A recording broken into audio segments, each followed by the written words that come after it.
Chapter 1 Activation of Godly Rich System. On the 22 and floor of Sunshine Community, Afuanemius off Centipede Shad moved in right next to Muchingyang. Thiwara Quidiang, heavily Madup, and spoke Mandarin with list handfluent proficiency. Every night, the sound software se fighten Jekoed until for or for Thimmerning. These incessant commotion was incredible and for Aiden for Muchingyang, who had been a novice for 25 years and had tokale to liver takeout. Yornwazi hassle reedy inflamed my ears, Indiedio continualing. Ilhave to twith you. Furious, Mukinjiank nakadangrily on the anti-theft door next door.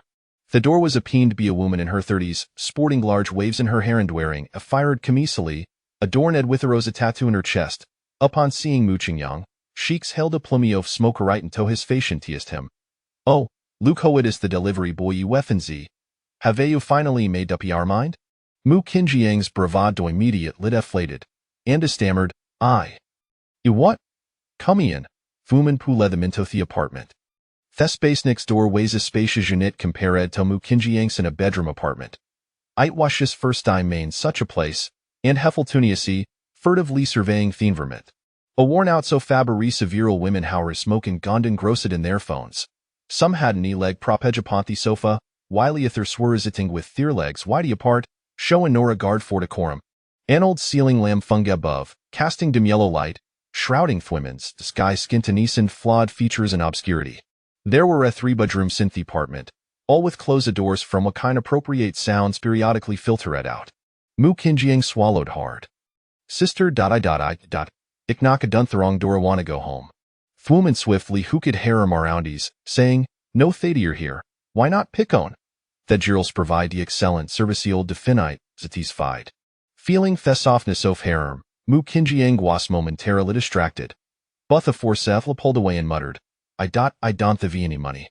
Just as she tempted it, the door of the furthest room swung open, revealing a manandwoman.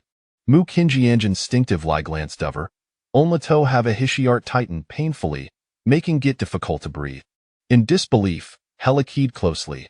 Upon recognizing the girl's face, his legs buckled, and Hekalap said to the floor. That was his girlfriend, Zhang Qianqian. Zhang Qianqian had been his university classmate. In his pursuit of her affection, Mukinjiang had subsisted denoni milade, saving Gup for an entire semester to be herani phone tin. Zhang Qianqian had happily accepted the gift and privately told Mukinjiang that if he continued to treat her well, she would marry him after graduation. Moved to a score, Mukinjiang ho had list both parents and had a career house had never expected much from marriage. Yet, Zhang Qianqian's promise gave him happy, and he vowed to Tretherwell. After graduation, he entered in real estate companyasa property consultant, leveraging Ispa Keller's degree and attractive looks. Being respectful and hardworking, earned 30,000 to 40,000 a month. Hega viva repinito Zhang Qianqian. However, last year, the real estate market downturn led to his company's bankruptcy, leaving Mukinjiang without an income source. A rent was approaching, he's Zhang Qianqian for 5,000 to cover it, only for hurdle hillam, you've spintily our monolonga Joe. Mukinjiang didn't blame her, he only felt the thurned, to little and buried himself in job hunting. But with the current economy climate, finding work wasn't. After facing repeated setbacks, he ended up starting Jade Liverjob. Zhang Qianqian, up on learning off this, complete Likutov contact with him. And now, there she was. Is thighs what fat has in store for him? Mukinjiang full fist strength fading, his heart beat slowing toe hate felt like he stand still. Hasn't said he was going to of sheer frustration. Just before Itoaka's last breath, a new unexpected virtual Krishna appeared before him. Twoptions materialized. 1. Obtaineth godly rich system, ascendeth the throne of sea king, and become measure per rich person. 2. Go ahead and immediately. Mukinjiang was stunned. Had he read to Manu novels and knowledge this grip on reality? Or was it finally his stern tope the protagonist? Having been a dorma for 3 years and facing a tragic demise, hate hot if he could start over. This time, he will choose to be sea king. He would become a Somioni exceptional. Without hesitation, Mukinjiang selected option 1. Ding. Congratulations, host, for activating godly rich system recharge ratio 1 to 100, 000.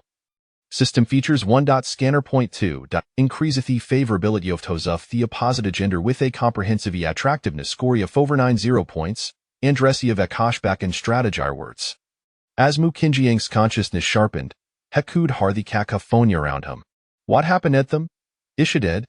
It didn't tush him, it's not my fault. Lucathim twitching and foaming gathemouthus probably gone. Shuldwekkelthapolis? Call the police for what? Turner Selvison? Let's just get them to the hospital. Mu Kinjiang felt hand shelping him, and as Sudan Lai sprang back to lift, standing upright. I'm fine, nunned. He turned and left with an air of nonchalance. Back in his rental apart, Mu Kinjiang lit a cigarette and chuckled dryly. My language a teacher was right indeed, there I's fortuney and misfortune, although I was deceived be that beach Yankee for 3 years, im no woman with a system. Seeing her truly colors sooner was a bullsing. Era charge a ratio of 1 to 100, 000, is that for real? Let metis the waters. Mu Kinjiang appeared to chat, which had automatically link to a bank account. He temptedo depositoni one. Almost instantly, he received a notification. He starred blank the screen. Nothis a major windfall. Snapping back to Hissens, he deposited the remaining 2,000 yuan into the account, and in Segan, the funds arrived instantly. Within that brief minute, he sets worth hundreds of millions. Let's consider how to spend this money. First, he'll pay off the rentan then move into a presidential suite. Mu Kinjiang found dislant lords we should hand entered 20,000 yuan as the transfer amount. Transaction failed. What's going in? The godly writ current Saikin lib used for consumption with gazas off over 90 points in attractiveness. Mu Qingyang? Isn't thighs a godly rich system? Why's it still making medormat? Raiseth the target goddish's favorability to 70 points to receive full cashback and the spending amount. Southerus thighs additional restriction. Over 90 points for the oppositees? Frami Dewey in favorites, e heavy over tent house and booty a save die cold diasiliphin dozens.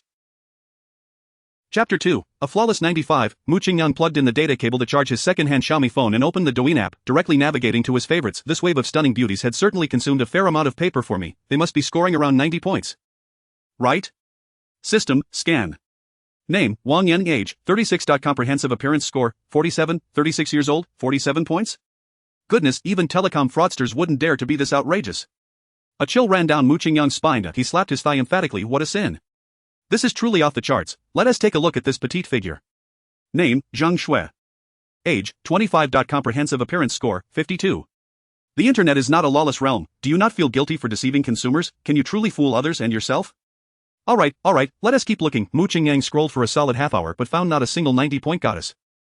And even the 80-point ones were scarce. Sigh, Mu Qingyang lamented deeply. The system is like a contemporary mirror of truth. These influencers have had work done on their faces, filled with enhancements, and some even stuffed their underwear with padding. With thick makeup. Beauty filters maxed out, they all transform into first-rate beauties. It seems finding a goddess scoring above 90 points on the internet is no easy feat.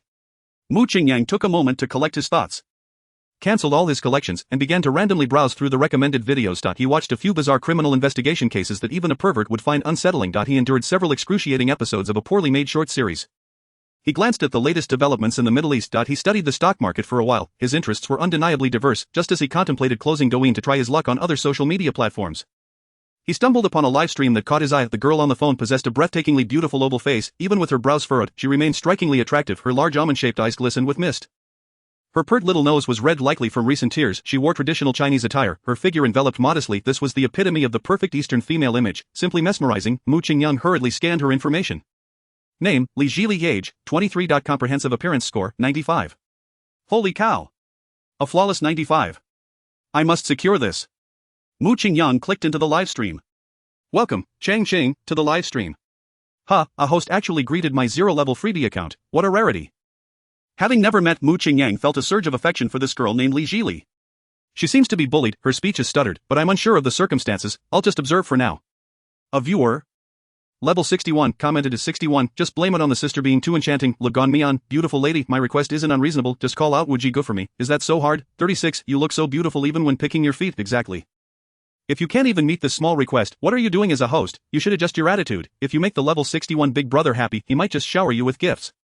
which would surpass your monthly salary. 7. The king calls me to patrol the mountain. She is probably a newcomer, still shy. Once she gets comfortable, she'll be more enthusiastic than anyone. 12. The smiling onion. But that's not fair to say. Not all female hosts are like that. Logan Mian is so pure.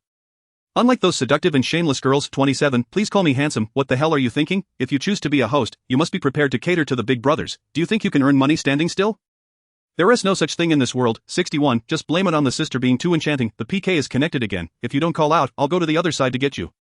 Let me think about how to punish you this time. Li Jili reached up to wipe her eyes, remaining silent. She could accept punishment, but addressing an unfamiliar male in such a humiliating manner was beyond her. Having just been a host for a month, she had received her salary of over 9,000 yesterday. After graduation, she had tried various jobs, but both the leaders and bosses in those companies would find ways to take advantage of her. Though she appeared delicate, she had a fiery temperament. She would rather lose her job than allow them to exploit her. Eventually, she sought employment in female-led companies. Although harassment decreased, her salary did too. Earning just over 3,000 each month, she felt like she was wasting her life on a dull job devoid of hope. One day, while browsing her friend's circle, she saw a recruitment ad for hosts from a former university classmate. She applied on a whim and landed the job immediately. With a base salary of 8,000 plus commission, 4 days off a month, 5 insurances, and only 6 hours of work daily, the offer was exceptional for a fresh graduate. Li Jili cherished this job. So even when faced with humiliation during her streams, she never considered quitting. The PK soon commenced. The live stream screen split in two. On the right appeared a female host clad in a super short skin-colored bodycon dress. At first glance, she seemed quite attractive, with a sharp chin, high nose bridge, and a curvaceous figure. However, Mu Qingyang scanned her and noted her score was merely 57. Likely another product of technology. Sister, wanna play? The host named Yao Yao directly inquired. Evidently a seasoned PK veteran. Li Jili nodded. What are we playing? Before Yao Yao could finish her sentence, a white airplane flew across the screen. Wow, thanks to just blame it on the sister being too enchanting for the private plane. Love you. Love you, moi, moi, moi. Yao Yao incessantly blew kisses towards the camera, starkly contrasting with the serene Li Jili. Just blame it on the sister being too enchanting. Typed several lines. Tell the host on the opposite side that the punishment is to write the name of their top supporter on their neck and not to erase it for an hour. Chapter 3, Mu Qingyang, don't bully my Jili. Sister on the other side. Did you hear the punishment clearly? Shall we begin now? Li Jili's eyes were filled with conflict. She desperately wanted to refuse, but she had signed a PK contract with the streaming company. And the content was primarily based on PKs. Moreover, there were internal employees in the livestream. If they witnessed her refusal, she could face fines or even dismissal, not to mention the possibility of paying hefty penalties. The contract contained clauses regarding such matters. Besides, this punishment wasn't unreasonable. Many female hosts had undergone similar situations, and she couldn't find a valid reason to refuse. Li Jili knew that the level 61 viewer would undoubtedly vote for the opposing host. And she would lose without question. The thought of writing his name on her body was more repugnant than swallowing a fly. Refusing is out of the question. I'll just accept the PK for now. If I lose, I'll negotiate for a different punishment, and at worst, I'll just incur a small fine. With that thought, Li Jili gently nodded. Let us begin. The PK time was set for 5 minutes. At the start, just blame it on the sister being too enchanting gifted Yao Yao a Porsche, and Li Jili's health bar instantly vanished. Yao Yao cheered and jumped in the frame. Her voice sharp and grating. Thank you, big brother, for the Porsche. Love, love, love. Li Jili immediately muted the opposing host's voice. She glanced at the bullet comments, feeling a slight sense of comfort. 8. Milky white snow. Everyone. Let us pull together to vote. Don't let that level 61 show-off tarnish Lugan Mian's reputation. 15. Chasing the wind. Don't use such disgusting descriptors, okay? It's just writing a name. What's the big deal? 22. Damn tenderness. You all have your points. But I don't want Lugan Mian to lose. She is one of the few pure streams on Douyin. I'll vote first as a salute. Damn tenderness sent a love you gift. 11. Not handsome uncle. I have dozens of diamonds snatched from other hosts. Sending them all to you, streamer, go for it. Not handsome uncle sent small stars x34. By this point, Mu Qingyang had completely grasped the situation. However, he wasn't ready to intervene just yet. He intended to hold the line until the very last second.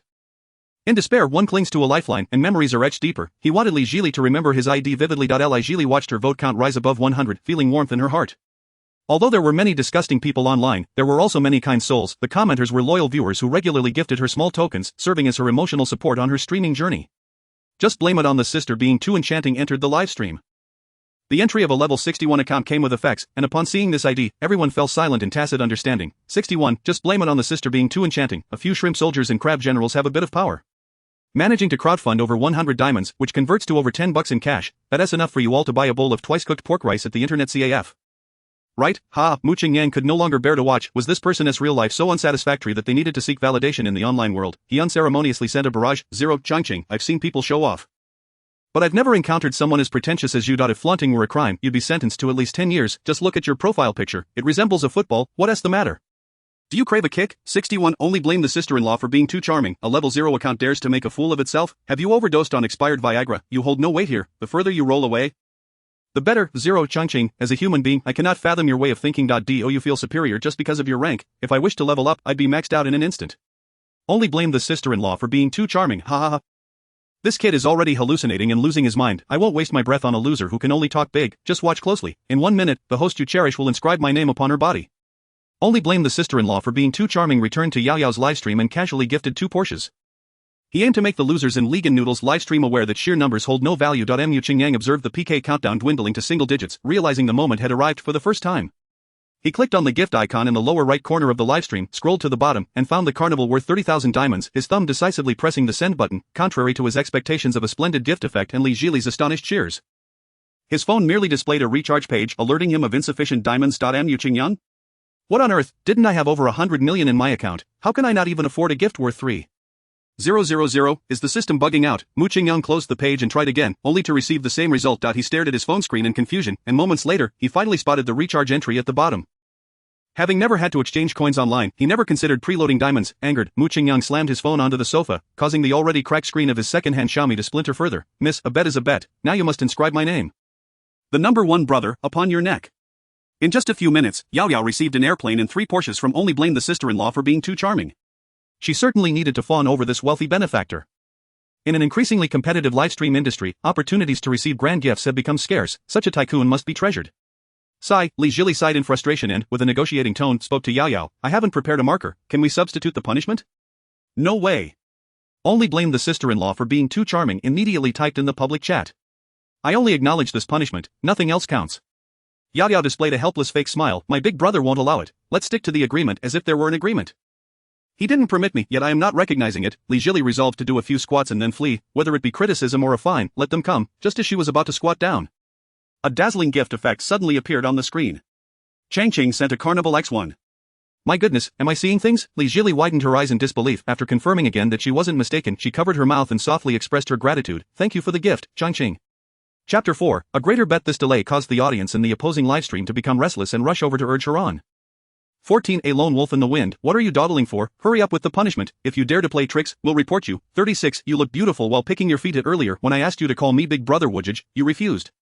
Do you regret it now? Here's an idea. Sweetly say Wujij, I love you 3 times, and perhaps my big brother will let you off the hook. 19 Dr. Zhu from the Coastal Mental Hospital. If you make a mistake, you must admit it. If you get hit, stand at attention. Since you lost, you should obediently accept the punishment. We're all waiting for the next PK. 25 The Master of the Soul Hall. Hee. I relish seeing beautiful things being tainted. The more she struggles, the more thrilled I become. Li Jili, feeling bashful, blushed furiously at these comments. However, compared to the shameful act of writing a name, she still intended to execute her original plan, to play tricks and leave. Just as she was about to squat down to do her squats, the viewer who had just sent the carnival called out to her. 27 Changqing, host, don't rush. I'll go check on the situation in the other room. As Mu Qingyang entered Yao Yao's livestream, he saw the barrage sent by only blame the sister-in-law for being too charming. Yao Yao, no matter what conditions they propose, do not alter the punishment. Follow my instructions, and I will send you more gifts later. Yao Yao covered her mouth and giggled. Hee. I'll listen to the charming big brother. Watching this exchange between the two, Mu Qingyang felt amusement. He knew that this football was behind the mischief, buying hearts with gifts. Sorry, but my spending power surpasses yours. 27 Changqing, Yao Yao, have you seen the carnival I sent in the other livestream? Yao Yao smiled coyly. I saw it, brother Changqing. Fortunately, you sent it after the PK ended, or else I would have faced punishment. 27 Changqing, keep your eyes wide open. I will send 10 more. Changqing exited the livestream. Yao Yao, Li Jili's livestream. Changqing entered the livestream. Changqing sent a Carnival X1. Changqing sent a Carnival X2. Changqing sent a Carnival X3. Changqing sent a Carnival X10. Changqing exited the livestream at Li Jili. Yao Yao's livestream. 37 Changqing, did you see clearly? I saw clearly. Chingqing, but why do you want me to watch you send gifts to another host? Yao Yao pouted, swaying her body in front of the screen. This was her way of being cute and flirty. In the past, Mu Qingyang would have felt a surge of adrenaline, but now he simply felt a twinge of nausea. He suppressed the discomfort and typed a few words. Do you want it? MMHMHM. Yao Yao nodded vigorously. 37 Changqing, then let's change the punishment. If you obey, I will send you some gifts. After saying this, Mu Qingyang returned to Li Jili's livestream. He sent a barrage saying okay, and Li Jili, somewhat skeptical, glanced at Yao Yao. Yao Yao was indeed tempted, weighing the pros and cons in her mind. Someone who could casually send 10 carnivals was undoubtedly a big tycoon. If she could get close to such a wealthy individual, she would be showered with gifts. If they could even meet offline, perhaps she could soar to new heights. Though the girl on the other side was attractive, she was a bit foolish and had no idea how to please the number 1 brother. My looks are no less than hers, and flattering the big brother is my forte. I am confident I can win over Changqing. As for only blame the sister-in-law for being too charming, he would have to be temporarily set aside.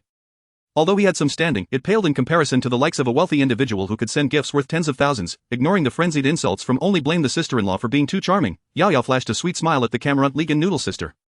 I've decided to change the punishment. How about just doing 5 squats? Li Jili's anxious heart immediately relaxed. She glanced at the ID Changqing and rose joyfully to perform the punishment. Li Jili's favorability 5. Current favorability 5. The system notification chimed, and Mu Qingyang's screen automatically displayed Li Jili's detailed profile. Name, Li Jili age, 23 occupation, host height, 164 centimeters weight, 48 kilograms favorability, 5 comprehensive attractiveness, 95, excluding all external factors such as makeup and surgery from the comprehensive attractiveness score. Strategy reward, King S combat technique. Upon reaching a favorability of 90, the host will receive a strategy reward. Combat technique, a King level 1 at that. This is simply a life-saving skill. What do the wealthy fear the most? They fear death. The most painful thing in life is dying with unspent wealth. How many tycoons spend billions annually on security? If I were to possess the King's combat technique, I would no longer have to worry about safety issues.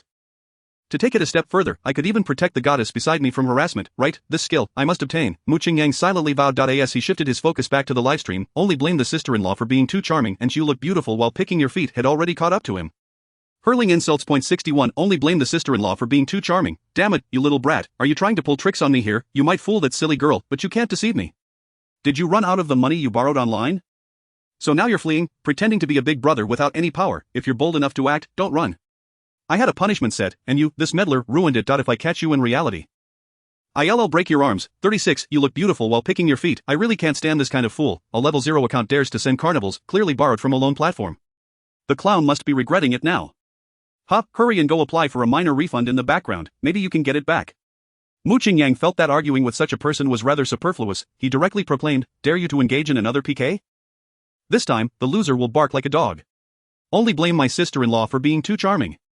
How amusing. Are you still trying to be stubborn with me? Fine, I accept your challenge. Additionally, if you lose, you will have to fulfill the punishment from the last time. Alright, Changqing replied. Chapter 5, Little Puppy, bark once for brother Qing. Li Jili gazed at the barrage of comments, her delicate brows knitting together, just when she had narrowly escaped the punishment of writing names. Another challenge arose, however, since it was Changqing who had accepted. She believed he wouldn't lose. After all, he had just gifted himself 10 carnivals at once. Since she began live streaming a month ago, the most extravagant gift she had received was a hot air balloon worth 520 diamonds. And the highest value in a single PK had barely exceeded 800 diamonds. The total of those achievements didn't even match half of a single carnival. In her heart, she held a considerable amount of faith in Changqing and felt a hint of anticipation.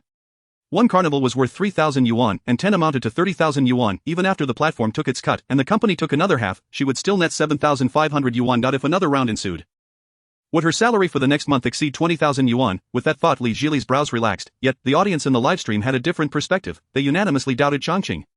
Shark Spicy Pepper commented, what's the point of continuing? Isn't it obvious that he is trying to set up Lu Ganyan? The big brother on the opposite side is level 61 and has genuinely recharged over 2 million. If he gets serious, he could easily rack up 1 million votes. And what about Changqing, a level 0 freeloader? I seriously doubt he even has diamonds left in his account, let alone the chance to win.as for barking like a dog if he loses. I think it's him who should refrain from barking. Mengpa came with a bowl of soup added, he probably can't back down after boasting too much. People like him need to be put in their place so they know their limits. Enthusiastic citizen Huang Laolu chimed in, I've recorded it, if Lu Ganyan loses, let us cyberbully him. Xuanrun exclaimed, let us get started, my hands can hardly contain themselves. Yao Yao harbored considerable resentment towards Changqing for his disappearance. Years of experience in live streaming indicated to her that he might genuinely be a big brother. Yet, why would he deceive her? Had she misjudged him? Nevertheless, it was for the best. The charming big brother not only remained unperturbed but also encouraged her to engage in another PK. With this, today's earnings would surely reach 1,000 yuan. She could once again indulge in some treats for herself at the bridge down the street. As the PK began, only blame my sister-in-law for being too charming sent out a rocket right off the bat, causing Yao Yao's health bar to plummet directly to 10,000 points. She screamed exuberantly in front of the screen, electrified, continuously calling out to her charming brother as if she were bewitched. Mu Qingyang wasted no time, tapping thrice on the carnival, causing Li Jili's health bar to plummet, rendering her opponent's health bar color invisible. After approximately 20 seconds, the charming one sent out 10 more rockets, and Yao Yao held a slight lead. Without a second thought, Mu Qingyang tossed out 5 additional carnivals. Li Jili, watching the screen filled with gift effects, had her round eyes squinting into crescent shapes, a smile tugging at her lips. Thank you, Changqing. Big brother, thank you for supporting me. This was the first time she had addressed an audience member as big brother in the livestream, and she felt a touch of embarrassment. The polite Changqing had never said anything offensive to her or made unreasonable demands. Calling him big brother didn't feel awkward at all. Li Jili's favorability 5, current favorability 10. Mu Qingyang's lips curled into a slight smile as he adjusted his posture. He could easily shower Li Jili with gifts to rapidly boost his favorability. Yet if he started too high, it would be exceedingly difficult to increase it further later on. His goal was to elevate Li Jili's favorability to above 90 points, rushing would only backfire. He intended to maintain steady pressure on his opponent. A narrow victory would highlight the difficulty of the win. In an office of approximately 50 square meters, tastefully decorated, Wu Bo propped his feet up on the desk. Leaning back in the boss's chair, intensely focused on his phone. 24,000 points now. This kid must possess some skill. If I continue now, he will undoubtedly follow suit. This Yao Yao seems to have some charm. But she has definitely had work done. Spending so much on her is not worth it. I'll make a final push in the last 10 seconds, if he can surpass me. I'll let him win. After all, it's that foolish woman who will have to bark like a dog. It wouldn't tee her to humiliate her a bit. I still haven't settled the score with her from earlier. Family. In the last 20 seconds, let us all go for it. Let us take down the female streamer on the opposite side. Charge. Yao Yao's live stream erupted with an exhilarating battle anthem. Her voice was nearly hoarse as she shouted, Thanks to my charming husband for sending 5 carnivals. Darling, I love you, and I want to bear your children. Yao Yao's voice cracked completely, resembling a duck imitating a rooster, startling Wu Bo, who nearly tumbled from his chair. Mu Qingyan kept his eyes glued to the health bars. Upon seeing the opponent attempt to sneak a tower, he promptly added 5 more carnivals. Ultimately, Li Jili triumphed in this PK. She stood up and bowed slightly. Thank you, Changqing big brother, truly, thank you. The tone of the barrage shifted. Shark Spicy Pepper remarked, I didn't expect this kid to be quite formidable. He actually defeated a level 61 big shot. This time, it's just good luck for him. Meng Peking with a bowl of soup noted, Changqing is quite skilled. He scored 390,000 points alone, and with the previous 11 carnivals, he has already contributed tens of thousands. Which is impressive. You stepped on my leg, Hare added. Weren't you just saying something different? With the boost from the gifts, Li Jili soared into the top 20 of the local leaderboard. And her live stream attracted a wave of visitors, with online viewers surpassing 1,000. Yao Yao's popularity was nearly on par. She was hoarsely urging her audience to click follow and join her fan club. Noticing that the opposition had yet to mention the punishment, Mu Qingyang decided to annoy them a bit, thus entering Yao Yao's livestream. Only blame my sister-in-law for being too charming, commented, little puppy. Bark once for your brother Qing to hear. Wu Bo, infuriated, furiously typed a few words. Yao Yao, did you hear that? Bark like a dog. Upon seeing this, Yao Yao not only remained unperturbed but responded with glee, okay. My charming husband, I'll bark now, woof, woof, woof. Wu Bo felt a wave of humiliation wash over him. This foolish dog-like girl didn't mind the embarrassment, but he certainly did. He left a message saying, I'll be waiting for you on the other side, before exiting the livestream. Mu Qingyang chuckled at this. Could there be a follow-up? Perfect, since he was bored, he would indulge in their little game. Chapter 6. No need to put you in a tough spot, just bark 3 times husband. Just as Mu Qingyang arrived, someone tagged him. That last BK doesn't count. I just received a phone call and couldn't gift. Are you daring enough to go again? This time, the loser must deactivate their Douyin account. Losing once in a PK was no big deal. But Wu Bo had just received several private messages from a few level 60 friends he usually played with, all teasing him about his loss and asking if he needed help. Wu Bo was willing to spend money on the platform and had a certain level of notoriety in the streaming community. Many of the bosses of various MCN companies and prominent streamers recognized him. If word got out about this, how could he continue to navigate this industry? He needed to reclaim his pride. Mu Qingyang smiled. Bring it on, why not? He didn't believe anyone could spend billions on gifts just to watch a livestream. However, he could even get a refund. If the challenge to win Li Jili's favor was a bit more difficult, so be it. This was a battle of dignity, and he absolutely could not back down. Only blame my sister-in-law for being too charming, replied. Alright, whoever backs down is a coward. Give me a few minutes, I'll call in reinforcements for Lu Ganmian. But after Wu Bo exited the livestream, he made a phone call. Is this President Zhou? It's Wu Bo. I'd like to support one of your streamers shortly, but you must refund me half of the tickets I spend. Sure, we're all friends, no need for thanks. MCN companies were eager for such a favorable arrangement. Previously, to boost traffic and increase followers, they had to spend their own money. Now having a boss willing to help for free was a welcome opportunity. Wu Bo hung up the phone, satisfied. This time, he intended to make that kid named Changqing unrecognizable to his own mother. Only blame my sister-in-law for being too charming, remarked. Le Ganmian, hurry, and end the PK connection. Just seeing that foolish woman disgusts me. Only blame my sister-in-law for being too charming, sent a Douyin 1x1. Thank you for the gift. Li Jili was quite annoyed with this person, but live streaming was her job. Regardless of her feelings, she had to put on a facade. The opposing streamer named Yao Yao had indeed taken her antics a bit too far, which left her quite irritated. Li Jili casually ended the connection. Only blame my sister-in-law for being too charming, tagged Changqing. Do you understand the rules? I hope that once the results are in, you will abide by them voluntarily. Don't force me to come through the internet and drag you out. Wu Bo was already convinced of his victory. That last comment was not merely a threat. In this age of information overload, finding someone wouldn't be very difficult. Only blame my sister-in-law for being too charming, added. Cool little streamer, why don't you add some flair to this match? It is not difficult for you, simply have the winning party call out husband 3 times. This PK was initiated because of you. It is impossible for us to engage in a fierce battle with real money while you sit back and watch. Am I right? The pouty one remarked. Charming brother, why not let me take a turn? I can call out 100 times if necessary. The sweet and glutinous one added. Isn't this too simple, with such a significant wager for this PK?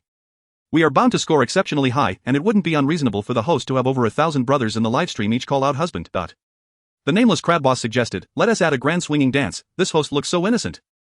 A suggestive dance would surely be thrilling. Li Jili bit her lip tightly, she absolutely would not agree to such a condition, even if it meant losing her job, she would not engage in such shameless acts. Just as she was about to refuse outright, a message pinged on WeChat. Upon opening it, she saw it was from her boss. Jili will agree to it, this PK will surely score over 1 million points and likely place in the top 3 of the local rankings. Perhaps even making it to the national list. You are so beautiful, you may just become an overnight sensation. Everything online is virtual, just think of it as calling out into the void. But the money is real, the earnings from this single event will surpass your entire annual salary. This is also a company requirement, if you do not comply, you know the consequences. Li Jili's eyes reddened. A myriad of emotions, helplessness, fear, anger, and shame overwhelmed her. She longed to uphold her principles and loudly refuse, yet she hesitated. She thought of her mother, who had single-handedly raised her through hardships. She thought of their modest household. She did not want to disappoint her mother. She yearned to be her mother as support, not a burden. Li Jili wavered. For the first time, she contemplated compromising with society. Her lips parted slightly, and the word good was lodged in her throat. At that moment, a comment from Changqing made her swallow it back. I will not lose, nor will I pressure you to call me husband. You can connect without worry. N. Li Jili nodded heavily. Li Jili's favorability 10. Current favorability 20. It was only the enchanting sister-in-law who scoffed. Who can't boast, I'm too lazy to argue with you now, just wait and see when you lose. Host, connect us. At that moment, a female streamer named Tu Xiaotu joined the call. Li Jili glanced at the information, over 1 million followers, with more than 2,000 viewers online. She felt a twinge of anxiety but still accepted the connection. Hello? Miss, are you here for the PK? Tu Xiaotu got straight to the point. Yes, Li Jili replied softly. Then let us start right away, how long should we go for? Li Jili glanced at the comments. Where Changqing had sent a 15 minutes. Alright, I'll mute. Mu Qingyang recalled the maximum duration for a PK was 15 minutes. He chose this time to teach, only blamed sister-in-law for being too charming a lesson. Just because you have a high level, does that make you impressive? Let's see how much you can spend. As the PK commenced, Mu Qingyang immediately threw out 10 carnival gifts, and Li Jili's score soared to 300. 000 in an instant. Wubo had anticipated this, unfalteringly following with another 10 carnival gifts, pausing for 2 seconds before sending yet another 10. He had negotiated terms with the MCN company beforehand. Where spending 20 gifts equated to 10 on the opposite side, with such an advantage, he was confident he wouldn't lose. However, what he never expected was that the health bar he had just surpassed would be overtaken in an instant. And no matter how hard he tried, he couldn't recover. The live streams of both hosts were completely filled with carnival effects, and amidst the barrage of gifts, viewers were flooding in just over a minute. It had reached over 10,000. What happened? How did my host go from first to third place on the hourly rankings in an instant? What the hell? Are these carnival gifts not costing anything? Is this yet another guild promoting a new streamer? But this girl is quite impressive, I'll follow her. Changqing, who is this divine being? Carnival X246. Still rising, father, this is my father. Chapter 7, Brothers, help me out, I'll treat you all later. Mu Qingyang placed his heated second-hand Xiaomi on his lap and shook his aching left hand. I didn't expect that throwing money could be such a strenuous task. If my left hand weren't accustomed to exercise, I might not even keep up with the other side. In just under 2 minutes, Mu Qingyang had sent over 300 carnival gifts, averaging 3 per second. If converted to cash, it would exceed 1 million.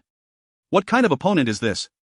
Keeping the health bar so tight, I'm using joy beans while he is spending red bills. Regardless, I absolutely cannot lose this PK. My little Jili must only call me husband. Mu Qingyang's thumb frantically tapped on the crack screen. Gradually pushing Li Jili's health bar down. Wubo lowered the office temperature by 2 degrees, yet sweat continued to pour from his forehead. With less than 1/5 of the time elapsed, his prepared funds were nearly depleted. That over 1 million was last quarter's profit. If he continued to spend, he would have no choice but to tap into the company's cash flow. Damn it, I've encountered a tough opponent. This is throwing me off my game. But when I was out there hustling, you were still in diapers. I will not let you win today. Wubo was now fully invested. He transferred 5 million from his corporate account to his personal one and converted it all into diamonds. Even if he spent all this money, combined with the previous million, he would still only have invested 3 million. Such an amount could be earned back in just half a year. Moreover, after this PK, he would undoubtedly become the center of attention in the streaming world, drawing in significant traffic. Based on past experiences, a portion of this traffic would convert into customers for his offline stores.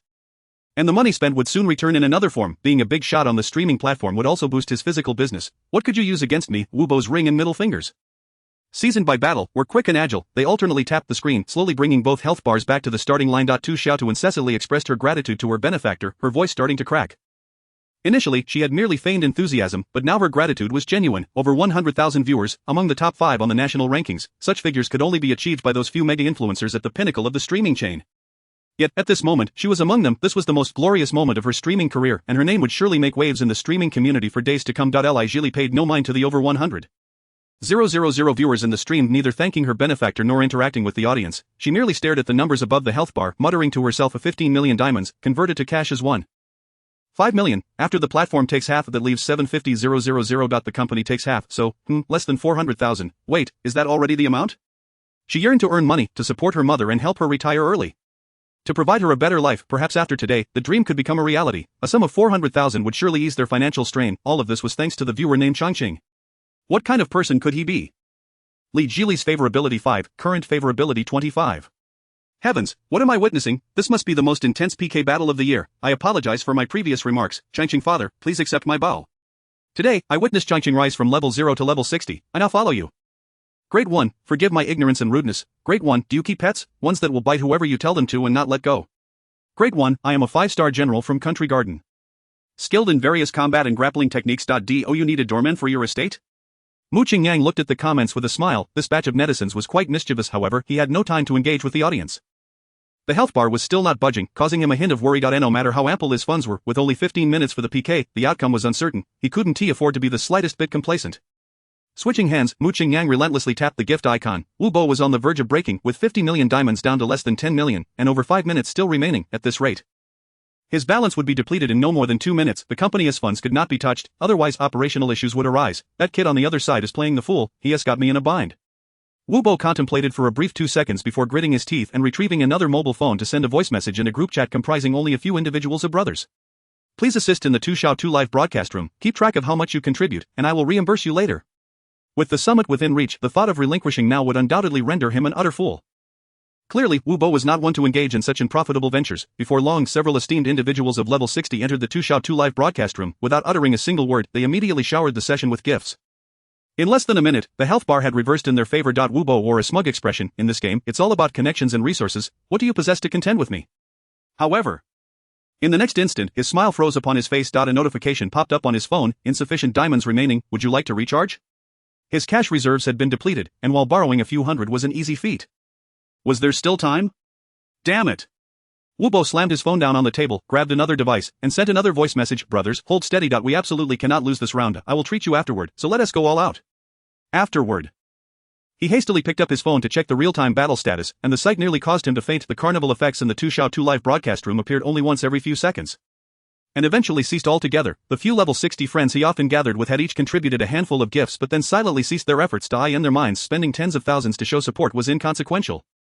And even if not repaid, it mattered little. They were all cunning foxes and ancient demons. No one would be foolish enough to charge recklessly. The 15-minute PK concluded. Lagon Mian garnered over 78 million votes, while 2Xiao2 received over 65 million votes. Li Jili emerged victorious. Despite the defeat, 2Xiao2 waved goodbye with unbridled joy. Mu Qingyang lay on the sofa, his lips pale, faint traces of foam visible at the corners of his mouth. Chapter 8, adding radicals for a more subtle touch. Wu Bo rose in fury, smashing his phone onto the ground. This did not suffice for his anger. He stomped his feet violently, exclaiming, today has truly been a disaster, damn it. The substantial amount of money he expended was intended to increase followers, to generate traffic, and to facilitate future business endeavors. Ending up with a cancelled account and withdrawal from the internet was simply unacceptable. The scale of this PK had attracted too many viewers. It was possible that it would even trend on the live streaming hot search tomorrow, should he fail to honor the wager. He would undoubtedly become the laughingstock of the entire internet. To descend from being adored by thousands to being scorned by the same number was far more painful than death. Li Jili found herself on the victorious side. She had already calculated the earnings from this PK, amounting to over 1.9 million. For her, this was an astronomical figure. This live streaming job represented the highest income of all her previous endeavors. Even without any unforeseen circumstances, to earn such an amount would typically require over a decade. In just an afternoon, she had garnered what would take her over 10 years to earn. Amid her excitement, she felt somewhat dazed. All of this was thanks to an audience member named Changqing, for whom she felt a deep sense of gratitude. With this thought in mind, Li Jili elegantly rose and bowed deeply to the camera. Thank you for your support, Changqing brother. I have no way to repay you, so let me bow once more. The comments flooded in. Is that all? Isn't that a form of submission? Never mind, let me take over. Changqing brother, I am willing to marry you, even if not a submission. Calling you husband should suffice, right? Wasn't that the wager? Indeed, call him husband, though it's not directed at me. I can certainly imagine. Call him husband, call him husband, call him husband. The barrage of comments echoed this refrain, and Li Jili's ears turned crimson. At this juncture, she was no longer averse to calling Changqing her husband. After all, it was not a request he had made, merely an expression into the void. It was merely a formality, a way to placate the viewers in the chat. Just as she prepared to return to her seat and softly utter the words, she found herself unable to voice them. It still feels wrong. There's a lingering discomfort. The name Changqing had an air of maturity about it. He was likely at least 50 years old. Older than my mother. Perhaps I should inquire about his age. If he turns out to be in his 20s, I would call him that, otherwise I could just play coy. Clearing her throat, Li Jili asked, Chang Qing brother. Why did you choose that name? Does it hold special significance? Because adding a radical makes it sound more polite. Li Jili wore a perplexed expression. A radical, removing the radical from Chang leads to Diao, and from Qing it becomes. Ah! Li Jili exclaimed, her face instantly flushed. The comments exploded. 666666, 999, why 9? Because 6 flipped. I can only give you 82 points for this, the remaining 18 will be awarded in the form of 666. Truly? A sparrow pecking at a bull's backside. Refused. Everyone, do you like my newly changed name? Li Jili, blushing with embarrassment, felt an unexpected sense of anticipation. A name like that, not particularly serious, suggested he was likely not very old, perhaps he was a student. No, students wouldn't have that much money, therefore, his age must be similar to hers. Appear, treating her so well, if only he were a bit taller, a bit more handsome, and without a girlfriend. Li Jili dared not pursue those thoughts further. If she did, she would find herself contemplating names for their children. Li Jili's affection level 20, current affection level 45. Mu Qingyang sprang up from the sofa. Is a 45 affection level already achieved? Is it really that easy? Could it be, Li Jili prefers older men? Not quite, her dating history stands at 0, which suggests a lack of experience. Could it be, she is enchanted by my wealth? That's not right, she wouldn't deceive for gifts. So she isn't a gold digger, the only conclusion is, she is captivated by my charm. Indeed, that must be it. Today, I am her superhero, she must certainly admire me greatly. Under these circumstances, she surely won't refuse to call me husband. Mu Qingyang typed in the public chat, I am someone who speaks only the truth. So need not be surprised. Let's set aside the ID matter for now and address the concerns of the viewers in the live chat. As for calling you husband, I hold a neutral stance, it primarily depends on your wish. But if you desire to call me that, I certainly won't refuse. Call him husband, call him husband, call him husband. The comments erupted once more. Li Jili's cheeks remained flushed as she subtly glanced at the clock on the table. 21, 59, 55. Husband. The clear, melodious voice rang out, and the screen went black. The viewers collectively found themselves in a state of bewilderment. Is the broadcast over? What, a 100,000 livestream just ends like that? Are we to forfeit this immense traffic? Or do you believe we are unworthy? Let us disperse, the must be off to count her money. Is anyone interested in going to the 2Xiao 2 live broadcast room to unleash a storm upon her brother? In a quaintly decorated room. Li Jili, her face flushed, covered her heaving chest with her hands, gasping for breath. The simple utterance of husband seemed to have drained her of all strength. She felt dizzy, as if she might collapse at any moment. After a considerable interval, she gradually regained her composure, only to find that her college classmate and boss stood in the room. Jili, this is precisely when your popularity is at its peak. Why did you end the broadcast? Li Jili felt a bit embarrassed. I'm sorry. Shuang, I saw the time was up, so by Shuang sighed, well, you are now the star of the company, everything revolves around your preferences. Let us take a look at today's data. Before the computer. By Shuang gasped, although she had already been informed by her employees that Li Jili's data for the day was exceptional, she had not anticipated it would be this remarkable. Viewership, over 480,000. Likes, over 1 million. Gifted individuals, 1,324. Earnings from Soundwaves, over 79 million. New followers, 72,353. Jili, you received over 7.9 million in gifts today. Which affluent individual is so fond of you? The odds of this are lower than winning the lottery. I don't know. I tell you, if you struck gold, he will undoubtedly shower you with more gifts. Perhaps he is about to invite you for an offline meeting. You must seize this opportunity. Should I go for something like this? Of course, this is a chance to change your destiny. Let us discuss it later. After Li Jili ended her broadcast, Mu Qingyang lost interest in watching live streams. He followed her and then sent a private message saying, could you provide your WeChat ID, before locking his phone? Chapter 9, Meeting the University Bell. Chen Shuwen. The hour was still early, and Mu Qingyang found himself devoid of sleepiness. Suddenly, an idea struck him as he thought of the campus beauty. He retrieved his phone and located a photograph from a locked folder. This was an ID picture of Chen Shuwen, which he had saved while perusing a forum post about selecting the campus flower. Since her freshman year, Chen Shuwen had been crowned as the foremost among the 4 campus belles, a title she retained until graduation. She undoubtedly deserved a score of 90. System, scan. Name, Chen Shuwen. Age, 25. Overall attractiveness, 94. Chen Shuwen possessed an exceptional figure and beauty, and as a spirited young man in his youth, Mu Qingyang was of course quite taken with her. However, he was acutely aware of his own limitations. Merely fantasizing about her and occasionally indulging in mischievous dreams. In reality, he dared not entertain any improper thoughts, yet now, equipped with a system, the situation was entirely different. Mu Qingyang exited the folder, opened WeChat.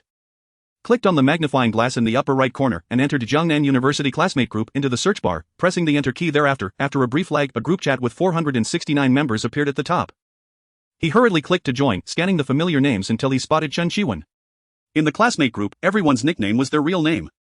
Mu Qingyang clicked on her avatar to enter her WeChat profile, where her nickname read Charming Dance Society Teacher 11. Is the campus beauty now working as a dance teacher? She must possess remarkable flexibility. Mu Qingyang hesitated for a moment, then mustered the courage to press add to contacts. For the application reason. I'll just write dance consultation. During my university days, I was rather inconspicuous. The campus beauty surely doesn't recognize me. Without an intriguing hook, she likely won't accept my friend request.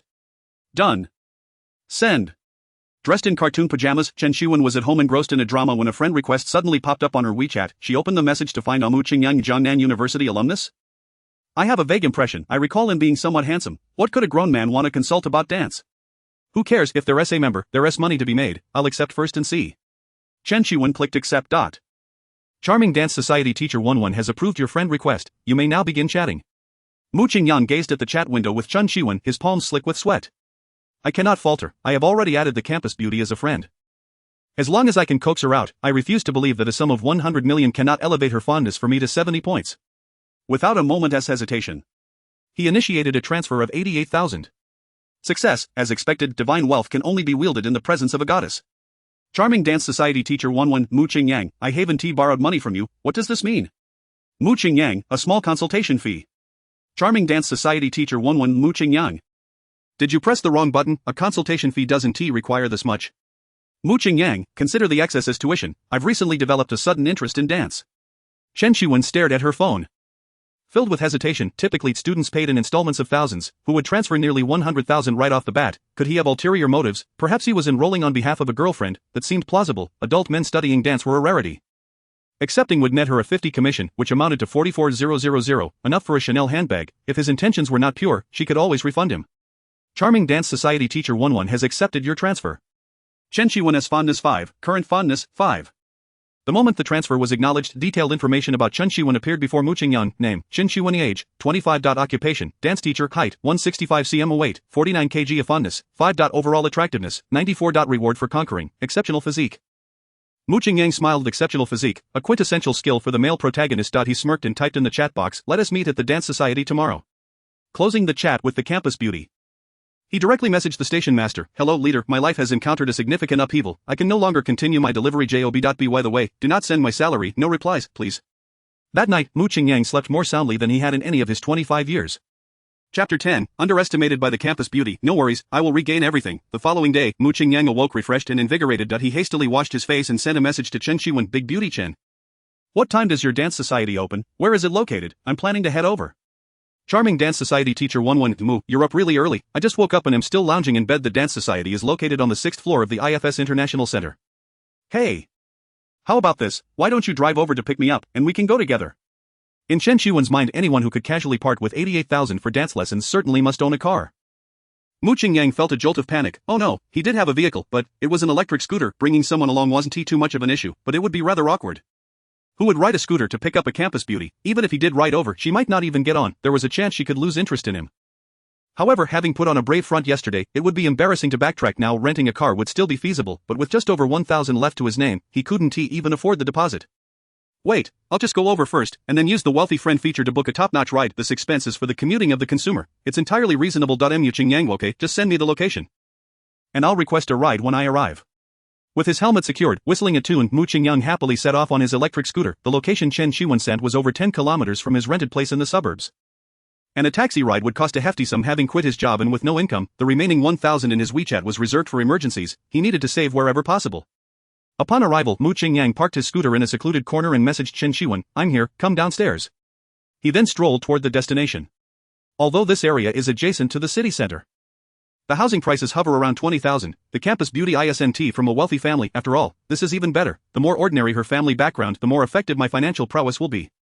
As Mu Qingyang wandered, he recognized the surroundings well from his days delivering food, though he never anticipated that the campus beauty of Jiangnan University resided here. As he walked, his gaze suddenly fell upon a slender figure standing at the bus stop.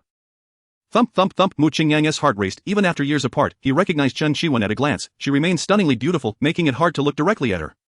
Hello. Mu Qingyang boldly greeted her. Chen Xiwen turned to look, her gaze landing on a peculiar man with long hair, unkempt stubble, a yellowed white shirt, and wrinkled shoes. Tentatively she inquired, Mu Qingyang?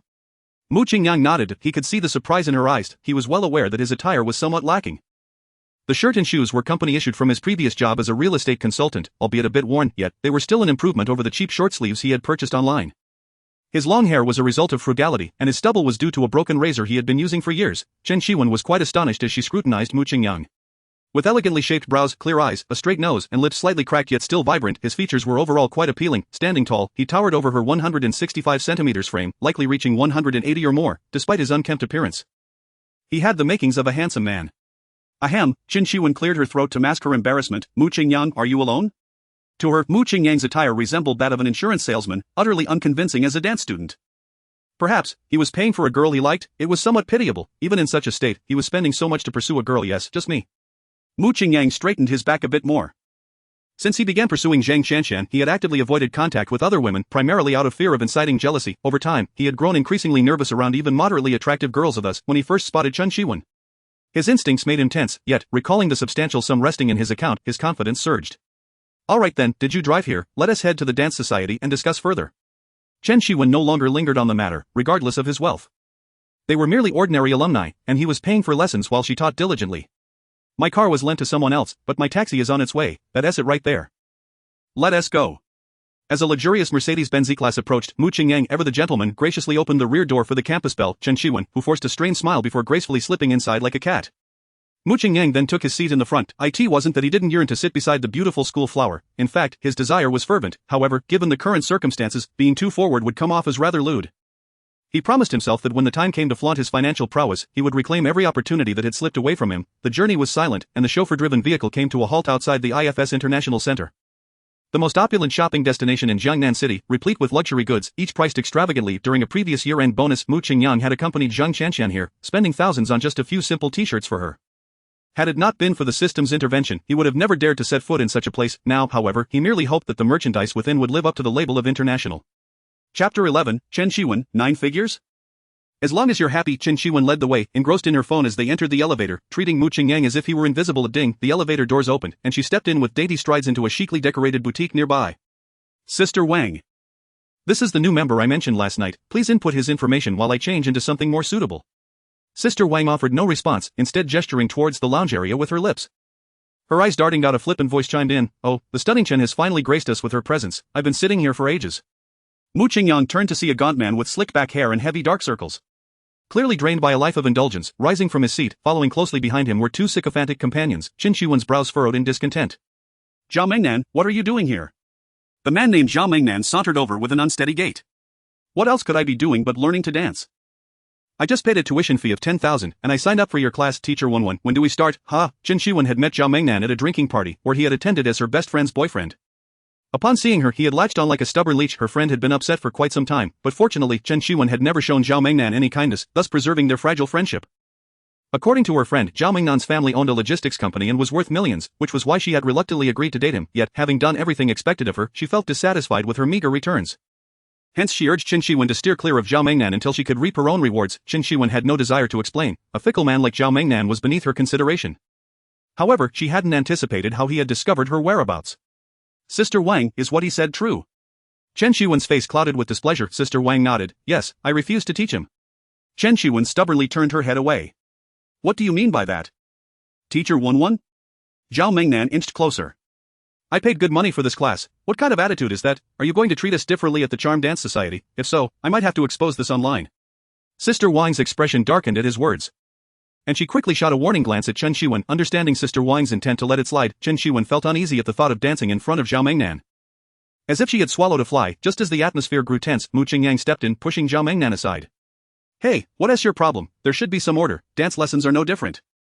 I bought out all of Teacher Chen's classes yesterday, making her my private instructor. Zhao Mengnan staggered back a couple of steps, his lackeys rushing to support him. He looked up at Mu Qingyang, followed by an exclamation of disbelief. What the hell, who do you think you are, pushing me around? Mu Qingyang's attire did indeed have a somewhat rustic air, and Zhao Mengnan, accustomed to his domineering ways, dismissed this tall figure, mistaking him for some sort of property staff. Chen Shiwen was taken aback by her classmate's boldness, surprised that he would confront Zhao Mengnan without knowing the stakes. Zhao Mengnan was not someone Mu Qingyang could afford to provoke, and she worried that retaliation might follow. She quickly interjected. Alright, I'll teach you both. You two wait in Studio 7 while I change. Not so fast. Zhao Mengnan protested. This kid claims he bought out all your classes. How can I trust that?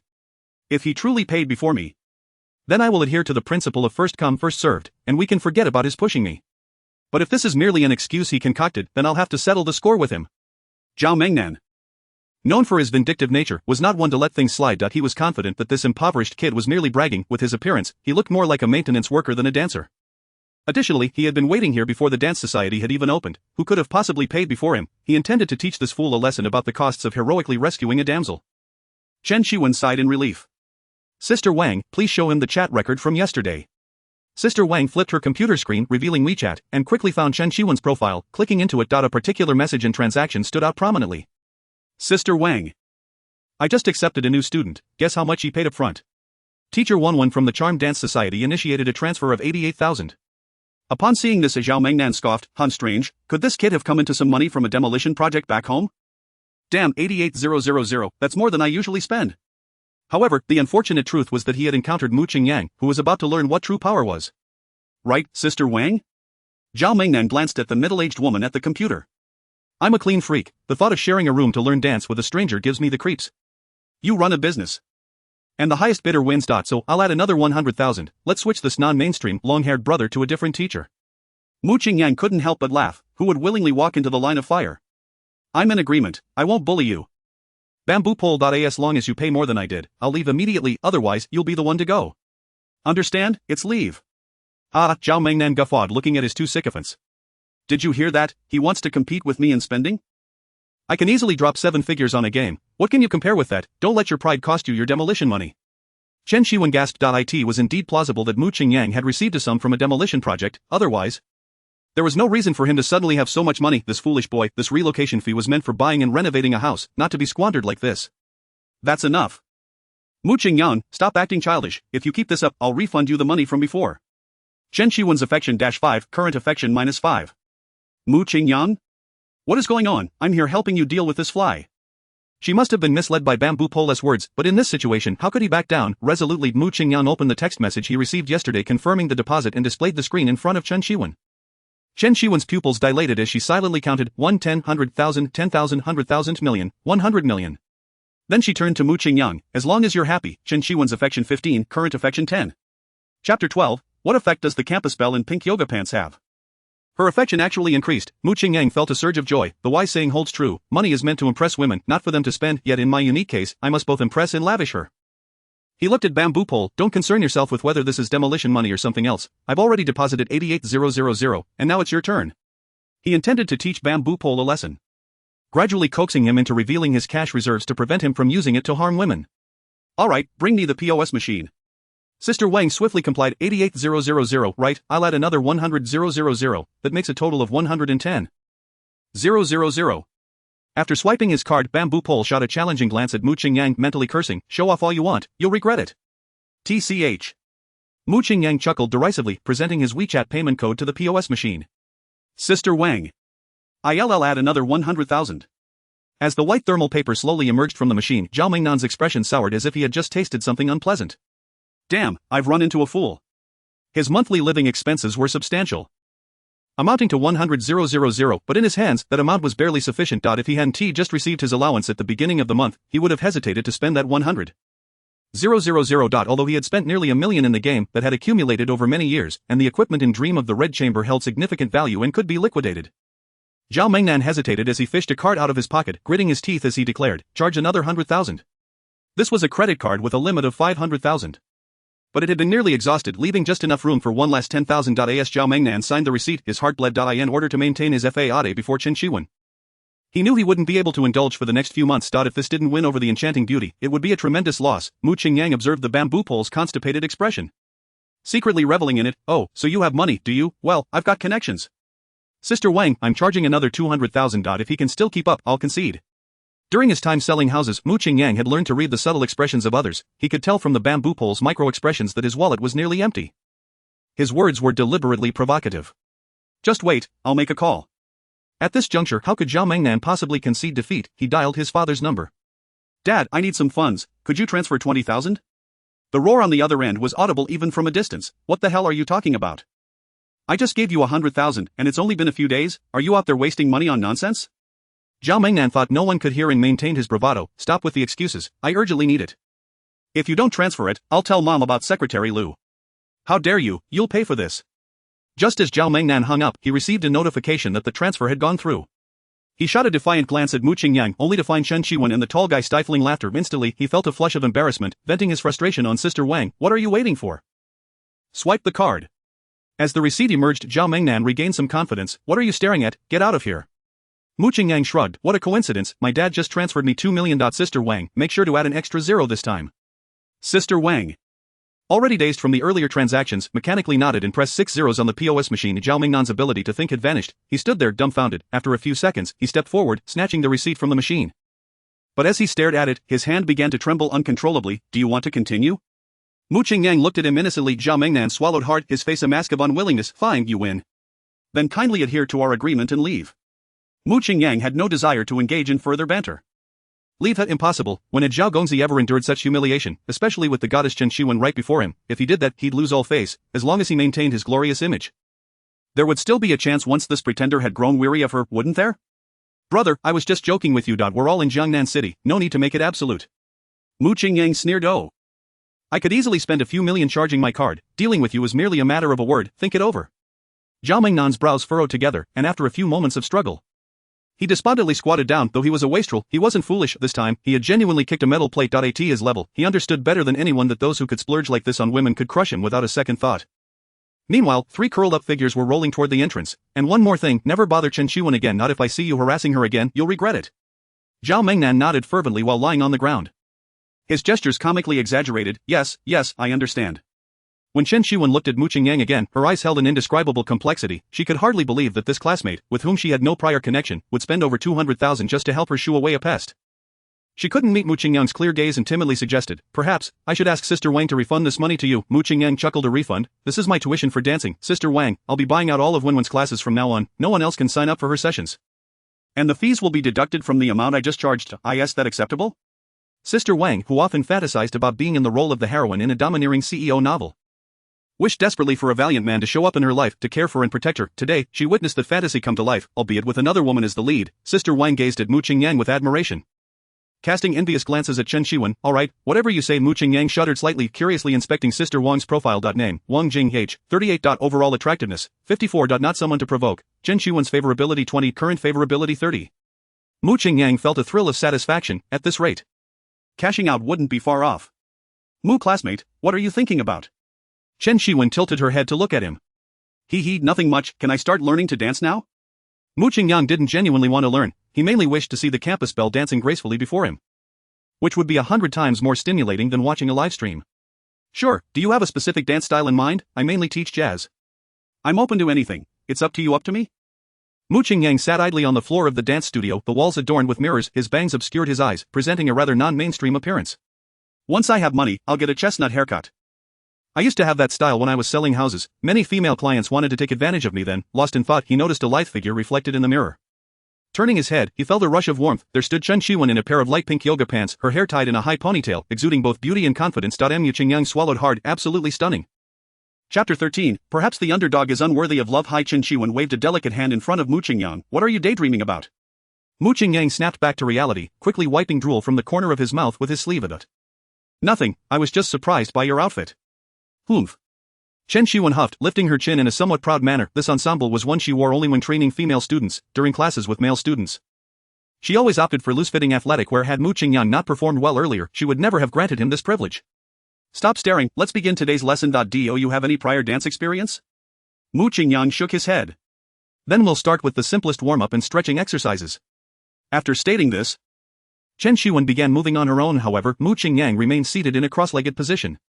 What are you doing? Stand up, you can't learn just by watching, follow my movements. Mu Qingyang felt so awkward that he could almost wear holes in his socks. He wanted to get up, but his body felt a bit unwell. How about, we skip today? I see this mall looks quite luxurious. Would you like to accompany me for a stroll? Before charging the card, Chen Shiwen would have absolutely refused to accompany Mu Qingyang to the mall. Firstly, she feared being seen by acquaintances with someone of his caliber, which would be embarrassing. Secondly, she adored the beautiful clothes and bags here. Afraid she might lose control and spend recklessly, but now she was more than willing. Ever since she learned of Mu Qingyang's vast wealth, she found him increasingly appealing. A low-key man with depth was rather charming. Wasn't he? Alright, I'm quite familiar with this place. I can help you avoid pitfalls. I need to change my outfit? Mu Qingyang pondered for a couple of seconds. I still think your work attire is a bit better. Both outfits were lovely, each with its own style, but the yoga pants were too provocative, and Mu Qingyang didn't want other men to see her. Alright then, please wait for me here, I'll be quick.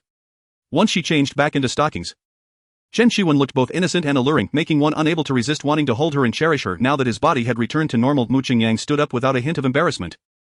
Walking side by side with Chen Shiwen as they exited the dance studio, Chen Shiwen intentionally leaned closer to Mu Qingyang, and a unique fragrance wafted into his nostrils occasionally as Mu Qingyang waved his hand absent-mindedly. He would brush against Chen Shiwen's warm, smooth skin, stirring feelings of desire within him. Mu classmate, Chen Shiwen tentatively inquired, didn't you have a girlfriend in college, won't this affect things? Oh, we broke up. Mu Qingyang replied flatly. Broke up? Why? It's not so much a breakup. Strictly speaking, she was never my girlfriend, as she never publicly acknowledged our relationship. Even her closest friend thought we were merely friends. Chen Shiwen frowned slightly. That's a bit much. Isn't it? Her past experiences led her to believe that Mu Qingyang had encountered a heartless woman, the most despicable kind. However, she refrained from voicing it. Since the relationship had already ended, there was no need to rub salt in the wound. It is worth expressing gratitude towards that woman. Had it not been for her apparent blindness, how could she have encountered such a remarkable man? May I inquire, how did you part ways? Ha! Mu Qingyang let out a self-deprecating laugh. Perhaps a loser like me is unworthy of love. Chen Shiwen stuck out her tongue in silence, but she could somewhat guess the reason. As the two passed by the Balenciaga boutique, a voice, filled with surprise, called out to them, Hey Wenwen, caught you slacking off at work, huh? Why are you outside instead of at the dance studio? Chen Shiwen playfully scolded, Do you think I'm like you, Feifei? This is my college classmate Mu Qingyang, who enrolled in my dance class. I'm just accompanying him for a stroll. After saying this, she glanced at Mu Qingyang and Feifei looked over, her forced smile more sorrowful than a frown. Has Wenwen fallen to such depths that she would consider someone like him? One glance reveals he's just a clean-faced loser. Aside from being slightly taller and having decent features, what is there to commend? He probably wishes to get close to Wenwen under the guise of learning to dance. He should take a good look in the mirror before trying to woo someone else. Hello, classmate, Feifei greeted politely. Mu Qingyang casually checked her details. Name, Huang Fei. Age, 28. Overall attractiveness, 72. Hello, Fei Jia, Mu Qingyang replied indifferently. Huang Fei's expression immediately fell, her mind racing with complaints. Am I that old that you call me sister? Is that polite? I look no different from Wenwen, both of us in our early 20s. Yet she forced a smile. Mu classmate, come check out our store. We've recently received many new styles, perhaps there is something Wenwen would like. Isn't she trying to flirt? Let us see how long she can keep up the facade. No, Chen Shiwen waved her hands repeatedly, we're just browsing, you go about your business. She was well aware of Feifei's intentions, undoubtedly wanting to take Mu Qingyang for all he was worth, but doing so would make her appear overly materialistic. Alright then, Mu Qingyang readily agreed. Worried about where to spend his affection funds, with over 90 million sitting in his account, he didn't want to miss the chance to increase Chen Shiwen's favorability to 70 without spending enough. That would be quite the loss. Are we really going in? Chen Shiwen hesitated. What if he genuinely wanted to buy her something? Should she accept or decline?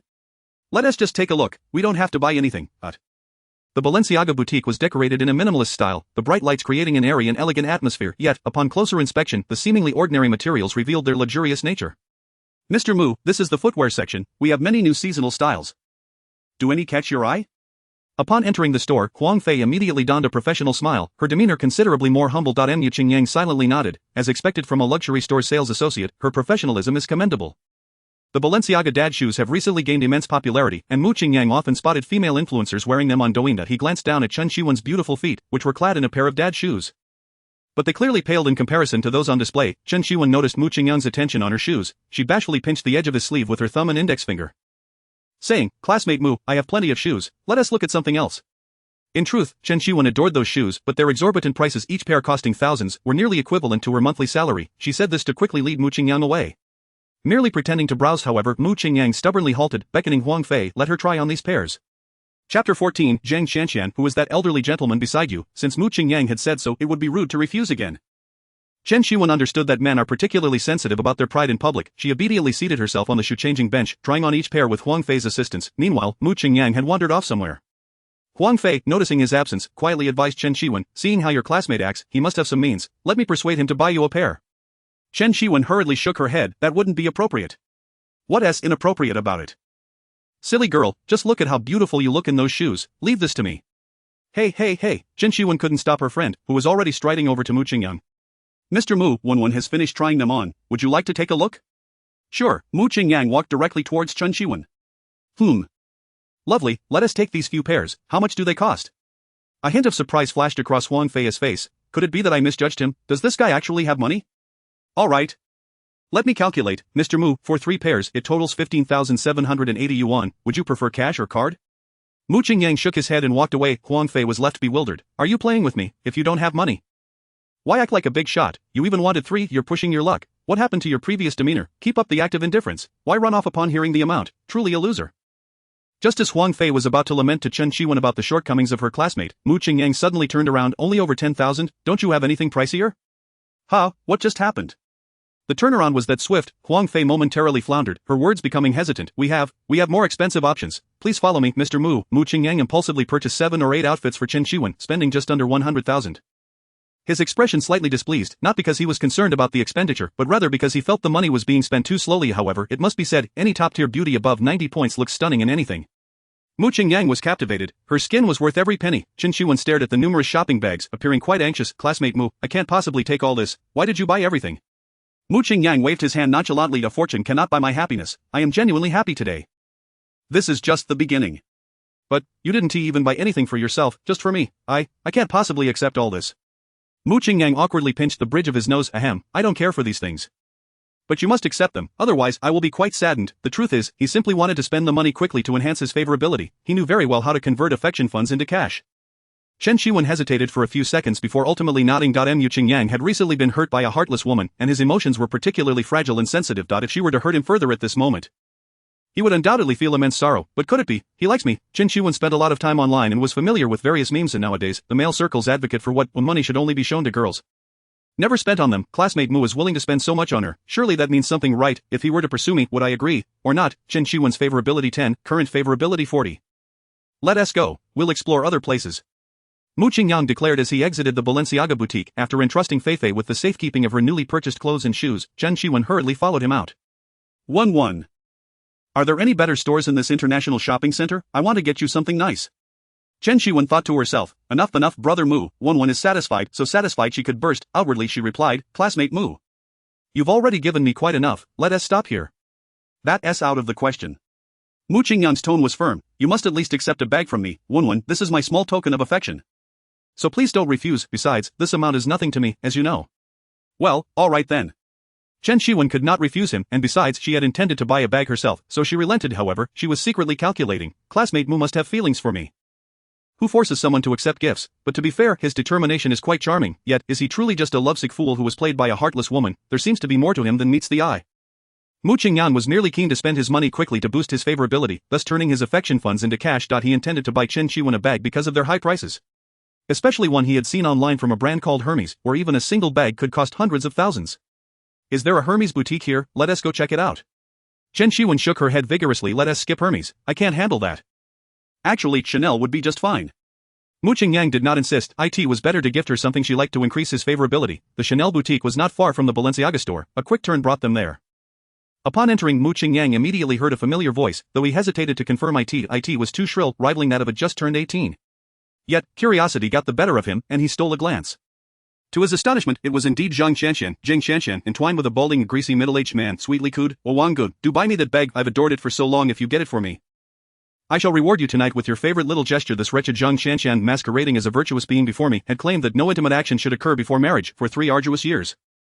I pursued her, and yet I couldn't even steal a kiss. Behind my back, she either sells herself or plays the role of a mistress. Jing Xianshan. The voice of Mu Qingyang was frigid. Is that rotund fellow beside you your father? Upon hearing someone call out, Jing Xianshan turned puzzled. Upon recognizing Mu Qingyang, she disdainfully remarked, "Oh, I thought it was someone important, but it's just the Meituan delivery boy." Mu Qingyang, why aren't you out delivering food instead of loitering here? Mu Qingyang's tone grew even colder. I said, "Is that hefty gentleman next to you your father? What business is it of yours?" Jing Xianshan snapped back, her temper flaring. "Who I associate with is none of your concern. You've already embarrassed me enough. My friends mock me for having a delivery boy as a suitor. Do you know how mortified I was?" Chapter 15. Mu Qingyang, you are nothing but a scoundrel. The greasy man finally grasped the situation. He patted his protruding belly, adopting a serious demeanor. "Young man, this society is quite complex. It's not merely about love and romance. Emotions are frightfully fragile in the face of materialism. This is not a place for you. Know when to stop." Mu Qingyang found himself momentarily speechless, unsure of how to respond. At that moment, a delicate arm gently looped around his, and a sweet voice whispered in his ear, "Mu Good, don't be angry." The rotund man's eyes widened. He had assumed the girl was merely a bystander accompanying Mu Qingyang.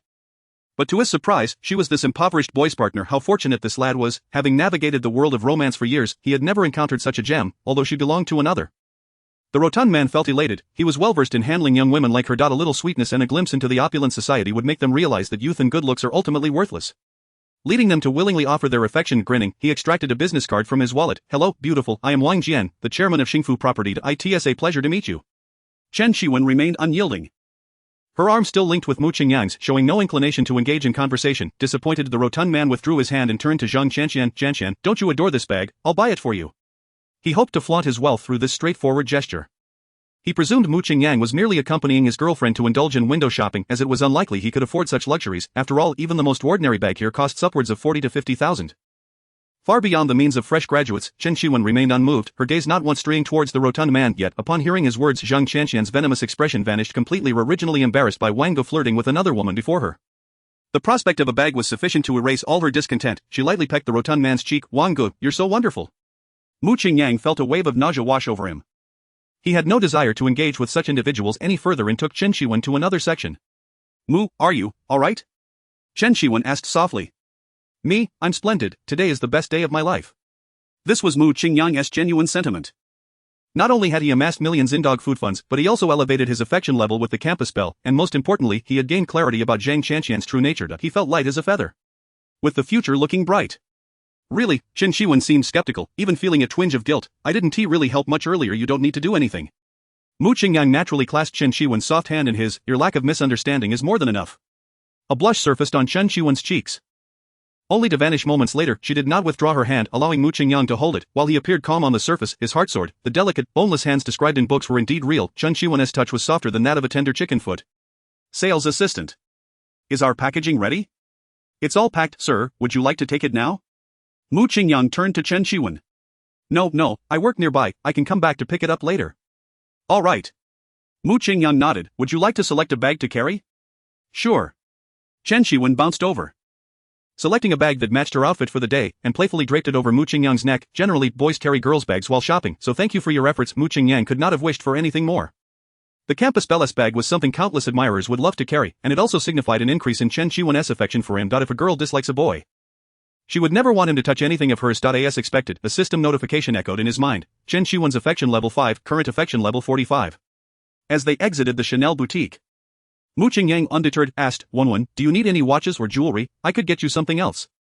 Chen Shiwen hurriedly shook her head, saying, No, you have already given me too many gifts. I truly cannot accept any more. Are you hungry?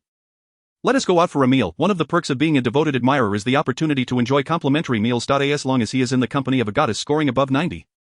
Mu Qingyang need not spend a dime on dining. Previously, when he was selling real estate, the company provided quite good meals, and he could consume 3 bowls in one sitting. However, after losing his job, his economic resources dwindled, and he was reduced to eating fast food costing 10 yuan per meal. He had been craving delectable dishes for quite some time. I am not hungry yet. Let us find a place to eat tonight. I'll take you somewhere special. Chen Shiwen playfully winked. Where is this place? You'll find out when we get there. Chen Shiwen took Mu Qingyang's hand and dashed ahead, while he followed behind with a silly grin. The two resembled a couple deeply in love. A professional styling salon. Have you brought me here to get a haircut? My hair isn't that long. I plan to grow it out a bit more. This hair salon was merely a street away from the IFS International Center, and its lavish decor indicated that it was quite pricey. His meager budget of over 1,000 yuan would barely cover a perm or dye. Mu Qingyang had often seen videos of men spending thousands on haircuts, only to later report being extorted, which he certainly wished to avoid. Brother Mu, I believe you would look significantly better with shorter hair. Do you trust me? This salon has excellent skills and reasonable prices. I usually come here for hair washing and styling.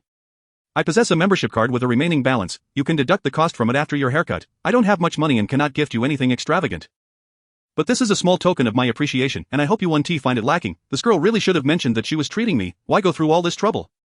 Mu Qingyang accepted the membership card, readily agreeing. I trust you. How could I possibly disdain your kindness? I shall go right away. Wait a moment. Chen Shiwen handed him another card. I am also a member at the skin care center upstairs. After your haircut, you can go wash your face. I might be tied up for a couple of hours, but I will come find you once I'm done. Mu Qingyang nodded. See you tonight. To be honest, it was Mu Qingyang's first time stepping into such a high-end hair salon. Normally, he wouldn't spend more than 20 yuan on a haircut. Sometimes, he even took it upon himself to trim his bangs. Today, however, he was benefiting from Chen Shiwen's generosity. Upon entering, a sweet-faced hostess greeted him with a smile. Hello, handsome. Would you like a perm dye or a haircut? Mu Qingyang glanced at the price list on the wall. Hair wash, cut and blow dry starting at 88 yuan, perm and dye starting at 888 yuan. Just a haircut will suffice. Alright, handsome. Do you have an appointment with a stylist? No, whoever is available can assist me. Understood. The hostess pressed her Bluetooth earpiece and turned her head, saying, Tony, 1 male haircut, please make it neat. A stylist with white hair, 2 meters away, mirrored her actions. Got it, coming right up. Mu Qingyang thought, what is this operation? Quite unique. Is it really necessary to shout from 2 steps away? Or is it a trend among the Wang Lingjiang stylists to use Bluetooth? After bidding farewell to Mu Qingyang, Chen Shiwen first returned to the Charm Dance Society to request an advance of 100,000 yuan from Sister Wang. She then made her way back to the Balenciaga boutique. The clothes and shoes she had tried on earlier were simply too beautiful. She could hardly contain her excitement at the thought of wearing them. Moreover, she wanted to buy 2 outfits for Mu Qingyang. Perhaps he didn't care much about his appearance, but Chen Shiwen believed that he would look incredibly handsome in these clothes. Fei, you just saw him. He is nearly 185 centimeters tall and weighs around 80 kilograms. Pick out 2 well-fitting pieces for him. Got it. 185 cm, 80 kg. Go ahead and gloat. Fei shot Chen Shiwen a resentful glance before continuing. So is he really a golden turtle son-in-law? Chen Shiwen shyly nodded. Fei's tone immediately turned envious. I envy you, you're so lucky. He seems quite generous and doesn't strike me as the type to be frivolous. He seems quite suitable for marriage. You must seize this opportunity. If you don't, I might swoop in. Oh, shut up. Chen Shiwen rolled her eyes at Fei. We've only just met, and I know nothing about his circumstances. It's far too early to be saying such things. Fei nodded in agreement. True. Take your time to understand him. But let me remind you, until you've established a relationship, do not act recklessly, alright? Don't let yourself be foolishly swept up in romance. P.S. Huang Fei, I advise you not to meddle too much. Chapter 17, a person of distinction. Mu Qingyang stood before his apartment's security door, holding several large Balenciaga shopping bags out. He pressed his ear against the door, listening intently, but heard nothing. Only then did he quietly take out his key and stealthily unlock the door. Fortunately, my parents are out. If they saw me return with so many clothes, I would surely face a barrage of questions. Inside Chen Shiwen's room, 2 black stockings slowly slipped down from her fair, delicate thighs. Shortly thereafter, a lace short-sleeve top joined the items on the floor. After a rustling sound, Chen Shiwen, now in front of the mirror, had transformed her look. She still wore her dad's shoes, paired with elegantly draped gray trousers and a slightly loose black short-sleeve top, all from Balenciaga. I don't know if it's just in my head, but I look significantly more sophisticated now. Transforming into a cool girl, Chen Shiwen switched to a casual shoulder bag, stuffing in a change of clothes. After hesitating for 2 seconds, she also grabbed the charger from her bedside, tossing it into her bag before finally stepping out. Satisfied, Mu Qingyang gazed at his clean and refreshing reflection in the mirror, breaking into a wide smile. Such vitality truly embodies the spirit of youth. He checked his phone and saw that it was already 6 o'clock, just as he was about to send a WeChat message inquiring about Chen Shiwen's whereabouts. He received her message. Brother Mu, are you ready? I'm at the entrance of the salon. Mu Qingyang replied. Perfect timing, I'll be right down. When Mu Qingyang reappeared before Chen Shiwen, her eyes brimmed with astonishment and disbelief. Was this truly the same person? How could a mere haircut and a shave result in such a drastic transformation, such an effortless way to become handsome? Why hadn't he done it sooner? Mu Qingyang's perspective on life was evidently on a higher plane than that of us ordinary individuals, who often grapple with insecurities about our looks. So if that is the case, perhaps my greatest asset, my beauty, might not hold as much significance in his eyes. With this thought, Chen Shiwen suddenly felt a wave of insecurity wash over her. What is wrong? Do you look unhappy upon seeing me? Why the long face? Mu Qingyang naturally took hold of Chen Shiwen's small hand. Realizing that the beautiful campus flower possessed a remarkable charm, every time he laid eyes on her, his mood instantly brightened. His intimate gesture rekindled Chen Shiwen's confidence, prompting her to sweetly remark, not at all. I am merely astonished by your transformation. It's quite extraordinary. Mu Qingyang stroked his chin. Is the change really that significant? It's just a bit more refreshed, isn't it? Not at all. Chen Shiwen shyly glanced at him. With this new look, you have the quintessential appearance of a charming young man, which is exactly what girls adore. Mu Qingyang grinned mischievously. So do you like it? Disgusting. Chen Shiwen flung his hand away and turned away. We've only just met for a day. How could there be any feelings of like or dislike? Mu Qingyang chose not to dwell on it and quickened his pace to catch up. Did you hear any sounds just now? What sound? Chen Shiwen tilted her head, asking cutely. Mu Qingyang pointed to his stomach. The sound of my stomach growling. I haven't eaten all day. Let us go find something to eat. Chen Shiwen crossed her fingers. Can we wait for 10 more minutes? I bought you a gift, and it's at the dance studio. Shall we take a quick look?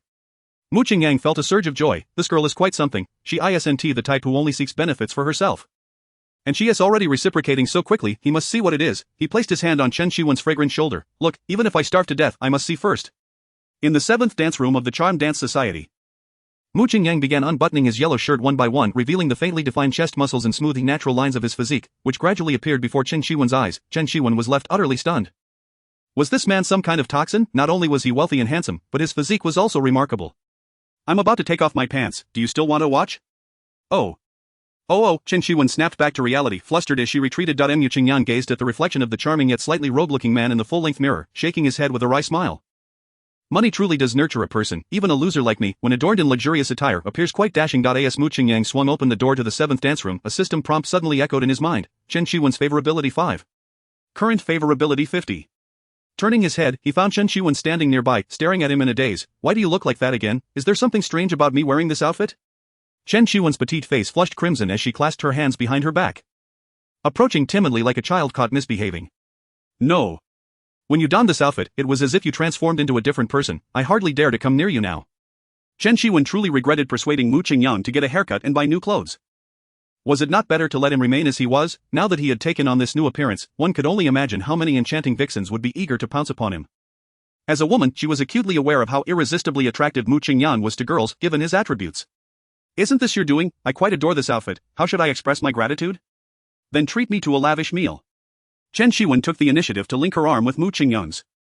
It seemed evident that Mu Qingyang harbored positive feelings towards her. Even if he attracted attention, she was now close to him and had no need to feel insecure. Most importantly, with Mu Qingyang in this attire, they looked almost like a couple, adorned in matching shoes and similarly styled clothing. With this advantage, even the most audacious temptresses would think twice before openly flirting with Mu Qingyang in her presence. After all, she was now the pseudo-main consort. Chapter 18. Well, the door shut. No one is allowed inside. Let us go. We shall indulge in a grand feast. What would you like to eat? Mu Qingyang gently squeezed Chen Shiwen's delicate fair arm. The sensation was truly delightful. Chen Shiwen appeared slender, yet her body had a pleasing softness. Her small frame made her look slim, but she had a pleasantly full figure to the touch. She felt no aversion to Mu Qingyang's physical contact. Instead, she smiled sweetly at him. I have heard that Xinrongji is quite good, although it is a bit pricey.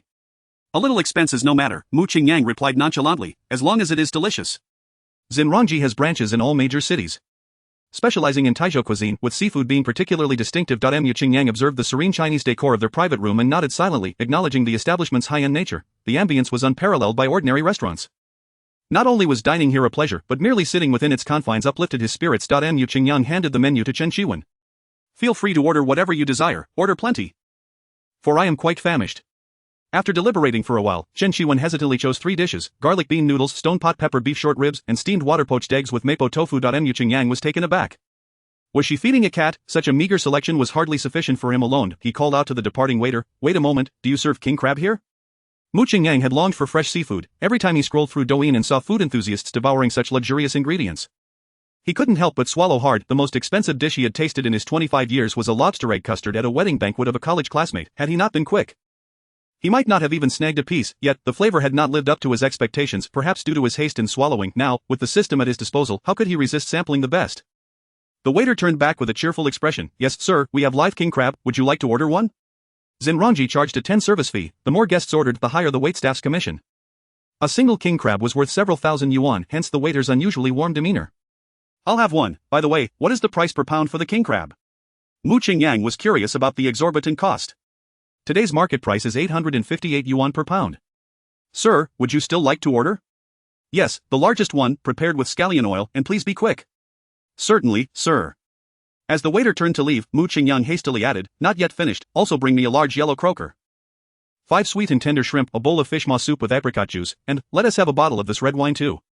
He pointed to a bottle priced over 20,000 yuan on the menu. His usual drink was a 6 yuan chilled national banquet wine. He had never tasted such fine wine, and today was the day to indulge. Mugij, can we finish all this? Chen Shiwen quietly reminded him. Although Mu Qingyang had a fortune of 100 million yuan, such extravagant spending was excessive. Chen Shiwen had already assumed the role of the lady of the house. If we can't finish it, we'll feed it to the dogs. Mu Qingyang thought of saying this but realized it would come off as pretentious. I have quite the appetite. This may not be enough. Besides, it is my first time treating you to a meal. I must make it lavish. All right then.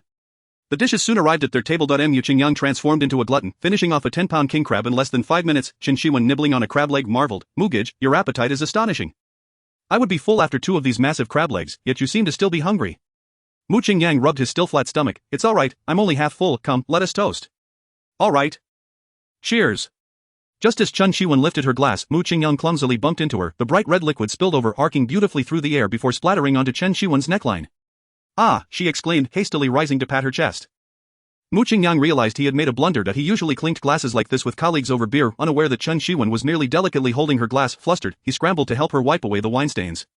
Wait, had he inadvertently touched somewhere inappropriate? Chen Shiwen was stunned, staring blankly at Mu Qingyang. That he, too, was bewildered. Who was he? Where was he? What just happened? A few seconds later, a high-pitched scream pierced the air.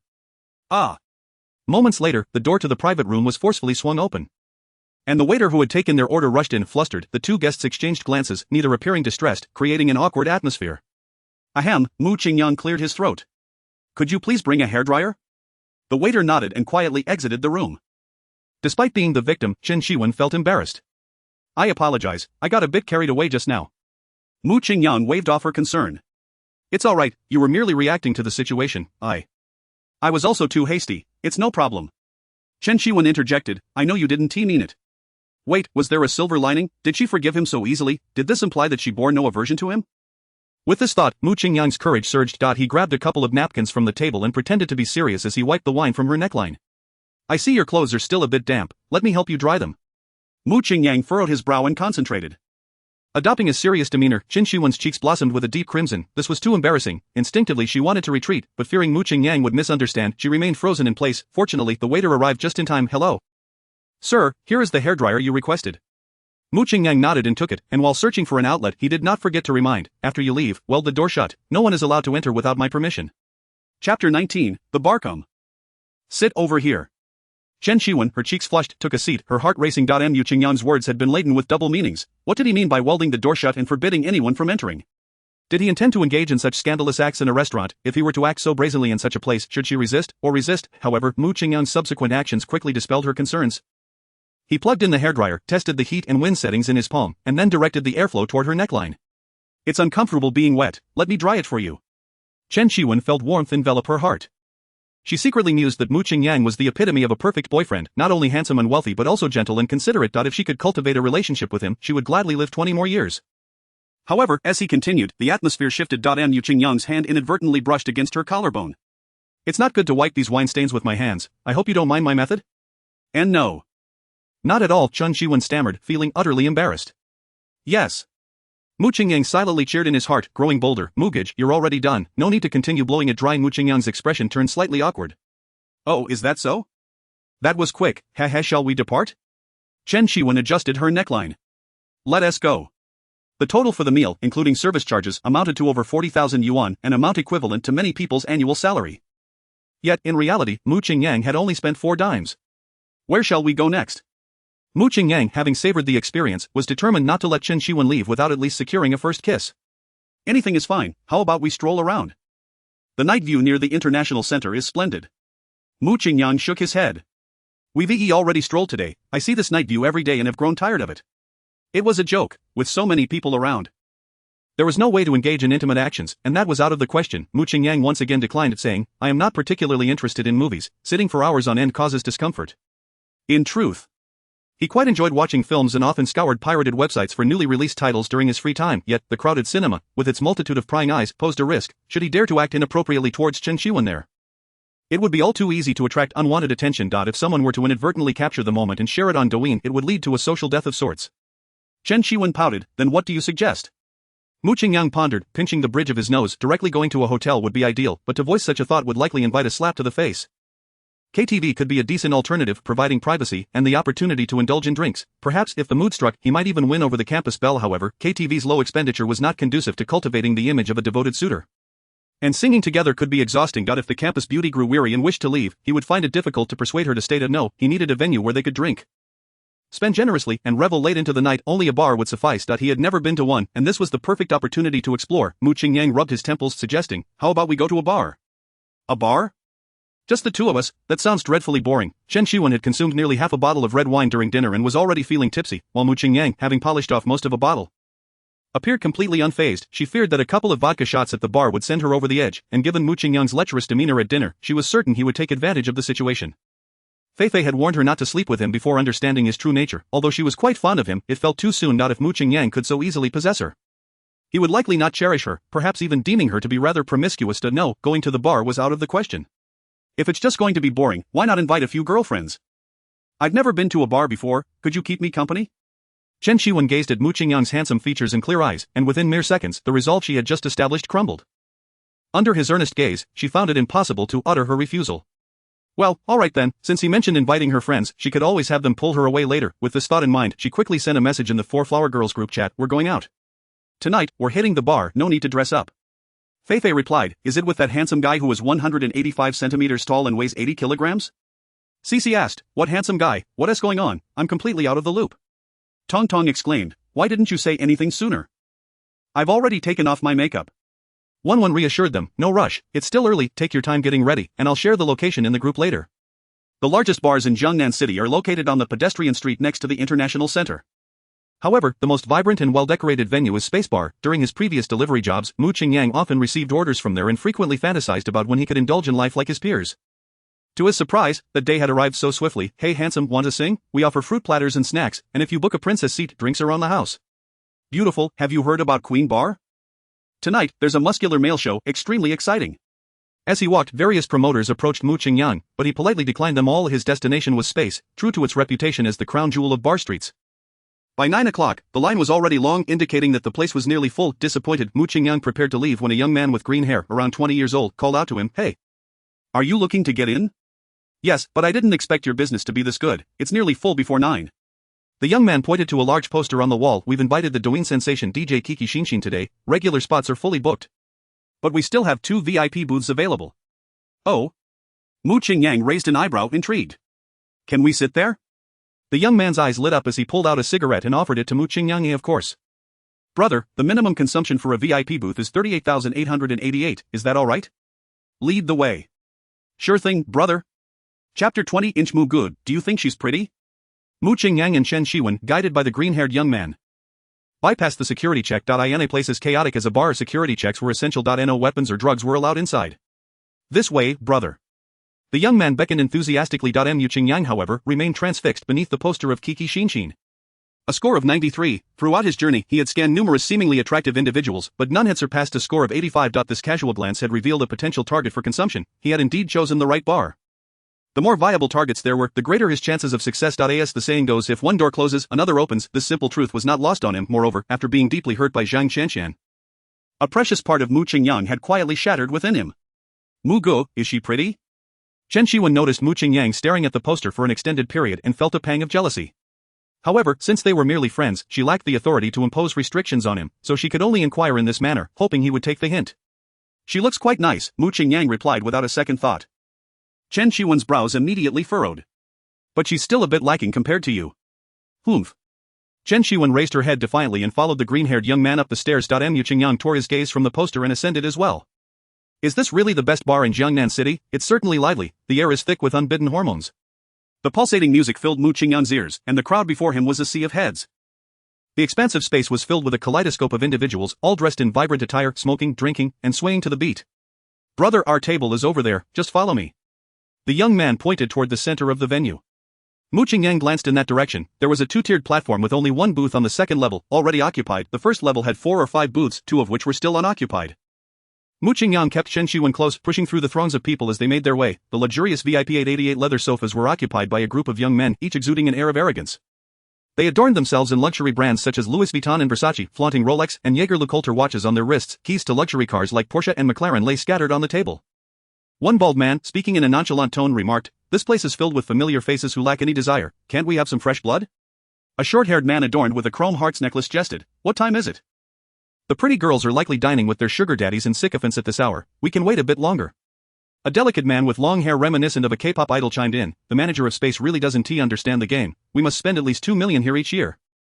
And he can't even arrange for a female DJ to come toast us. I truly wonder what he's doing with his time." The bald man chuckled lewdly, "This Kiki Xinshin looks stunning in her videos. I wonder how she measures up in real life. To be honest, I've indulged several times while watching her on my phone. After tonight, I must get her contact information." "Ah," the long-haired man laughed heartily, "Baldy, you're truly something else. Look over there." The short-haired man exclaimed, his eyes sparkling as he pointed toward a booth on the first level. "There's a gem." The bald and long-haired men quickly turned to look. "Wow, she's really something.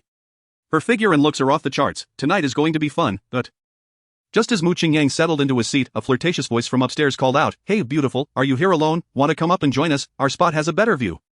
Chen Shiwen glanced over but ignored the offer. Mu Qingyang said nothing. After all, being approached in a bar was a commonplace occurrence.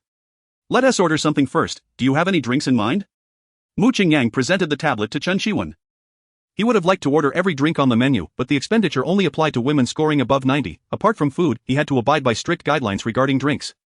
So it was essential to consider Chen Shiwen's preferences. Chen Shiwen scrolled through the tablet, hesitating at the sight of drinks priced in the thousands. After a moment of contemplation, she gently placed the tablet back on the table and said to the green-haired young man, "Let us have 2 bottles of Jaeger and a few bottles of juice." The young man was taken aback, thinking, "Isn't that a bit too low for a minimum consumption of 38,888, even if we brought a group they wouldn't finish it?" Yet, he dared not mock the customer and instead turned to Mu Qingyang for assistance. "Bro, why don't you take over?" Mu Qingyang recognized her intent to save him money and appreciated her frugality. Previously, whether it was for topping up cards or shopping, she had shown some reluctance.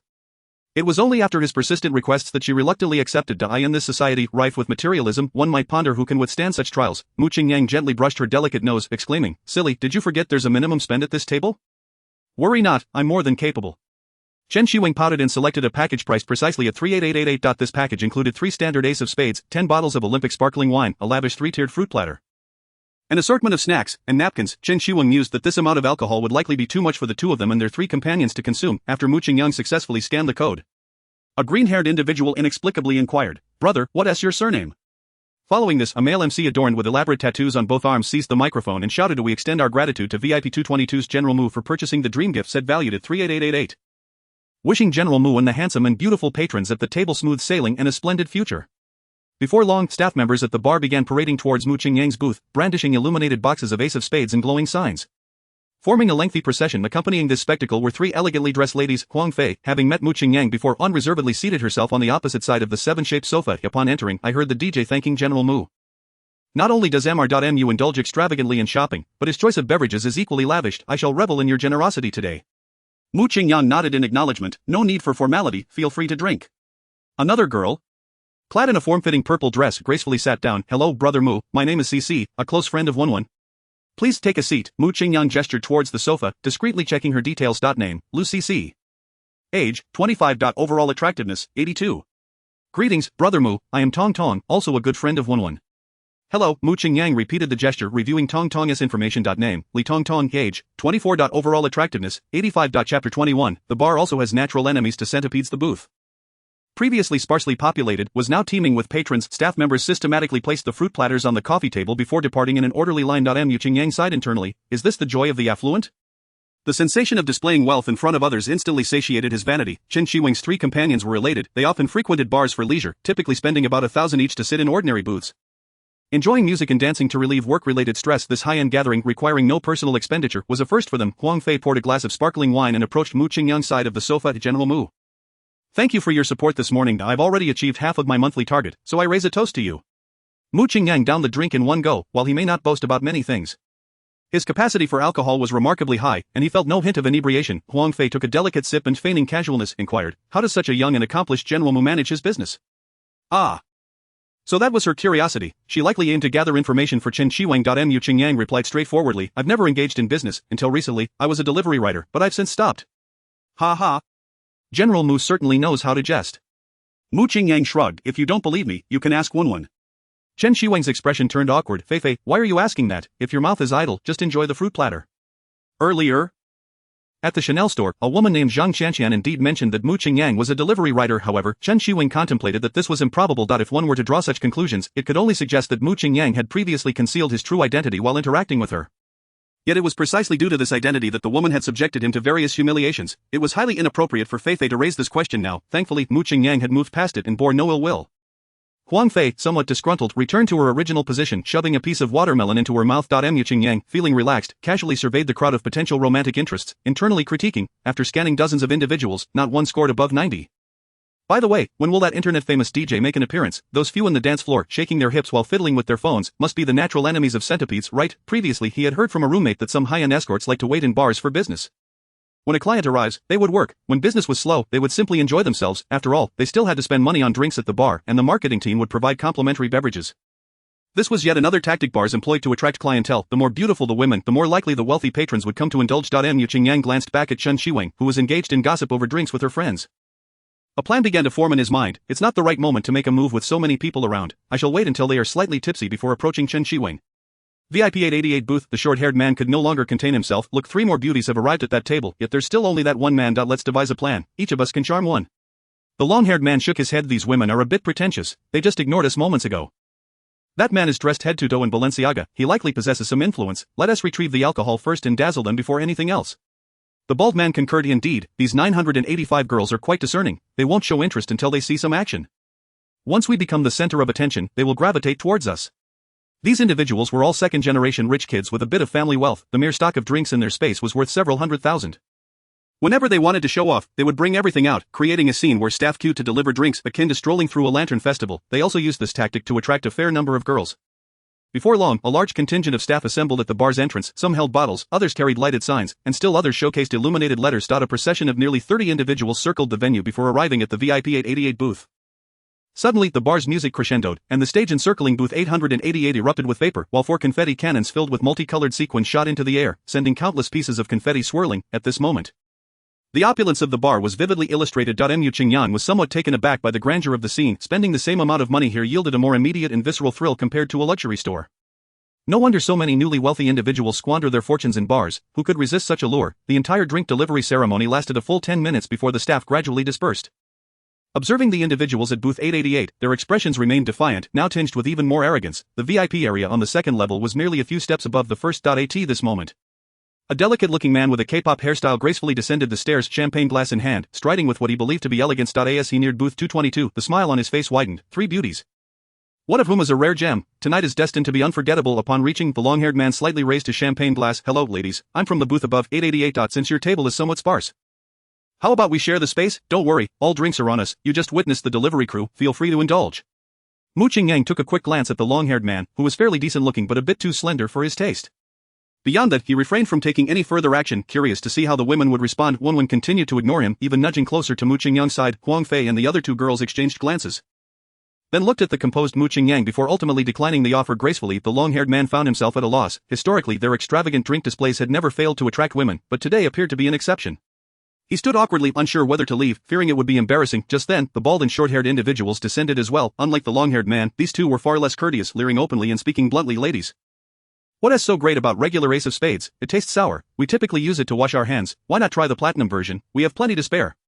Exactly, we're here to have a good time. More friends can't hurt. Right, you might want to inquire about us. The 3 swordsmen of this area are quite well known.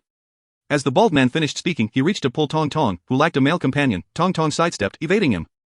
The bald man mistakenly interpreted her actions as coyness and, leering, attempted to grab her again. Witnessing this, Mu Qingyang could no longer tolerate it. He rose and sternly commanded, "What do you think you're doing? Stand there and don't move." Chapter 22, Brother, did you order this? Mu Qingyang, standing nearly 185 centimeters tall and possessing a robust physique, bore a somewhat intimidating expression as he furrowed his brows. The bald man hesitated, sensing the threat. If they willingly accompany you, that is none of my business, but don't lay a hand on my table. Consider the previous incident forgotten. Now get lost. Mu Qingyang waved his hand impatiently. His assertiveness wasn't mere bravado. He was confident he could take on all 3 of them if necessary. The bald man scrutinized Mu Qingyang again, realizing he was not someone to be trifled with, and reluctantly turned to the short-haired and long-haired companions, saying, "Let us go." As they departed, Tong Tong filled a glass with wine and raised it towards Mu Qingyang. "Brother Mu, thank you for your help earlier. I'll down this in your honor." Mu Qingyang downed his drink in one gulp and remarked, "It's just a minor issue. Let us enjoy ourselves without concerning ourselves with them."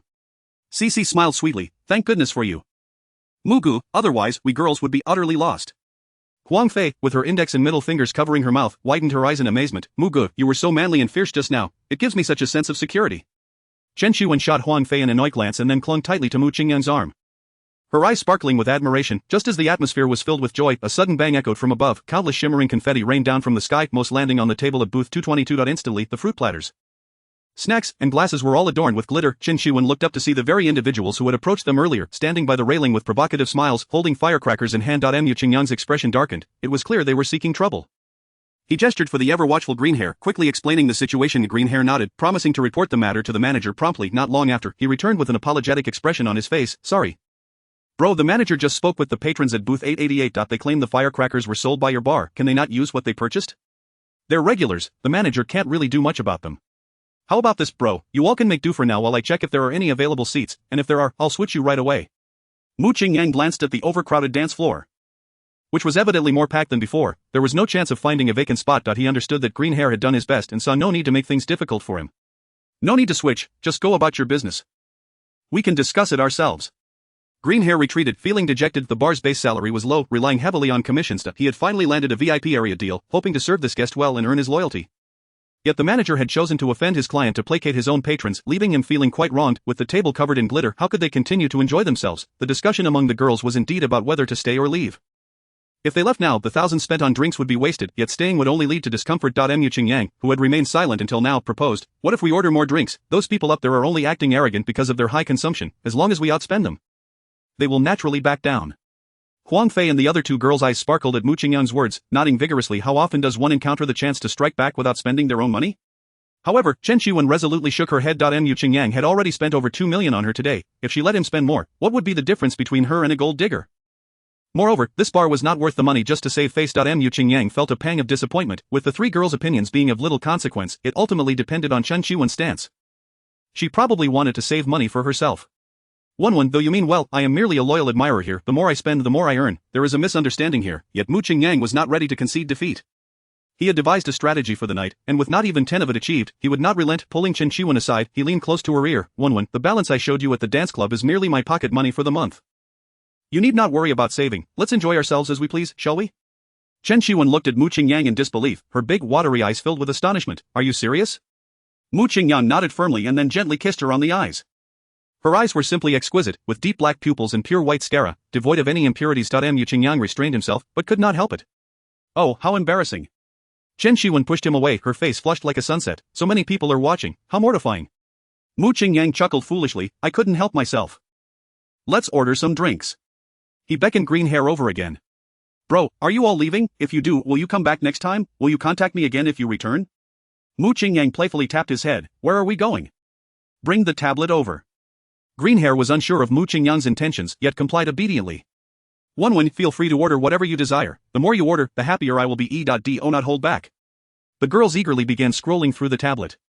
1. Can we really order anything? The shrimp-headed guy up there acted like he was something special just because he had a few bottles of platinum black ace. Let's order for ourselves and drive them crazy. Tong Tong suggested. Agreed. Let's order a few more bottles to dampen their spirits. Humph. CC exclaimed upon seeing the price of the platinum black ace on the tablet. Tong Tong quickly reconsidered. Over 20,000 a bottle? That's absurd. Can we really order this? 1. Mu Zong said not to be polite, so what are you afraid of? Just order the platinum black ace. Huang Fei, having witnessed Mu Qingyang's prowess, was completely untroubled. Chen Qiwen, no longer hesitating, directly ordered a divine dragon set. The package included 1 bottle each of golden black ace, platinum black ace, pink gold black ace, green gold black ace, and purple gold black ace. A total of 5 bottles of the golden black ace, valued at 99,999. After placing the order, Chen Qiwen handed the tablet to Green Hair. Green Hair swallowed hard at the sight of the drinks in the cart. Nervously presenting the tablet to Mu Qingyang, bro. Is this what we're ordering? Chapter 23, Zhuokerson. Mu Qingyang wasted no time, pulling out his phone to scan the code. Green Hair was so moved he nearly cried. What kind of godly patron was this? Not only was he not angry, but he also spent an additional 100,000. To put it into perspective, just this order would earn him over 10,000 in commission. Equivalent to 2 months' salary. After the order was placed, Green Hair hurried off, eager to arrange everything for the guest. Soon, the DJ booth erupted with the MC's deep bass voice. A heartfelt thank you to VIP 222's Mu Zone for the consumption of the divine dragon set, valued at 99,999. May the boss prosper in wealth and women gaining power and success. Concurrently, 4 dancers clad only in lingerie appeared at the 4 corners of the booth, their alluring movements eliciting enthusiastic cheers from the crowd. A long line formed at the bar entrance, this time with stylish, attractive girls delivering the drinks instead of male servers. Mu Qingyang understood that these must be the so-called Atmosphere Group. As the Atmosphere Group delivered the bottles of golden black ace, the music and lights in the venue suddenly ceased. A spotlight then illuminated booth 222, followed by an explosive mix of upbeat music and dazzling lights. All the smoke machines simultaneously released clouds of mist. While colorful confetti filled every corner of the bar, Mu Qingyang once again recognized the power of money. Was he purchasing mere drinks? No, he was buying confidence. Once the drink delivery ceremony concluded, a myriad of beautiful girls rushed to toast Mu Qingyang. With each clinking glass, he mentally counted 63. At this moment, the 3 shrimp-headed men at VIP 888 finally fell silent. The bald one remarked, that kid has some skills. How come we've never seen him before? The short-haired one replied, he is probably a rising star here in Jiangnan City for business or tourism. The long-haired one cautioned, let's keep a low profile. We can only thrive in this small corner of Jiangnan City. We don't want to stir up trouble for ourselves. Besides, today's main purpose is to see Kiki Xan. She'll be on stage in 2 minutes. A long line still awaited at the bar entrance as a Mercedes-Benz van slowly approached. At the security chief's command, about 10 security personnel who were chatting and smoking quickly fell into formation, lining up on the roadside. The car door opened slowly, revealing a cool girl wearing a baseball cap, a loose white floral t-shirt, hip-hop jeans, and a colorful kitten tattoo on her arm. She was none other than the internet celebrity DJ Kiki Xan. Heavily invited by space, many in line and passers-by recognized her, pulling out their phones to capture the moment. Wow, an unbelievably beautiful woman. They say internet celebrities lose their charm in person, but she is even prettier than in her videos. I'm in love, just look at her indifferent and cool gaze, it captivates my heart. I heard Kiki Xan comes from a wealthy family. She learned to DJ while studying in the UK. While she is stunning, she is also incredibly talented. It's rumored she might make the top 100 DJs in the world this year. You don't mean she comes from a bathing center? Do you? What are you even thinking? Haven't you seen her videos? She lives in a villa and drives a sports car. She is a genuine rich girl. Inside the bar, the MC passionately announced, let us welcome today's heavyweight guest. The TikTok sensation Kiki XAN making her dazzling entrance. Furthermore, I must share some delightful news with everyone. Today, at the Spacebar, the highest spending booth grants an opportunity to drink alongside Kiki Shinshin. Cheers erupted. As the MC's voice faded, Kiki Shinshin appeared on the DJ stage, her image dominating the large screens and all display devices within the bar. Instantly, the venue erupted with howls of excitement. Zwickerson tightened her earpiece, wishing to block out the shrill screams of the non-mainstream crowd, the shamade hairstyle enthusiasts, and the youthful rebels below. Her aspiration was to become the world's foremost female DJ, spinning at international electronic music festivals for true music lovers. Rather than performing in such a chaotic commercial environment, however, lacking familial support for her passion, she felt compelled to validate her worth through this means. The MC's mention of the drinking arrangement further irked her, had it not been for her dedicated public relations team.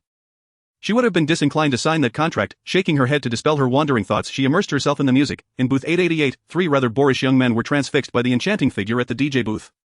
The short-haired one exclaimed, "Am I seeing things? Is there really such a stunning beauty online? She's on par with that exquisite one down there." The long-haired one remarked, "In comparison, her disdainful demeanor intrigues me even more. I can hardly imagine the thrill of conquering her." "Baldy, what the hell are you doing with your hand in your pants?" In booth 222, Mu Qingyang was once again perusing Zwickerson's information. Name, Zwickerson age, 24. Overall attractiveness, 93. No consumption activity means I can't access her detailed profile. I really want to know what her rewards are. Wen and a few of her friends were absolutely thrilled upon seeing Zwickerson. Cici and Tongtong had stars in their eyes. I've been following her Douyin account for ages. Absolutely adore her videos. I can't believe she looks this stunning in person. I'm going to be her die-hard fan from now on. Me too, she's just so cool, I'm utterly in love. Huang Fei shook her head. I thought I looked decent. But I can't even compare to these young ladies. Kiki Shinshin is truly beautiful. At this point, Huang Fei glanced at Chen Shiwen. The Wen, in all the years I've known you, I've never encountered anyone who could rival your beauty. She's the first. Chen Shiwen.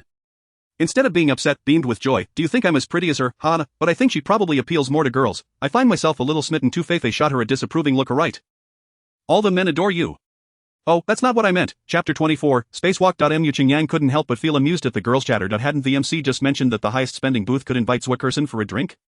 Seeing how much they adored this internet celebrity, I could very well indulge in a bit of flattery. Wen, Mu Qingyang leaned closer to Chen Shiwen. Would you like to invite Kiki Shinshin over to join us? I can help. Chen Shiwen's face lit up with excitement. Can we really? Then she pouted, but we need to be the top spenders. I wonder how much that will cost us. Mu Qingyang chuckled. That amount is nothing to me. Remember what I told you, money can't buy my happiness. Since I'm here at the bar, let's enjoy ourselves to the fullest. Chen Shiwen wrapped her delicate arm around Mu Qingyang's neck, obediently saying, all right. I'll follow your lead.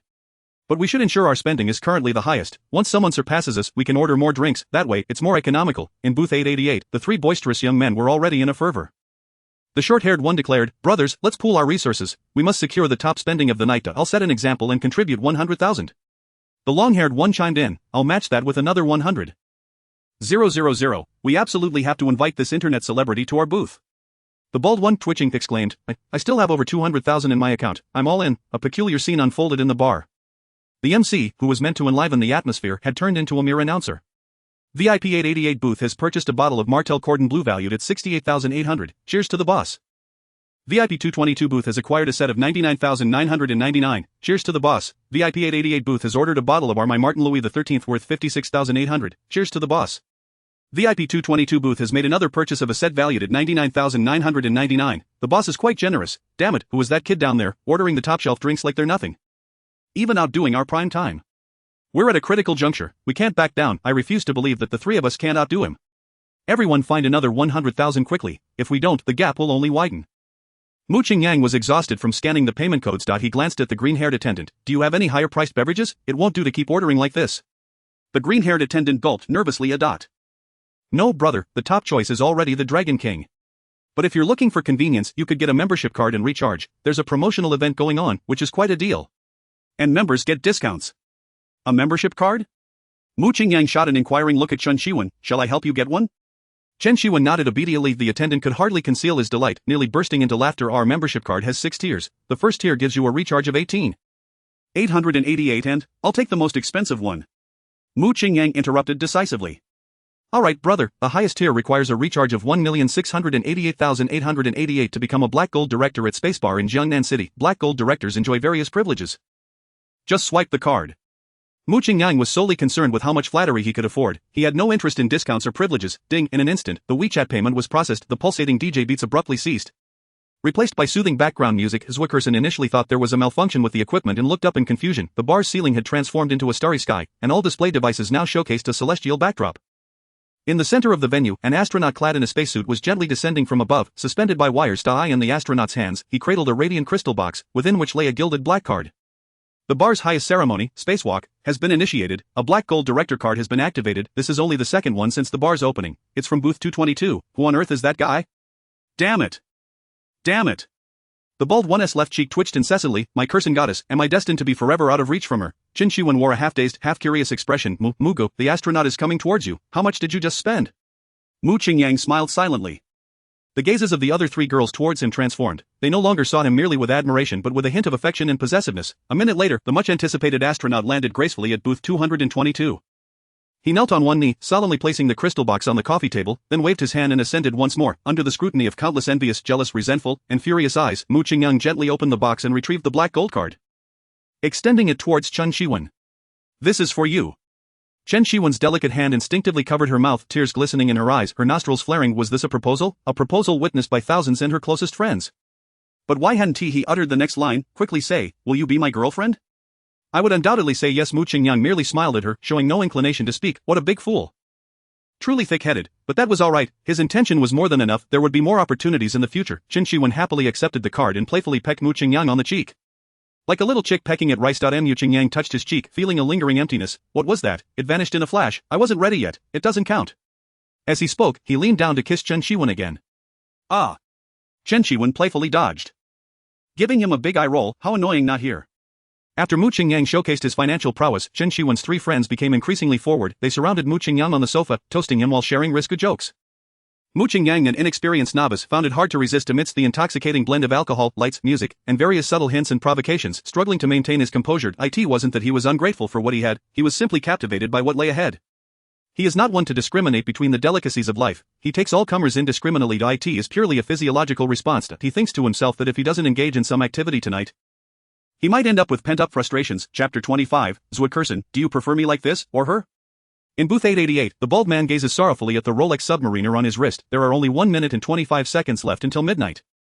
And Curson will be someone else's. My heart aches right now. Do you all understand the feeling of yearning for something unattainable? The short-haired man, slightly irritated, responds, what are you pretending to be, a pure-hearted warrior? It's still early. Quickly find someone, or you'll be left to your own devices tonight.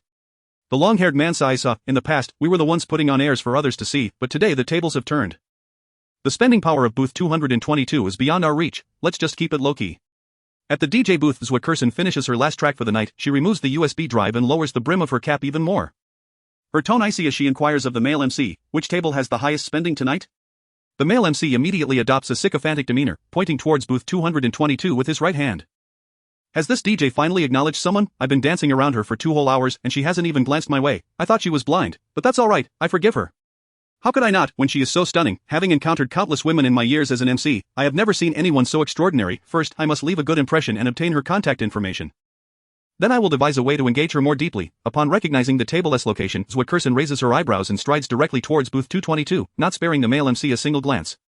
It is indeed a rare occurrence that the highest spending table is occupied by a group of women. Could they be a couple? Zwickerson's spirits lift slightly. At least she no longer has to confront those burly, boorish men. Even though I remain silent, the thought still repulses me. As Zwickerson approaches closer, she gets a clear look at Chen Shiwen's appearance. Wow, a beauty indeed. Her figure, her face, is no less than my own. Just seeing someone so attractive brightens my mood. Perhaps I can have a bit of fun tonight. Zwickerson is surrounded by security, a considerable presence, and CC and Tong Tong have also noticed her. Look, Curson is here. I'm so nervous. What should we do? Don't worry, Mu is the main event. Let's just hang back and enjoy the show. As one of the only 2 girls to score above 90, Mu Qingyang has always kept an eye on her. Even if he cannot do much now, she can still serve as a lucrative opportunity, right? He understands that leaving a good impression will benefit future endeavors. Thus, he politely stands up and gestures towards the sofa. The music was delightful. Please, take a seat. Zwickerson slightly tilts her head to regard this man, who is a head taller than her, and miraculously replies, thank you. Mu Qingyang makes a favorable impression on her. He has a clean, neat appearance, a sunny and handsome demeanor, and his attire aligns perfectly with her taste. I noticed you were focused on DJing and hardly drank any water. Here. This is for you. Mu Qingyang hands Zwickerson a can of milk, which she accepts with a gentle smile. Before Mu Qingyang, Zwickerson's detailed profile appears. Name, Zwickerson. Age, 24. Occupation, DJ. Height, 168 centimeters. Wait, 50 kg favorability, 5. Overall attractiveness, 93. Strategy reward, top tier singing talent. Top tier singing talent, Mu Qingyang is pleasantly surprised. Isn't this a divine skill for boosting favorability? Imagine if I sing your favorite song in front of you. And the quality surpasses even the original, how would you react? Or with this talent debuting as an idol, I could probably attract the admiration of numerous goddesses without needing to spend a dime. Wouldn't that mean I could have as much wealth as I desired? The strategy reward is incredibly useful, a must-have skill for both home and travel. I must get to know Zhuokerson better. With this thought in mind, Mu Qingyang takes out his phone. May I add you on WeChat? I have no ulterior motives, I simply wish to befriend you. Mu Qingyang is indeed very sincere. So much so that he wishes to offer Zhuokerson a fortune for her to spend freely. However, Chen Shiwen's face turns green with envy. What does he mean by just wanting to be friends? Does he think he's a celebrity? I'm still sitting right here, am I invisible? This infuriates me. Zhuokerson initially considers a direct refusal. Those who immediately ask for contact information are either mediocre or disingenuous. But seeing Chen Shiwen's angry expression, she suddenly feels mischievous. Sure, go ahead and scan my code. Mu Qingyang notices Chen Shiwen's displeasure, but there is no way to explain the situation to her. He steels himself and scans the code. Zhuokerson favorability -5, current favorability 0. What is going on? Did I offend her? Why does this woman have two different faces? Zhuokerson merely provided him with her work account, which is managed by her assistant and seldom used by her, even if he added it. It wouldn't matter. However, her perception of Mu Qingyang begins to shift. This man appears harmless and innocent, yet deep down, he is quite the lecher. What a pity for the beautiful girl beside him. No matter, I'm in a good mood today, I'll help you see through him for free. Your WeChat nickname is AngryTube, how amusing, I didn't expect you to have such a sense of humor. Zhuokerson casually broaches a topic. Mu Qingyang chuckles awkwardly. I came up with it years ago, and I've grown accustomed to it, so I never bothered to change it. He originally called himself Level 8 Typhoon, but that name was indeed a bit too ostentatious. So he later changed it to AngryTube. And this lady beside you, is she your girlfriend? After a simple probe, Zhuokerson unleashes a bold move. Mu Qingyang glances at Chen Shiwen and then at Zhuokerson. Ultimately responding sincerely, not yet. Chen Shiwen, hearing this, panics and clings tightly to Mu Qingyang's arm, glaring fiercely at Zhuokerson as if to assert her claim. What is this woman thinking? Why is she asking such a question right off the bat?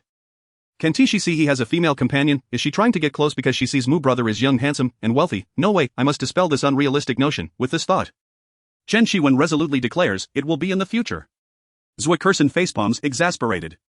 Sister, I'm trying to help you gauge him. Alright, he has already revealed his true colors. Why are you still defending him? Afraid you won't find a husband? What a foolish girl. If you keep this up, he'll drain you dry. Fine, since I've started this, I'll see it through to the end. As Zhuokerson feigns ignorance of Chen Shiwen's furious glare, displaying a sweet smile as she innocently asks, so do you prefer me like this, or her like this? Chapter 26, 1-1, I'm tired. Mu Qingyang swallows hard. What kind of opening is this? Is she infatuated with me at first sight? Or is it my wealth that has captivated her? Probably the latter. Nightclub girls are usually rather superficial. That's even better. I could easily win her over with money and boost her favorability to 90 points. This is simply the perfect tool. I need to secure her first. You both have different styles, each charming in your own right. If I had to choose, it would indeed be a difficult decision. Zhuokerson bursts into laughter. This is a classic case of a scoundrel, eyeing what he has while yearning for what he doesn't. Sister, if you can't see through this, I really can't help you. Chen Shiwen now sees Mu Qingyang through a rose-colored lens. Her Mu brother is handsome, kind-hearted, and has a great temperament. She has no complaints about him. This vixen is utterly shameless, speaking so blatantly. How is she still $1 million internet celebrity? Since it's come to this, I have no choice but to unleash my ultimate move. Chen Shiwen reaches out to cup Mu Qingyang's face and leans in, whispering like a mosquito, Mu brother, kiss me, Mu Qingyang? What's happening? I was just worried that one might get upset. Why is she giving me such a huge surprise in return? Whatever, this overwhelming fortune of favor is laid out before me. If I don't seize it, that would be a waste, and I would incur divine wrath. Mu Qingyang pushes aside all other thoughts and cradles Chen Shiwen's head, closing his eyes as he leans in for a kiss. The sensation is exquisite. I want to revel in this moment forever. Chen Shiwen feels a jolt as well. After 3 years of being single since graduation, the sweet feeling reminds her of her first love in school. No, it's even better than first love. Mu Qingyang's safe and secure presence, combined with his intoxicating aura of masculinity, leaves her entranced, lost in bliss. The passionate French kiss lasts over a minute. Nearly leaving Chen Shiwen breathless, she pushes Mu Qingyang away, gasping for air. Mu Qingyang wipes the corner of his mouth, elated. He has finally given away his first kiss and is thoroughly pleased with his performance. Perhaps this is the innate talent of men. Even in a first attempt, it can be executed with ease. Zhuokerson is bewildered. Does this mean I've become a mere prop in their little drama?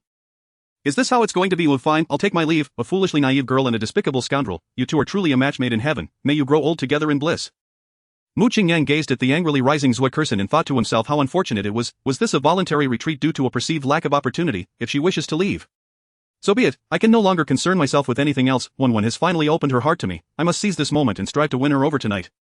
Chen Shiwen's 3 close friends watched her with envy. Cece remarked, there's an odd scent in the air. Oh, it's the sour aroma of love. Tong Tong added, sweet romance, when will it be my turn? Huang Fei chimed in wealth and honor. Do not forget your friends.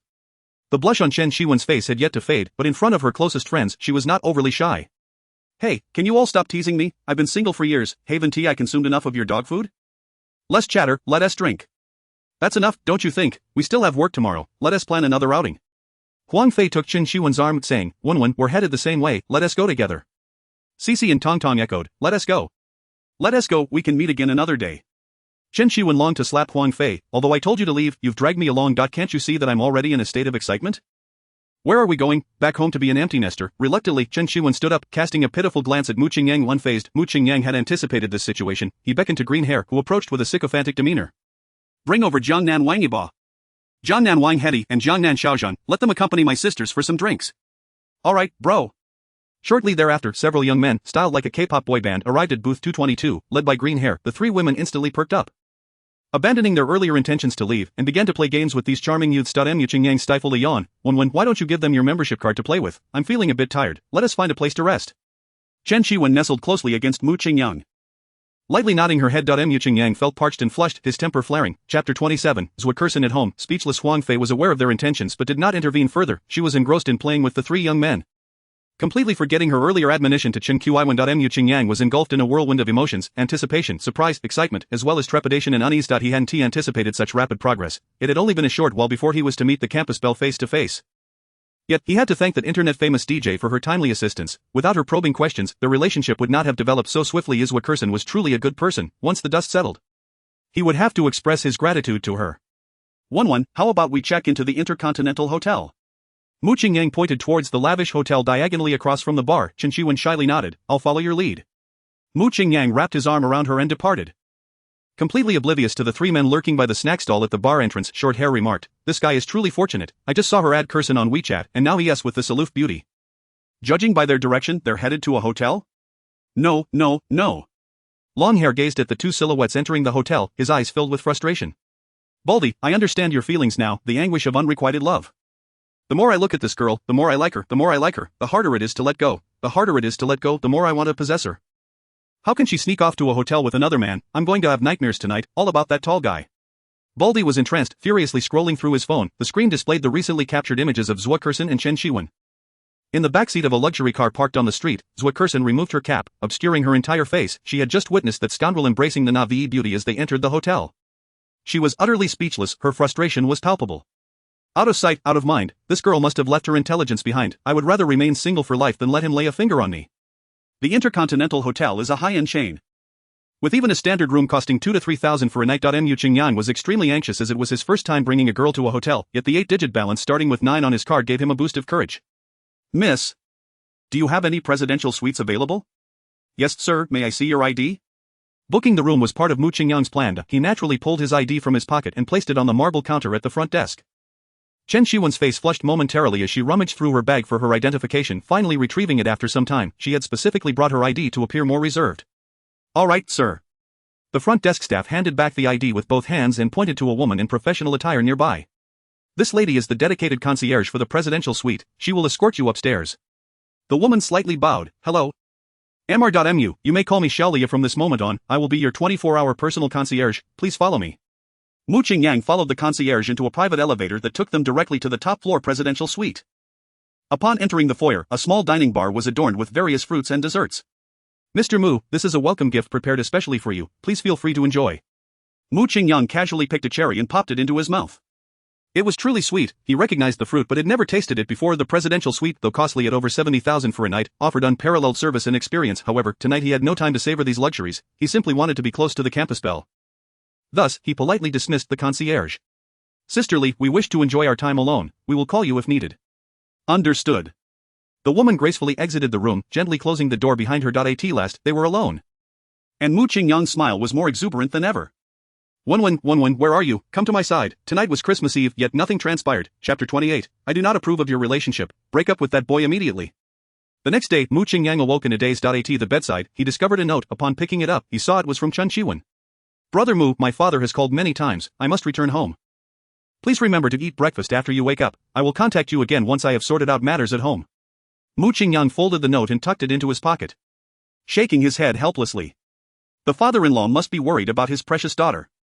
Chen Shiwen's favorability has reached 69, if I can intensify my efforts, perhaps in a couple of days it will reach 70. At which point I will truly become Mu Zong. In a modest 3-bedroom apartment on the 16th floor of Green Island Community, Chen Shiwen sat in the corner of the sofa, nervously fiddling with her nails. A slightly plump man with decent features was pointing a finger at her, scolding her harshly. So you've achieved something, huh? Out all night and ignoring calls, your behavior is no different from those wayward girls who are always gallivanting about. You are from a respectable family. Educated in university, your mother is an English teacher and your father a state-owned enterprise employee. What have you become? Now, tell me, who were you with last night? What did you do? Chen's father was very strict with Chen Shiwen. Especially after she started working, he forbade her from associating with wealthy playboys. Having worked in state-owned enterprises for over 20 years, he had seen the dark side of society and understood how money could corrupt a good person. A beauty like his daughter would surely attract the attention of many wealthy suitors. However, engaging with such individuals rarely ended well. He had witnessed too many unfortunate examples. I went out for drinks with Feifei and stayed at her place last night. Chen Shiwen dared not reveal the truth of her actions and could only temporarily use her friend as a shield. I knew you'd say that. Chen's father slammed the table. I went to Huang Fei's house, that girl isn't home either. You two are in cahoots to lie, aren't you? I'll ask you again, who were you with yesterday? If you don't tell me the truth, I will have your uncle pull the surveillance footage from around the International Center. Chen Shiwen panicked. The area around the International Center was indeed under her uncle's jurisdiction. If her father saw her entering a hotel with a man, he would certainly break her legs. Chen Shiwen retorted angrily, Dad. I am 25 now, can't you give me some personal space? I know what I'm doing. 1-1. At the other end of the sofa sat a beautiful woman in a qipao. Gently advising Chen Shiwen, your father is just worried about you. After he was unable to reach you yesterday, he searched everywhere for you, dance studios, colleagues' homes, friends' places. He didn't stop until after 3 a.m. He has only had a few hours of sleep and is now going to the dance studio to check if you're working. Just tell him the truth to ease his worries. Chen Shiwen sighed. Given the situation, if she continued to be stubborn, she would be outright disobedient. I have a boyfriend now. I knew it would come to this. Chen Dad said. Irritated, as he pulled out a chair and sat down. However, Chen Mom, upon hearing this, wore a smile. At your age, it's only natural to start dating. You've turned down all the suitors we introduced before, so I am quite curious about the type of young man you've chosen for yourself. Can you tell me about his family and job? He is an orphan, but quite wealthy, and he treats me very well. An orphan? Chen Dad became agitated again. No parental support and yet very affluent. How old is he? The same as me, 25. Impossible, absolutely impossible. Chen Dad, basing his judgment on these two brief pieces of information, concluded that his daughter had surely encountered a fraudster.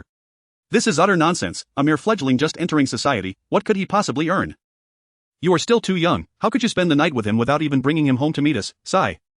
Chen Dad stamped his foot in frustration. If Mu Qingyang were present at that moment, he would undoubtedly receive a thorough beating. Dad, he is truly wealthy. I checked his balance. He has over 100 million. How much? The door to the secondary bedroom swung open, revealing a tall, handsome young man with a messy hairstyle. He was Chen Kaiwen's younger brother, Chen Kaiwen's. 100 million, sister, you must be seeing things that besides the pictures can be photoshopped. You can't be so naive, can you? Even if it's true, I still wouldn't approve. Chen Dad outright dismissed Mu Qingyang. In business today, who isn't in debt to the bank? It's all sustained by loans. If luck is on their side, they might enjoy a few good years. If not, they could very well go bankrupt tomorrow. You can only be ordinary friends with him, if you are to date. It would be better to choose someone from a stable profession. Chen Kaiwen's couldn't argue with her father, but she had never lost a verbal battle against her brother. My sister has good judgment. Do you see the clothes I'm wearing? He bought them. There are several bags from Chanel at the store that I haven't had the chance to pick up yet.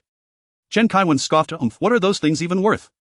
Maybe that guy is just flaunting his wealth bought on credit. Sister, you should watch more Douyin. This phenomenon is quite common these days.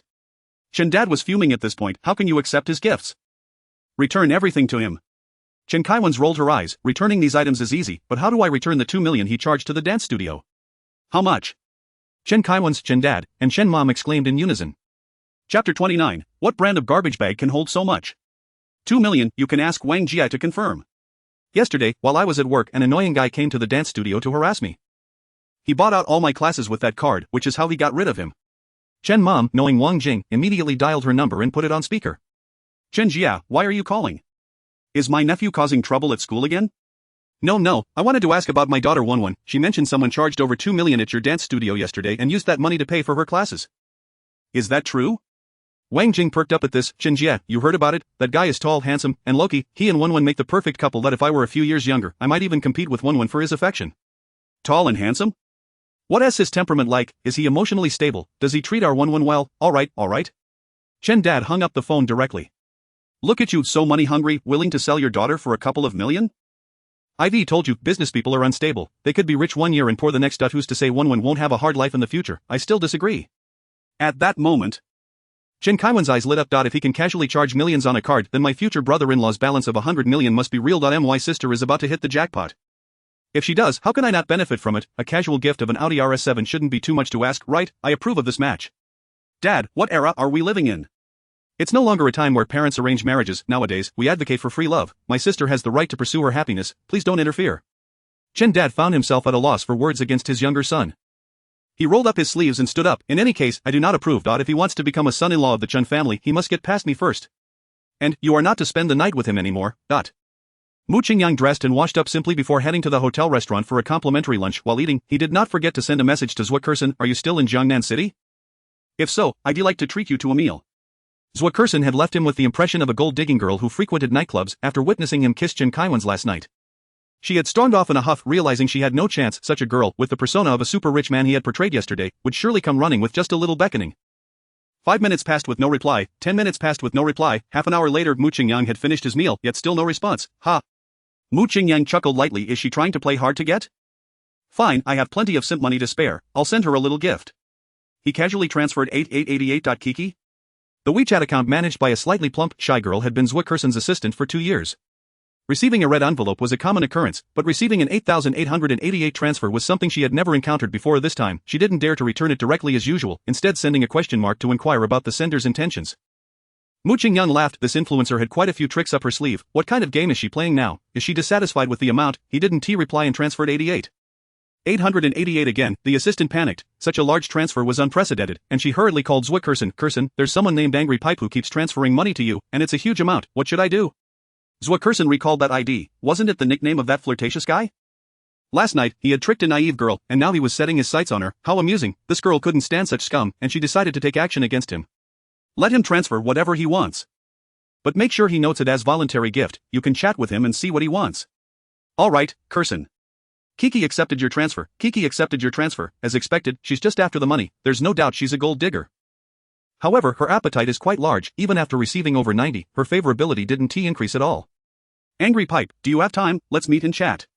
Kiki, meeting is not urgent. Please note the previous transfer as a voluntary gift. Mu Qingyang found it amusing. Has she gained experience from collecting money now? How could she muster the courage to say something so awkward? Impressive. Since you have a score of 90, you can act all high and mighty. Angry Pipe, all transfers are voluntary gifts. Is that acceptable? Kiki, if there's something to discuss, just say it here on WeChat. I've been quite busy lately and don't have much time. Well, just received money and now putting on airs. Is she unhappy with the previous amount? Mu Qingyang couldn't be bothered to waste more words, so he initiated a transfer of 200,000, noting it as a voluntary gift. Can we meet now? Kiki, I really can't get away these days. What do you want to discuss in person? We can talk just as well here. Mu Qingyang was utterly speechless. What could he possibly want? He just thought that face-to-face interaction would be more conducive to increasing favorability. This woman lacks professional integrity. Hundreds of thousands could easily bring many streamers to the top, yet she can't even meet him in person. What kind of garbage bag can hold so much? Zhuo Kersen's behavior left Mu Qingyang feeling exasperated, and he replied curtly. Nothing much, just wanted to simply buy you a plane and see if we could discuss the origins of life. Anyone with a discerning eye could tell that this statement was laced with sarcasm and mockery. Yet Kiki responded, sure, just transfer the money for the plane first. Mu Qingyang? What the hell? The assistant finally realized what Angry Pipe was up to. She called Zhuo Kersen again. Kersen, that person wants to do something disgusting. Don't mind him, just focus on your work. Okay, Kersen. Mu Qingyang angrily closed the chat box with Kiki. Just as he was about to lock his phone, a new message came through on WeChat. Upon opening it, he saw it was from Zhang Qianxian Qingyang. After we parted yesterday, I thought a lot. Although you said many hurtful things to me, I still can't let you go. I'm willing to give you another chance. Just apologize to me right now. And I will agree to be your girlfriend. Mu Qingyang found it laughable. How do these women team up to annoy people? Is it intentional? More annoying? Bring it on. To be honest, a few days ago, I won 20 first prizes in the lottery, with a total prize of 100 million. Initially, I intended to entrust all this money to you for safekeeping, but unexpectedly, perhaps fate has deemed us incompatible. I believe you are well suited for that elder gentleman. You should accompany him instead. Qingyang, please let me explain. Qingyang, I have my own struggles. Qingyang, you have always been my one true love. Mu Qingyang felt a wave of nausea upon reading Zhang Qianxian's response and promptly blocked her. Chapter 30. The village girl turns out to be a stunning beauty with a score of 96 after indulging in a brief nap. Mu Qingyang returned the rented room. If he accidentally overstayed, he wouldn't even be able to afford to sell it. Chen Shiwang was undoubtedly facing a reprimand from her father, so she likely wouldn't be seen for a while, without any female companion scoring above 90. I can barely afford a meal. Am I truly the first to possess a system yet endure such hardships? The pressing matter is to find a goddess with a score of 90 or above.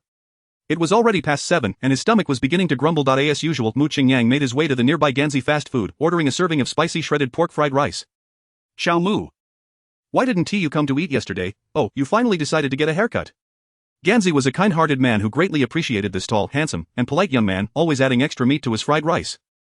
Mu Qingyang scratched his scalp. I was at a friend's house yesterday. I've let my hair grow for half a year, so I decided to cut it all at once. Looks good, you seem much more spirited. Ganzi said as he approached. Wiping his greasy hands on his slightly stained apron, he casually retrieved a bottle of cola from the counter and handed it to Mu Qingyang. Take this, it's on me. Mu Qingyang accepted it. Puzzled as he glanced at him, Uncle, this isn't like you, I guess there's something going on? Ganzi took a seat, lit a cigarette, and said, Actually, I can be quite generous, but your aunt is rather strict. There is indeed something I wanted to ask you. Do you have a girlfriend? Mu Qingyang shot him a disgruntled look. Why are you asking me this? Hurry up and fry my rice, I'm starving. Your aunt is cooking, so you won't go hungry. Ganzi said, pulling a photo from his pocket. I see you going home alone every day. I suspect you haven't found a girlfriend yet. Here, this is my distant niece. I'd like to introduce her to you. Mu Qingyang took a glance at the photo. The girl appeared to be dressed like a village girl. With long bangs obscuring her eyes, revealing only half of her black-framed glasses, her nose was quite delicate, but she wore braces, which made her smile somewhat comical. Mu Qingyang politely declined it. Uncle, I have no parents. No car, no house. I fear I cannot provide your niece with happiness. It would be better to find someone with better conditions. Hey, don't say that. Ganzi exhaled a puff of smoke, speaking earnestly. Conditions can be created over time. I have great faith in you. Among the delivery workers who come to collect meals, you are the most polite and diligent. I believe you won't disappoint in the future. My niece is from the countryside. She doesn't care about external conditions. Just that you treat her well and are hardworking. At that moment, Ganzi's wife approached with a plate of fried rice. Xiaomu, my niece is very pretty, just doesn't like to dress up. She is coming by tomorrow. Take a look. If you don't like her, just pretend we never mentioned it. Having said all that, if Mu Qingyang were to refuse again, it might come off as disdainful. This couple was rather nice, and their willingness to introduce their niece to him was a form of recognition. Mu Qingyang nodded in agreement. After all, he had nothing to do daily. Looking wound-tired, after finishing his meal, Ganzi's wife insisted on not accepting his money, saying that they might become relatives in the future. Urging him not to be polite, after obtaining the system, Mu Qingyang no longer fussed over such trivial matters, waving his hand and leaving. Upon returning home, he opened WeChat, finding no messages from Chen Shiwing. He then checked Douyin, only to see 99 messages, most of which were notifications of new followers, with a few private messages. Yumi Bobo, brother, do you like my swimsuit photo? I have even more seductive ones. Do you want me to change and show you? Not eating cilantroed pigeon. We re in the same city, wanna hang out, I'm always available. Pikachu, height 170, weight 51 kg, bus 36D, a university student, knows how to cooperate and follow instructions, earning 50,000 a month. There were many similar private messages that Mu Qingyang didn't even bother to read. He scrolled down until he finally found Li Jilin's avatar. No reply. Did she not see it, or is she simply unwilling to respond? The reward for Li Jilin's strategy was the King S combat technique. And Mu Qingyang was determined to acquire the skill. He sent her another 10 messages, all identical. Give me your WeChat, don't make me beg you. After waiting a while with no response, Mu Qingyang decided to try again the next day. Charged his phone, and went out for a run to exercise. The following day, Mu Qingyang woke up naturally, freshened up, and leisurely made his way to Ganzi fast food. He had promised Ganzi and his wife that he would meet their niece and grab some lunch.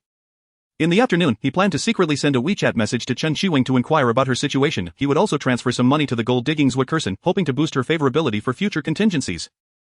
Finally, he would check out a live stream and send some gifts to Li Jilin, striving to add her on WeChat. He would then wander around in the evening to see if he could encounter a goddess scoring over 90.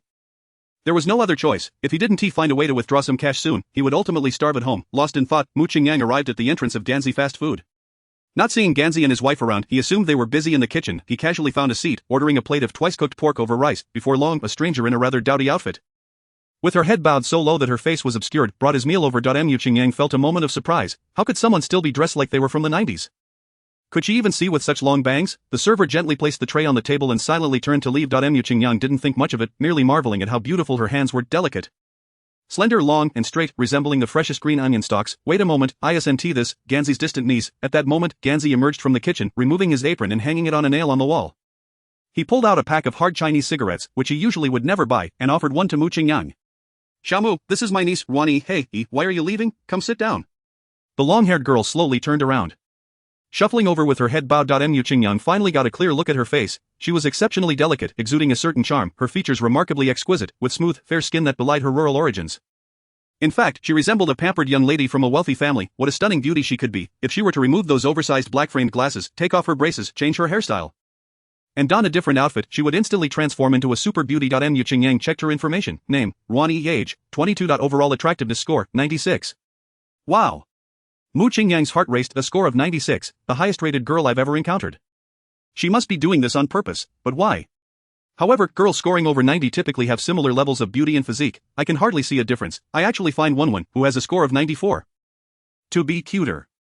Is this the buff that comes from close contact? Now that I think about it, I find myself rather tempted by her. Chapter 31, Ruan, the beauty with a score of 96. Mu Qingyang adjusted his posture, sitting up straighter.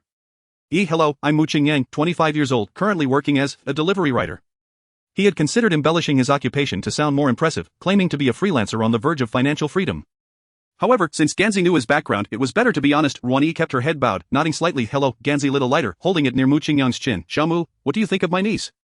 Mu Qingyang cupped the flame with his hands, taking a deep breath. Is very beautiful, I really like her. That's good to hear.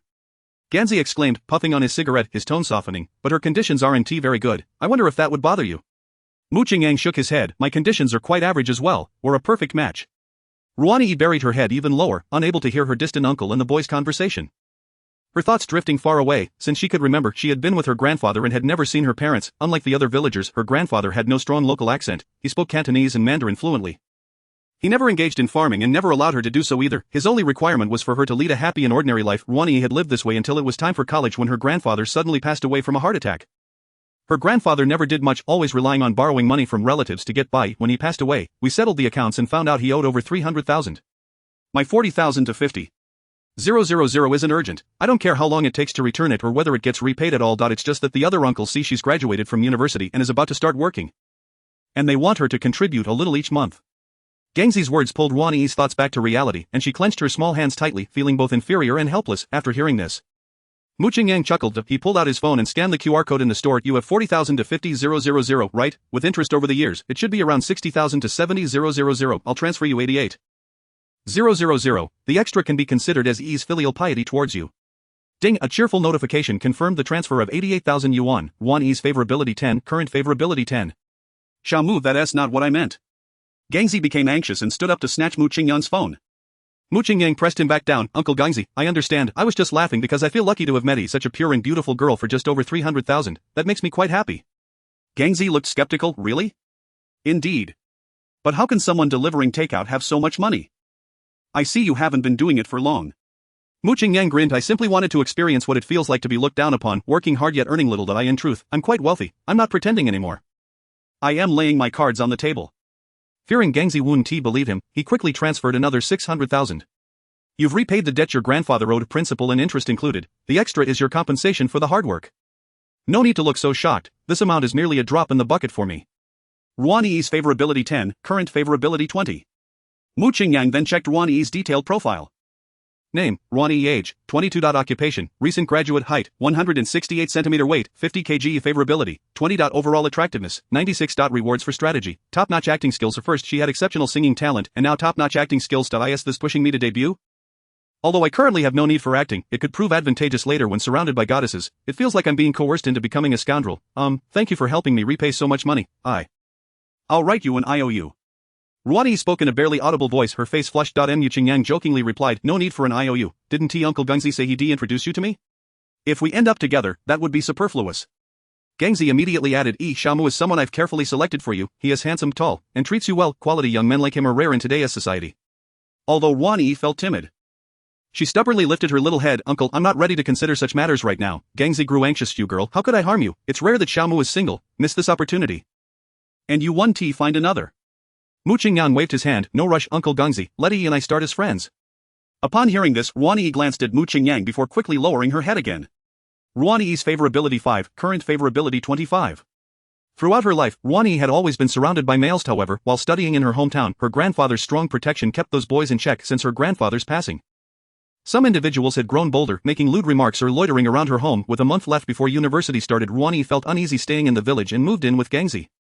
Yet after this incident, she realized that her beauty was not an advantage but a burden. Thus she deliberately wore clothes discarded by her aunt, let her long hair cover her eyes, donned oversized glasses without lenses, and put braces on her previously pristine teeth. This was how she managed to navigate through her 4 years of university. This boy seemed different from the others. He could have easily followed Uncle Gangzi's lead. rightfully becoming her boyfriend and engaging in those activities, but he didn't. He merely suggested starting as friends. Gangzi, seeing Mu Qingyang's patience, ceased his persuasion and shifted the conversation back to Ruan Yi's current situation. Yi graduated last month, but her overly introverted personality has made it difficult for any company to hire her. A student from a prestigious university wouldn't come here to work as a waitress, would she? So I called her advisor and asked for help in finding her a decent job, even if the salary is low. It's better than nothing. The advisor likes her and has indeed recommended a position for her at the library just a few blocks away, to work as a librarian. She has scheduled to discuss the details at 1:30 p.m, why don't you accompany her? Mu Qingyang smiled and no problem. In chapter 32. More genuine than pearls, on the road, a young man and woman strolled leisurely. I think you're very beautiful, why do you hunch your back, be confident, stand tall. Ruan Yi kept her head down. I'm used to it. In truth, she felt uncomfortable this way, but if she straightened her back, her chest would appear larger, and she couldn't bear the blatant gazes of others, so she preferred to compromise herself. Mu Qingyang gently patted her back twice. Instinctively Ruan Yi straightened her posture. Yes, just like that, doesn't the grace come naturally? Mu Qingyang felt pain coursing through his muscles, his brows furrowing tightly. He dared not move an inch. Frozen in place, Ruan Yi suddenly pushed him away. Mu Qingyang immediately crouched down, spitting blood. Ruan Yi, alarmed by the sight of the crimson puddles, hurriedly knelt beside him, her face filled with concern. Are you okay? I'm fine, it's just a minor scrape. Mu Qingyang looked at Ruan Yi apologetically. I'm sorry. I didn't mean to, humph. Ruan Yi stood up and walked away. Since he was fine, she no longer wished to exchange a single word with this scoundrel. Ruan Yi's favorability -30, current favorability -5. Oh no, Mu Qingyang quickly followed, repeatedly explaining. Listen to me, I'm not a frivolous person, I truly lost control just now. Ruan Yi remained unmoved, even quickening her pace. How about this, consider the tens of thousands I helped you repay as an apology. And from now on, we owe each other nothing. Really? Ruan Yi abruptly halted. More genuine than pearls. Mu Qingyang's gaze was sincere. Ruan Yi pondered for a few seconds, then slowly nodded. The burden of tens of thousands of debts weighed heavily on her, making it hard to breathe, as if her life were shackled. Having kissed and having things transpired that could not be changed, it was better to follow his suggestion and clear both matters at once. Ruan Yi now felt lighthearted, believing she had gained the right to choose her work and her freedom. Ruan Yi's favorability 5, current favorability 0. Since we're clear now, you don't need to follow me anymore, I can handle the library matter on my own. Ruan Yi directly issued an eviction order. Mu Qingyang's biggest concern now was to win over goddesses scoring above 90, how could he simply leave? Uncle Gangzi entrusted me to look after you, how could I leave, if your job falls through? How would I explain it to him? Ruan Yi ignored Mu Qingyang, walking ahead. Before long, they arrived at Jiangnan City's largest library. The library was spacious and bright, spanning 2 floors, each over 1,000 square meters. There weren't many readers, but several uniformed staff members walked back and forth. Ruan Yi slowly approached the front desk and asked, almost inaudibly, "Excuse me, is Director Hao in?"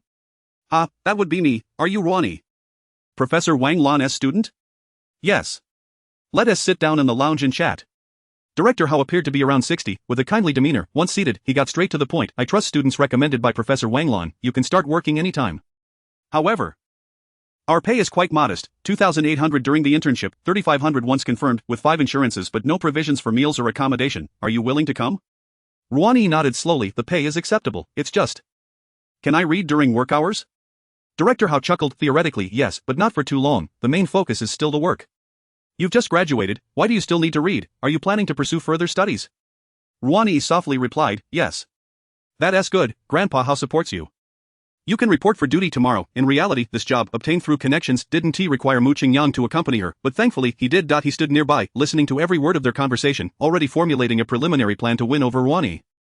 A few minutes later, Ruan Yi waved gently to Director Hao and exited the library alone. Mu Qingyang quickly followed. Just as they stepped out, she was stopped by a well-mannered man in glasses. Why haven't you replied to my messages? I inquired for quite a while before discovering that you would be here today. Ruan Yi's expression darkened. Yuan, it's one thing for you to pester me every day at school. But now that I've finally graduated, why are you still haunting me? I've made it clear that I won't have a boyfriend, and it's impossible for you to be my boyfriend. You should give up. Yuan, as if he hadn't heard her, replied, I've reserved a table at that CAF over there. How about we go enjoy the air conditioning and have some cold drinks? Indeed, Yuan had been infatuated with Ruan Yi for a full 4 years. To say infatuated was not entirely accurate, as Ruan Yi had never reciprocated any of his affections nor granted him any hope. He had been the sole pursuer for 4 long years. One night during their freshman year, slightly intoxicated, Yuan was humming a tune on his way back to the dormitory when he casually glanced up and spotted Ruan Yi on the balcony of the girls' dormitory on the 3rd floor.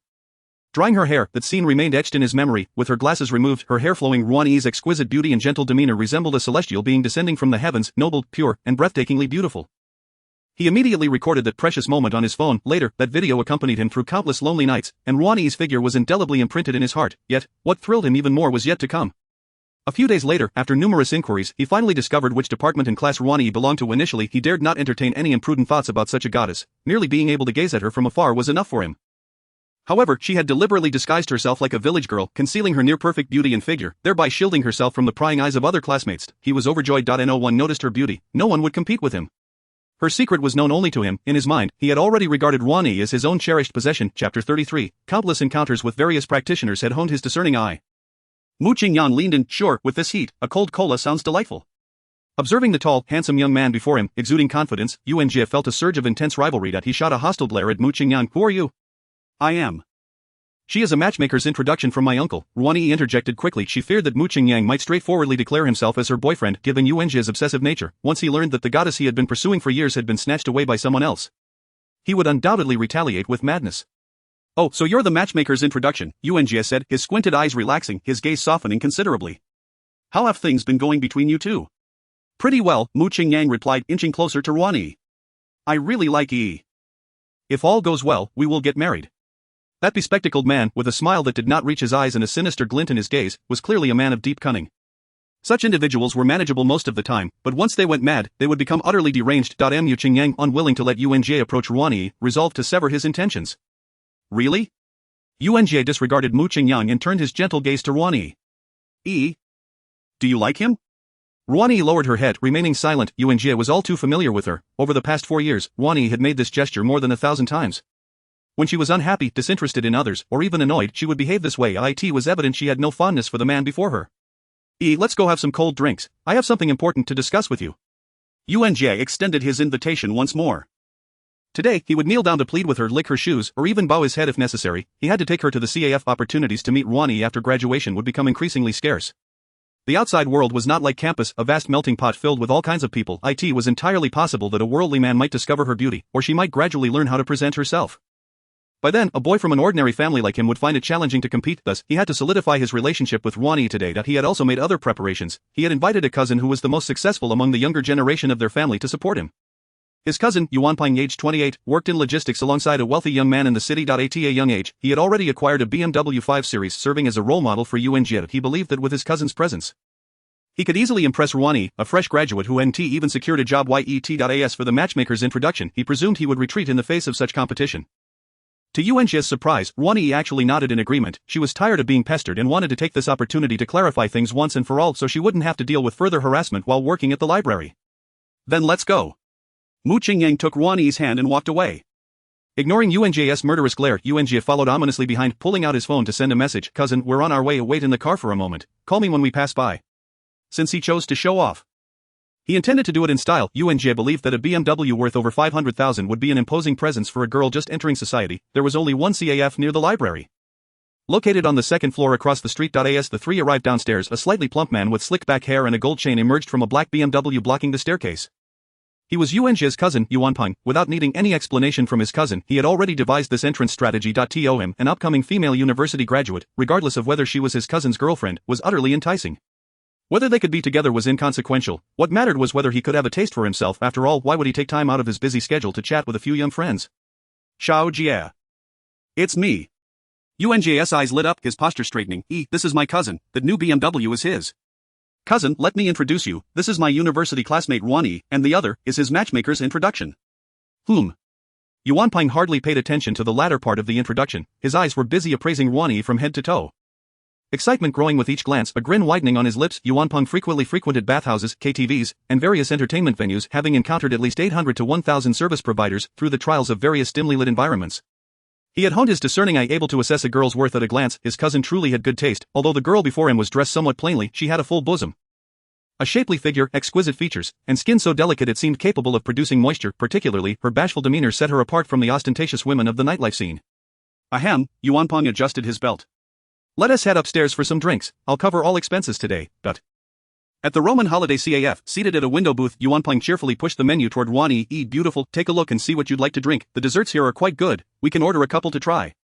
Ruan Yi kept her head down, not making any move to pick up the menu. Mu Qingyang, one reserved, reached out to grab it. I'll have a bottle of ice cola. Let me get you a cup of lemonade. It's quite refreshing.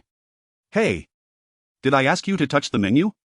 Yuanpeng slapped his BMW key on the table. Ladies first, didn't he? You know, you have no manners at all. Mu Qingyang, who had faced tough times in the past, was unafraid of confrontation. Now that he had a system backing him, he was even less intimidated. Having grown up without parents, he understood that only he could protect himself. He had always been physically fit and particularly fierce in a fight. Even a group of 10 bullies from school could not intimidate him, and he had taken down a couple of them, but he was confident he could take on both the bespectacled man and the plump one.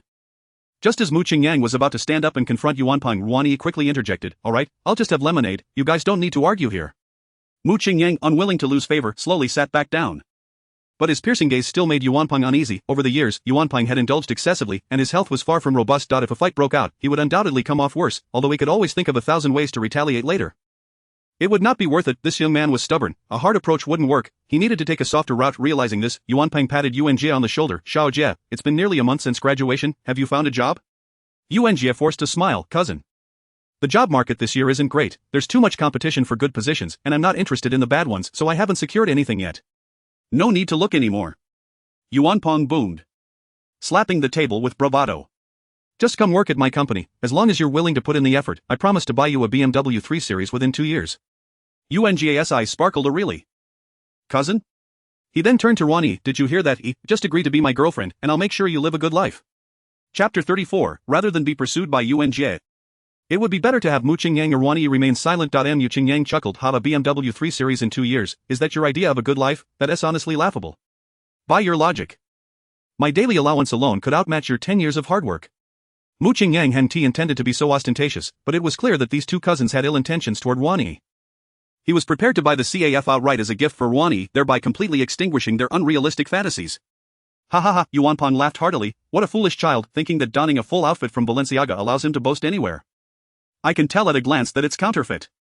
Do you even comprehend the value of 300,000? Have you ever seen such a sum of money? You speak without thinking. Kid, charming girls isn't done like this. Don't embarrass yourself here." Yuan Jie also wore a look of disdain. "Do you possess even a modicum of common sense while you're putting on this forced bravado? Do you know that a monthly salary of 10,000 already surpasses over 90 of the population? Spending over $1 million in a single day is pocket money? Do you think you're Principal Wang?" Mu Qingyang decided to slap these two brothers in the face right then and there, but suddenly felt a sharp pain in his stomach. "I need to use the restroom." After Mu Qingyang left, Ruan buried her head even lower, although this person had rudely taken her first kiss. She didn't particularly hate him. In fact, sitting beside him inexplicably gave her a sense of comfort. Seeing the light bulb leave, Yuan Jie quickly moved his stool closer to Ruan. He rummaged through his pocket and pulled out a square red box. Opening the lid revealed a diamond ring nestled inside. "Today I formally express my love for you. I hope you will be my girlfriend." Yuan Jie extended the ring towards Ruan, his face brimming with sincerity. "This diamond ring was a result of my year-long frugality. Yet even this cannot convey a fraction of my profound affection for you. I truly love you, even more than I love myself. I will wholeheartedly treat you well. Will you be my girlfriend?" Ruan furrowed her brow. Her lips pressed tightly together. She felt no fondness for Yuan Jie, let alone any affection. She longed to reject him outright and sever all ties, but hesitated at the words on her lips. She had seen this kind of personality in movies more than once. Such individuals, if denied what they desire, would go to great lengths to destroy it. Ruan dared not provoke him further. Yuanpeng, noticing the beautiful university student's silence, decided to assist his cousin. After all, proximity brings opportunity. Only if they became a couple would he get to see this lovely sister-in-law often, thus creating chances to pursue her, right? Yuanpeng cleared his throat. "Ahem, though my younger brother is a bit socially awkward, he is quite considerate. He is also diligent and capable of handling household chores and cooking, so you won't have to worry about that. As for earning money, you needn't be concerned at all. Didn't I tell you? I will arrange for him to work at my company, earning around 200,000 a year without issue. You two are classmates, already familiar with each other, so just accept him." Ruan bit her lips. Leaving imprints from her teeth, she pondered how to leave without addressing this issue. The only relative close to her was Uncle Gangzi, but he was merely a fried rice chef, lacking connections and background. Even telling him would only add to his worries. Perhaps it would be better to let Mu Qingyang handle it. He is wealthy, he might have a solution. Rather than being entangled with Yuan Jie, it would be wiser to owe him a favor. Although he had his flaws, at least he wasn't a pervert. With her decision made, Ruan kept her lips tightly sealed. The atmosphere felt as if it had frozen. Yuan Jie's affectionate expression became rigid. His hand holding the ring caught in a limbo. Just then, a brash voice echoed from the entrance of the CAF. "Hi Yuan fatty, I knew you'd be here. Just bought a BMW and now you're swollen with pride? Damn, you've blocked the entire road." Ruan looked up to see a small, slender man wearing studded shoes, dressed in gaudy attire, with a gold watch adorning his wrist, flanked by two sycophants. Yuanpeng immediately stood up. "Oh. Jia Xiao, what brings you here? Come take a seat. I'll go move my car right away." The slender man slouched into a seat. "No need to move, I was stuck there too, just got a ticket slapped on my car. Couldn't he care less?" Yuanpeng wore a foolish grin. "Jia Xiao, such generosity, what winds have blown you here today?" What went? I just saw your car and thought I'd take a look. Why aren't you with the company? Running around all over the place, what's wrong, earned enough and want to take a break. Yuan Peng smiled sheepishly, Jia Xiao, how could I slack off while working under you? My cousin is proposing today. So I came to lend a hand. Proposing? The slender man suddenly turned his attention to those present. Yuan Jie was ignored completely, but Ruan Yi made him sit up and take notice, having mingled in the flower scene for years. He could instantly tell that this girl possessed a stunning figure and exquisite features. With just a bit of enhancement, she could rival even his girlfriend's most beautiful friend. The slender man was elated. That woman surely had a wealthy protector. But this one likely didn't, right? Otherwise, how could Yuan Fatti's brother dare to propose to her? Having roamed the flower scene for nearly a decade, he had experienced everything except for beauties of this caliber. Truly heaven had opened its eyes. With this thought, the slender man could no longer contain his excitement and reached out to take Ruan Yi's hand. Hello, beautiful, it's a pleasure to meet you. Yuan Jie's face instantly turned a shade of deep blue. His fists clenched so tightly that his arms trembled slightly. Yuan Peng quickly pressed his fist down, shaking his head repeatedly at him. Ruan Yi was taken aback by the boldness of this newcomer, who was attempting to touch her upon their first meeting. She hurriedly stepped back, narrowly avoiding his inappropriate advance. However, the slender man, emboldened, stood up from his seat and moved around the table, intent on forcibly touching Ruan Yi. Ruan Yi panicked. She let out a scream and hurriedly retreated, but in her haste, she slipped and fell to the ground. The slender man rushed forward, his lewd grin on full display, making Ruan Yi feel both nauseated and terrified. As he approached, Ruan Yi desperately buried her head in her knees, her hands protectively shielding herself. The next moment, the sensation of contact never came. Instead, she heard a muffled grunt from the slender man, followed by the sound of something hitting the floor. Ruan Yi looked up in astonishment to see the once arrogant slender man now curled up on the ground, clutching his stomach in pain. A trickle of blood at the corner of his mouth. Chapter 35. Let's add each other on WeChat so we don't lose contact later. Who the hell do you think you are, daring to kick Xiao Xiao? I'll kill you. The slender man's two sycophants lunged forward, ready to attack. Yuan Peng sprang to his feet, gripping a glass in his hand, prepared to strike at any moment, just as a confrontation seemed imminent. The slender man on the ground struggled to utter, wait a moment. The tension in the air eased. The two sycophants, confused, rushed to support their master. Yuan Peng, anxious, leaned in to ask if he was alright, if he needed to go to the hospital. And so on. The slender man wiped the blood from his mouth and slowly waved his hand. No need, this seems to be a misunderstanding. That guy is an acquaintance. Mu Qingyang's expression darkened. Zhao Mengnan was recognized. Though he had changed his hairstyle and outfit, a person's essence and demeanor remained unchanged. His two subordinates might be oblivious, but he could not afford to be blind. This individual before him was several levels above him. A super-rich second-generation heir. Wasn't he the one who charged a black gold VIP membership at Spacebar just a couple of days ago? This news had spread throughout the second-generation circles in Jiangnan City. This man was a formidable presence from a first-tier city, not someone he could provoke. Mu Qingyang bent down to help the startled Ruan Yi to her feet, his gaze fiercely fixed on the slender man. Zhao Mengnan. What the hell are you up to? Zhao Mengnan repeatedly waved his hands. It's a misunderstanding, a misunderstanding. He then turned to glare at Yuan Peng. Fatty, didn't you say this young lady is your cousin's romantic interest? How did it end up involving Mu Xiao? Are you trying to deceive me? Without waiting for a response, Zhao Mengnan slapped Yuan Peng across the face. The sound of the slap was crisp and loud. Without hesitation, Yuan Peng dared not retort, his eyes filled with resentment as he glared at his cousin Yuan Jie. Xiao Jie, how could you mess this up? You dare to have thoughts about Mu Xiao's woman and lie to me about her being a blind date, damn you. Yuan Peng, emulating Zhao Mengnan, returned the favor with a slap to Yuan Jie. Yuan Jie did not retaliate or speak. He silently tucked the ring away, glanced at everyone present, and turned to leave. Mu Qingyang, uninterested in their infighting, lowered his head and softly asked Ruan Yi, did you hurt yourself in the fall? Did they touch you? Ruan Yi shook her head hurriedly. I fell by accident. You arrived just in time. They didn't touch me. Ruan Yi's affection level 15. Current affection level 20.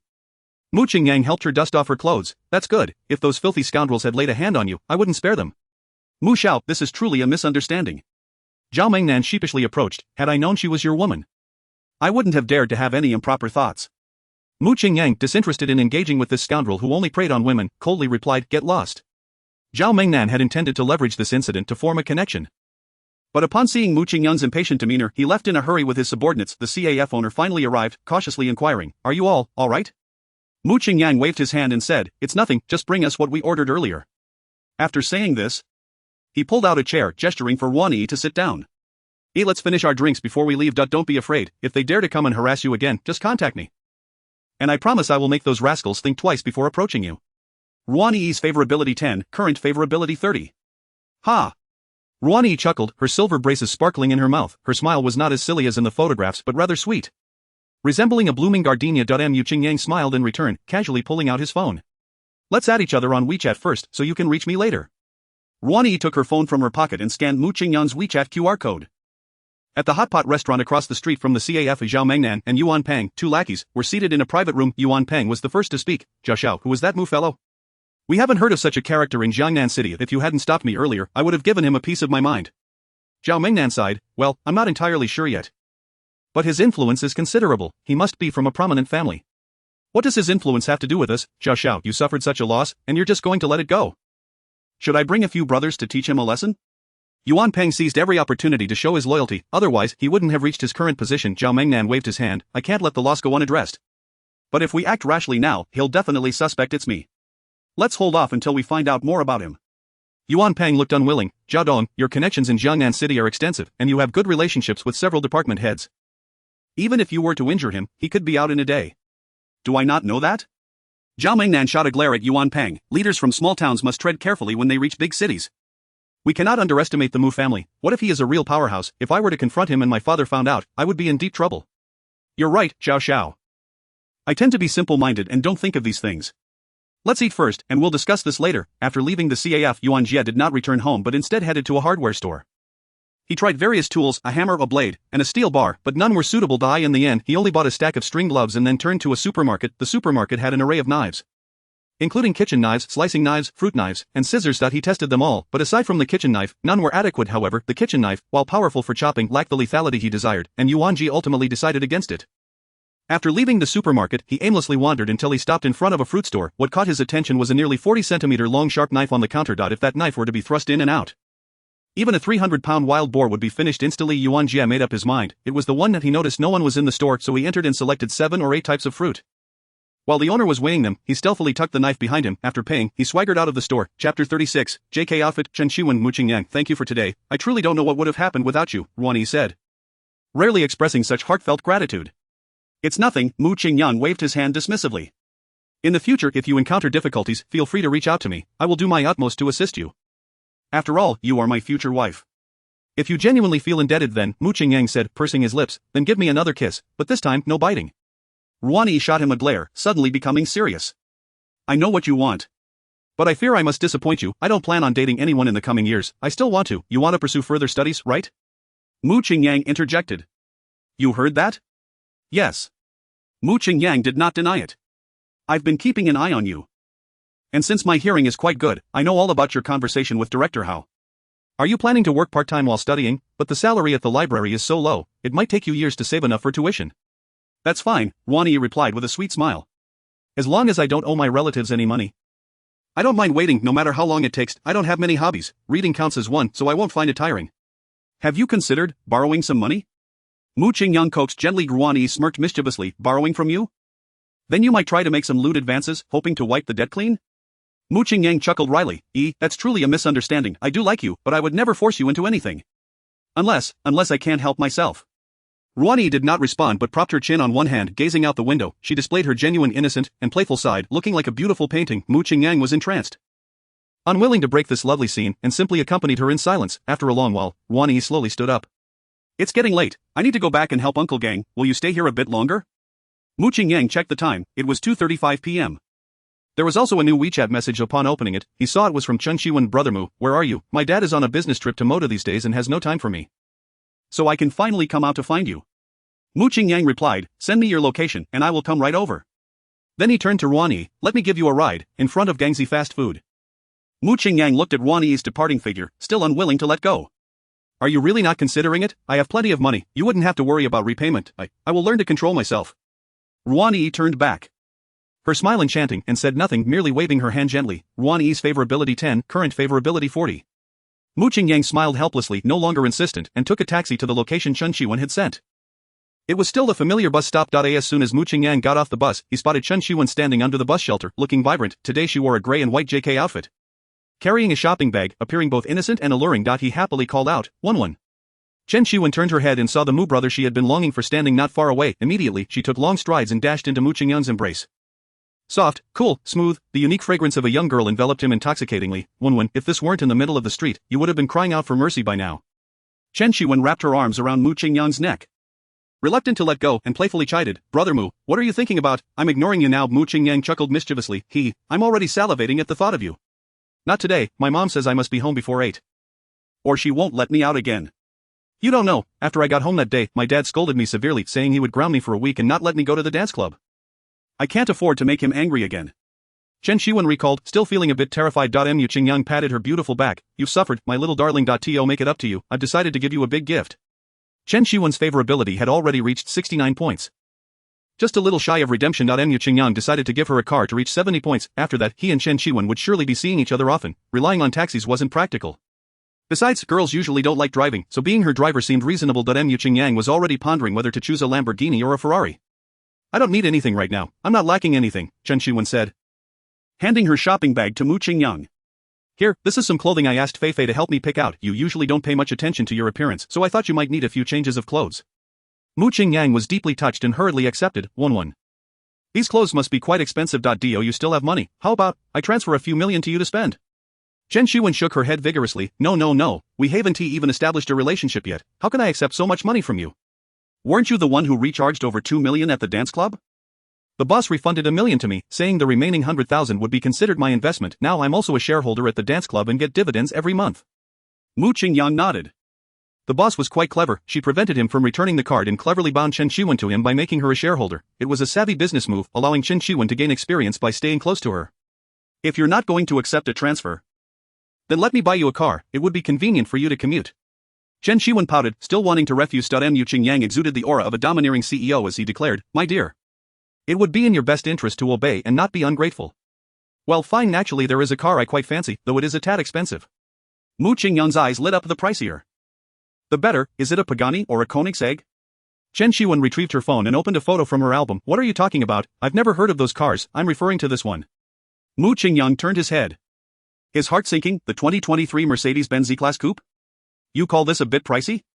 Chapter 37 Inch. Isn't it reasonable for me to compete fairly since we're not married? Well, 1. The design of the Mercedes two-door coupe is indeed quite appealing and suitable for a young lady. But it falls somewhat short in terms of prestige. Let us consider other options. Purchasing a car would likely elevate his favorability to 70 points, thus earning a bit more dog-like affection would be advantageous. Mu Qingyang could not afford to miss such an opportunity. In truth, he contemplated buying a villa outright for Chen Shiwen, but what if that pushed his favorability over 90 points? Such a trump card needed to be reserved for a crucial moment. After all, the iron kidney skill was something Mu Qingyang truly desired. Having already spent around 5 million on Chen Shiwen, acquiring a vehicle worth several million more would leave him with ample cash to pursue his next goddess. Is this considered low tier? I think it's already quite splendid. Before meeting Mu Qingyang, that car had merely resided in her album, and she felt satisfied just to dream of driving it. Yet now, the man beside her was expressing disdain. You're so beautiful, you deserve something better. How about I recommend a car?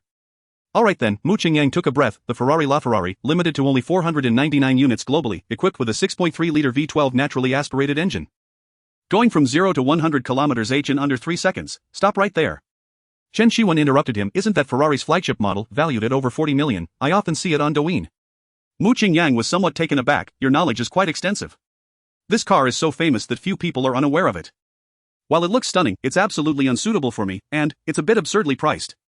The LaFerrari was, in fact, Mu Qingyang's dream car. He had once thought that if he could just drive it once, he would be willing to sacrifice 5 days of his life now that the opportunity was present, but Chen Shiwen was unwilling. He would have to wait for another time. Let's head to the dealership. Actually, the Bentley Continental and Porsche 911 are both quite suitable for young ladies. You can choose whichever you like. Mu Qingyang was resolute. Regardless of what Chen Shiwen ultimately selected, he would insist on gifting her a Ferrari. He had certain expectations for the passenger seat too. I'll follow your lead. Which dealership should we visit? High-end models are rarely in stock at standard dealerships, even if we put down a deposit. We'd have to wait for several months. How about we purchase a nearly new vehicle? Chen Shiwen nodded vigorously. She wasn't very knowledgeable about such matters, and since Mu Qingyang was footing the bill, she naturally had no objections. Mu Qingyang pulled out his phone and navigated to the most upscale car dealership in Jiangnan City, and their private vehicle delivered them with ease. Beyond luxury cars. This place looks enormous. Is the entire building a showroom? Chen Shiwen gazed around like a curious child. Mu Qingyang smiled. Do you like it? If you do, I'll buy the entire place for you. He wasn't boasting. If he could get a cash-back deal today, combined with the system's 1 to 100,000 ratio, buying an entire street would be feasible. Chen Shiwen stuck out her tongue. Let us not go that far. I can't manage anything beyond dancing. I wouldn't know how to run it. As they strolled through, Mu Qingyang occasionally heard a high-pitched female voice. Everyone, please like this video. Once we reach 100,000 likes, the host will dance for you. Is this a car sales livestream? No sales, no non-stick pans? Are we giving away cars to the host? Haha, gifting the host requires extra payment.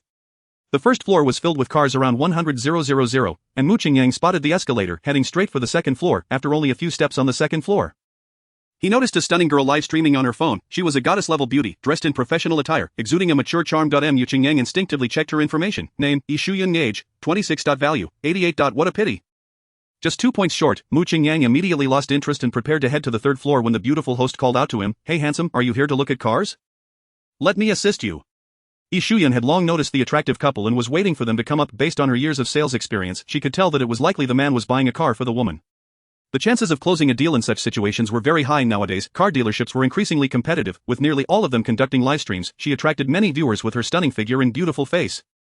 But were these people genuinely interested in cars? Most merely flirted with her or requested her to sing and dance, transforming a car sales livestream into an entertainment show, rather than engage with such viewers. It was far more rewarding to attend to 2 in-store customers. Moreover, the man was dressed in luxury brands, and the girl carried a new Chanel bag, suggesting they were not short on funds. Selling even a single million yuan luxury car would yield far more than a livestream. Mu Qingyang nodded. Yes, we're here to buy a car. Which floor has your most expensive vehicles? Yi Shuyun's eyes brightened as she handed her livestream phone to her assistant and sashayed over. It's on the 5th floor. Let me show you. The 5th floor of Beyond Luxury Cars rarely saw customers. The cheapest cars there started at over 1 million. Handsome, we have Rolls-Royce, Bentley, Ferrari, McLaren, and various other luxury cars available. Do you have a preferred brand or model? Mu Qingyang glanced at Chen Qiwen. Do you see anything you like? Chen Qiwen shook her head. There are too many models here, and many are quite beautiful. It's overwhelming. Why don't you help me choose one? Mu Go. Yi Shuyun smirked internally. Just as I expected, it seems a big sale is on the horizon. She quickly interjected, is this for the young lady? I can recommend several cars suitable for women. May I ask, handsome, what is your budget? Mu Qingyang had no intention of boasting, but since she insisted, he had no choice. He spread his hands. As long as my girlfriend likes it, there is no budget limit. Yi Shuyun gazed at Chen Qiwen with envy. Would you like me to help you with recommendations? Chen Qiwen nodded, sure. Yi Shuyun swayed ahead. But inside she felt a pang of jealousy. Here she was, working tirelessly day in and day out for commissions, and yet she was only able to afford a Mercedes-Benz C-Class. How could this girl be so fortunate? Everything was handed to her on a silver platter. If only the girl were dating an older man, she wouldn't feel a hint of jealousy, but this man was simply too handsome. The heavens were so unfair. In truth, many wealthy men pursued Yi Shuyun, but she found none of them appealing. She was purely a face person. She would rather chase after younger men than accompany an old man for money. A man like Mu Qingyang, tall, handsome, rich, and good to his girlfriend, was the epitome of her ideal partner. Why couldn't she meet a man like that? At that moment, Yi Shuyun transformed into a lemon, feeling an intense jealousy towards a stranger. Her mind raced, and she even entertained the thought of stealing Mu Qingyang away. Wait, he just said, as long as my girlfriend likes it, so that means he is not married, right? If he is not married, wouldn't it be fair for me to compete? Chapter 38. This is the latest Lamborghini Huracan, with a stunning appearance and an interior reminiscent of an aircraft cockpit, radiating a fierce aura. Driving this car will make you the center of attention wherever you go. And it's priced just above 3 million. Do you like it, miss? Chen Qiwen circled the car twice, her expression filled with hesitation, but ultimately she shook her head. It's a bit too ostentatious. I wouldn't feel comfortable driving it as a young woman. Mu Qingyang agreed. If we are to choose this brand, the Gallardo would be a better option, but the Lamborghini is quite cumbersome for everyday use. Let us explore other options. Mu Qingyang had never touched a Lamborghini. His knowledge stemmed solely from watching car enthusiasts on Douyin. If you're looking for a balance between comfort and style, we could consider the Rolls-Royce Phantom or the Bentley Continental GT. We have both models available here. Would you like to take a look? Yi Shuyun maintained a professional smile, gesturing toward a black and white pair of cars nearby. For a young lady, the Continental GT would be more suitable. How about you take a look at that white one? Chen Qiwen stepped forward, and at a glance she fell in love with the exquisitely elegant 2-door coupe. In comparison to the Mercedes-Benz E-Class coupe, this vehicle is undeniably more exquisite and luxurious, though it comes with a significantly higher price tag. Mugo, this car is truly stunning. May I get in to take a look? Of course. Mu Qingyang stepped forward to open the driver's door of the Continental GT. Gesturing for Chen Qiwen to sit inside and experience it, Chen Qiwen cautiously adjusted herself into the seat. The striking visual effect of the combination of linen white and cricket red in the interior was nothing short of breathtaking. While the black piano lacquered wood finish on the center console exuded understated luxury, this was nothing less than a work of art. Chen Qiwen caressed the handcrafted steering wheel, unable to contain her admiration. Seeing her excitement, Mu Qingyang was reluctant to interrupt. He understood the feeling of receiving a cherished toy. It was reminiscent of the moment when a childhood friend gifted him the four-wheel drive car he had longed for, filling his heart with elation. One, take your time to enjoy it, but I'll go have a look around. Mu Qingyang gently closed the door and made his way toward the Ferrari section. He had just spotted a car there that was as rare as the LaFerrari, the 488 Pista Spider. Though its price did not match that of the LaFerrari, its explosive aesthetic was equally captivating, and Mu Qingyang even thought it looked even better. Young man, do you like this car? It's our store's prized possession. Having just arrived in the showroom a day or two ago, Mu Qingyang nodded, opening the door to sit inside. The sensation was entirely different from viewing pictures and videos online. He could distinctly feel his blood racing. His heart pounding and his limbs trembling with excitement. He vowed to gift this car to Chen Shiwen. The sound of the door slamming shut jolted him from his reverie. Upon opening his eyes, he saw a beautiful saleswoman seated in the passenger seat. "What do you think, young man, are you satisfied?" Yi Shuyun asked in a flirtatious tone. Yu Qingyang nodded. "Would you like to take it for a test drive?" He casually glanced outside to see Chen Shiwen looking around curiously. He quickly opened the door and stepped out, calling, "Wen, I'm over here." Chen Shiwen bounced over it, exclaiming, "Muge, I really like that car, but I just saw the price, it's over 3 million. What if I contribute 1 million myself?" Mu Qingyang ruffled her hair affectionately. "Just over 3 million? I think it's quite a bargain. How about this? I'll buy you this Ferrari as well." "Beautiful lady, where do I swipe my card?" Yi Shuyun stepped out from the passenger seat. Momentarily stunned, "Handsome, are you saying you want to buy both cars?" Mu Qingyang nodded nonchalantly. "Yes, full payment. I wish to complete the transaction and take the cars home immediately." "Please hold on a moment while I calculate the total," Yi Shuyun said. Opening the calculator on her phone, her heart racing. Who was this handsome young man, buying over 10 million worth of cars without a second thought? Was he truly paying in full, after only a few minutes of browsing? The most decisive customers she had encountered before had always haggled for at least half an hour. A true tycoon, an absolute tycoon, only someone with billions could exude such an aura. He was indeed a treasure of a man. Yi Shuyun forced a smile, attempting to maintain her composure. "Sir, purchasing both cars together will total 10.24 million, but I can secure a 9.8 discount for you. No need." Mu Qingyang interrupted directly. "I'll swipe for 12 million right away. The remaining funds can be allocated for future maintenance and servicing. Where do I swipe my card?" Yi Shuyun swallowed hard. "Please follow me." She was immensely grateful she had chosen to attend to customers today. Selling luxury cars at full price on the 5th floor earned sales staff a 2 commission. Just from this single transaction she would earn 240,000, equivalent to half a year of grueling work. At that moment, Mu Qingyang's image loomed large in her mind, and if she could see her favorability rating, it would likely have surpassed 90. Chapter 39, Driving Prodigy. Chen Shiwen tugged at Mu Qingyang's sleeve. "Muge, one car is already enough. I won't have time to drive more, and besides, it's 1 million. Mu Qingyang gazed earnestly into Chen Shiwen's large eyes. "Wen, this is my heartfelt gesture, you must accept it. Being my woman means you need not worry about material possessions, but you must have this. As for parking, don't fret, just accept the 1 million I sent you on WeChat and purchase 2 parking spaces, one at your home and another at the dance studio." Chen Shiwen was moved to the brink of tears. Wasn't this the quintessential storyline of a domineering CEO falling in love with me, and Muge was such a considerate one at that, not only buying her a car but also resolving future maintenance and parking concerns. Surely she must have saved the galaxy in her past life to encounter him. Chen Shiwen favorability 1, current favorability 70. Congratulations to the host for raising Chen Shiwen's favorability to 70, all the money spent on this romantic interest will soon be refunded. The vehicle was decided upon for purchase before the favorability increase, thus included in the romantic funds. Calculating amount, ding. 1832437 has been deposited into your WeChat wallet, please check. Yes. Mu Qingyang exclaimed, pumping his fists in the air 3 times before turning to Chen Shiwen, showering her with kisses and jubilation, then spreading his arms and running around the car, laughing foolishly, with over 18 million fully belonging to him. Mu Qingyang felt his soul purified and his life's essence elevated. In that moment, an invincible sense of loneliness enveloped him, confidence surged from his toes to the crown of his head.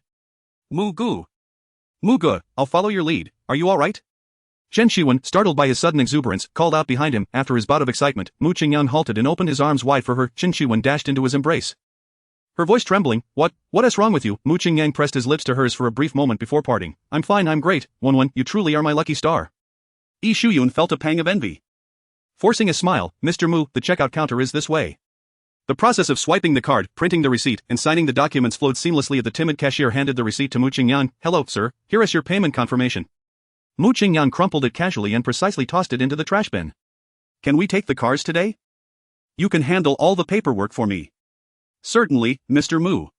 Yi Shuyun handed the car keys to Mu Qingyang. "You'll just need to sign a power of attorney agreement. The vehicles will be registered in your name. Correct?" Mu Qingyang pointed to Chen Shiwen. "Transfer everything into my girlfriend's name, they are intended as gifts for her." Yi Shuyun felt an overwhelming wave of jealousy wash over her, sighing inwardly. She then forced a strained smile. "Then, miss, please come to the office to sign the contract and complete the paperwork." "How long will it take?" Mu Qingyang, eager to test drive the red beast, inquired. "About an hour. I'd say. Wen, you go sign, and I'll take the car for a spin." Chen Shiwen nodded obediently. "Okay, Muge, please drive safely." "Have you driven a Ferrari before, Mr. Mu?" "No." He had never driven since obtaining his license. Ferrari uses paddle shifters instead of a traditional gear lever. It might feel a bit unfamiliar on your first time. "I can accompany you." Without a second thought, Mu Qingyang replied, "Sure." Once again seated in the driver's cockpit of the 488 Pista Spider, Mu Qingyang could hardly contain his excitement. This was a street-legal racing car.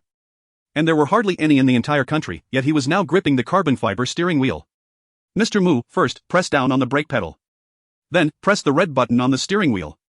Mu Qingyang applied pressure with his index finger. The button offered a soft, yielding resistance, followed by an angry roar. The 488 Pista spider roared to life. The thunderous sound reverberated through Mu Qingyang's very core, followed swiftly by a rush of dopamine. This was undoubtedly one of the most delightful sounds in the world. Capable of igniting a man's fighting spirit instantly, unable to resist, Mu Qingyang placed his right foot on the accelerator. Vroom, vroom, vroom, each press of the pedal elicited the furious growl of the red beast. Lift slightly here. And that is first gear. A gentle press on the accelerator will get you going, Mr. Mu. Why don't you give it a try? Mu Qingyang nudged the slender paddle, and the N indicator on the dashboard instantly changed to 1. He gently tapped the gas pedal. And the Ferrari slowly rolled out of the parking space. Despite it being his first time driving, Mu Qingyang felt no awkwardness, smoothly guiding the car into the elevator. Perhaps this was the most remarkable talent he had to showcase after 25 years. His driving instructor had once remarked that he was a once-in-a-century driving prodigy. The elevator descended slowly, finally stopping on the ground floor. Mu Qingyang could no longer contain the fervent desires within him. He pressed down hard on the accelerator, and the 488 Pista spider transformed into a streak of crimson light, roaring away to disappear at the end of the road. Chapter 40. A man need not be handsome. The striking design of the red supercar was undeniably attention-grabbing, capturing the gaze of onlookers wherever it went. After more than 10 minutes of test driving, Mu Qingyang had gradually familiarized himself with the temperament of this powerful beast. Stunning saleswoman. I think that will suffice. Let us return to the dealership, he declared. Shuyun leaned on her hand, gazing at him with captivating eyes. Are we leaving just like this? At the entrance of the hotel, the Ferrari came to a gradual stop. Without a hint of hesitation, Shuyun flung open the car door, extending one long leg out, but Mu Qingyang seemed unmoved. What are you still doing? Turn off the engine and get out. Are you incapable? Mu Qingyang was not a man like Lu Xiaohui. He appreciated the fiery enthusiasm of such a beautiful woman. However, with so many goddesses surrounding him, he knew he lacked the energy to entertain other girls. He was caught in a painful struggle between desire and reason. Are you truly incapable? Was the last straw that broke the camel's back. A man may not be handsome nor wealthy, but he certainly must not be inadequate. This struck a nerve with Mu Qingyang. Enraged, he flung open the car door and slammed it shut with a resounding bang. Let us go. Shuyun cast him a sultry glance, gracefully wrapping her arm around his. Mu Qingyang ceased his contemplations and took her delicate hand as they strolled toward the hotel entrance. Just as they crossed the glass doors, Shuyun's phone rang, initially inclined to dismiss the call. She noticed it was General Liang from the dealership. This was the boss of the luxury car dealership, possessing over 50 of its shares. He rarely called unless there was something urgent. Shuyun pouted and pressed the answer button. Hello? General Liang, what can I do for you? On the other end was a voice rich with magnetism. The front desk informed me you are accompanying a client for a test drive. Have you finished? Hurry back, a client specifically requested you. General Liang, could you have someone else attend to them? I have matters that may delay me. If others could handle it, why would I seek you out? The client is from the Livestream Group purchase, the ones who ordered several cars during the carnival. Shuyun felt torn. Those individuals were significant clients, each intending to spend no less than 1 million. Losing this deal would surely cost her job. Although she could find work elsewhere with her abilities, it would not be as comfortable as being in a familiar environment. Oh well, she could endure for a couple of days. Seeing Mu handsome gave her hope for future encounters. All right. General Liang, I'll return immediately. After hanging up, Shuyun looked apologetically at Mu Qingyang. I'm so sorry, Mu handsome. Something urgent has come up at the company, and I must head back. Please don't look at me like that. I genuinely wanted to go inside with you. How about, we meet again next time? Mu Qingyang's expression was one of utter disbelief. To have come this far only to be let down was quite disheartening. Let us talk about next time. If we even meet again. With that, he returned to the car, leaving Shuyun to stomp her foot in frustration. Harboring resentment towards the sudden phone call from her boss, she sulked back into the car. Casting a pitiful glance at Mu Qingyang. Mu Qingyang spoke calmly, buckle up, I'll be driving quite fast. Shifting gears, releasing the brake, and pressing the accelerator, he executed the movements with seamless precision. The supercar roared to life. Kicking up a whirlwind of fallen leaves. Chapter 41. Parked by the side eye in the VIP reception area of the luxury car dealership, Qin Shuyun penned her name on the last document. She gently placed the pen down and inadvertently glanced back. Her Mugage was leaning against the doorframe, sipping an ice-cold cola. Oh, Mugage, have you finished your test drive? How did you find that Ferrari? Mu Qingyang sat beside her, ruffling her sleek black hair. I absolutely loved it. Are you done here? Qin Shuyun flashed him a sweet smile. Just finished. Suddenly, I have an additional 10 million in assets. I feel a bit dazed. Heh. Mu Qingyang playfully pinched her nose. This is just the beginning. You'll have many more purchases ahead. You must get used to it. Qin Shuyun nestled her head against him. Everything feels like a dream. By the way, Mugage, how did you earn so much money? Mu Qingyang smiled mysteriously. Would you believe me if I said I was a reincarnated individual? I know all the ways to make a fortune in the next 20 years. I can effortlessly reap rewards. So just follow me, and I'll ensure you enjoy boundless wealth. Qin Shuyun's big round eyes sparkled as she seemed to genuinely ponder this. Moments later, she innocently replied, well, that does seem possible. Mugage, please keep this secret. Some people are quite wicked and might exploit you for profit. Mu Qingyang burst into hearty laughter. Ha ha. Then you must keep it a secret for me. Chen Shiwen was quite clever. She had shown her intelligence from the very beginning. Love truly has the power to make one foolish. The beautiful school belle had completely succumbed to the whims of romance. Mu Qingyang sighed inwardly. Could this be the hidden benefit of raising affection levels to 70? I wonder what would unfold at 90. Perhaps sharing a bed wouldn't be an issue anymore. With plans for the future forming in his mind, he tenderly ruffled Chen Shiwen's hair. Are you hungry? Let us go out for a feast. Chen Shiwen nodded eagerly. The last time we ate at Xinrongji was quite delightful. Should we go there? The mention of those 10-plus-pound scallion oil king crabs made Mu Qingyang's mouth water. Having subsisted on fried rice and rice bowls lately, he was more than ready to indulge, immediately agreeing. Let us go. Today, we'll order an enormous lobster that's a whole meter long. Where on earth do you find a lobster that long? If it's not a meter. I want to eat. At the entrance of the luxury car dealership, the staff had already brought down the Continental GT. Chen Shiwen looked at the two cars, white and red, confused. Mugage, should we each drive one? After only half an hour of test driving. Mu Qingyang was eager to take the Ferrari for another spin. However, he worried for Chen Shiwen's safety if she drove alone. You take your car, I'll ride shotgun and keep an eye on you. This arrangement suited her perfectly. Chen Shiwen beamed. Let us get in. The experience of pairing an exquisitely elegant coupe with a stunningly beautiful girl could only be described in two words: absolutely marvelous. In the past, while delivering takeout, he would occasionally spot glamorous women donning sunglasses, driving Porsche 718s or Mercedes CLSs. Back then, they seemed so aloof and unattainable, never casting even a glance in Mu Qingyang's direction, existing in a realm he dared not dream of. Yet now, the roles had reversed, but Mu Qingyang would not let them understand the meaning of cruelty, for they were unworthy. Chen Shiwen had only driven a few times for her inebriated father. Lacking the finesse to drive quickly, thus proceeding at a very leisurely pace. Mu Qingyang did not rush her. Instead, he relished the moment, quietly admiring the beauty beside him. Chen Shiwen had fair, delicate skin. Flawless even up close, she drove with utmost seriousness, her back straight as if she were a student attentively listening in class. Naturally, Mu Qingyang let his hand rest on her graceful thigh, startled by the sudden touch. Chen Shiwen trembled slightly upon realizing it was her Mugage. She pouted playfully. Oh Mugage, don't do that, it'll distract me. 1-1, confess honestly, since we parted, have you been secretly misbehaving at home? Chen Shiwen understood Mu Qingyang's implication. Her cheeks flushed instantly as she stubbornly retorted, of course not. How could I do such a thing? A wicked smile crept onto Mu Qingyang's lips. So you haven't missed me, how heartbreaking, I've decided to punish you. What, I've missed you so much? Mugage, you're just trying to tease me. Excuses are futile, pull over. Chen Shiwen obediently parked the car, her gaze filled with grievance directed at Mu Qingyang. Switch places. Once Mu Qingyang took the driver's seat, the speed of the Continental GT surged significantly. Chen Shiwen glanced at the increasingly secluded route, feeling a twinge of anxiety. Mugage, where are we headed? Hee, to the place of your punishment. In Jiangnan City's new district. There existed a scenic mountain and lakeside road. Although it had been under construction for several years, it had recently been halted for a year. Mu Qingyang had once taken a delivery order from there. The view from the mountaintop was splendid, and with scarcely any surveillance, there were few people around. After about 10 minutes, the Bentley came to a stop at a concealed fork in the road atop the mountain. Mu Qingyang exited the car and circled around. Not a soul was in sight. He opened the passenger door, flashing a mischievous grin at Chen Shiwen. Get out. Under the impression they had come to explore a scenic spot. Chen Shiwen happily stepped out of the car, yet before she could steady herself, Mu Qingyang swept her off her feet and tossed her into the back seat. Chapter 42, The Super Beauty Liang Yancheng. Beyond luxury cars, after several hours of diligent effort, Yishuyun finally secured the group purchase clients. Boss Liang handed her a bottle of Waha mineral water, saying, Xiaoyi, you have worked hard, the company is currently facing tight cash flow. Yet you managed to achieve nearly 20 million in sales today. You are a true asset to the company. I have decided to award you an extra 10,000 yuan bonus this month. I hope you will continue your excellent work. Yishuyun offered a weary yet fulfilled smile, replying, Thank you, Boss Liang, this is simply my duty. If the company thrives, then we the employees can flourish as well, right? Please carry on with your work. I will check today's live broadcast data with the assistant. Indeed. Just as Yishuyun turned, the door to the president's office was forcefully kicked open. A stunning girl with long blue-green hair stormed in, one hand on her hip and the other pointing accusatorily at Boss Liang Xiqing. Where is my 488? How could it just disappear after a maintenance check? I warned you, if you dare to lay a finger on my car, I will sever our father-daughter relationship. The composed demeanor of Liang Xiqing vanished, replaced by a look of helplessness. Anchong, didn't I tell you, the company is experiencing cash flow issues. Once we weather this storm, I will buy you an even better one. I don't want that. Liang Yanchong haughtily turned her head away. The 488 Pista Spider is my favorite car. I have a track day scheduled with my friends next week. You need to get it back for me immediately. Liang Xiqing rubbed his forehead in frustration. Anchong, haven't I indulged you in everything since you were little? This time, I truly am facing difficulties. Can't you just understand your father a little? Liang Yanchong stamped her foot in defiance.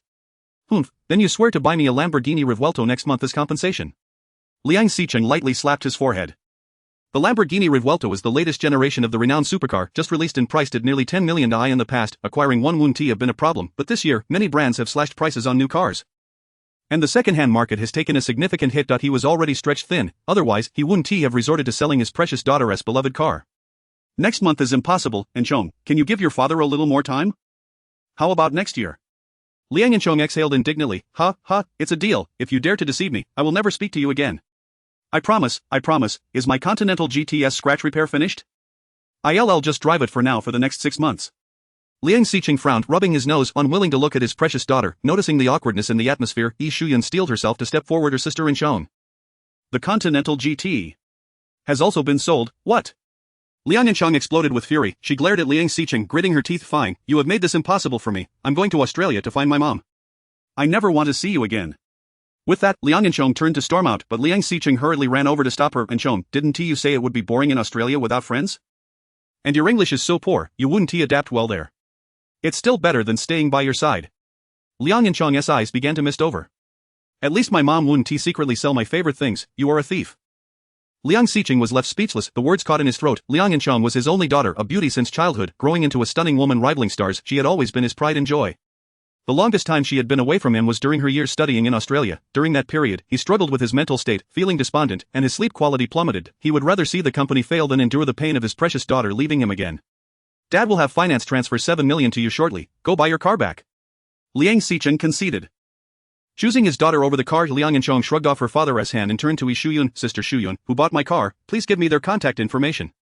Yi Shuyun awkwardly smiled at Sister Enchong. Do you think I would tell you if I didn't have their contact information? Liang Enchong glared with her sparkling big eyes. How could such a significant transaction lack contact details?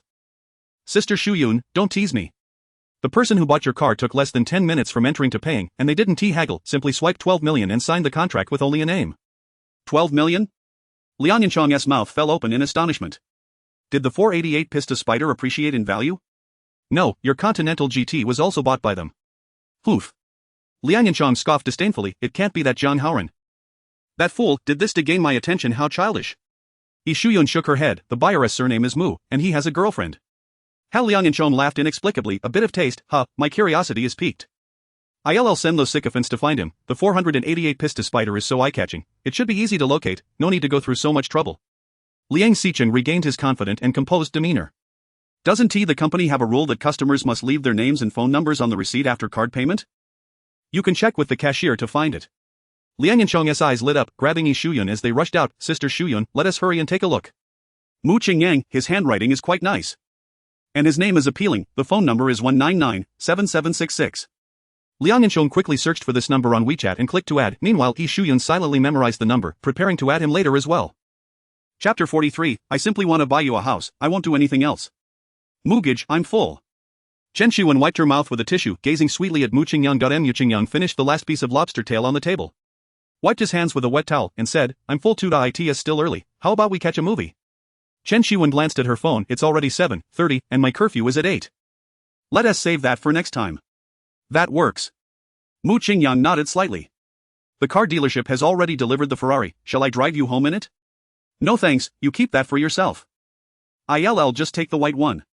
Mu Qingyang felt a surge of joy. System, did you see that? She offered to let me use it. That is not against the rules, right? He continued to reassure her. All right. Just drive slowly and be careful on the road. Shortly after Chen Shiyuan arrived home, her younger brother followed her in, bursting through the door, exclaiming, Sister, do you know what I just saw downstairs? The latest Bentley Continental GT. That car is so beautiful.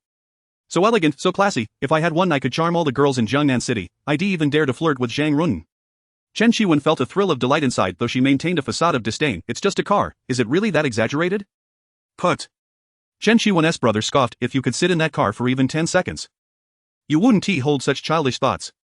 Is that a car? It's a work of art, a symbol of confidence, a statement. You who only care about cosmetics and bags wouldn't understand. Chen Shiyuan's expression turned playful. What if I have sat in one? Chen Shiyuan's brother's eyes brightened. Right. Isn't my brother-in-law a wealthy man? Does he have that car? You should ask him if I can experience it. If he lets me, I'd be willing to fetch his slippers. Your brother-in-law doesn't have that car. Chen Shiyuan's brother's expression gradually dimmed with disappointment. But he does have a Ferrari 488 Pista Spider. What? Chen Shiyuan's brother's eyes sparkled with excitement. Sister, from now on, we'll keep our relationship separate. You'll still be my sister, but my brother-in-law is my godfather. Chen Shiyuan smacked him on the head. If Dad hears you say that, he'll definitely beat you up. Can I sit in my brother-in-law's Ferrari? Sister, I'm begging you. Chen Shiwen shook her head, pulling a key with wings from her bag. Don't be so vain, it's not appealing. Since you can't have a Ferrari for now, why not try my Bentley instead? Chen Shiwen's brother's eyes nearly popped out as he snatched the car key. I'm not being vain, I simply like it. Sister. That car is actually yours, you're so amazing. At such a tender age, you've already taken the wheel of a Bentley, you truly are the beacon of hope for our family, the old Chen clan. Chen Shiwen sighed, alas. This is a gift from my adoptive father, but my dad disapproves of our relationship. If things were to fall apart between us, I might have to return the car. With a confident demeanor, Chen Shiwen delicately caressed the Bentley key, asserting, Fear not, sister, with me around, you two won't falter. I have my ways with old Chen. Mu Qingyang parked the car in the basement of the rental apartment. The red Ferrari stood out starkly among the sea of household cars priced around 100,000, undoubtedly the most extravagant vehicle ever to grace that garage. He strolled to the first floor and purchased 2 packs of Huangdalo 1916 cigarettes from the supermarket. Leisurely making his way to the entrance of Gangzi's fast food joint, the restaurant had only a handful of patrons. Gangzi, as usual, sat at a cluttered table engrossed in his phone, while Ruan Yi read at the bar. As Mu Qingyang walked past, he playfully brushed his hand against Ruan Yi's fair, delicate face, then slapped the cigarettes he had tucked under his arm onto the cluttered table. Uncle Gangzi, have you ever smoked this brand? Gangzi glanced from Mu Qingyang to the cigarettes. Where on earth did you swipe these? Oh dear, how forgetful of me, you've revealed your wealth to me, yet I still thought you were just a delivery guy. What, is this a gift for me? Mu Qingyang pushed the cigarettes towards him. Take it. But don't squander it on some dubious establishment, it's not worth it. Gangzi grew flustered. What kind of dubious establishment would I frequent? Am I that sort of person? Mu Qingyang waved dismissively, no need to deny it. The last time I picked up food, I overheard your wife scolding you for cooking the books on grocery expenses, claiming you spent all the extra money at the spa. Gangzi's face flushed with embarrassment. Don't listen to her nonsense. He swiftly changed the topic. You know, I actually have tried this brand before. A customer left half a cigarette in the shop, and I couldn't bear to waste it, so I took a couple of puffs. The flavor is truly exquisite. Half a cigarette? Mu Qingyang's expression turned incredulous. You didn't pick that up off the floor. Did you? Cough, cough. Gangzi cleared his throat. Let us not dwell on such trivial details. You came by at this hour to eat, right? Order whatever you like, it's on me. I've already eaten, I just stopped by to check on my future wife and discuss a small matter. Gangzi felt no discomfort at Mu Qingyang referring to Ruan Yi as his future spouse. After all, he had already given 688,000 as a betrothal gift, a princely sum indeed. Furthermore, Mu Qingyang was more than adequate for Ruan Yi in terms of appearance, not to mention his financial disclosure. It was a stroke of fortune for his distant niece to find such a quality man. What matter do you wish to discuss? Are you setting a date? Hearing Gangzi's words, Ruan Yi's face turned crimson. She pouted, staring at her unreliable uncle, feeling akin to a piglet grown large enough to be sold. Haha, Mu Qingyang clapped Gangzi's greasy hand. How come I never noticed how humorous you are, Uncle Gangzi? We can talk about setting a date later. First, let us resolve the housing situation. I want to buy a flat. What did you just say? Buy a house? In Jiangnan City, property prices hovered around 20,000 per square meter, with decent quality flats and small villas costing upwards of 40,000 to 50,000 per square meter. Even a modest 2-bedroom apartment would set one back at least $1 million. They hadn't even established a relationship yet, and he wanted to tackle the most significant aspect of marriage? Yes. Let's first acquire a spacious flat as a temporary measure, and later we can select some finer villas when time allows. I can tell you directly, but I know she won't agree. So I need your help to persuade her. Gangzi swallowed hard. What is there to persuade? Once you buy it, I'll just send her over. My old shabby place isn't comfortable for her. Uncle Gangzi. The house is far too valuable. I cannot accept it. Besides, I cannot live alone with a stranger. Ruan Yi closed her book and stood up, her tone serious. Mu Qingyang had anticipated her reaction. Which is why he had approached Gangzi first. Logically, with 18 million at his disposal, purchasing a home would be a mere trifle, yet, whereas the thrill in being the loyal dog if one doesn't relish the chase. Moreover, using dog money could even yield a return. Rest assured, I will never force you into anything. I swear on my life, the house is a voluntary gift from me, and we can have it notarized. Ruan Yi remained silent, sitting back down to resume her reading. Well then, that's the situation. Uncle Gangzi, please help me persuade Eid. I'll return to my Syrian-style rental for another night of strategizing. Mu Qingyang waved his hand as he exited the restaurant. Behind him, he could hear Ruan Yi's plaintive voice. Unless you can't resist. Chapter 44, Liang Yansheng's friend request in the rental apartment. Mu Qingyang lay on the couch with his shirt off. Faintly hearing the sounds of a scuffle next door, however, after engaging in profound conversations with the campus beauty and a car dealership salesman, he had lost all interest in such trivial pursuits.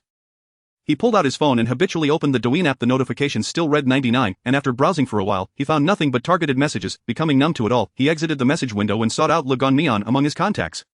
Upon clicking the profile, he was surprised to see a reply. Sorry, Changqingge, I don't often check my DMs, here is my WeChat ID.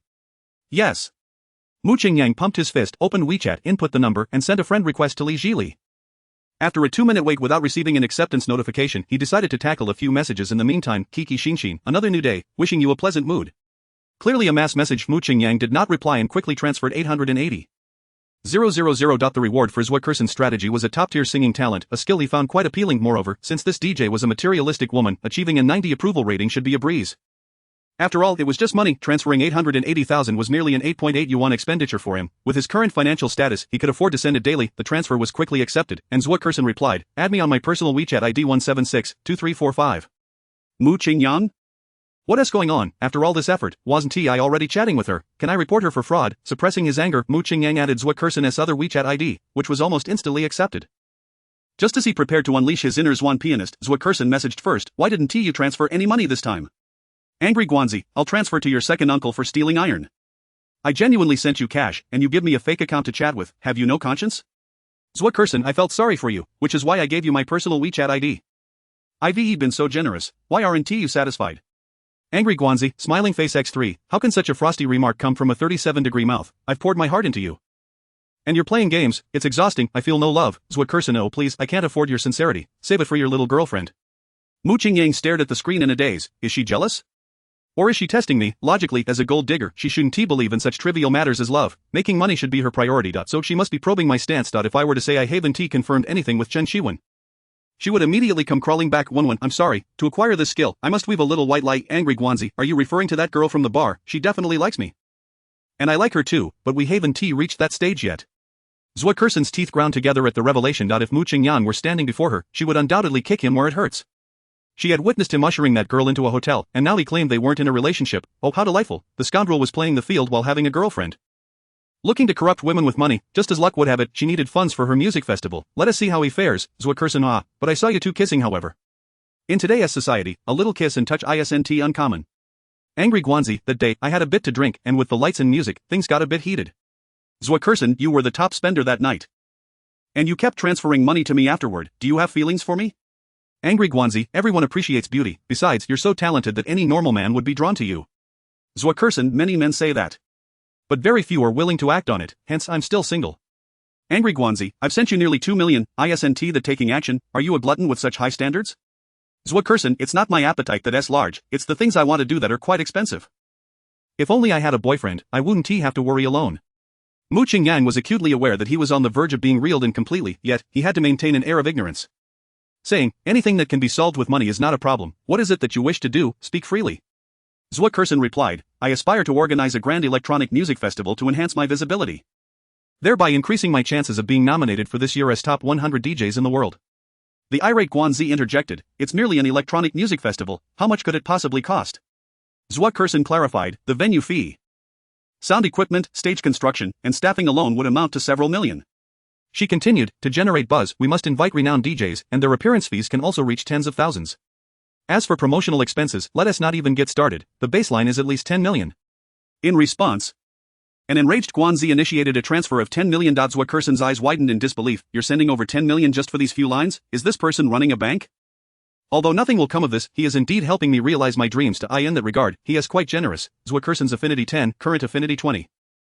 10 points of affinity for 10 million, what an insatiable gold digger. Mu Qingyang suppressed his disgust and typed a message, money has a price.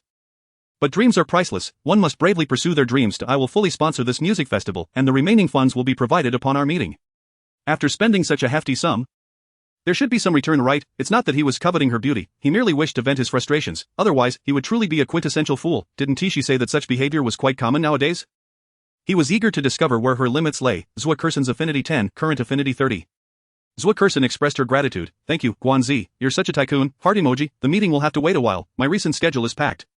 If I had known about this earlier, I wouldn't have to toil daily for money. Teary-eyed emoji, the irate Guanzi reassured her, there is no rush, just contact me when you're free, the funds are always ready.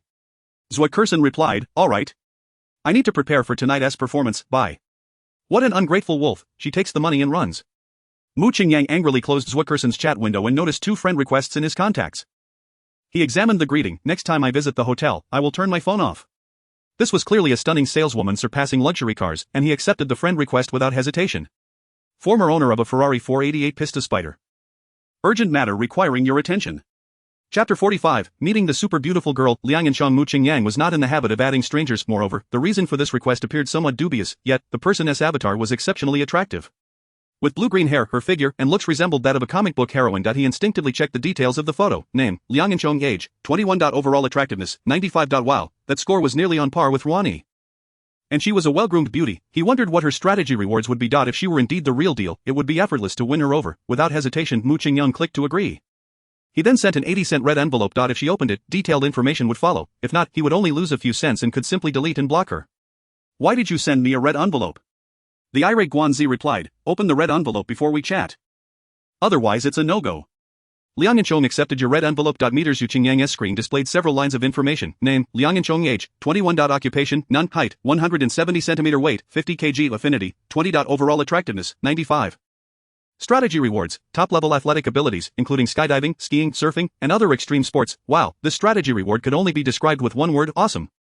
Aside from women, what do men adore most? It must be extreme sports. Why do carefree young people abroad, unburdened by car loans or mortgages, engage in reckless activities? It's not that they're foolish or have nothing better to do, only those who have experienced extreme sports understand its allure. Some fervent enthusiasts are even willing to gamble their lives for it. As a vigorous youth, Mu Qingyang naturally found these activities appealing. However, the costs for learning each extreme sport were prohibitively high. And the challenges daunting. He had previously only dared to admire them from afar on his phone, but now, he had the hope of mastering all those skills. Mu Qingyang gazed at the avatar of the blue-green-haired girl. His eyes gleaming with excitement. The irate Guanzi messaged, apologies, my dog just snatched my phone. I recently purchased a 488 pista spider. Is there an issue? Liang Yanchong replied, are you considering selling it? I can offer extra. The irate Guanzi responded, I am quite fond of this car and have no plans to sell it for now. Liang Yanchong pressed, is there no room for negotiation? The irate Guanzi replied, I tend to base my decisions on my mood, let us discuss it in person. If we hit it off, I might just gift it to you. This was Chen Kaiwan's car and Mu Qingyang dared not sell it, but buying another car would be mere pocket change. Liang Yanchong frowned slightly at the chat box. Was this person harboring ulterior motives due to my attractive avatar? However, to secure my beloved car, I shall endure this. I'll just bring along 2 friends for support. Liang Yanchong replied, alright, tomorrow at 10 a.m. You choose the location. Liang Yanchong's affinity -10, current affinity 10. Mu Qingyang pondered, why did my affinity drop merely for saying something? I could genuinely gift you a car, am I joking? Do these women all have delusions of persecution? Nevertheless, for the sake of top-level athletic abilities, I will endure, the irate Guanzi suggested. How about the Roma holiday CAF? After handling the 2 friend requests, Li Zhili finally added him. Her WeChat nickname was the same as her Douyin, Legon Mian. Mu Qingyang sent a message, what were you saying when you ended the broadcast last time? Li Zhili's face flushed upon reading the message, just thinking about those 2 words made her cheeks burn. Legon Mian, brother Changqing, please don't tease me, the viewers in the livestream keep fixating on that joke, it's driving me crazy. The irate Guanzi replied, having a catchphrase brings attention, isn't that a good thing? After that livestream, I believe you ranked first on Douyin's livestream chart, your popularity must have increased, right? Legon Mian, I have thousands of viewers daily now, but I find it more troublesome than when I had fewer. There are so many questions I don't know how to answer, it's exhausting, the irate Guanzi suggested, if you're tired, take a break, why not come to Jiangnan City to hang out? I happen to have nothing on my plate. Li Zhili pouted, just as Xuanchuang said, the #1 supporter always wants to meet offline. Coincidentally, I'll be attending a class reunion in Jiangnan City next week, should I drop by to see him? No, I don't even know what he looks like, what if he is not my type, I would surely show my distaste. Brother Changqing has at least gifted me several million, I can't treat him like that. Perhaps, we should remain online friends. Legon Mian, I believe it's not ideal for a female streamer to meet her top supporter in private, let us wait until we're more familiar.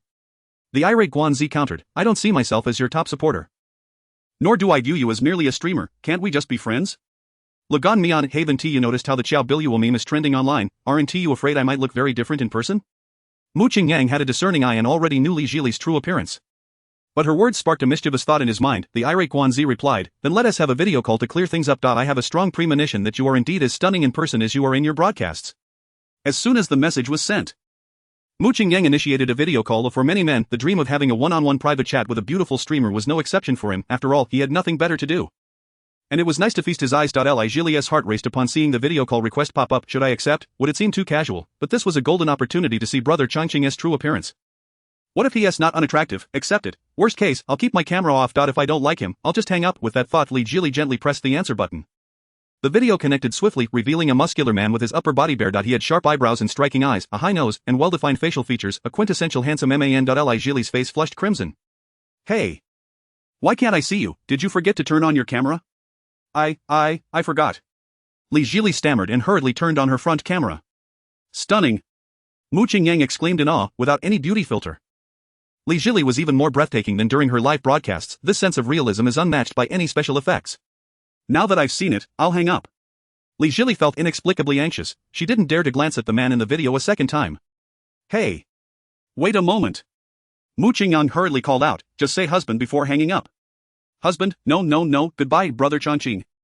Chapter 46, the warm-hearted man behind the dog. Mu Qingyang shook her head at the already disconnected video call, then typed a message. Will you come to Jiangnan City? If you do, will you contact me? Li Jili deliberately paused for a few seconds before typing a simple N in the chat box. After seeing Mu Qingyang's true appearance, she felt no hesitation whatsoever to in fact. She developed quite a fondness for this top-ranked brother. He was entirely in line with her aesthetic, though she wondered about his height. The only puzzlement was why someone so wealthy would live in a bare apartment. Perhaps it was a peculiar preference of the affluent. Li Jili's favorability 10, current favorability 55. Mu Qingyang smiled with satisfaction as she held her phone, without having met the little streamer yet. Her favorability was already approaching 70, yet she was confident that after their meeting, she could completely win over Li Jili. With plenty of time to spare, Mu Qingyang opened the long-neglected game Honor of Kings. After a round, her second-hand Xiaomi was both hot and laggy, and the cracked screen made for a terribly poor experience. She tossed the phone onto the sofa. My old buddy should have retired long ago. It's a shame for him to keep up with me. Wait, didn't I get cash back today? I have an 8 digits just sitting in my account. What phone can't I afford? Mu Qingyang quickly opened Make One, found a Huawei store that was still open, and dialed. I want a top-of-the-line model. I can accept a markup. The address is Sunshine Community. In less than half an hour, the phone arrived, costing nearly 10,000. However, after using it, Mu Qingyang felt it was absolutely worth it. Smooth, silky, and with a great feel. There was no delay while scrolling through Douyin or playing games. The data from her second-hand Xiaomi was minimal, and she transferred it over in just a few clicks. Mu Qingyang played with her new phone until midnight, feeling utterly satisfied before drifting off to sleep. The following morning, Liang Yanchong woke up uncharacteristically early. She yawned and called her 2 close friends, asking them to wait outside the community at the designated time. Then, still half asleep, she began her morning routine. Given the rarity of such circumstances, Liang Xiqing paid special attention to his daughter's every move. 10 o'clock. Roman holiday CAF, buying a car. Liang Xiqing had an inkling of what was happening, but he was uneasy about the kids making such a significant transaction, so he decided to head to the CAF first to find a discreet spot to observe. Liang Yanchong wore a pair of ripped ultra-short denim shorts and a pure black tank top draped in a loose khaki shirt. She appeared youthful and full of vitality, outside the entrance of the luxurious villa community. A McLaren 720S and a Mercedes-Benz G-Class were quietly parked by the roadside. 2 fashionably dressed young men squatted beside the cars, smoking. Jiang Haoren, no matter how you put it, you're the eldest son of the Jiang family, destined to inherit the family business. Can't you show a bit of class and refrain from doing something as foolish as bringing breakfast? The speaker had a stylish side-part hairstyle, clearly a wealthy young heir. Ho Junyi. How I treat Incheng is my business. Aren't you being a bit too nosy? Jiang Haoren, don't you know that warm-hearted men end up behind dogs? Which of those foolish lambs has a good outcome? Don't hang yourself on a single tree. Learn from me and enjoy while you're young. Later, you can marry someone of equal standing. You go be a playboy. I'll be a warm-hearted man just fine. Stubborn as a mule. She clearly stated she has no feelings for you and only sees you as a friend. Are you just indulging in self-deception? You have no right to say that. Enough, Incheng is here. Liang Yanchong bounced over and playfully tapped Jiang Haoren on the head. Good. You're right on time. Let's go. Jiang Haoren rubbed the back of his head, grinning. Incheng, you haven't eaten yet, have you? I brought you Starbucks coffee and 2 strawberry velvet Swiss rolls, all your favorites. Liang Incheng took a sip from the coffee but handed it to Ho Junyi after just one taste. Who eats something so sweet this early? Ho Junyi wore an expression that said I knew it. He was familiar with this routine. But Jiang Haoren refused to be dissuaded. Jiang Haoren, unfazed, eagerly opened the passenger door of the Mercedes G-Class. Incheng, you mentioned you didn't like sitting in the passenger seat of a sports car. So I specifically drove this today. Liang Yanchong with a casual turn pulled open the door of the McLaren. I suddenly feel like riding in a sports car today. At the Roman holiday CAF, 2 eye-catching luxury cars slowly parked in the outdoor space, their deep roars drawing the attention of passers-by. The passenger door of the McLaren swung open, and a girl with blue-green hair stepped out. Numerous male eyes widened in surprise, some even gasping in awe. Liang Yanchong scanned the area but didn't spot the 488 Pista Spider. Her expression fell slightly, and she prepared to head upstairs to wait. Just as she took a couple of steps, a familiar voice echoed in her ears. She halted, turning her gaze toward the parking lot entrance. Before long, a bright red Ferrari rolled in. Once it parked, a tall, slender young man emerged from over 10 meters away. Liang Yanchong could only discern his outline, a well-defined jawline and striking features. Likely a handsome fellow. Her mood inexplicably brightened. Thank goodness the beloved car wasn't bought by a greasy, overweight man. Otherwise, she'd feel awkward driving it. Liang Yanchong's favorability 5, current favorability 15. Mu Qingyang felt a surge of joy. What is going on? Is today my lucky day? Just stepping out of the car adds to my favorability. Could it be that Liang Yanchong arrived early and spotted me? He closed the car door and glanced toward the CAF stairs.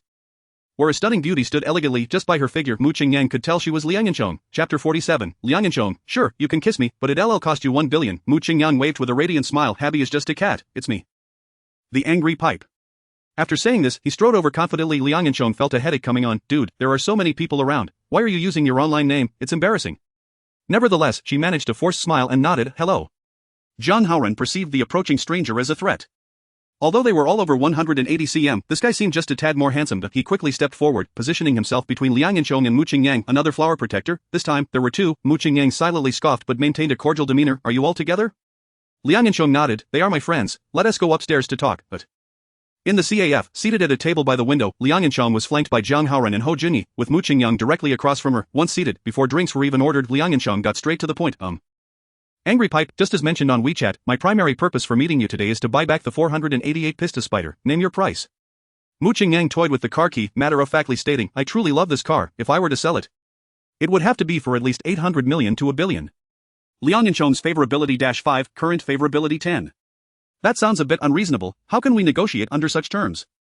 Liang Yanchong thought if it weren't for Mu Qingyang's decent looks, she would have lost her patience long ago. Ho Junyi smirked disdainfully. Bro, the market price for that car is around 6 million. You're not seriously suggesting such a ridiculous price, are you? Zhang Haoran was incensed. Are you dreaming? Did you even wake up from this morning's nap? Hurry up and give a reasonable price. We don't have time to waste. In front of Liang Yanchong, he behaved like a good boy.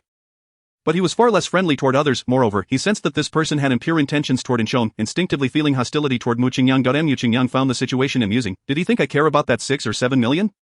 I possess a godly system. Parting with 800 million is merely a concession for the sake of a beautiful girl. Who does he think he is barking orders at? Clearly, this guy is just Liang Yanchong's lapdog.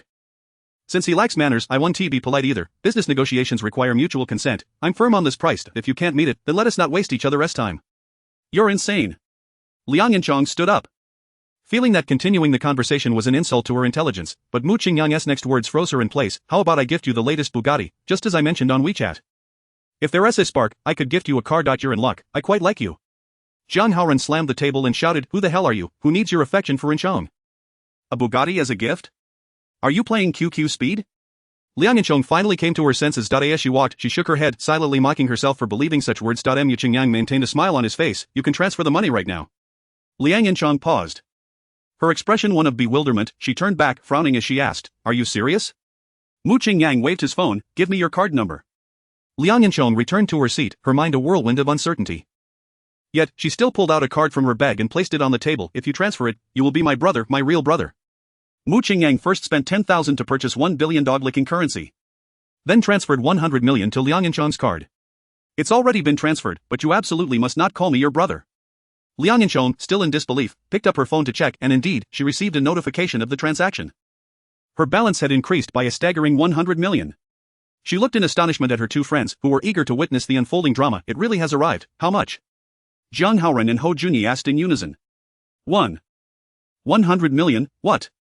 Zhang Haoran slumped back onto his chair, unable to fathom that such a dramatic event could occur in his life. That he was acutely aware of what a billion represented. His family was one of the largest leather manufacturers in Jiangnan City. With an annual output of only around a billion, and a pure profit of 100 million was considered commendable. To casually gift a stranger a billion. What kind of background does this person have? He wouldn't be trying to take my Yanchong away, would he? At the adjacent table, Liang Xiqing lowered the brim of his cap slightly and turned to scrutinize Mu Qingyang for a moment. Initially, he thought it was just a few kids boasting and did not take this transaction seriously. However, when his precious daughter mentioned receiving a transfer of a full billion, he felt a jolt of surprise and curiosity about the young man's identity. Given his impressive demeanor and such a substantial display of wealth, he likely hailed from a prominent family. This status, indeed, would befit his Yanchong. The rabbit is just a cat, and your name is Liang Yanchong. Right? Mu Qingyang flashed her an innocuous smile. Liang Yanchong nodded. The bank card's account name is my name. Yanchong, do you think this billion could buy the latest model of Bugatti? Liang Yanchong nodded. There would still be quite a bit left. I can label this transfer as a gift. But there is a small request. Liang Yanchong had long suspected that the matter wouldn't be so straightforward, her beautiful eyes fixed on Mu Qingyang. Go on. It's simple. Mu Qingyang pointed to his cheek. Just touch it with your lips. What nonsense! Zhang Haoran exclaimed, his finger trembling in anger as he pointed at Mu Qingyang. Who do you think you are to ask Yanchong to kiss you? You think a billion can buy her first kiss? Do you think she is a materialistic girl? You must be dreaming. Liang Yanchong's lips curled into a smile. All right, I can kiss you, but it will cost 10 billion. Having lived a life of luxury, She had little concept of money and was far from materialistic. However, she had overheard her father sounding desperate, trying to secure 1 billion last month, only to be rejected, which resulted in a noticeable increase of gray hair. In her memory, her father had always been a confident and composed figure. When had he ever been so humble? Though she could be willful in front of him, her love for him was unwavering. Now to merely touch a cheek and earn 10 billion, she decided to seize the opportunity. Mu Qingyang wore a harmless smile. 10 billion is fine, but it must be lips to lips. Liang Yanchong furrowed her brows. Her eyes vacant as she stared at the table, her small hands playing with her blue-green hair, seemingly deep in thought about this condition. Zhang Haoran panicked, kneeling before Liang Yanchong urgently. "Yanchong, you can't agree to this. You absolutely must not agree. If you need money, you can tell me. I'll give it to you for free. I don't want you to demean yourself like this." Liang Yanchong pushed him away. "Zhang Haoran. What nonsense are you speaking? It's just a peck. You give me 10 billion, I'll kiss you." Zhang Haoran stammered. I don't have that much, but I can write you an IOU. Get lost, get lost." Liang Yanchong pushed Zhang Haoran further away and looked at Mu Qingyang. "It can only be a peck. No tongues and no photos or videos, and you mustn't tell anyone. As long as you swear, I will agree." "All right." Mu Qingyang took out his phone and directly charged 10 billion in dog-licking currency, then transferred 900 million to Liang Yanchong. "The money has been transferred. When shall we begin?" Liang Yanchong glanced at Zhang Haoran and Ho Junyi. "You two go out first, I'll come down shortly." Zhang Haoran resolutely refused to leave. Determined to protect Liang Yanchong's purity, Liang Yanchong simply stated, and he obediently went downstairs. "If you don't listen to me, I'll get into his car." Zhang Haoran was left with no choice, compared to the privacy of a car. A CAF was clearly a safer setting. Once everyone had left, Liang Yanchong resolutely closed her eyes. Let us get on with it. Chapter 48, right, sorry, unable to resist at the stairwell, Zhang Haoran sat despondently on the ground. Smoking. "Ho Junyi, what does Yanchong see in that guy? Her family is well off. There's no need for this, right?" "Ha," Ho Junyi looked at him as if he were an idiot. "Brother, that's 10 billion, 10 billion, the interest in the bank alone would be 100,000 a day. With this money, what can't be bought? Even a popular star would have to kneel before her. If he uses this money to test me, I'd have to raise my butt." True. Zhang Haoran felt a sense of loss. So what should I do? Even if I take over the family business, my financial strength would still pale in comparison to his. Should I just let Yanchong go to him? Poof. Ho Junyi chuckled. Since when has Liang Yanchong become yours? What do you mean by letting or not letting? If she truly likes you, even if you don't have as much money as that guy, she would still be with you. But does she even care about me? That guy offers 10 billion for a kiss, and I offer 100 billion for a kiss, and I can't even compare to a stranger. Think about it. Zhang Haoran still felt a twinge of unwillingness, but there is only one goddess like Yanchong in our circle. If I miss her, I may never meet another. What is yours is yours. What is not yours cannot be forced. Stop wasting your thoughts on her. Being friends is quite nice. Bro, let me take you to a club to pick a girl. I guarantee you'll forget her in no time. Zhang Haoran extinguished his cigarette. Perhaps you're right, I might be too obsessed. As for the club, let's go to Liulian Sishui. It's quite nice there. Ho Junyi widened his eyes. Alright Zhang Haoran, you know about Liulian Sishui? You must have gone to these places a lot behind my back. So why are you pretending to be pure? Zhang Haoran chuckled sheepishly. Occasionally, just occasionally, you know. Wait.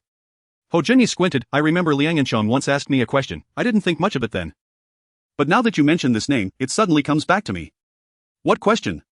She said she saw you entering Liulian Sishui and asked me what kind of place it was. What did you say? Zhang Haoran's heart tightened. I thought she was joking. Saying something like how could you possibly go to such a place? Damn. Zhang Haoran slapped his forehead. So that's where the problem lies? You're overthinking it. Ho Junyi patted his shoulder. She said you should go out more and see the world instead of bothering her every day. Ah. Zhang Haoran raked his hair in frustration. I need to order 10 today. Inside the CAF, Liang Xiqing stared sternly at his precious daughter, and the stranger who had bought her car. A mere peck on the lips was inconsequential. As long as his daughter consented, he would not interfere. However, if this man attempted to take advantage of the situation, he would immediately intervene. Liang Yanchong's lips were already tired from waiting, yet she still did not receive the kiss. She opened her eyes and complained, hurry up, what are you stalling for? Mu Qingyang stifled a laugh as he looked at her. Is this your first kiss? Liang Yanchong placed her hands on her hips. What is it to you?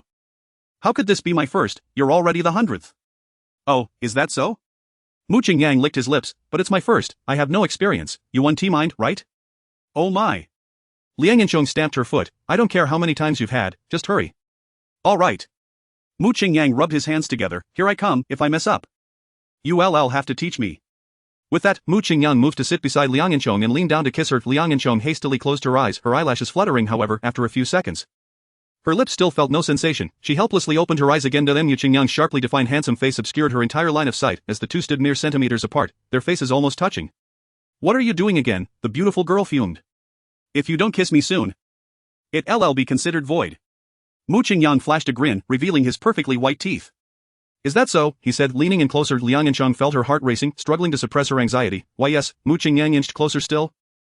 And Liang Yancheng could feel the heat of his breath, the potent scent of masculine hormones enveloped her, causing an inexplicable sense of shyness to wash over her after a few more seconds. When the kiss still hadn't come, she snapped, "Are you going to kiss me or not?"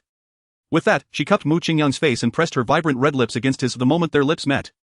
Liang Yancheng felt an electric jolt surge through her, her body freezing in place, unable to move, her mind momentarily blank. Mu Qingyang meanwhile was savoring the moment. He completely forgot the agreement they had made and gently nibbled on Liang Yancheng's upper lip. This audacious act startled the beautiful girl back to her senses. She hastily pushed Mu Qingyang away, wiping her mouth. "You, humph." Mu Qingyang chuckled awkwardly. "I'm sorry, I couldn't help myself." Liang Yancheng's heart was in turmoil. She waved him off. "All right. You can go now. We're even." Mu Qingyang, having gained the upper hand, understood that the beautiful girl needed time to process the encounter. Moreover, having amassed a staggering 1 billion in devoted admirer money today, he had exceeded his goal. And with a casual wave, he sauntered off. Liang Yancheng remained in a daze. Was her first kiss truly gone just like that? Yet a first kiss worth 1 billion was undoubtedly a rarity in this world. It felt oddly strange. Why didn't it disgust her at all? Instead, she felt a thrill. Being kissed by him didn't seem like a loss. At least no other man around her could compare to him. Liang Yancheng's favorability 10, current favorability 20. I must quickly share this wonderful news of having earned 1 billion with my dad. Liang Yancheng could hardly contain her excitement to tell her father. Liang Xiqing was just about to take action when his daughter's timely call interrupted. He had barely settled down with a sigh of relief when her call came through. Thankfully, he had set his phone to silent mode in advance.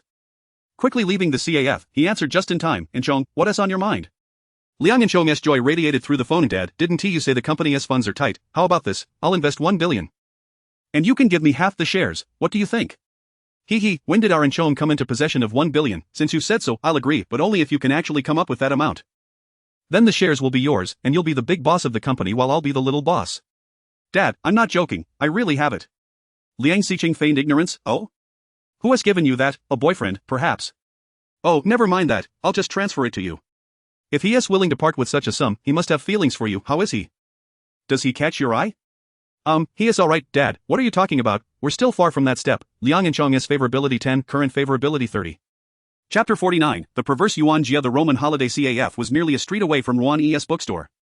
Mu Qingyang decided to pay her a visit and inquire about her thoughts on purchasing a house. After experiencing the luxurious comfort of a hotel presidential suite, the wooden bed in his rental felt rather unappealing. With a lowly 10 billion in his account, there was no need to continue compromising. Was there? It was a weekday, and the bookstore wasn't too crowded. After finishing her tasks, Ruan found a corner to review her materials for the graduate entrance exam. She was deeply engrossed in her studies, completely unaware of the figure standing beside her. Mu Qingyang gently placed his hands on her shoulders, softly massaging her. Ruan instinctively tensed, thinking it was a prank from a female colleague. But her curiosity compelled her to glance back. Upon realizing it was Mu Qingyang, she resisted and turned away. What are you doing? Take your hands off me. Reluctantly, Mu Qingyang withdrew his hand and sat down beside her. So, how are you finding this job? Ruan kept her eyes on her book, not looking up. It's quite good, really suits me. Have you calculated how long it will take to save enough for tuition? After a long pause, Ruan flipped to another page. I'm not in a hurry, I'll take my time. How about I buy you a place near the school, that way you could save on accommodation costs. If you don't mind, I can sponsor your entire graduate education. Not just for graduate school but also for your PhD and postdoc, I'll cover it all. Ruan closed her book, her clear eyes devoid of any emotional fluctuation as she gazed at him. Thank you for your kindness. But I don't want to owe too much to others. I think it's fine to go at my own pace. Mu Qingyang ceased his insistence, resting his head on his hand as he gazed at her. All right. But if you ever feel tired, remember to let me know. I'm always here. Ruan Es favorability 5, current favorability 45. Outside the bookstore's large windows, a pair of eyes were fixated on the two. It was Yuan Jia, clad in a hat, sunglasses, and a mask, fully equipped for anonymity. He was seething with rage. After 4 years of pining for Ruan, he had received not a single word of kindness. Let alone any intimate contact. How could this newcomer, who had just met her a few days ago, be so forward? Yuan Jia's pent-up frustration boiled over. He remembered that vividly Zhao Mengnan had dared to tease Ruan in front of him. He deserved to die for that. But with two henchmen often at his side, Yuan Jia believed that even a sneak attack might not suffice to take down all three, so he mercifully spared Zhao Mengnan. Then there was his cousin Yuan Peng, who had the audacity to slap him in front of his goddess, utterly humiliating him. He had every reason to want him dead, yet he was family, and that held him back, so he let him live. Lastly, there was this tall and robust man named Mu Qingyang. Initially, Yuan Jia had no way of tracking his whereabouts, and he might have let him off too, but now this man had stumbled right into his line of fire. Ha, even the heavens deem you deserving of death. I can't be blamed for this. Yuan Jia touched the dagger concealed behind him, glancing at his watch. He began to mutter to himself. The flight to Laos departs in 2 hours. The timing is just right. Ruan Yi, these men surely deserve death, but the real villain here is you. If it weren't for your fickleness, how could you attract so many flies? You rejected my profound love and then went ahead to betray me. You have every reason to die. Yuan Jia adjusted his mask, rising from the public bench, and slowly made his way towards the bookstore entrance. After indulging in the view, Mu Qingyang decided not to intrude on Wan Yi any longer. He quietly stood up and exited the store. Just as he passed through the door, he brushed past Yuan Jie. Mu Qingyang paused for a moment, feeling that the man, clad so thoroughly, looked vaguely familiar. But he couldn't recall where he had seen him before. Yuan Jie, too, hesitated. Was fate granting him a reprieve? Perhaps. He noted that Mu Qingyang appeared significantly stronger than himself. If a single blow wouldn't suffice, it could complicate matters. After a brief pause, Yuan Jie stepped through the door, while Mu Qingyang stepped outside. Yuan Jie, wearing mesh sneakers, moved silently, his right hand reaching back behind him as he walked. 1 step. 2 steps, 3 steps. Wan Yi's silhouette gradually receded from view. Yuan Jie felt no fear. Instead, an inexplicable thrill surged within him. The bookstore was indeed a splendid setting, serene, elegant, and well lit. The polished tiles gleamed. If he were to spill a pool of blood here, followed by a few screams, the contrast would surely be exhilarating. Wan Yi, this is your finest sanctuary. You claim to love reading? Then enjoy it to your heart's content down below. Yuan Jie had now positioned himself behind Wan Yi, his weapon fully drawn. He prepared to stealthily maneuver the blade to her throat for a swift, fatal strike. Mu Qingyang, having walked a few steps, sensed something amiss and instinctively glanced back. The sight that met his eyes sent chills down his spine. The familiar-looking man had drawn a knife, poised behind Wan Yi. He was about to commit murder. Without a moment to spare, Mu Qingyang bolted into the bookstore. Yuan Jie heard the hurried footsteps behind him, prompting him to hasten his actions. The sharp blade swiftly came to rest against Wan Yi's neck. It was only then that she noticed the glinting weapon, instinctively screaming "Ugh!" Mu Qingyang cursed under his breath, with 2 or 3 steps still between him and Wan Yi. If the assailant acted immediately, he would be a second too late. It was now or never. Mu Qingyang launched himself into the air, arms outstretched, pushing forward with all his might. Just as Yuan Jie was about to make his lethal move, Mu Qingyang collided with him, sending him crashing to the ground. Yuan Jie could already envision the scene of Wan Yi's blood gushing from her neck, and he eagerly anticipated the tragic tableau. However, a sudden force from behind propelled him forward uncontrollably. Yet having heard the sound beforehand, he gripped the knife tightly, ensuring that even as he fell, the weapon did not slip from his grasp. Just as the ambush seemed poised for success, it was abruptly thwarted.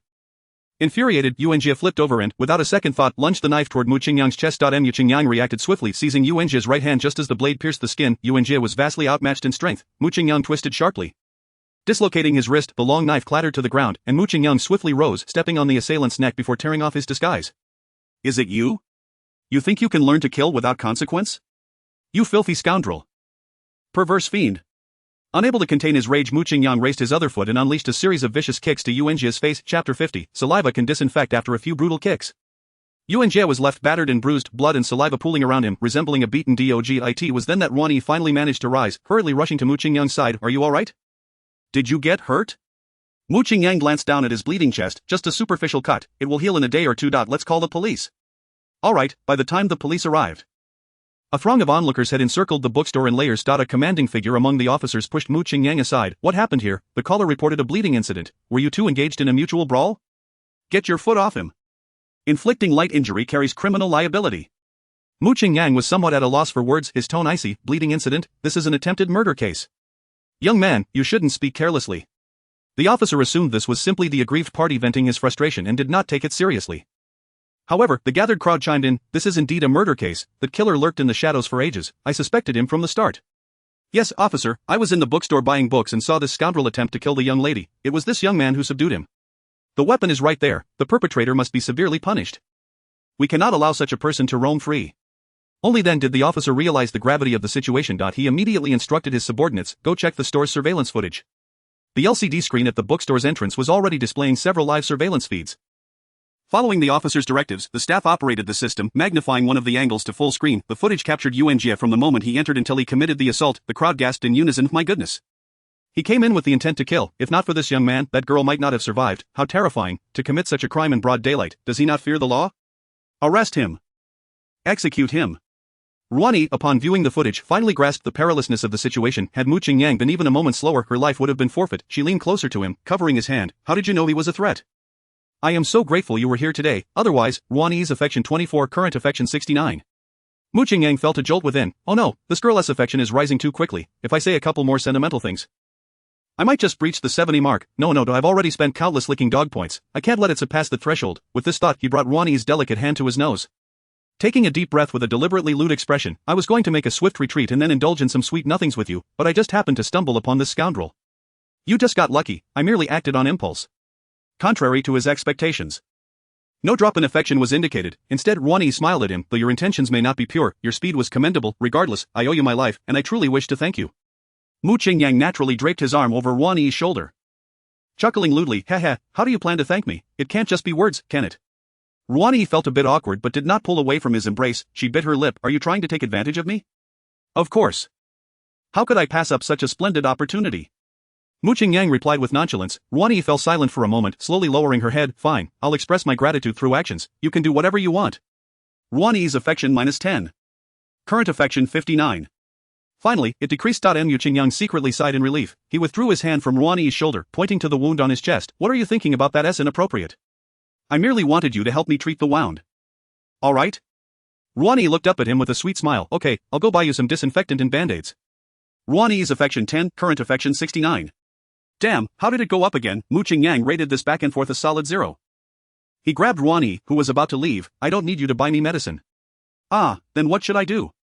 Mu Qingyang pinched her soft chin. I've heard saliva can disinfect. How about you help me? With that, he lifted his shirt to reveal the wound. Ruani's heart raced at the sight of Mu Qingyang's well-defined muscles, but such an embarrassing act was beyond her, not to mention, there were numerous onlookers nearby. Mu Qingyang stoked the flames further. You wouldn't dare deny a small request from your lifesaver, would you? After all, I got hurt saving you. As long as you do as I say, we can consider this matter settled. After a moment's hesitation, Ruani raised her head. Really? More genuine than pearls. She wavered, not wanting to owe Mu Qingyang a significant favor. She feared being at a disadvantage in the future. Perhaps she would be exploited because of this incident. Ruani glanced around, seeing no one paying attention, then quickly leaned in and gently licked Mu Qingyang's chest. Ruani's affection -5, current affection 64. All right, now we're even. Ruani's cheeks flushed crimson. Mu Qingyang felt quite pleased with the 64 points of affection. He shrugged on his shirt. Fine. As you wish. At that moment, Yuan, the would-be murderer, had already been apprehended, his wrists were shackled, and he wore an expression of bitterness and resentment, devoid of any remorse. Has the surveillance footage been copied? Make sure to collect the weapon and bring it back to the station. You too. The officer gestured to Mu Qingyang and Ruani. Come with us to the station to give a statement. Chapter 51, Buying a House. Who told me I'm your boyfriend? By the time they emerged from the station, it was already evening. Mu Qingyang stretched. Are you hungry? Let me treat you to dinner. Ruani unusually did not decline. Gently nodding, after spending several hours inside, she had contemplated much and decided to take this opportunity to converse earnestly with Mu Qingyang. They settled into a private room at a high-end restaurant. Mu Qingyang sat closely beside Ruani. Reflecting on this morning's events, it was terrifying. What kind of conflict do you have with Yuan that would drive him to such extremes?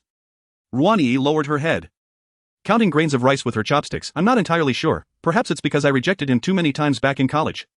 Sigh, Mu Qingyang shook his head. Being rejected isn't an uncommon occurrence. Is it? If his motive for violence stems from that, then he must have some serious issues. But when I last saw him, he seemed perfectly normal. There must have been some signs. At least, Ruani took out her phone and placed it on the table. Opening a video, I found this in Yuan's photo album. Mu Qingyang clicked play, and the screen revealed a graceful girl, ethereal as a fairy, blowing her hair on a balcony.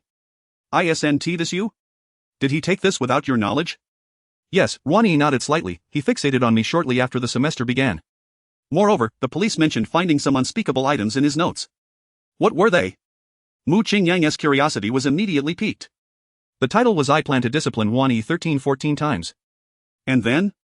The list detailed specific dates and occurrences, totaling 1,298 times up until yesterday. Holy crap!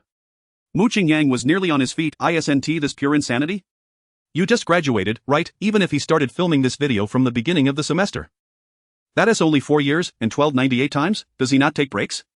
With that kind of determination, why not channel it into something productive? Why resort to extremes? Ruani turned her head away, slightly embarrassed. So I also think he is a pervert. Mu Qingyang set down his chopsticks and gently cradled Ruani's small head. Turning it towards him, it is not entirely his fault. Sometimes one must also reflect on their own shortcomings. Ruani's eyes widened in surprise. Do I have issues too? Mu Qingyang carefully removed her oversized black-rimmed glasses and parted her long bangs. Then activated the front camera on his phone. Do you think the girl in this picture is beautiful? Ruani shyly nodded. She is okay, I suppose. Mu Qingyang placed his hand near her mouth. Spit out your braces. Ruani complied without hesitation. Smile. Though Ruani felt a bit bashful looking at the camera. She managed a genuine smile. Her teeth were perfectly aligned and dazzlingly white, suitable for endorsing a toothpaste brand. Braces seemed utterly unnecessary. Mu Qingyang sighed, shaking his head. She is simply ethereal. With your looks, what man wouldn't be enchanted? The world is vast, there will always be two fools. In school, it's not so bad, everyone is innocent, but once you step into society, you'll find all sorts of people. Do you really think these things can conceal your true beauty for long? Ruani sighed softly. I've come to realize this issue myself, so, could you possibly pretend to be my boyfriend? She thought that with someone as wealthy as Mu Qingyang, His status and background would deter anyone from bothering her. Mu Qingyang grimaced, faking it is rather dull. If we're going to do this, let us make it real. Ruan Yi quickly clarified, you can do some things you'd like to do with me. Mu Qingyang's eyes lit up, really, what about the more intimate stuff? Ruan Yi lowered her head, falling silent. In truth, she was willing, boosting their rapport was one aspect. But more importantly, she had no intention of marrying in this lifetime. She didn't want to be bound. She simply wished to quietly pursue her passions. To offer her most cherished possession to someone who would protect her was a hurdle she felt she could overcome. Mu Qingyang understood. After this brush with danger, Ruan Yi had completely come to terms with things. As the saying goes, when a woman has clarity, a man finds understanding. He deftly redirected the conversation towards purchasing property. You want me to pretend to be your boyfriend to ward off those annoying pests, right? That's one strategy, but it only works on a fraction of people. In this society, there are countless lecherous individuals who would only be more eager to approach. The best approach is to make them feel unworthy, instilling a sense of inferiority that prevents them from even daring to speak to you. Ruan Yi appeared perplexed. So, what should we do? It's quite simple. Mu Qingyang flashed a harmless smile. Get rid of your glasses and braces. Change your hairstyle, wear beautiful clothes, and then live in a villa and drive luxury cars. Once you adopt that persona, you'll automatically filter out 99.99% of potential suitors. Mu Qingyang was not exaggerating. Back when he worked as a delivery driver, he hadn't even had the courage to make eye contact with girls like her. Ruan Yi recognized the practicality of this approach. She had encountered similar classmates in college. Although she had been voted the campus beauty, very few dared to pursue her, but where would she find the funds for such extravagant items? Ruan Yi hesitantly remarked, but, no buts. Mu Qingyang interrupted decisively, tomorrow. We're going to buy a car and a house, I'll treat you, after all I'm your boyfriend now. Ruan Yi's cheeks flushed, and she did not refuse. Mu Qingyang immediately took advantage of the situation, since we've established our relationship. Can I expect some benefits? Nothing too outrageous, my wound is still a bit painful, could you help me disinfect it? Once a woman changes her mindset, her motivation is incredibly strong, and this is something Mu Qingyang genuinely admired. He squinted his eyes, the satisfied smile adorning his face. After about 10 seconds, Ruan Yi lifted her head. Isn't it about time? Your scab is almost ready to come off. Mu Qingyang glanced down. The wound, which had previously formed a scab, now revealed cracks. Reluctantly, he pulled his shirt down. How wonderful, even the psychological shadows of confronting a murderer have been healed. Ruan Yi grabbed a tissue and wiped her bloodstained mouth. As long as you're happy. Mu Qingyang placed his large hand on Ruan Yi's lovely leg. Shall I tell Uncle Gengzi not to return home today? We could stay at a hotel. Sure. To Mu Qingyang's surprise, Ruan Yi readily agreed. He had only intended to jest, but now found himself in a bind. Based on his experience with campus beauties, once they took that step, their fondness would soar. Ruan Yi's affection had already reached the threshold of 70 points. But he had barely accumulated 700,000 worth of devoted admiration from her. Choosing tonight would be a significant loss. Endure. After all, she had already come to terms with things and was not in a rush. Just kidding, let us buy the house and car tomorrow first. Ruan Yi smiled sweetly. You okay? Chapter 52, an intimate chat with several goddesses while settling the bill. Mu Qingyang also picked up 2 fine cigarettes and 2 bottles of exquisite liquor from the restaurant. He then hailed a taxi and arrived at the coffee shop downstairs, extracting the Ferrari key from his pocket. He pressed the unlock button, causing a stunning red sports car, akin to a work of art, to emit a blinding white light. Mu Qingyang opened the passenger door. Get in. Ruan Yi hesitantly climbed inside. She had never been in such a high-end luxury vehicle before, but her beautiful eyes were filled more with curiosity than excitement. It couldn't be helped, that was simply her indifferent nature. Mu Qingyang effortlessly started the car, and with a low roar, the Ferrari awakened, transforming into a streak of red lightning as it sped down the asphalt road. Gangzi's fast food joint was usually closed at this hour. But today the bright red sign was still lit. Gangzi sat outside on a stool, frowning while smoking. Earlier, the police had called, saying Ruan Yi had narrowly escaped an attack and needed to provide a statement. Although his niece had reported her safety an hour ago, he couldn't shake his unease. Gangzi's mood was already turbulent, and the piercing roar of an engine intensified his agitation. He crushed the cigarette but angrily and was about to vent his frustration at the approaching red sports car. But upon recognizing who was in it, he swallowed his words. Xiaomu, you're back? Mu Qingyang opened the trunk and retrieved a beautifully crafted gift bag, handing it to Gangzi. As always, keep it for yourself to enjoy. Don't sell it for some shady business. Gangzi happily accepted it, eagerly peeking inside. Wow, Matai and Des Hangjiu, you shouldn't have gone to such lengths, Xiaomu. Mu Qingyang waved his hand dismissively. I've already laid it all out for you, it's nothing extravagant. Just a small token. Gangzi chuckled heartily. Once you get accustomed to good things, the old stuff just doesn't cut it anymore. Xiaomu, you're spoiling me. Mu Qingyang shot him a look. I'd appreciate it if you could keep spoiling me every day. Just kidding. Just kidding. Gangzi merrily placed the gift bag on the bar counter and turned to Ruan Yi. What happened today? You're not hurt, are you? Ruan Yi gently shook her head. It was a close call. Thanks to Mu Qingyang's timely intervention. I knew it. Xiaomu is reliable and always willing to help. You're lucky to have him. Mu Qingyang raised an eyebrow at him. Uncle Gangzi has already agreed to let me buy her a house. She'll be living with me from now on. Gangzi's expression stiffened slightly. Oh, that is good, with you looking after her. I feel much more at ease. This distant niece had been living with him for 4 years, and Gangzi had long considered her family. Although he had been mentally prepared, he still felt a pang of reluctance at the thought of entrusting her to someone else. Don't make it sound like a farewell, the house will be in Jiangnan City. So you can see each other anytime.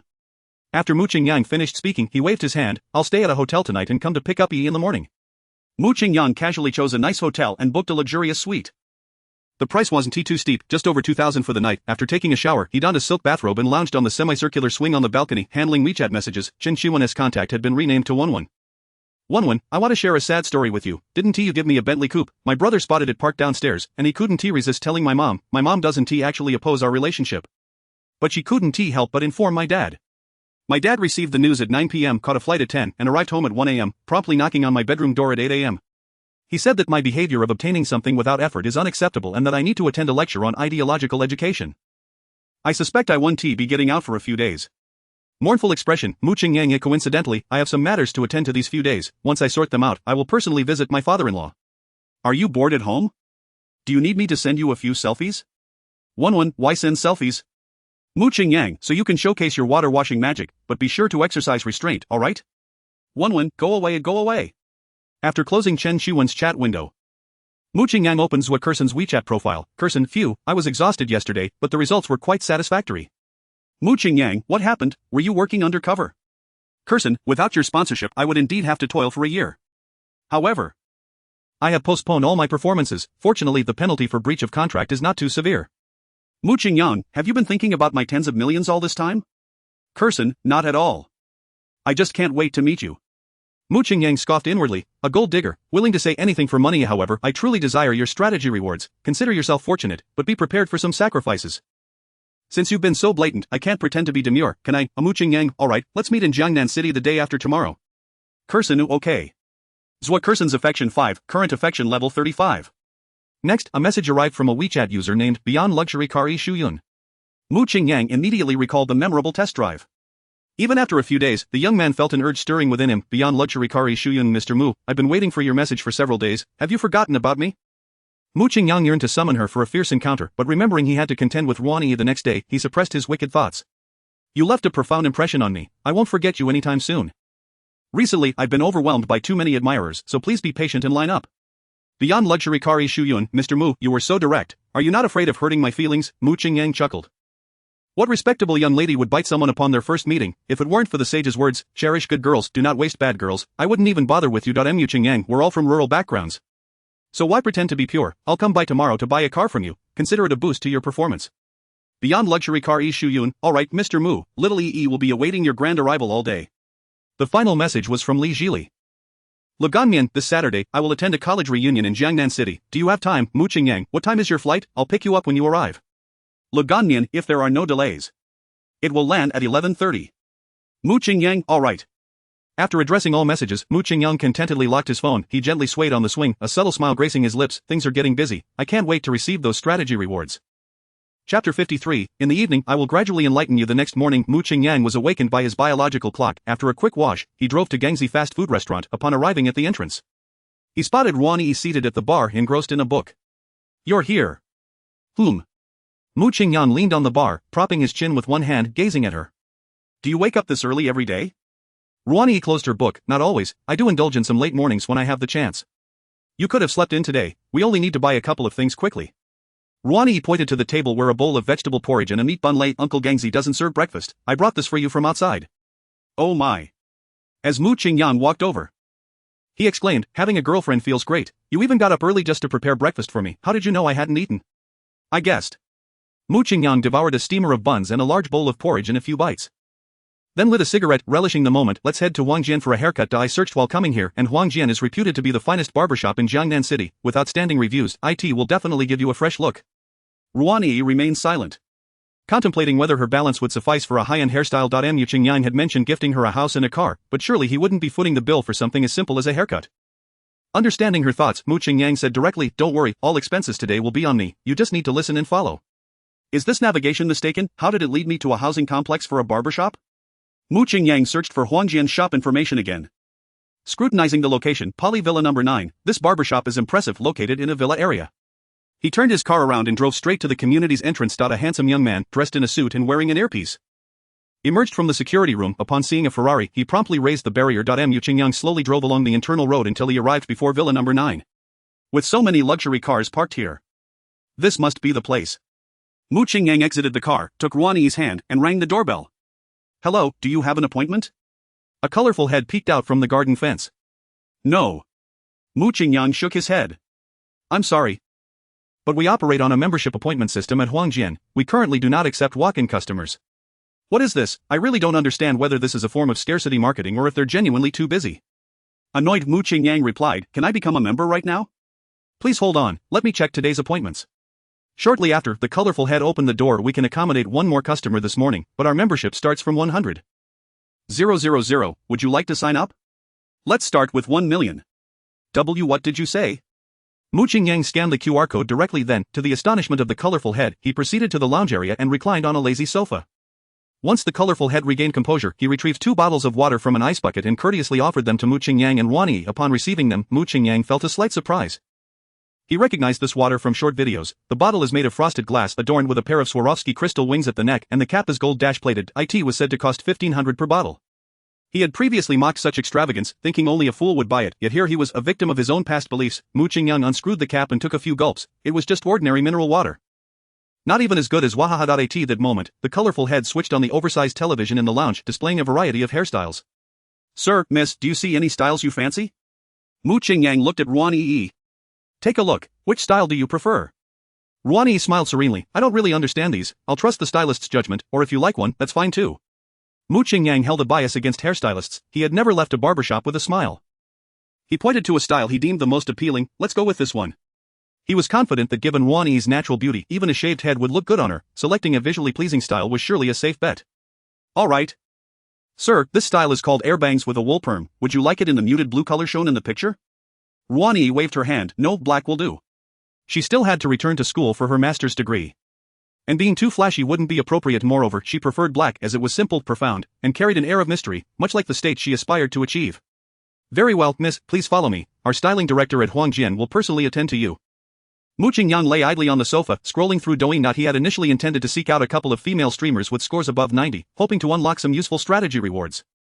However, after browsing for nearly half an hour, he hadn't found a single one. It seemed that 90-point goddesses were a rare commodity, and each encounter should be cherished. As it approached 11 o'clock, Ruan Yi reappeared before Mu Qingyang.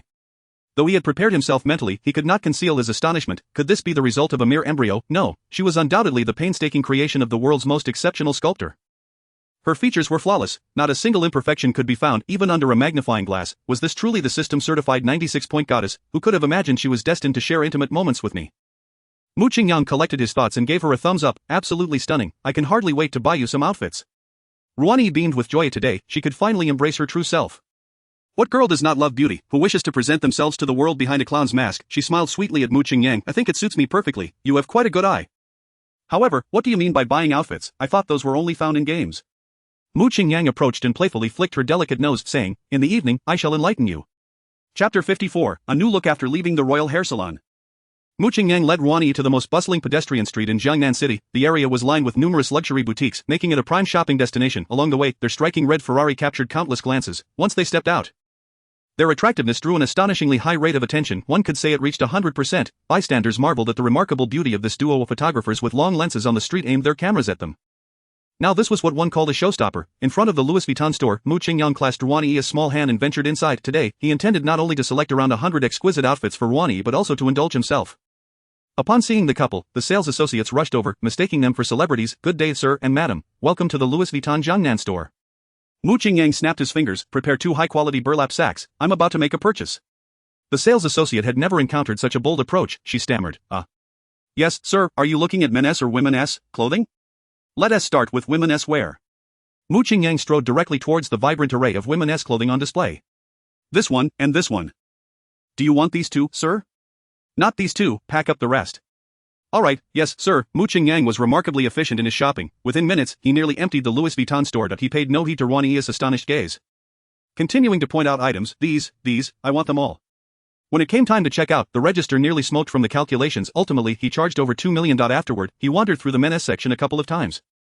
This time not being so extravagant as he had to spend his own money. He selected a few outfits with less conspicuous logos, spending nearly 100,000 in hard cash. Ruan Yi gazed at the mountain of orange shopping bags scattered across the floor. Bewildered, if all of this were to be stored at Uncle Zhang's, it seemed there wouldn't be enough closet space for her alone. She looked to Mu Qingyang for assistance. Mugo, what should we do with all these things? Mu Qingyang pinched the bridge of his nose, choose a few outfits for changing. And we'll temporarily leave the rest here. Once we buy a house, we can have them delivered. All right. Ruani casually picked a few items and entered the fitting room. When she emerged, not only Mu Qingyang but even several female sales associates at Louis Vuitton were left speechless. They had been seasoned employees, encountering internet celebrities, socialites, and wealthy heiresses regularly, yet none could compare to the stunning figure before them. She was breathtakingly beautiful, close to 170 centimeters tall, with impeccable proportions, a straightened back, and a serene demeanor that resembled a princess from ancient times. She needed do nothing but stand there quietly, and she was already a sight to behold. Clap, clap. Mu Qingyang applauded as he approached.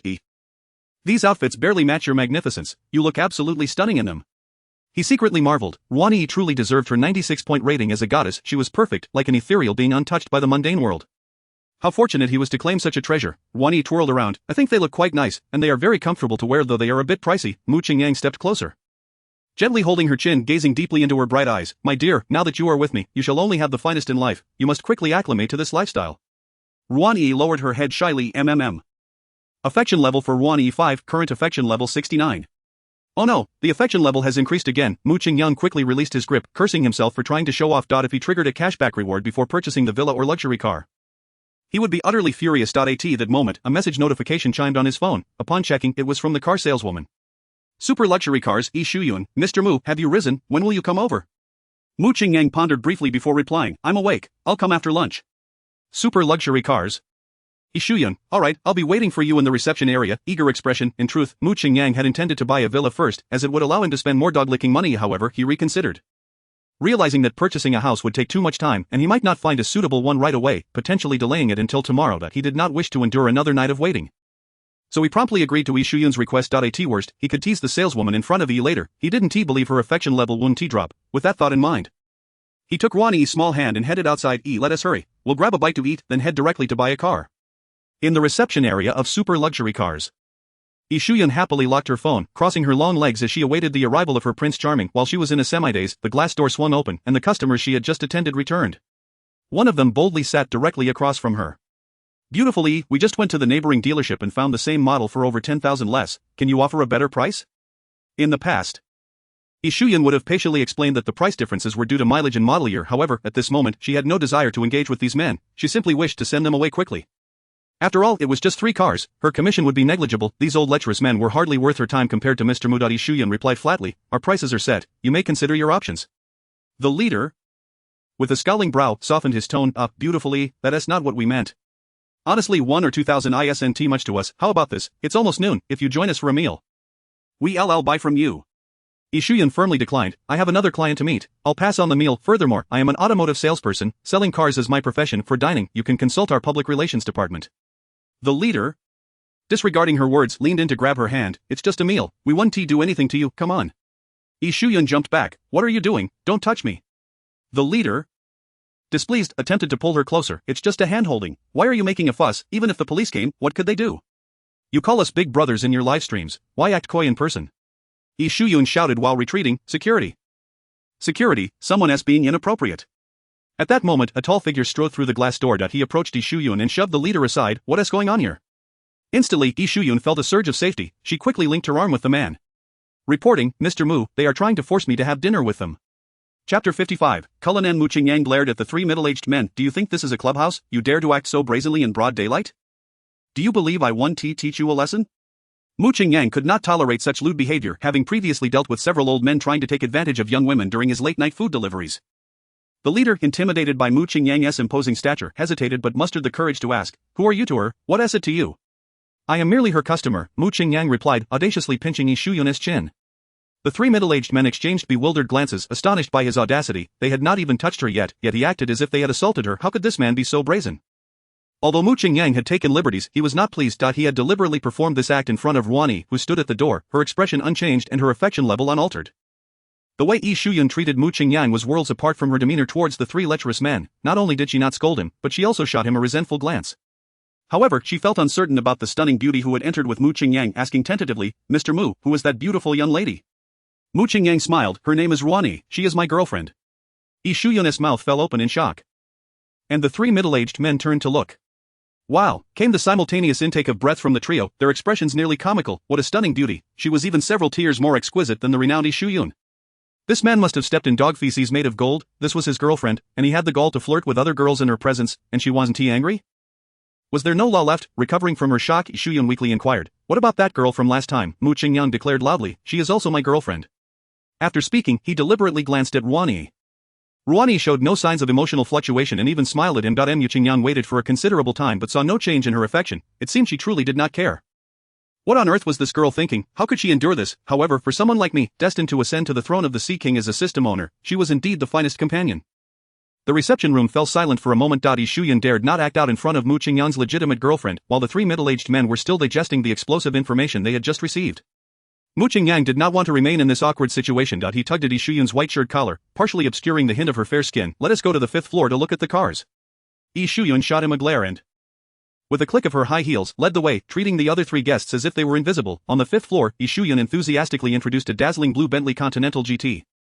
She believed no girl could possibly refuse such a car. Moreover, Mr. Mu's previous girlfriend had also chosen this model, so it was only fair he received the same treatment. Yet, Ruan Yi gently shook her head. Not really my style. Yi Shuyun then led her to a supercar. What about this Aston Martin DBS?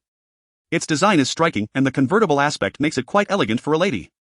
Again Ruan Yi shook her head. Not quite suitable for me. Yi Shuyun showed Ruan Yi around 10 or so cars.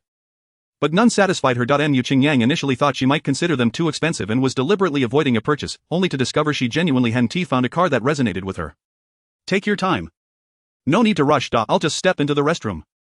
Mu Qingyang lit a cigarette and headed to the bathroom. Following his departure, Yi Shuyun chimed in his sister. I also need to use the restroom.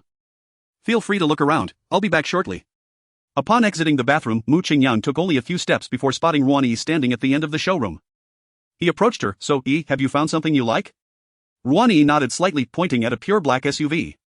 A Rolls-Royce Cullinan BB version. So you have an affinity for off-road vehicles? I don't really understand these things. I just feel this car is quite simple. Unlike the others which seem so ostentatious. Mu Qingyang understood Ruan Yi's temperament would not align with the flamboyant design of supercars, yet a woman driving a car with such a commanding presence would indeed exude a striking contrast. He could easily envision the visual impact she would have stepping out of the Cullinan. Alright, this is the one. Let us sit inside and take a look. The interior of the Cullinan was adorned in Hermes orange. Exuding an air of sophistication and quality, Ruan Yi timidly touched the steering wheel, thoroughly pleased with the vehicle. Yi, do you have a driver's license? Yes, Uncle Z signed me up during the summer of my sophomore year. He said knowing how to drive is essential in today's society and would come in handy later. Then I'm relieved. Let us take this car to view some properties and see how skilled you are behind the wheel. Okay. Ruan Yi replied happily. When Yi Shuyun returned, Mu Qingyang instructed her to lead the way downstairs to swipe the card. Yi Shuyun felt a surge of joy. This transaction would surely earn her a significant commission. Having a distinguished client like Mu was a blessing, as he required little from her. The car was worth over 6 million, and without haggling, Mu Qingyang swiped a card for 10 million. Similar to the last time. Maintenance, insurance, and other expenses would be deducted from the remaining funds. At the car dealership's entrance, Yi Shuyun waved reluctantly at Mu Qingyang. Mr. Mu, take care. Chapter 56. The enigmatic real estate consultant Ruan Yi drove slowly but steadily. Far better than the average novice. Mu Qingyang comfortably sat in the passenger seat, admiring the enchanting girl beside him while fiddling with his phone. I've checked several available properties. Either the houses are too small or they lack furnishings. Finding a satisfactory one is proving rather challenging. Ruan Yi gazed ahead, her lips slightly parted. Honestly, size doesn't matter much. For just the two of us, a 2-bedroom apartment would suffice. A 2-bedroom? Mu Qingyang inquired. His tone laced with curiosity. Ruan Yi's cheeks flushed slightly, fearing she had inadvertently mentioned an extra bedroom and upset him. She quickly added in a hushed voice, a 1-bedroom also works. She had greatly misinterpreted Mu Qingyang's intentions. He merely thought such a small house was not worth much and would not help enhance his reputation. Surely, he should purchase a property worth over 10 million, right?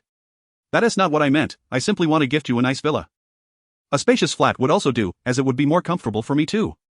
Oh, after a few more minutes of searching, unable to locate a suitable option, he suddenly remembered a high-end real estate blogger he had frequently come across.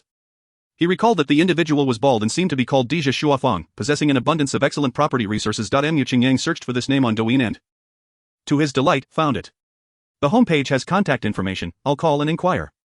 A melodious female voice answered the phone, evidently not the blogger himself but a company representative. However, upon relaying his requirements, she promptly matched him with a property. Hello, sir, there happens to be a standalone villa in the Xianghangling community that meets your criteria, but I'm unsure if you can accept a price exceeding 60 million. Price is not an issue. Alright. I'll notify our real estate consultant, Xiao Zhou, to contact you. After hanging up, Mu Qingyang felt a rush of excitement, his breath quickening. Over 60 million, adding the car, clothing, and salon expenses, coupled with his own 18 million. Woon T that total over 100 million? Set the navigation for Zhanghanglin Villa area. Zhanghanglin Villa area is situated in the heart of Jiangnan City, merely 7 to 8 kilometers from Jiangnan University. A drive of just over 10 minutes, making it convenient for Ruan-ES future graduate studies. As the vehicle entered the lavishly decorated sales office, a tall, handsome young man was already waiting at the entrance. Upon spotting the license plate number relayed over the phone on a Rolls-Royce Cullinan, he secretly rejoiced. Zhou Hang personally acted as the parking attendant, directing the Cullinan into its spot once the vehicle was parked. Mu Qingyang and Ruan-E simultaneously opened their doors. Upon recognizing their faces, Zhou Hang's eyes sparkled with enthusiasm. "Hello, Mr. Mu. I am Xiao Zhou, the real estate consultant who contacted you earlier. It's a pleasure to meet you," Zhou Hang exclaimed, extending both hands to grasp Mu Qingyang's right hand. Mu Qingyang was taken aback. This salesperson was overly enthusiastic. Was he aware of Mu Qingyang's intent to purchase? "Hello, Xiao Zhou. Earlier you mentioned that purchasing that villa required a financial verification. How does that work?" Zhou Hang held onto Mu Qingyang's hand tightly. Showing no intention of letting go, "Mr. Mu, I believe that is no longer necessary. Your vehicle alone attests to your capabilities." Mu Qingyang awkwardly withdrew his hand. "Then please lead the way." The standalone villa was located just behind the sales office. With Zhou Hang providing details about the property as he drove the internal shuttle. Mr. Mu, this villa was purchased by a financier before its official opening, but he recently encountered some financial issues and has entrusted us to assist in selling it. It seems you are quite faded with it. Oh really? What is the exact area of the house? This villa covers 521 square meters, with 3 floors above ground and 2 below, and the usable area is nearly 3,000 square meters. The front and back gardens combined are close to an acre, making it one of the most luxurious villas in Jiangnan City. Mu Qingyang nodded. "I'm quite satisfied. Honestly, we don't even need to look further. I can pay directly with a card." Zhou Hang coughed a few times, clearly taken aback by this extravagant statement. "Mr. Mu, you're not joking, are you?" Ruan-E gently pinched his thigh. "Let us take a look first." Mu Qingyang chuckled. "Alright, let us see what it's like first." A few minutes later, the shuttle arrived at the entrance of Villa No. 1. Mu Qingyang looked up to see a French-style building standing before him. It was entirely cream-white, surrounded by a lush garden resembling a castle from a fairy tale. Zhou Hang retrieved a remote control to open the intricately designed European iron gate and led them into the garden. The garden's landscaping was crafted by a top design studio in the country, of course. You can also DIY according to your preferences. Mu Qingyang turned to Ruan-E. "So, what do you think? Do you like it?" Ruan-E stammered. I like it. It's so beautiful." Mu Qingyang took her small hand. "As long as you like it.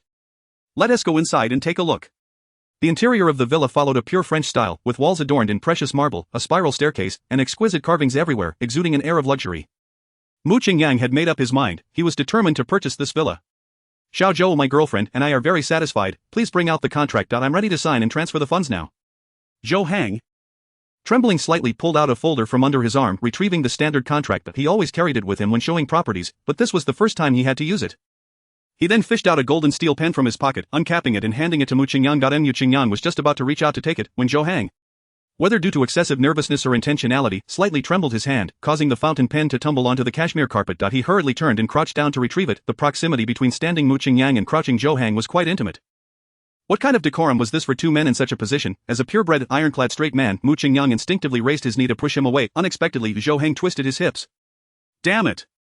Mu Qingyang stepped back 2 paces and kicked him with a forceful blow. He then rushed to the kitchen to wash his hands furiously. No wonder he wouldn't let go of my hand when we first met. Turns out he's an old gay, and a bottom at that. Chapter 57, 68.88 million. Zhou Hang's face was pressed against the ground, his cheekbones turning a fiery red against the cashmere carpet. He paid no heed to the burning sensation on his face, scrambled to his feet, and bowed deeply at a 90-degree angle towards Mu Qingyang. "I apologize, Mr. Mu, I was just out of my senses. I didn't even know what I was doing." Mu Qingyang shook the droplets off his hands. "What did you do? You just violated me," he retorted with irritation. "Leave the contract and get lost. I don't want to see you for even a second longer." Zhou Hang obediently placed the folder on the coffee table and left. Dejected, Ruan-E finally couldn't hold back any longer and chuckled. I didn't expect you to be quite popular among the same sex. That salesman must have been captivated by your looks, so how could you scold him?" Mu Qingyang eyed her mischievously. "Are you implying that I used to kiss you?" Ruan-E barely had the chance to utter a before Mu Qingyang sealed her lips with a fervent kiss. Ruan-E adjusted her clothing, her expression remaining remarkably placid as she stepped upstairs. "Let's take a look at the second-floor bedrooms. You choose first, and then I'll choose." Mu Qingyang caught up with her in 2 strides. "Didn't we agree that a 1-bedroom apartment would suffice? I only want to share a room with you." The more than 500 square meters on the second floor only had 2 lavish bedrooms. Each room had a circular dressing room for the male and female owners, and the bathrooms were larger than any place Mu Qingyang had rented before, with a terrace featuring a fully equipped gym. Wake up here every day would boost one's confidence by 999. The new saleswoman offered a polite smile. "My colleague offended you earlier. I will take over to assist you. To express our apologies, we can offer you a 9.9 discount on this villa, with the price difference covered by our company." No. Mu Qingyang hastily waved his hand. I detest discounts. Tell me the original price, and I will pay immediately. Mr. Mu, this villa is a top luxury residence in Jiangnan City. With all first-rate materials used in its decoration, the previous owner quoted 68.88 million and does not accept negotiations. 68.88 million? Mu Qingyang confirmed. The saleswoman, thinking the price had intimidated the client, quickly clarified, this villa is the crown jewel of Xiang Hanglan. If you find it unsuitable, we have other listings. Mu Qingyang waved his hand dismissively. I want this one, let's swipe the card. In the VIP reception room of the sales office, Mu Qingyang entered the last digit of the password on the transfer page. When he saw the words transfer successful, his heart involuntarily trembled. The scene of buying a car for Qin Shiwen was still fresh in his mind. The campus belle was overjoyed, and her affection for him soared past 70 points. Earning him his first cashback reward. Mu Qingyang eagerly awaited the system notification sound. After a while, nothing happened. Yuan Yi curiously tapped his shoulder. Mugo, what are you thinking about? Mu Qingyang shook his head. Returning to his senses, nothing at all. He was utterly astonished. Receiving such a gift, Yuan Yi remained completely unfazed, not even a hint of increased affection. This indifference was truly remarkable. He recalled their acquaintance, aside from the slight increase in affection after helping her resolve her debts. His lavish spending on clothes and luxury cars had seemingly yielded no significant returns. This girl, who had cost him so much, was the least materialistic of them all. Chapter 58. Left Curson is extremely angry. A thick plume of smoke wafted into the air as Mu Qingyang calmly remarked, are you going to meet your university mentor? Wanglan, isn't there still half a month before classes start? Why the rush to prepare for the entrance exam? First, I need to resign from my position at the bookstore with Director Hao. And then consult with Mentor Wang about the entrance exam. It's only 3 p.m., there's just enough time. Mu Qingyang shook the sweat from his hair. Alright, but you need to ask Mentor Wang to help introduce you to a female graduate supervisor. Understand, male professors are unreliable. Got it. In the backyard pool, Mu Qingyang lay back, thoroughly enjoying himself as his mood soared. Yuan Yi's affection had increased by 10 points, now standing at 79, bringing him closer to unlocking the reward for strategy. Meanwhile, he had received nearly 100 million in cashback. It feels like a dream. Just last week, I was a diligent food delivery writer, and now my assets have surpassed 100 million. I can't get complacent. I must continue to work hard. With nothing else to do this afternoon, I might as well hit the gym before meeting that gold-digging woman Zhua Curson tomorrow. The following morning, in a dual-unit villa's makeup room in the bustling metropolis, Zhua Curson sat poised at her vanity, while a slightly plump girl applied her makeup. Given Zhua Curson's natural beauty, makeup served little purpose, but she wanted to show respect for the benefactor investing in her music festival with a touch of powder. Her assistant, Xiao Yuan, marveled at the sight in the mirror. Sister Curson, you always stay up late DJing, yet your skin remains so translucent, it's almost unscientific. And your lips, with merely a hint of gloss, shine so brilliantly, I could almost envy you. Zhua Curson chuckled lightly. Xiao Yuan, are you about to say that if you had my looks, you'd charm countless young men? Xiao Yuan nodded eagerly. Exactly, the few male internet celebrities I like hardly pay me any mind. But when they see you, they instantly turn from aloof gods into eager admirers. Zhua Curson shook her head with a sigh. Xiao Yuan, when will you shed your infatuation? Every time you see a handsome guy, you become tongue-tied, insisting I stay to accompany you. It's utterly exasperating. I won't indulge you next time. Xiao Yuan clung to her arm, pouting. Sister, you're my dear cousin. Without you, they wouldn't even look my way. Just consider it a favor for me. Zhua Curson rolled her eyes. You're getting on my nerves.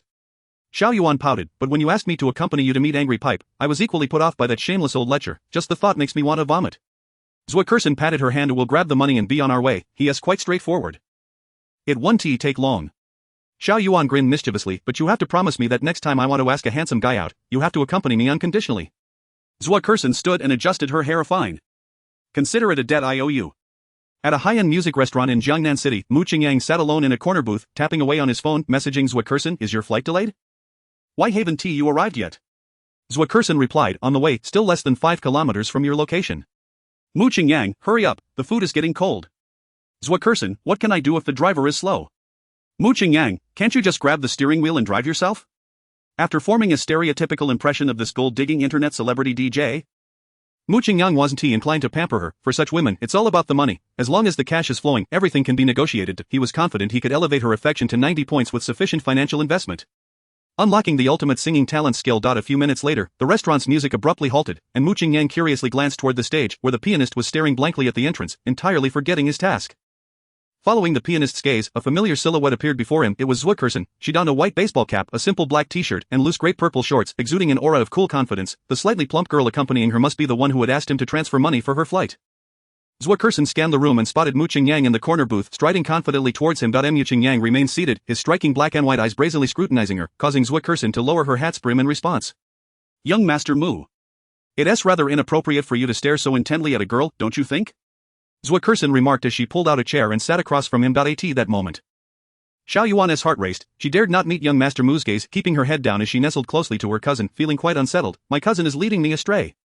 She had only heard that young Master Mu was a complete scoundrel, but no one mentioned he was this handsome. You have made me dress so casually, it truly infuriates me. Mu Qingyang chuckled nonchalantly. You are wrapped up like a zongzi. What is there to admire?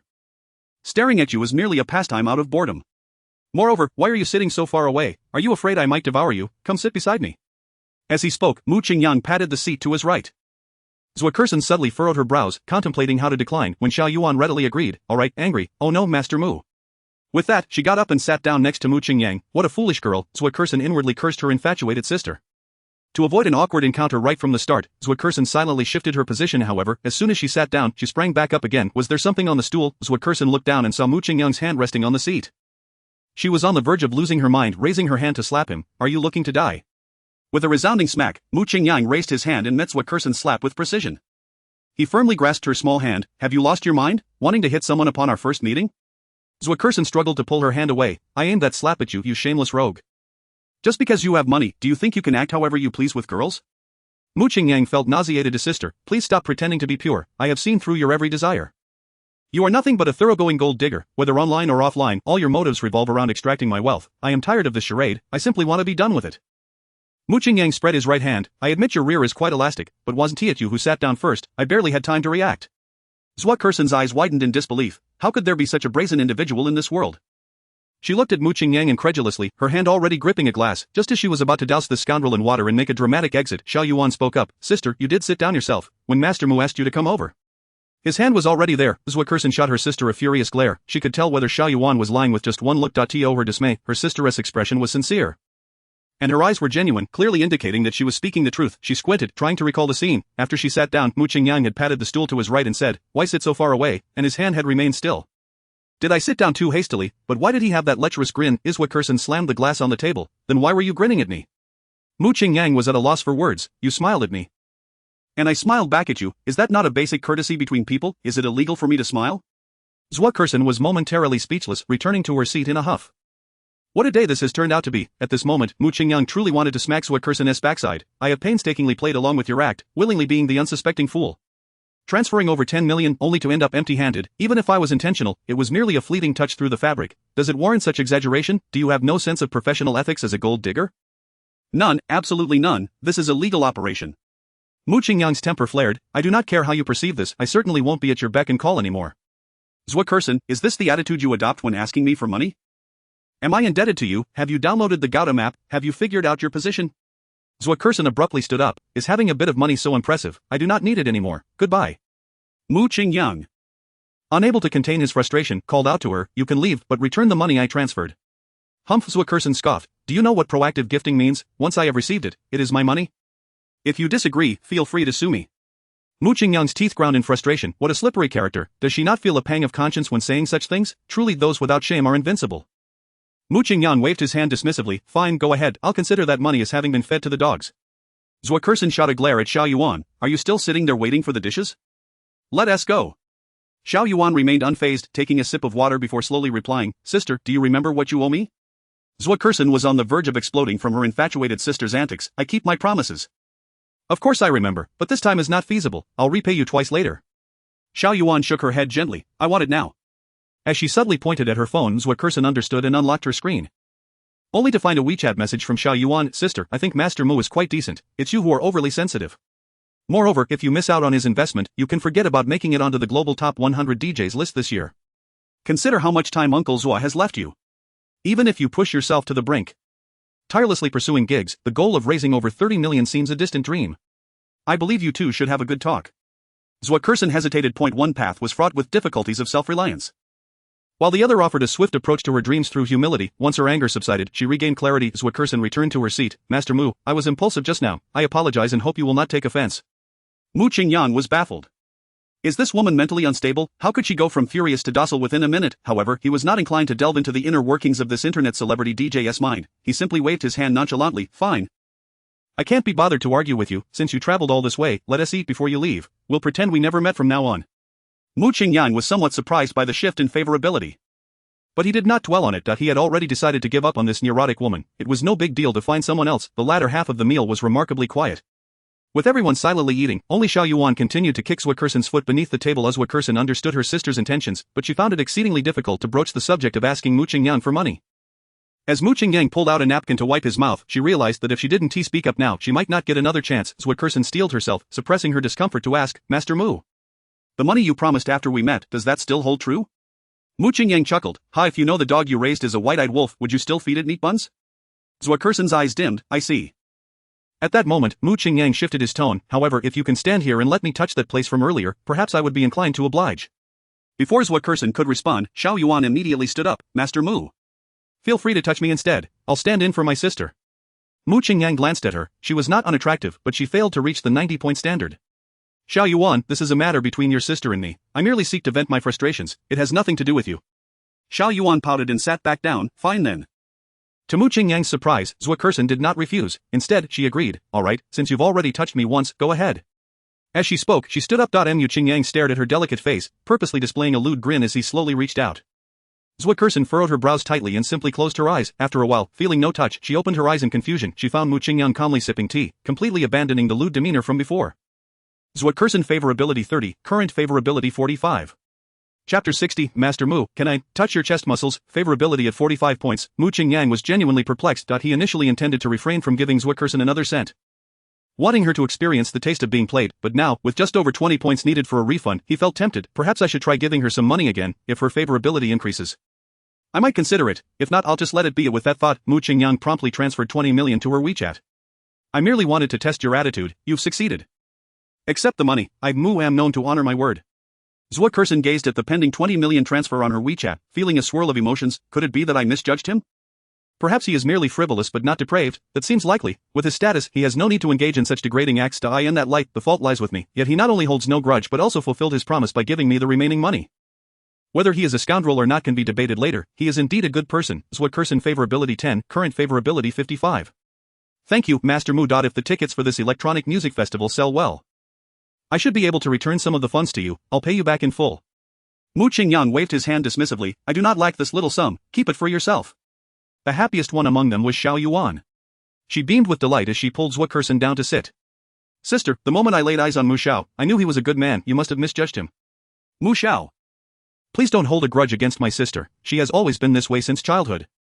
The favorability had already risen to 55 points, and Mu Qingyang was elated. He quickly added more goodwill, saying, the misunderstanding has been cleared, why would I still be angry? It is commendable for a girl to cherish herself. By the way, in which city are you planning to hold the electronic music festival? Zhuo Kersen tapped her fingers on the table. I originally intended to host it in the Magic City, do you have any good suggestions? I'm not well versed in this. Merely asking offhand, you all decide, just remember to notify me in advance about the performance time, and I will be there to cheer you on. Zhuo Kersen nodded. You've invested so much money, you definitely deserve to witness the grandeur of that day. The performance is tentatively scheduled for next month, giving me ample time for promotion. There are numerous details involved in organizing the electronic music festival. I want to rush back to the Magic City to plan. Mu de Xiaoye, I must take my leave now, we shall meet again next month. Mu Qingyang could hardly wait for her to depart. If she were to act up again, the favorability he had painstakingly built might plummet to zero. He aimed to minimize contact with her, fulfilling her needs unconditionally when the time arose, believing that this would eventually unlock a supreme singing talent. Very well, your career is of utmost importance. We can gather again when you have leisure. Zhuo Kersen could hardly contain her eagerness to kick off this long-awaited project. She grabbed her bag and uttered a quick goodbye before making her exit. Upon witnessing this, Xiao Yuan's face clouded with disappointment. Kersen Jia, I've barely settled in and you're already leaving, even if you're in a hurry. It shouldn't matter for half a day, right? It's not every day I come to Jiangnan City, I plan to stay until tomorrow. Zhuo Kersen paused, gazing at her sister for a moment, and realized her expression was one of deep longing. Mu Xiao, my sister wishes to spend a little more time with you, do you have time this afternoon? Mu Qingyang shot a puzzled glance at Zhuo Kersen. Her expression was earnest, devoid of jest. He then turned to look at Xiao Yuan, whose face was flushed and her head lowered in shyness. Was Zhuo Kersen speaking the truth? Mu Qingyang glanced at Xiao Yuan's profile. Name, Zhuo Yuan. Age, 22. Overall attractiveness, 76. Had he not acquired the system, this type of sweet, innocent neighbor girl would have undoubtedly been an ideal romantic candidate, however, with limited energy and a firm resolution not to invest real money in flirting. Mu Qingyang cleared his throat twice. I have a prior engagement this afternoon, perhaps next time. Zhuo Kersen anticipated that, given Mu Qingyang's perspective, he would likely not be interested in her sister. She offered Xiao Yuan a faux smile of helplessness. It's not that I don't want to stay with you, it's just that Mu Xiaoye is unavailable. Danti, we both still want to enjoy ourselves in Jiangnan City? Xiao Yuan pouted. Humph, if not for your departure, there is no if about it. Zhuo Kersen interrupted firmly, Mu Xiao is unlike those boys you've met before, he even scolded me. As you just witnessed. Mu Qingyang was reluctant to elaborate. He genuinely feared that one misstep in words or expressions would lead to a sharp decline in favorability with Zhuo Kersund. He waved his hand. Let us meet again at the Electronic Music Festival next month. Xiao Yuan's spirits plummeted. She had always yearned for a young handsome boyfriend with a great physique, and now the perfect specimen was right beside her, yet she could not engage further. This unfulfilled longing tormented her heart. After a moment's hesitation, she unwillingly uttered, Mu Xiao, before we part, could I touch your chest muscles? Xiao Yuan had only encountered boys with lean frames, lacking substance. However, her preference leaned towards the slightly more muscular, wolfdog type. Akin to Peng Yuyan, while Mu Xiao's muscles weren't as exaggerated, their smooth and natural lines were visually appealing. If she could just feel them, it would make this trip to Jiangnan worthwhile. Mu Qingyang chuckled. What a peculiar request. Did she think of him as a male model? Although he didn't mind the innocent touch of a young girl, it felt slightly intrusive. He teased Zhuo Kersund, who was silent. That is acceptable, but on one condition: I must first touch your sisters. Zhuo Kersund's cheeks flushed a deep crimson. She shot her sister a stern look. Xiao Yuan, what nonsense are you spouting? Can't you be a bit more modest as a young lady? I'm truly at a loss for words. Xiao Yuan paid no heed to her sister's admonishment. She found Mu Xiao's condition quite fair. So she straightened her posture. Mu Xiao, I don't need Kersund Jia's assistance. I can handle this myself. Mu Qingyang was left speechless. Xiao Yuan, heed your sister's advice. A girl should maintain a sense of modesty. After much persuasion, he finally managed to send off the infatuated Xiao Yuan. Moments later, Mu Qingyang received a message from Li Jilin on WeChat. Logon Mian, the plan remains unchanged. I'll arrive in Jiangnan City tomorrow at noon. Mu Qingyang, what do you want to eat? I'll make reservations in advance. Logon Mian, anything will do, but I've heard there is a popular zombie-themed escape room in Jiangnan City that I'm super eager to try. Mu Qingyang, I know of it. But I've heard it's quite terrifying. Your courage is commendable. Logon Mian, aren't you coming along? Chapter 61. Mu Qingyang, she is my wife. In a modest two-bedroom apartment in Tianfu City.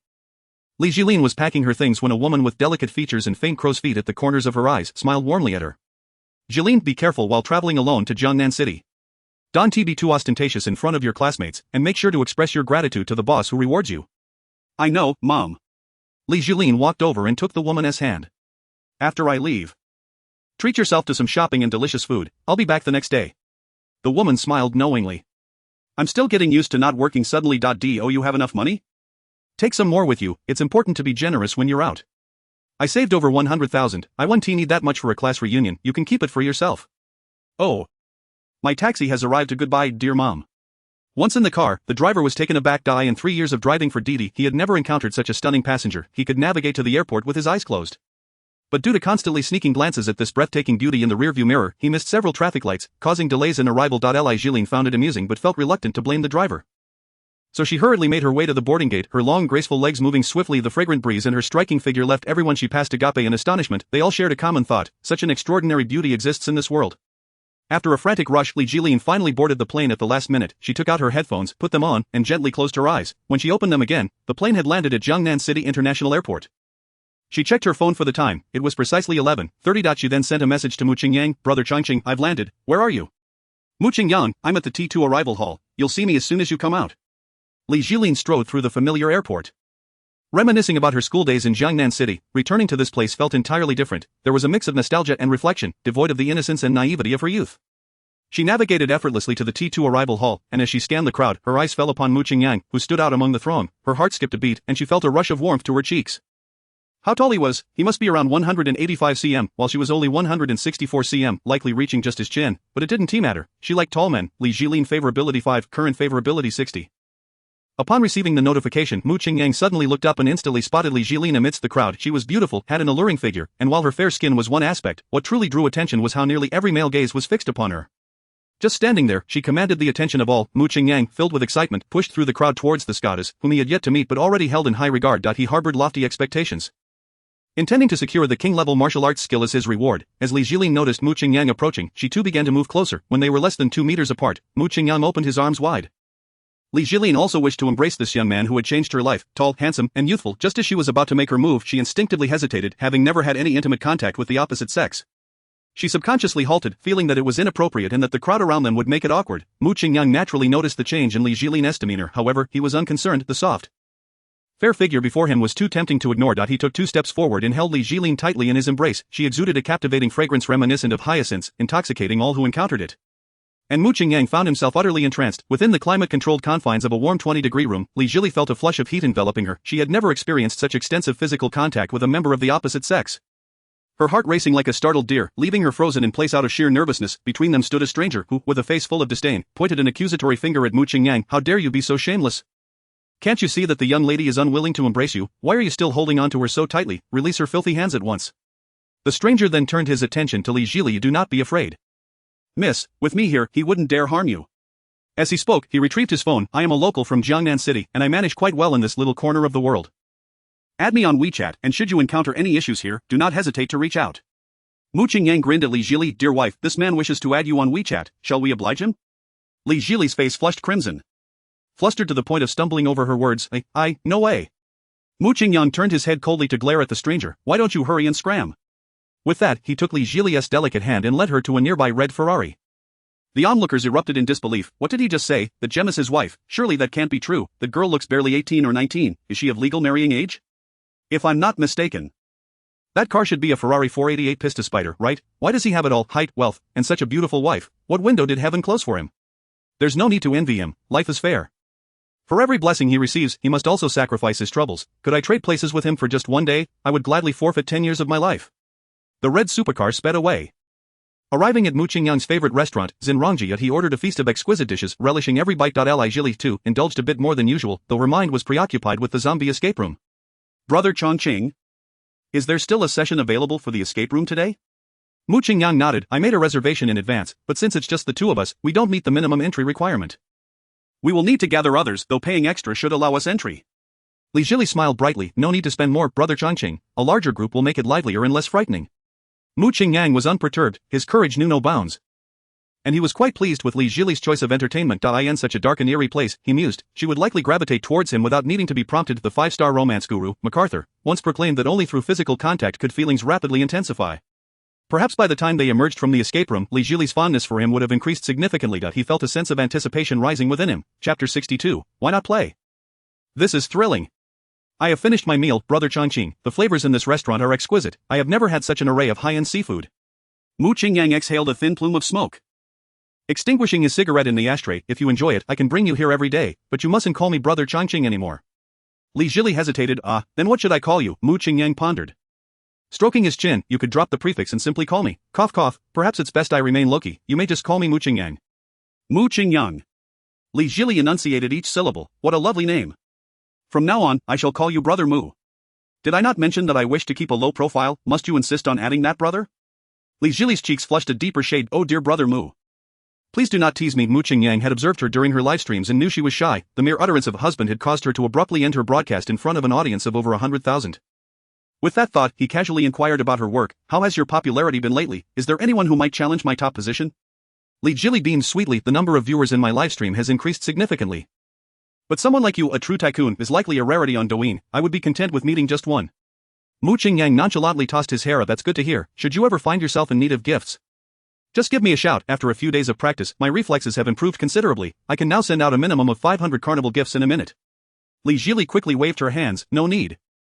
No need. After converting the gifts I received, I managed to pay off my mortgage and still have over 1 million left. That should suffice for my mother and me for quite some time. Mu Qingyang sighed inwardly. Realizing this girl was truly innocent. In a world full of deceit and treachery, she was fortunate to have crossed paths with him, allowing her to preserve her pure-heartedness. Very well. Mu Qingyang didn't dwell on the matter. Whether to give gifts or not depended on his mood. He glanced at his watch. It was nearly 1:30 p.m., and their zombie escape room reservation was at 2 p.m., making it the perfect time to head over. He took the initiative to carry Li Jili's bag. Our zombie chase is about to start. Let us go. Li Jili promptly jumped to her feet. All right. The apocalyptic zombie chase escape room had recently gone viral across various social media platforms, with many influencers posting rave reviews. Li Jili, being a playful and somewhat inexperienced girl, fit perfectly into the target demographic. Her psyche thoroughly ensnared by the marketing. Mu Qingyang had read the comments, and 90 were overwhelmingly positive. Some praised the unparalleled ambience, others speculated that the NPCs were captured directly from Busan, and there were even accounts of players mistaking reality and sustaining injuries while inside. The reviews were as varied as they were numerous, but they all summed up into 2 words: it's fun. The remaining 10 of negative reviews were likely from those who panicked and vented their frustrations after experiencing fright. Having watched horror films alone at midnight since the age of 12, Mu Qingyang's courage was boundless, and he saw this as an opportunity to showcase his overwhelming sense of security, driving swiftly in the Ferrari. Mu Qingyang and Li Jili arrived at the venue over 10 minutes early. It was located on the top floor of a large shopping mall, occupying nearly half of the expansive space of around 10,000 square meters. The lobby was bustling with people as staff members briefed the players on the usage of their weapons and the rules, emphasizing certain thematic elements. Mu Qingyang approached the front desk, presenting his reservation code. The attendant, clad in a sand-colored camouflage uniform and sporting a stylish beret, exuded an air of confidence that heightened the atmosphere. After verifying the code, she returned Mu Qingyang's phone. "Hello, sir. The minimum number of players for this session is 10. We have already matched you with teammates. Please follow this soldier to waiting room 2 to familiarize yourself with the firearms." She gestured towards a male staff member dressed as a mercenary. The mercenary promptly lifted the submachine gun slung across his chest and gave Mu Qingyang a resolute nod to follow me. Mu Qingyang trailed behind him into an equipment room adorned with panoramic glass. The walls were lined with an array of impressive gear, from basic handguns to shotguns, and even Gatling guns. At the highest point hung handheld rocket launchers and grenades. Meanwhile, other teammates who had already arrived were fervently debating which weapons to select and how many zombies to slay.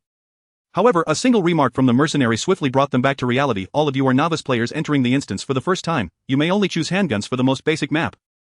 To earn better equipment or unlock more challenging maps, you'll need to accumulate points." One confused player immediately inquired, "Can we really defeat zombies with just handguns? I saw in your promotional video that everyone was using submachine guns." The mercenary picked up a handgun and fired a shot at a human-shaped target. With a sharp bang, the target swayed slightly. The handguns are loaded with water bullets, which will sting upon impact. You have a total of 50 shots. Each bullet can repel a zombie, and if 3 bullets hit a zombie simultaneously, it will perish. Of course, this is only effective against the weaker zombies at the outset. If you continue to advance, you may find submachine guns in the subsequent rooms, which are crucial for earning points to clear the game. The room buzzed with excitement once more. As a bespectacled man turned to his companion, "Don't worry, darling. If I find a submachine gun, I'll give it to you." The man affectionately addressed as darling punched the bespectacled fellow in the chest. "What are you shouting for with so many people around?" A young couple nearby were also animatedly discussing strategies. Among the remaining 4 members of the 10-person group were girls who had come together, equally exhilarated.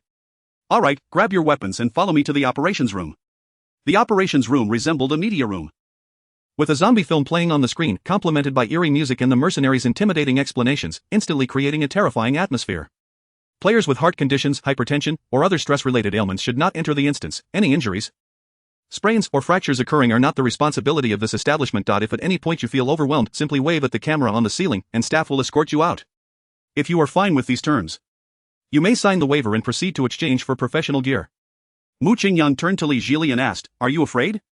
Li Jili nodded, "Yes." "Then shall we still play?" "Why not? This is what makes it thrilling." Mu Qingyang ceased further conversation and swiftly signed his name.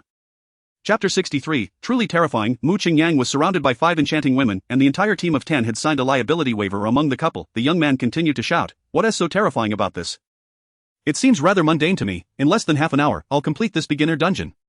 He then rolled up his sleeves to flaunt non-existent muscles to his girlfriend. The mercenaries collected the agreements one by one and led everyone to the changing room for everyone's safety. Knee pads, elbow pads, and helmets must be worn. You may choose your preferred camouflage attire and mix and match as you like. Mu Qingyang picked up a garment from the highest shelf, sniffed it, and found no foul odor. It must have been freshly laundered, which was a significant plus. He selected a set of earthy yellow desert camouflage and handed it to Li Jili, saying, "Let us wear this. The color is more conspicuous, making it easier for me to spot you." Li Jili accepted it and immediately put it on over her original outfit, tying her long hair into a high ponytail. Mu Qingyang found himself somewhat entranced. Wasn't she just the goddess of military training from school? He had seen several similar figures on social media, but none compared to the beauty before him. She was simply radiant, thankfully having encountered several stunning women before. Mu Qingyang quickly regained his composure. He deftly donned his desert camouflage and retrieved a set of protective gear from the shelf. "Jili, this seems a bit tight. You might struggle to wear it. Allow me to assist you." Without hesitation, Li Jili nodded in agreement. Mu Qingyang sat down on the floor, gently lifted Li Jili's delicate foot, and cradled her calf in his palm. What softness and elasticity!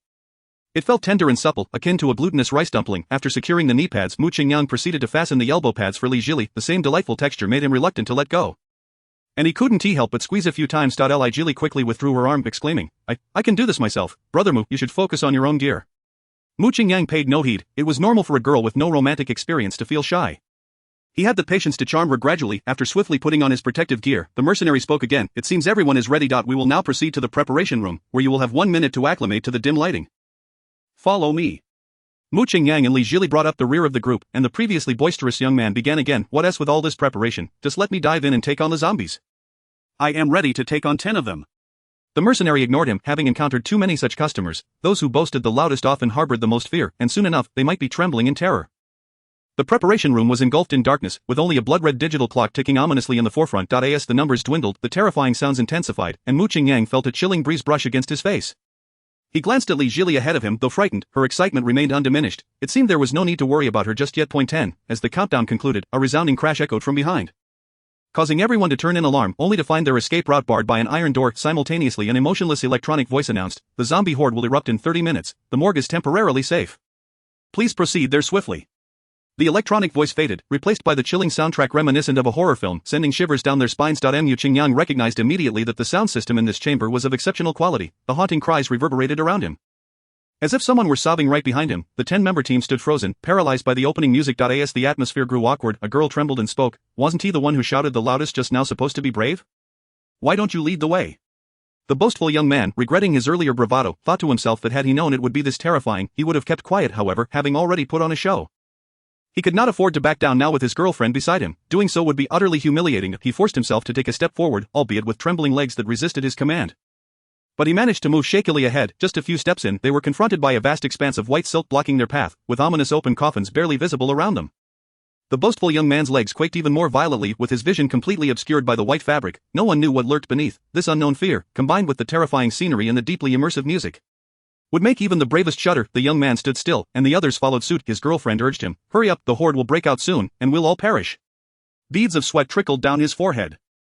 Unnoticed by anyone else, he swallowed hard, gritted his teeth, and pushed aside a few strands of white silk, stepping inside. Point 1 step, 2 steps, 3 steps. The sound of his footsteps echoed loudly in the room, creating a rather unsettling atmosphere. Suddenly, the boastful young man let out a piercing scream and stumbled back, knocking over those behind him. Just as he was about to retreat to Li Jili's side, Mu Qingyang shielded her with his arm and kicked the boastful young man back. "What on earth are you doing?" Ignoring the kick, the young man scrambled to his feet and hid behind his girlfriend, trembling as he pointed at the white silk, exclaiming, "There is a shadow in there. Just now something touched my foot. There is something wrong with the white silk in the coffins." The bespectacled young man replied incredulously, "Dude, this is a zombie dungeon. Of course there is something in there. Weren't you just bragging about how tough you are? Hurry and lead the way." The boastful young man's girlfriend chimed in, "Exactly. Let us move quickly. We've already wasted several minutes, and if we don't hurry, we won't make it out." She reached to pull her boyfriend forward. The boastful young man snapped, "Don't pull me. If you keep it up, I'll turn against you." He then shouted frantically at the ceiling, "Staff, where are the staff? I want out, I'm quitting." Mu Qingyang stepped forward, taking charge. "I'll lead, just follow me." The experience of walking at the front was entirely different from that at the back, and Li Jili immediately latched onto his left arm. As Mu Qingyang lifted his foot to step into the realm of white silk, he was suddenly seized by his right arm, legs, and waist. Looking down, he found that, apart from Li Jili, 4 other girls clung to him like monkeys. What a peculiar situation. Who could bear this many? Chapter 64. Why do you feel so defeated? Mu Qingyang struggled a bit, but the girls clung to him like octopuses, making it impossible to shake them off and rendering him immobile. "I say, ladies, how can I move like this? If you're really scared, could you please hide behind me?" The girls exchanged glances and gradually released their grip on Mu Qingyang, retreating to tug at his clothing. 2 boys hurriedly joined them, eager not to fall behind. The young man from the couple waved his arms wildly, while his girlfriend appeared torn, wanting to follow but fearing for her boyfriend alone in this terrifying place. After a brief hesitation, the companions ahead vanished into the white silk. With a sigh, she resolved to stay with her boyfriend, waiting for the staff to come and escort them out. Just then, seeing that there was no one around, the young man screamed and chased after the others, completely forgetting that he had a girlfriend. Mu Qingyang walked slowly, aware that zombies awaited them within the white silk, although he felt no fear.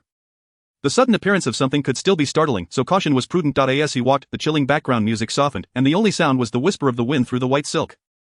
Taking another step forward, Mu Qingyang raised one hand to part the fabric obstructing his view. As he prepared to advance, a blurry shadow became increasingly distinct. Upon closer inspection, he saw a gaunt zombie with a face of decaying flesh, its eyeball suspended by a thin strand of bloody tissue. Before he could draw his weapon, a deafening shriek pierced the air.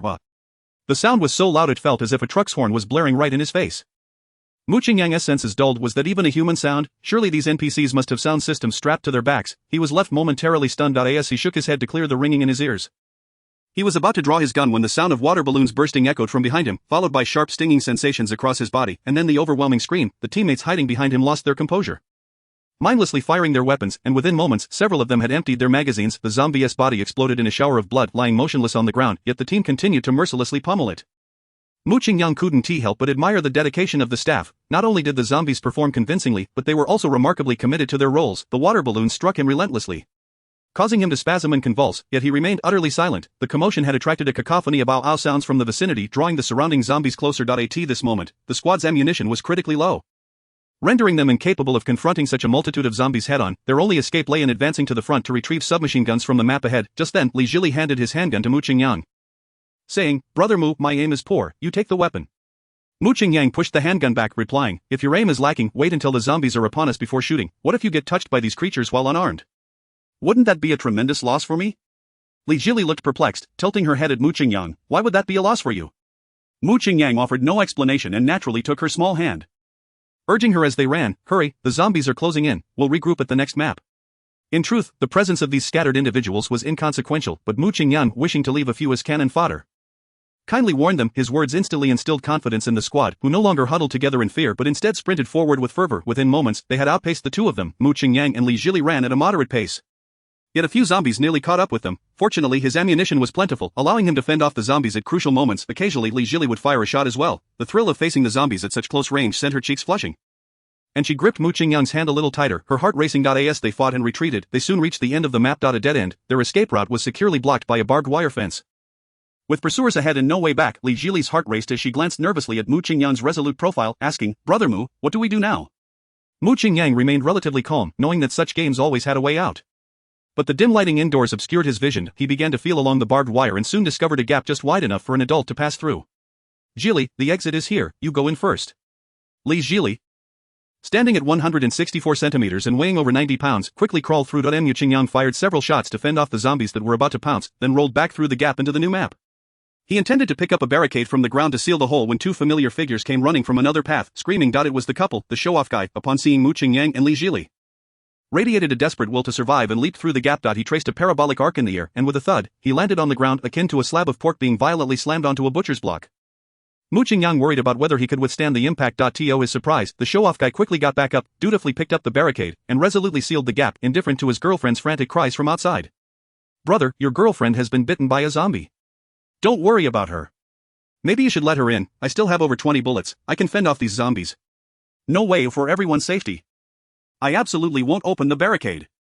Mu Qingyang gave him a thumbs up. Brother, you're truly impressive.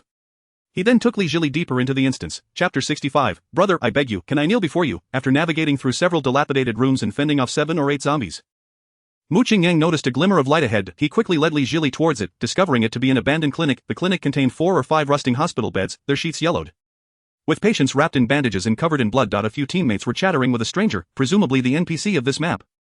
Have you made your decision? Do you want to find clues here? Obtain some serum and gain 10 points, or leave directly?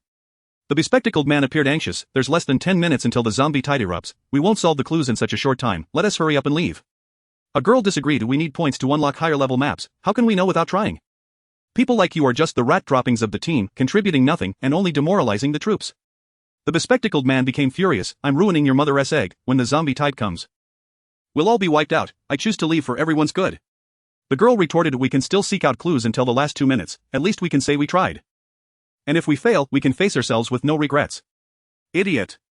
The bespectacled man raised his handgun and shot a water balloon at the patient on the bed in frustration, then spat on the ground and turned to leave. You all take your time searching. I'm heading to the morgue.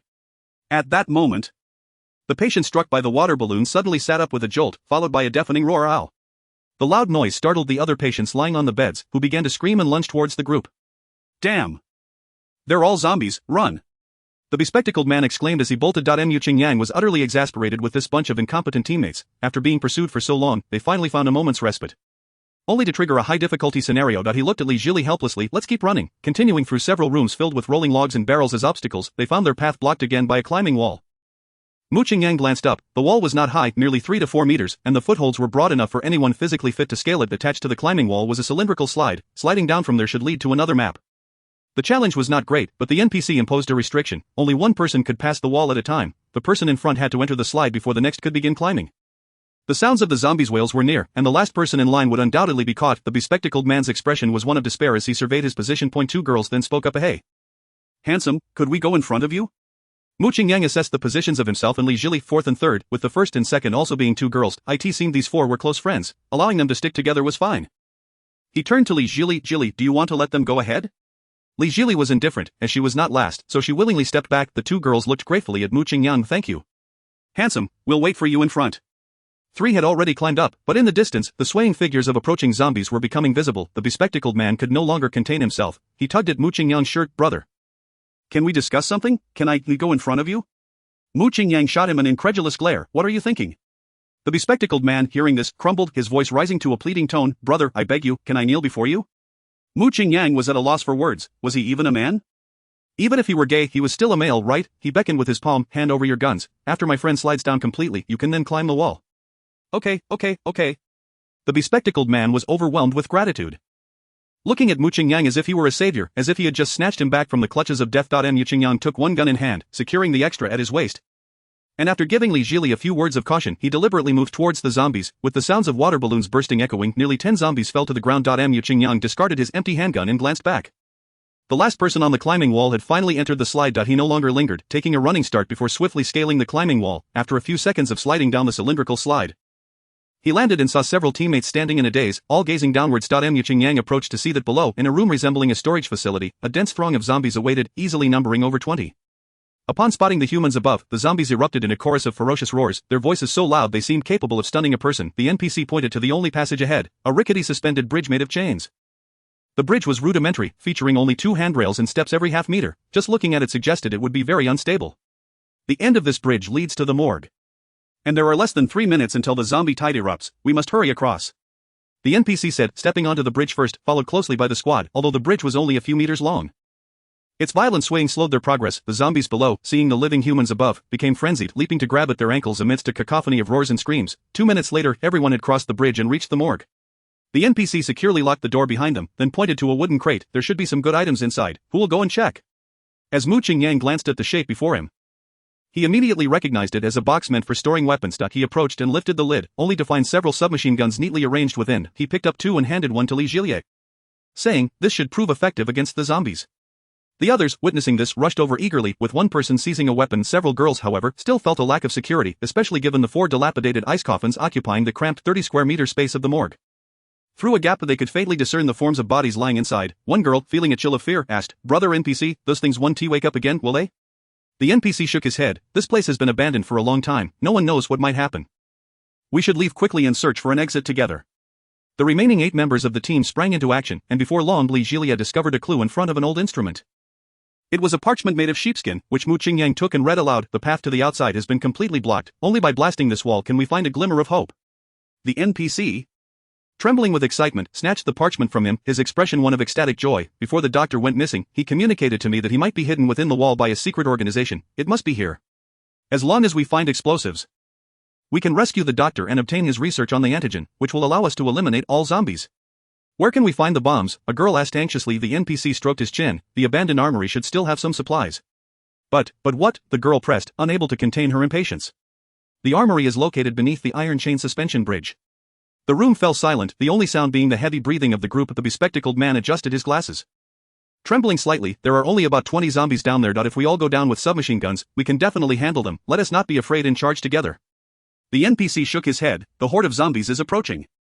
We need to leave some people here to hold the fort. I can take only 2 with me, the rest must guard the morgue. Silence enveloped the room once more. Everyone exchanged glances. None possessing the courage to confront such a multitude of zombies. Stepping forward, Mu Qingyang declared, Jilia, let us go. Li Jilia's face reflected both fear and excitement. After a brief moment of consideration, she nodded firmly. All right. Chapter 66, Discovery of Invaders. The NPC moved aside an ice coffin leaning against the corner, revealing a staircase hidden behind it. Follow me up to the surface. I need 2 people to come along. Once we're out, lock the door. Mu Qingyang instructed Li Jili to follow the NPC, taking the rear to protect her from any potential zombie attacks. The moment the heavy door swung open, a throng of zombies surged forth. Mu Qingyang raised his submachine gun and unleashed a barrage of fire, swiftly clearing a path. The submachine gun has only 100 rounds. Use them sparingly. Charge with me. With that, the NPC dashed through the newly created passage, and Mu Qingyang and Li Jili hurried to keep pace. The 3 were pursued by an overwhelming horde of zombies, the scene reminiscent of a cinematic thriller. Mu Qingyang couldn't help but wonder if the actors playing zombies were sourced from Hengdian, as their performances were remarkably convincing. Were it not for his constant mental affirmations, he might have believed it was all too real.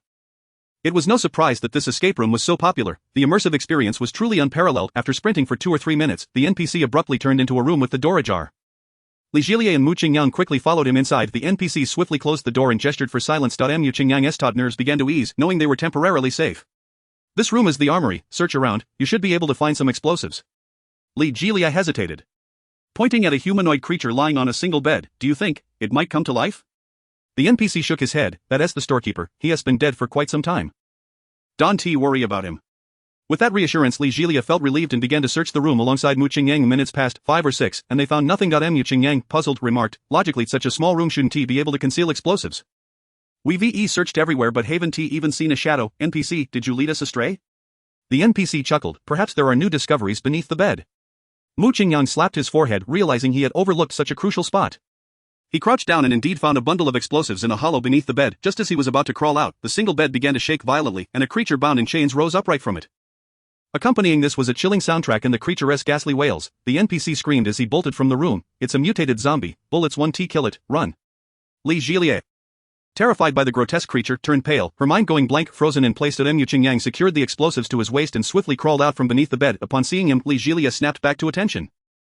Leaping onto him and locking her legs around his waist, with the explosives secured, a person clinging to him, and the menacing creature nearby, Mu Qingyang felt an enormous weight upon his shoulders, yet, as Li Jielia's body emanated a fragrant scent of freesia, his resolve was bolstered. He raised his submachine gun and unleashed a hail of bullets at the mutated zombie's oozing face, then kicked the door open and dashed outside. Li Jielia's head rested on Mu Qingyang's shoulder.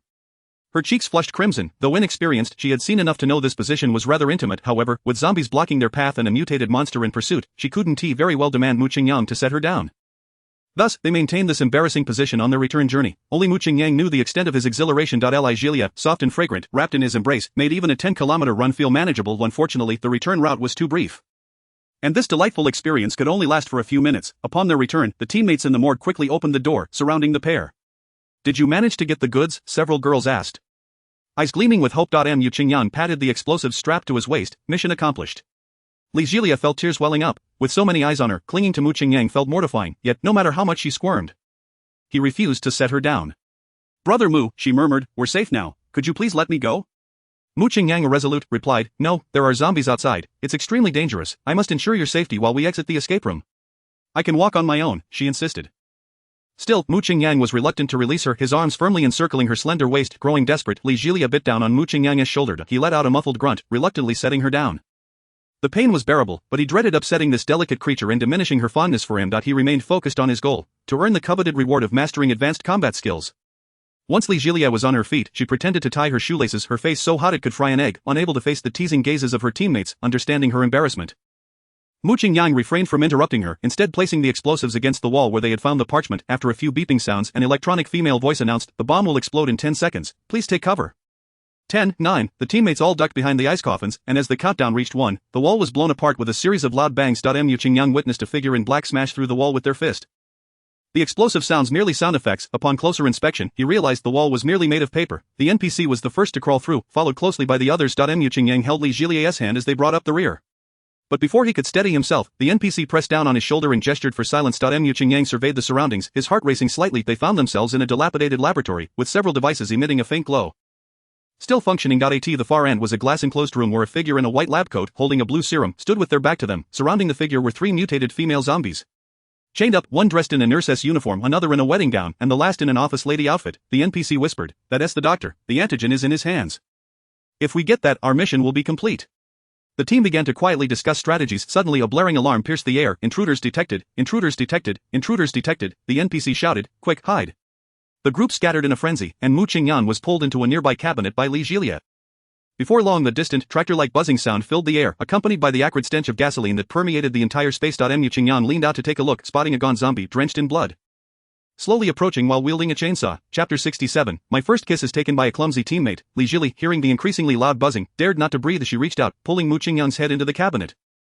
Then cautiously closed the door, completely oblivious to the fact that their faces were nearly touching. Mu Qingyang exhaled towards her, teasingly whispering, Jielia, this is our first meeting, aren't you a bit too eager? First you wanted a hug. And now you want a kiss? Li Jielia, paralyzed by fear, pressed her index finger to her lips. Shoo. Ignoring her plea, Mu Qingyang deliberately leaned in closer. If you don't speak, I'll take it as consent, I'm coming in for a kiss. Li Jielia instinctively leaned back, her head colliding with the cabinet's partition with a soft thud. Although the noise was minor, it caught the attention of the chainsaw-wielding zombie. It halted and slowly shifted its direction towards the cabinet. Oh no! We're doomed! Mu Qingyang feigned terror. Li Jielia's heart raced, her delicate lips forming each word with urgency, don't speak. Her flustered demeanor was undeniably charming, and while Mu Qingyang contemplated scaring her further, he recognized the danger of overstepping. Such antics could jeopardize his favorability with her. Just as he was about to say, all right, I won't speak, Li Jielia suddenly leaned in and pressed her lips against his. Overwhelmed, Mu Qingyang froze for a moment. This unexpected bliss had taken him by surprise. Regaining his composure, he was about to showcase his kissing skills when two girls, concealed behind the nearby curtain, suddenly shrieked and bolted out. Their collective panic triggered a chain reaction, and the remaining team members, unable to hold back, rushed forward in a frenzy. Li Jili, awakening from her daze, quickly pushed Mu Qingyang's head back, then spat a few times before flinging open the cabinet door to chase after her teammates. Mu Qingyang silently lamented, "What an impulsive teammate, what a wasted opportunity." He absent-mindedly wiped the corner of his mouth and hurried after them. Everyone was fleeing for their lives, yet no matter how fast they ran, the chainsaw's roar behind them was as if it were suspended from their necks. Upon reaching the glass chamber where the doctor was located, the NPC suddenly halted and bellowed, "The exit is to the left. But to gain more points, you must obtain the antibodies from the doctor. Follow me into the glass chamber and fight these monsters." His words fell flat, akin to an unheeded fart. No one paid him any mind as they resolutely headed for the exit. Li Jili made the same choice, her nerves frayed from the day's fright, and she could muster no courage to face the horde of mutated zombies. Mu Qingyang trailed behind her and successfully escaped through the exit into the hall. But after hesitating for a couple of seconds, he abruptly turned back. The NPC, initially believing the ordeal was over, wore a look of satisfaction, only to be surprised by Mu Qingyang's reckless decision. He sighed and followed suit. "Soldier, are you going back for the antibodies?" Mu Qingyang nodded. "Don't you want to see those 3 alluring zombies?" "Ahem," the NPC choked, bewildered by this peculiar player, but realizing the customer is king, he complied with the script. Once inside the glass chamber, "I'll draw the zombies' attention. You take the opportunity to rescue the doctor and seize the antibodies." "No problem." As they spoke, they arrived at the glass chamber's entrance. Mu Qingyang kicked the glass door open. Unperturbed by the potential damage, his financial means granting him a sense of boldness, the door swung open with a loud bang, causing the uniformed zombies to turn roaring in anger. Mu Qingyang gestured for the NPC, "Please, sir, step forth to your demise." The NPC, resolute, gritted his teeth and charged inside. At that moment, the chainsaw zombie burst forth from the shadows of the glass chamber, raising its weapon towards the NPC's head. Amidst a terrified scream, blood gushed from the NPC's neck and his head rolled to the floor with a thud. Had the girls in the team witnessed this scene, they would likely have fainted on the spot.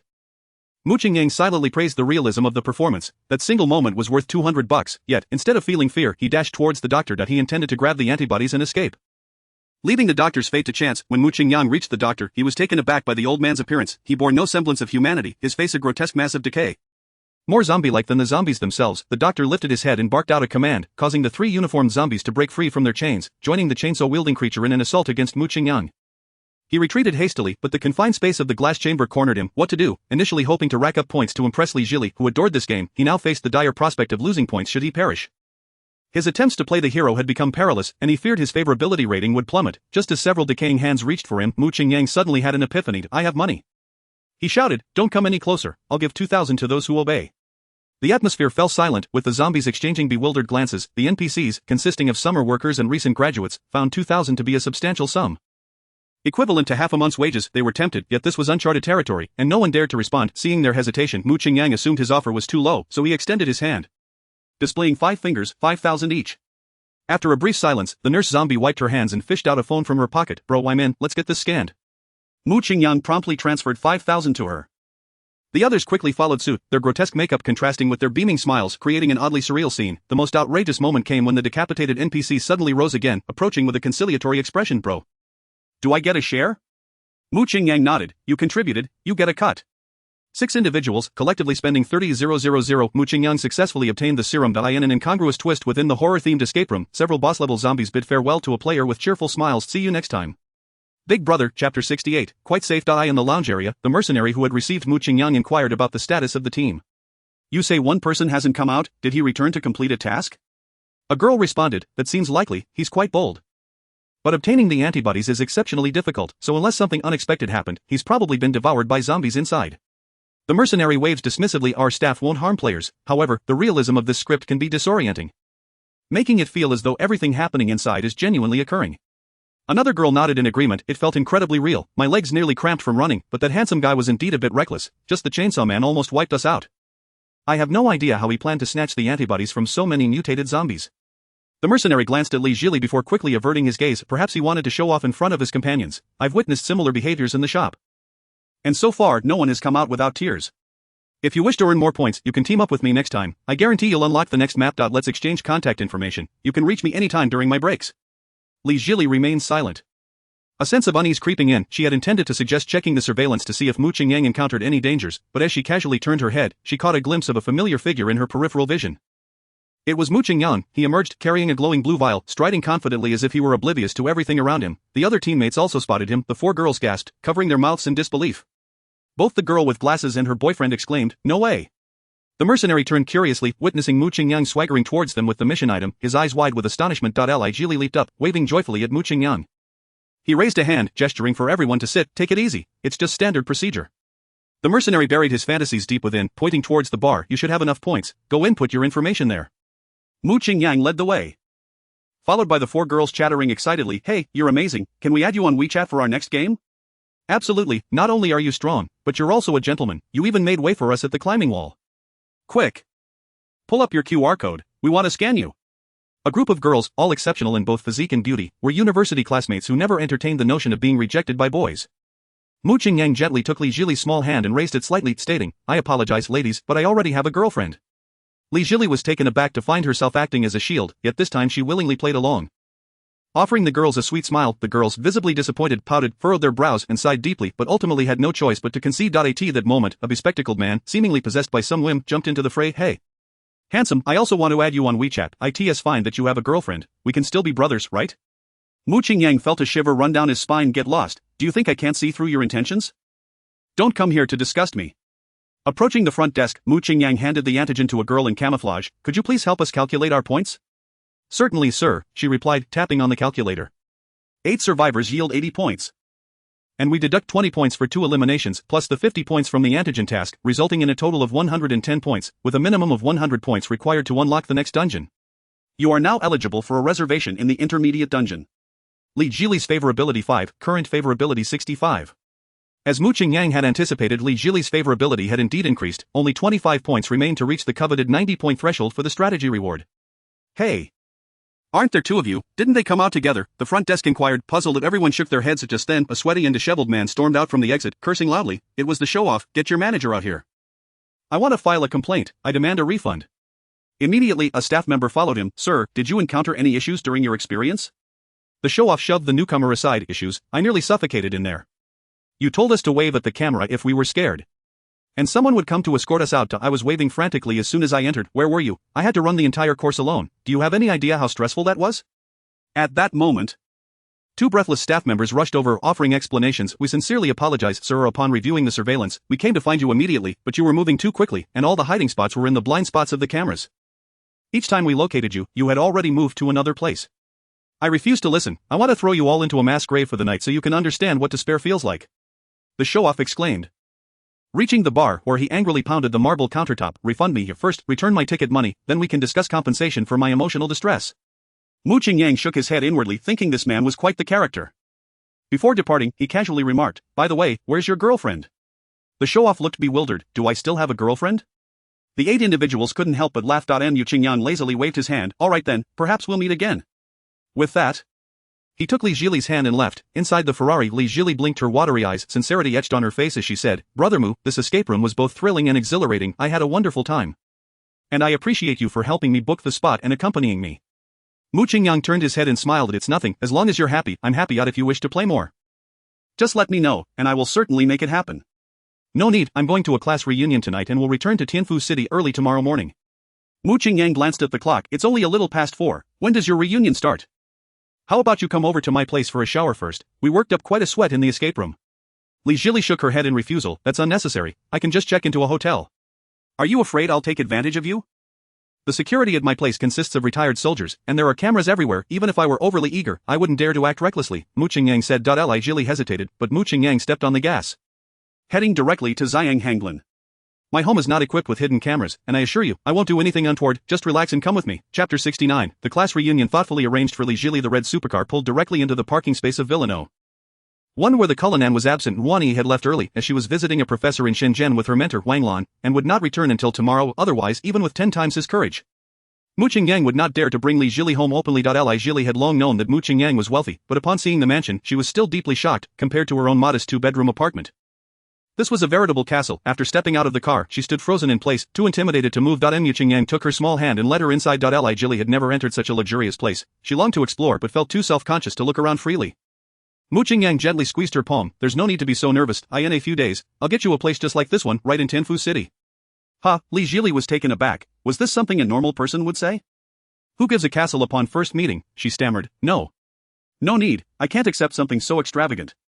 Mu Qingyang said no more and gestured towards 2 rooms on the 2nd floor. You can choose either one. Li Jili picked one nearby. stepped inside, and locked the door behind her. Only then did she dare to take a closer look at the decor. It was breathtakingly luxurious. The mansion she had seen on TV paled in comparison. This place must be worth over 100 million. What on earth does Brother Mu do? Li Jili's heart raced as she crossed through the dressing room into the bathroom, where she was once again awestruck by the opulence. A golden tile adorned the center of the bathroom, which she had seen on Zaya Hongshu. It was produced by Versace and worth $1 million. The toiletries on the vanity were all from top-tier luxury brands, each one exorbitantly priced, and that bathtub, reflecting light like crystal, was truly a masterpiece. Nervously, Li Jili sat down, slowly shedding her dress, and turned on the faucet, letting the clear water flow over her body. She recalled Mu Qingyang's earlier words, "In a few days, I'll get you a place just like this." Initially she thought it was merely a jest, but now, inexplicably, she felt a flicker of anticipation. Li Jili's favorability 4, current favorability 69. Half an hour later, Li Jili, now dressed, descended the stairs to find Mu Qingyang waiting for her on the sofa in the living room. "That was quicker than I expected. Let's go, it's time for the reunion." Li Jili thought she had misheard. "We? Did you receive an invitation too?" Mu Qingyang shrugged. "No, I'm just accompanying you." "Oh, isn't that a bit inappropriate?" 2 days prior to the gathering, her classmate Wang Yan had privately asked if she would be bringing a boyfriend.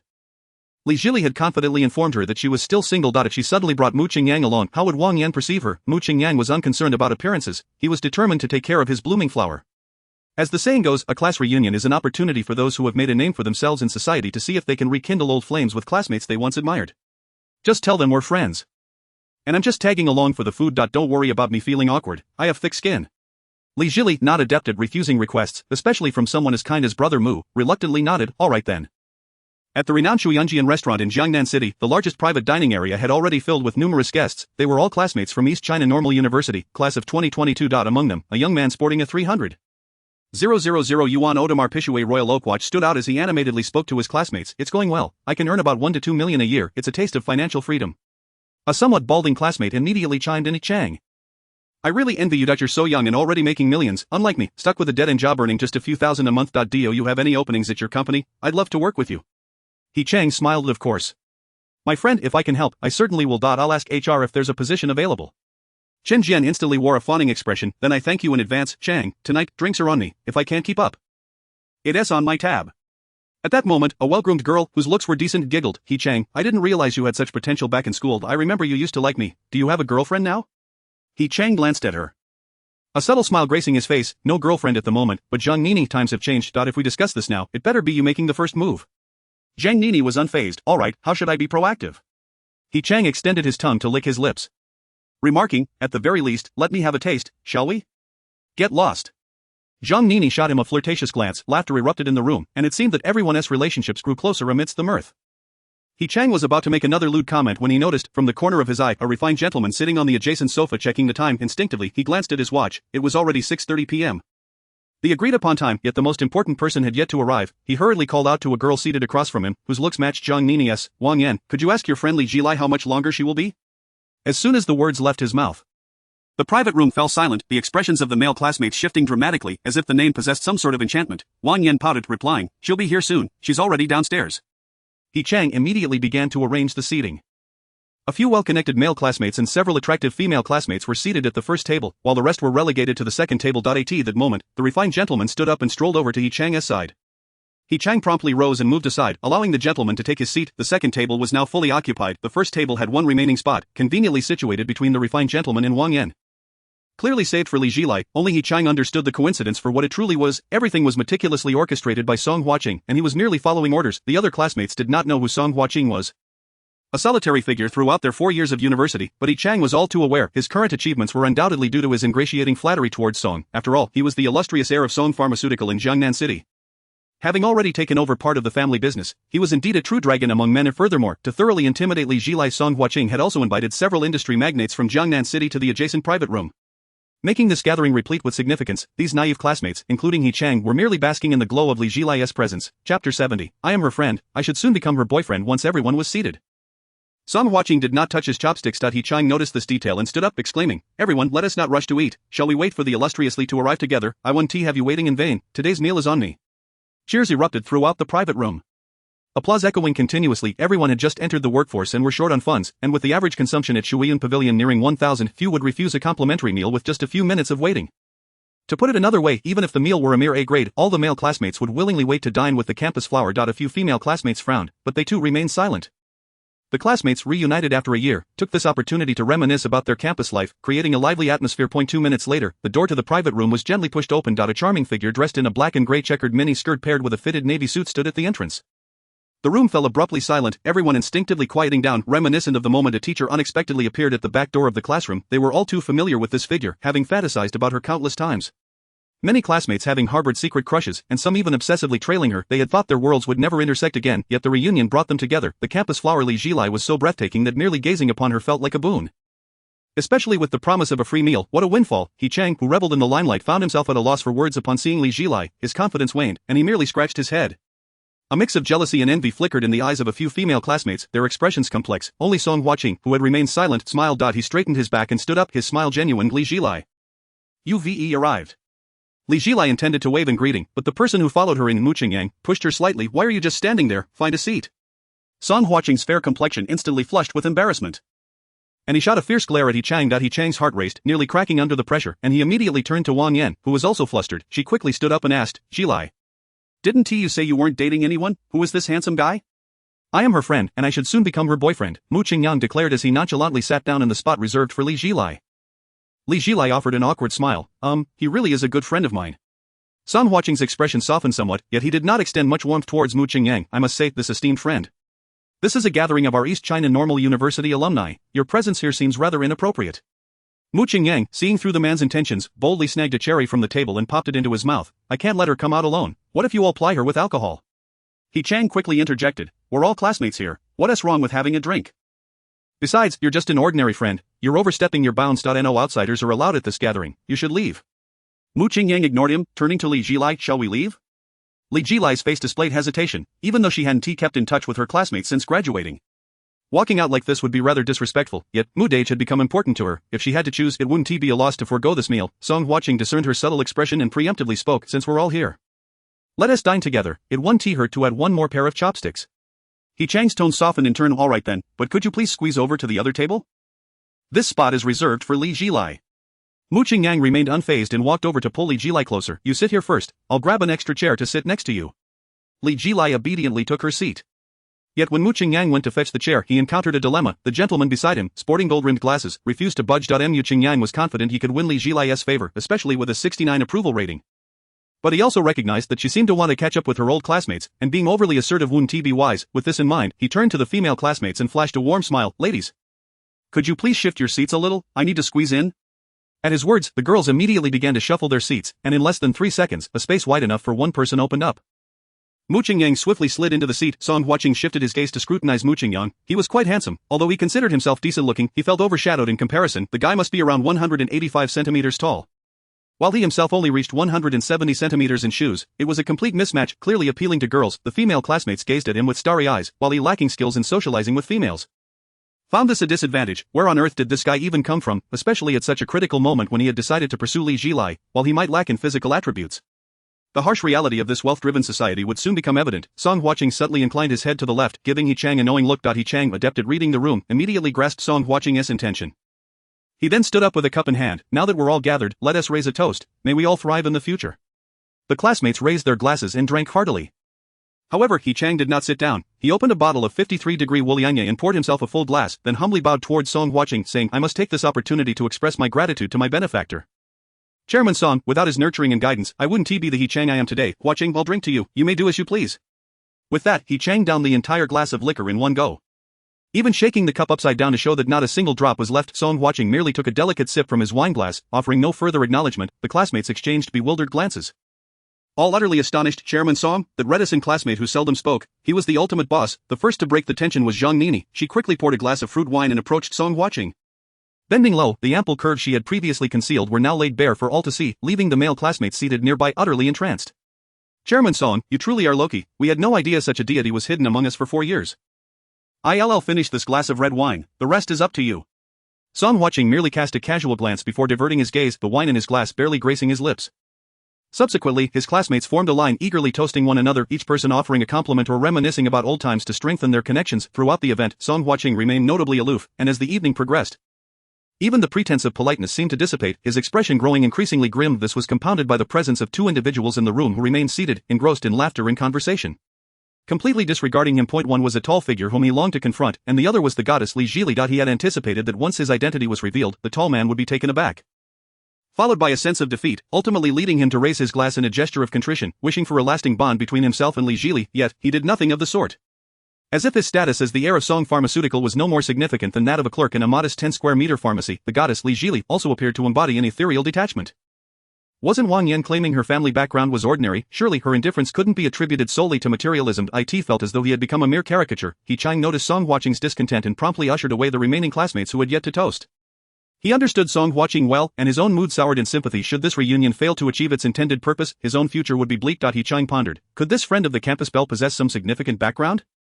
Or was he merely putting on an act? He decided to test him. He repressed his negative emotions, poured himself another glass of beer, and cheerfully extended it towards Mu Qingyang. Oh, my friend, I may have spoken a bit too bluntly earlier. Please don't take offense. I am just a bit hot-headed. Allow this drink to serve as my apology. Mu Qingyang recognized instantly that this man was nothing more than a sycophantic lackey. He raised his glass and took a sip. Indifferent, spare me the theatrics. If you have something to say, just say it. He Chang was tempted to slap this man across the face. Who did he think he was to speak to him in such a manner? Nevertheless, he forced a smile that was more painful than a frown. You're quite the straightforward fellow. I simply wanted to inquire where you might be employed. Mu Qingyang inwardly scoffed. Is he trying to probe my background for his master? If my status were ordinary, would he attempt to intimidate me? He was curious to see how this would unfold, so he answered candidly. I used to sell real estate and deliver takeout. Recently, I came into a windfall. Is there a problem with that? Ha ha ha. He Chang burst into laughter, realizing that this was merely a nouveau riche who had stumbled upon luck. He shook his head and set down his glass. Did your family undergo redevelopment, or did you win the lottery?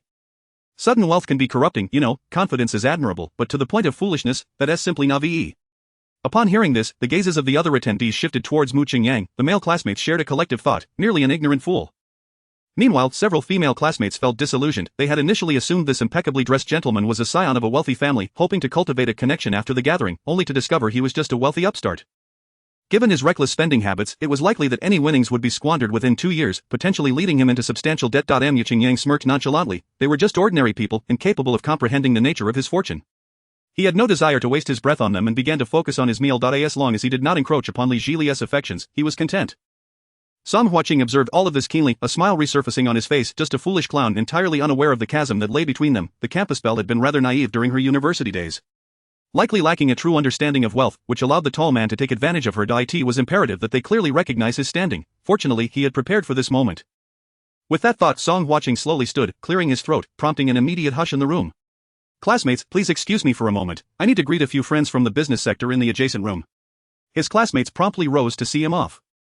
As Song Huaqing confidently exited the private room, one hand in his pocket and the other holding his wineglass with an air of superiority, He Chang knew it was his turn to shine. Straightening himself and speaking with fervor, he proclaimed, Do you know who is in the next room? Just hearing their names would make you weak in the knees. He paused dramatically, surveying the eager faces before him, and continued. Mr. Jiang, a titan of the manufacturing industry in Jiangnan City, Mr. Qin, the largest producer of medical equipment in the region, Mr. He, the king of retail in Jiangnan City, along with several other industry leaders. To put it succinctly, the next room houses half of Jiangnan City's business elite. The classmates' eyes lit up with excitement, all harboring the same thought. These were titans of various industries, and working for them would undoubtedly yield a far higher salary than their current jobs. Previously, they had lacked the connections to enter such circles, but now if they could befriend Song Huaqing, it would merely require a word from him once again. He Chang became the object of admiration. Everyone implored him to speak favorably of them to Song Huaqing and facilitate introductions. He relished the attention, yet he was not foolish enough to commit himself too readily. But when he turned to glance at Mu Qingyang again, his smile faltered. Did this person even grasp the significance of what he was saying? Did he comprehend the weight of those names? Why was he still laughing and joking with the campus belle? How could he remain so unfazed? It dawned on him. He had mentioned delivering takeout. Such matters were likely far removed from his reality, and ignorance was bliss, allowing him to remain so composed. Truly fortune favored the simple-minded. Mu Qingyang indeed possessed fortune, but he was far from foolish. He simply viewed it all with a sense of nonchalance. These were merely minor players in a second-tier city, their worth capped at a few billion at most. Given his current rate of earning, he could easily match that amount within a year if he wished. So why shouldn't he smile? As he knocked on the door of the adjacent private room, Song Huaqing felt a twinge of nervousness. The individuals within were of a caliber akin to his father, and although he had taken over part of the family business, he still felt a sense of trepidation in the presence of these seasoned veterans. The door swung open, revealing the dedicated service staff, and Song Huaqing forced a brilliant smile. Esteemed uncles, my apologies for the delay. Let me pour myself a drink. He downed a glass of red wine before finding an open seat. Huaqing, my boy, it is just a simple meal. There is no need for such formality. We can gather any time. You should focus on mingling with those lovely female classmates, remarked a middle-aged man with slick back hair. Uncle Qin, you jest. Song Huaqing poured another glass and raised it in salute. I must learn from you all and prioritize my career. Matters of the heart can wait for later. Oh, that mindset 1T do, the slender mister. Jiang interjected, offering Song Huaqing a cigarette. When you find someone you like, you must be bold. As men, we cannot neglect our own desires while pursuing our careers, whether it succeeds or not is secondary. But indulging in pleasure is certainly negotiable. The gentle and refined Mr. Liang waved his hand dismissively. Oh Jiang, I cannot agree with your perspective. While modern ideals advocate for romantic freedom, one must approach relationships with sincerity. Especially for individuals like us, whose reputations affect our companies. The amiable Mr. He quickly stepped in as a mediator and now Jiang Liang, one has a son and the other a daughter. How can you untangle such matters? I believe young Song here must have someone he fancies, he just lacks the courage to admit it. Uncle Qin chimed in immediately. Is it the stunning girl sitting beside him? I caught a glimpse of her while passing the restroom. Old Jiang added, you saw her too? That girl is utterly breathtaking. If you hesitate, I could have my son make a move. Song Huaqing felt a flush of embarrassment. Dear uncles, please don't tease me, I do have feelings for her. But she doesn't seem to reciprocate. The middle-aged men collectively objected. That's impossible, you're an exceptional young man, something must have gone awry in the process, let us assist you. Absolutely, we old fellows could use a taste of youthful camaraderie at a class reunion, let us go. Yes. Let us join the fun. Though feigning modesty, Song Huaqing's heart was brimming with joy. This was precisely the outcome he desired. He was confident that Yi Chang had laid the groundwork regarding their identities and statuses. Now, he would merely accept the admiration and reverence that awaited him. Song Huaqing beckoned to the dedicated service staff. Please move this table to the adjacent room. We'll forego the previous meal and start anew. Before long, the two tables were pushed into the private room once more. Song Huaqing entered, accompanied by several distinguished middle-aged men. His classmates had already learned of their identities and dared not even breathe. Song Huaqing was quite pleased with their reaction, pointing to each man and introducing them. Classmates, these are my esteemed uncles, allow me to introduce them. This gentleman is, and finally, this esteemed individual is Mr. Liang Xiqing, the chairman of Chaoyuming Che. He owns dozens of car dealerships across the nation and is a leading figure in the automotive industry of Jiangnan City. Upon the completion of the introductions, everyone rose to their feet, and the male students could hardly conceal their excitement. This might very well be the most prestigious gathering they would ever encounter in their lifetime. If any of them could leave a favorable impression on a certain magnate tonight, it could potentially catapult them to great heights in the future. Meanwhile, the female students were preening themselves, instinctively believing that their youthful beauty would be captivating to these middle-aged men, should one of these influential individuals take notice of them. They might just ascend to greatness. Li Jili stood quietly, feeling a mix of astonishment at the status of these individuals, though it affected her little beyond that. Only Mu Qingyang remained languidly seated. As if all of this had nothing to do with him, Yi Chang, not one to let such an opportunity slip by, began his diatribe. I must say, dear friend, the presence of several illustrious proprietors from Jiangnan City in our private room is a tremendous honor for all of us present. Shouldn't you rise and raise your glasses accordingly? A complete lack of awareness is rather disappointing. Mu Qingyang was left speechless. Why should he concern himself with fawning over others? Was he expected to serve as a mere companion?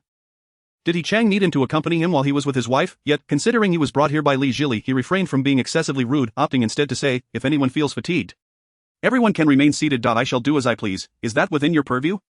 Song Huaqing was quite pleased with Mu Qingyang's demeanor. With a gentle smile, he raised his glass high. Let us disregard him. Everyone raise a toast to our local entrepreneurs from Jiangnan City. We thank them for their contributions to our community. To all the esteemed owners.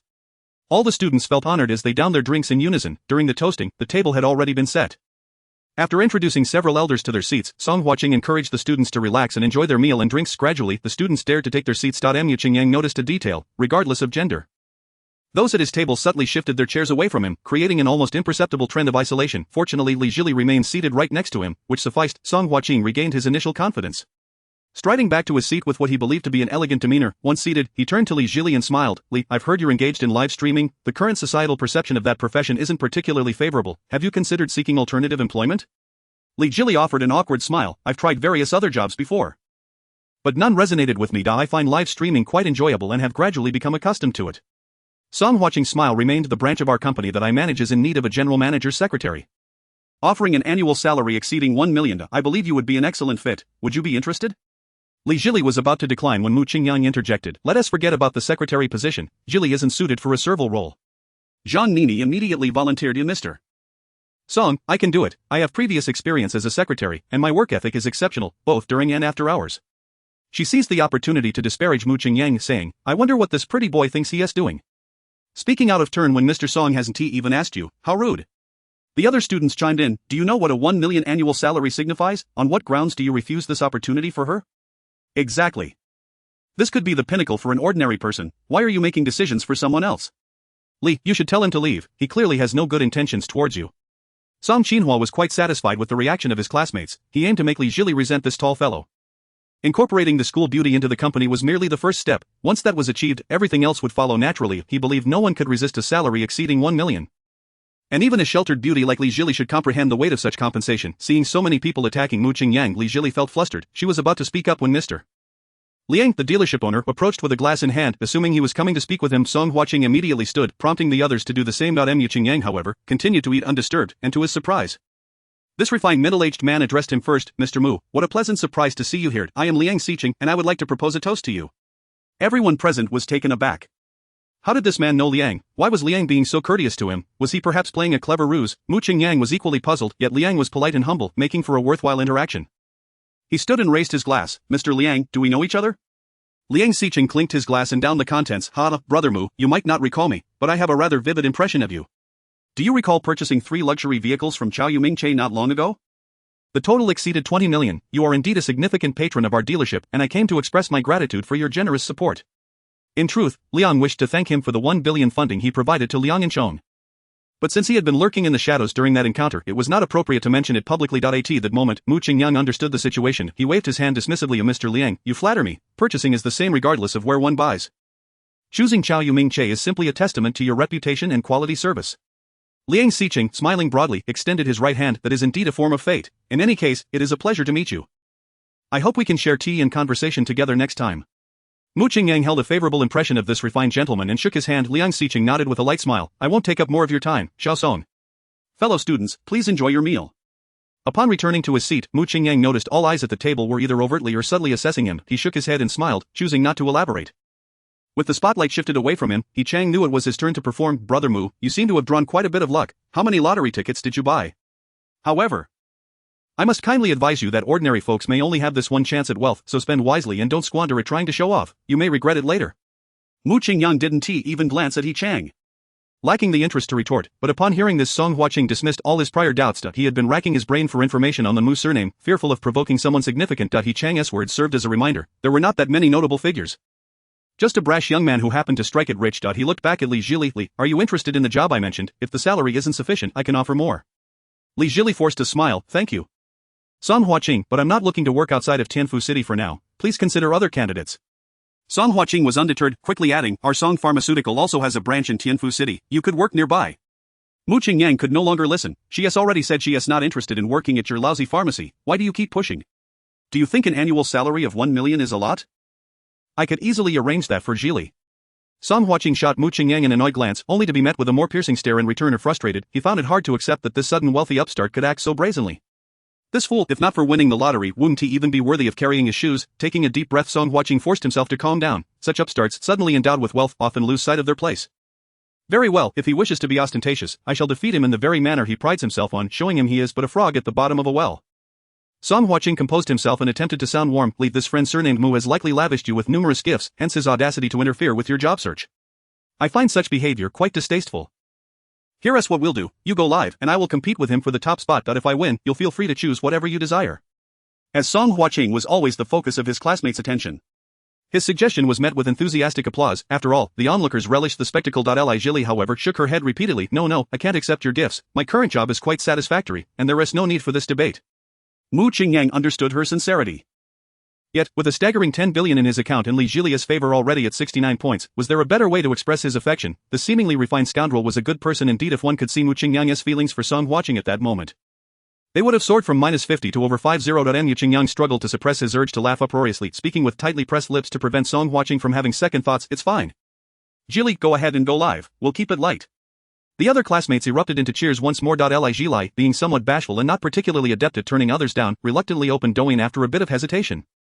Mu Qingyang fished out a leading unlock from his pocket and added a stipulation for Song Huaqing. If you win, you allow Jili to freely choose his job, but what if I win? Song Huaqing did not even entertain the idea of losing. His branch company was sitting on over 100 million. And he mused that even if Mu were to win a monumental prize and squander it on ostentatious displays, how much would remain? Thus, he confidently declared, if you manage to win, you may do as you please. As he spoke, Li Jili had already initiated the livestream, and her classmates were eagerly inquiring about her Douyin ID. She sent Ligan Mian in the group chat. In just over a minute, the freshly opened stream welcomed more than 30 viewers.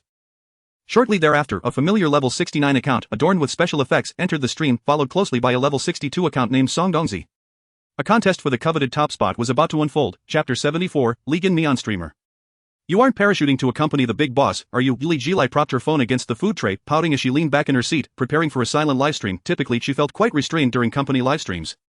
But with so many classmates watching, repeatedly addressing Mu Qingyang and Song watching as big brother would surely embarrass her, the live stream screen erupted with various gift effects, and many classmates casually contributed dozens of gifts in support. Yet Li Jilai remained silent. Song watching, having been a viewer for quite some time and having inadvertently caused trouble for several female streamers, was well versed in the craft. He effortlessly dispatched a carnival gift. When the full screen effect filled the stream, several classmates sighed. I usually watch the wealthy shower gifts in online streams, but I never thought I'd witness it in person today. I wonder how many diamonds this battle for the top will yield. About 10 million. I reckon. Who is Song watching anyway? A mere flick of his wrist could turn that Mu into a pig. He won't last long before realizing just how foolish he was. Just a single tap would cost me half a month's salary. Just watching makes my heart ache. I truly envy Li, the campus beauty. She is bound to rake in a fortune today.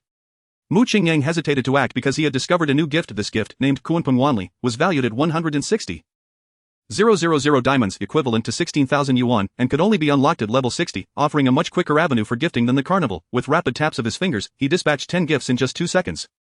An unprecedented effect manifested in the stream, beginning with a blue whale leaping from the water, followed by a colorful eagle soaring through the skies. What on earth is this? Wow, the effects are stunning. This is my first time seeing something like it. It seems to be an exclusive gift for the wealthy. I've seen it in major influencer streams. And I've heard it costs over 10,000. But hasn't he, the campus beauty's friend, already sent over 100,000? He may be a bit extravagant, but there's no denying he has the money. Song Huaqing was taken aback. He had unlocked this gift long ago but had never used it. Previously, he thought it wasteful, but if he were to send it to Li Jilai, it could only be described as a splendid gift for a remarkable person.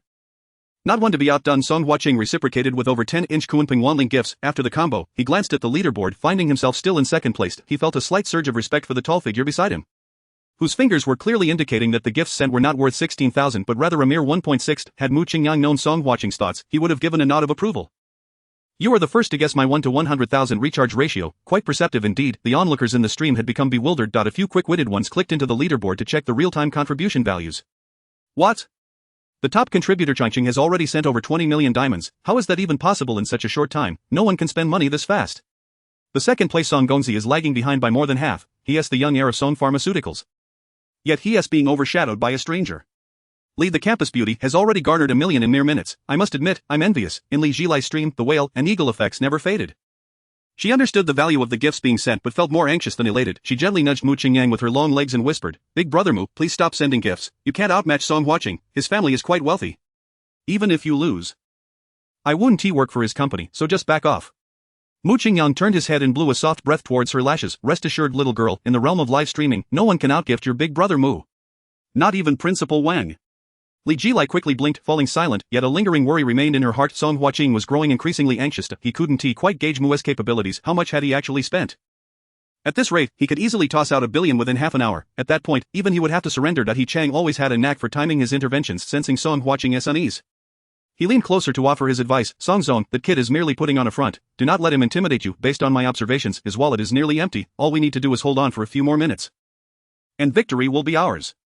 Although Song Huaqing was wealthy, he was also extremely cautious. Observing Mu Qingyang's fervor, he suspected the latter might be laundering money or had made a quick fortune in cryptocurrency. Lottery winners certainly didn't exhibit such bravado. He initially considered pausing to assess the situation, but Chang's words provided him with confidence. What harm could there be in gifting a bit more? The more he sent, the more favorable Li Jilai's impression of him would become, potentially allowing him to win her over. Moreover, Mu's demeanor was arrogant and reckless. Perhaps he was indeed just putting on a show. With this thought, Song Huaqing no longer hesitated and began to gift at Mu Qingyang's pace.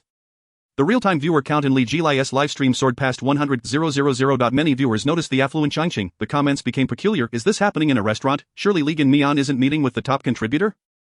Someone tell me this isn't real. With such a hefty sum spent, shouldn't the big boss be making an appearance? Instead of lamenting here, why not ask where Changqing is staying? Perhaps if you book a room next door, you might catch some action. Changqing, my only request is that you go easy on her. My heart aches. Who is this Song Gongzi? It seems he's competing with Changqing. Could he be another one looking to quit? This is getting interesting. Li Jilai remained unfazed by the surge in popularity and the rapidly scrolling comments. She sat still in her chair, merely hoping someone would come to a halt. Receiving such lavish gifts without cause left her feeling anxious. At the adjacent table, several business owners had also joined the spectators. They were well versed in the internet realm, with their companies having established various live and corporate accounts, and they navigated the Douyin app with more skill than the younger generation. Lao Jiang, Qin Zong, and He Zong all turned their gazes towards Liang Xiqing. Lao Liang, what is the background of that young man? Liang Xiqing shrugged. How would I know? Didn't you go over to toast him? That was the extent of our interaction, to be frank. I am not well acquainted with him, but I've learned he possesses significant prowess. Significant prowess, does that mean young Song will lose? Liang Xiqing smiled without responding. He thought to himself that even if the combined wealth of those present was taken into account, they would still face a humiliating defeat. At the very least, each of them would have to produce 10 billion in cash, which would cost them dearly, not to mention freely gifting others. This young man was beyond what they could fathom. Chapter 75, Mockery from the viewers. Song Huaqing's resolve crumbles. As the viewers observed the comments, the atmosphere in the private room grew tense. In a room of dozens, one could hear a pin drop. As everyone held their breath, cold sweat trickled down Song Huaqing's forehead as he glanced at Yi Chang, who felt an unsettling jolt in his heart, realizing their leader was upset, however, with a poor plan already set in motion. Yi Chang knew that if they paused now, there would be dire consequences. It was better to take a gamble. What if they won? Yi Chang, suppressing his inner turmoil, leaned close. Songzone, that kid is nearly out of steam. I've been closely observing his micro-expressions.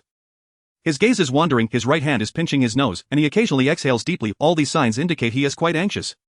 If we hold out for just a little longer, victory will be ours. Song Huaqing's pace slowed as he subtly glanced at Mu Qingyang.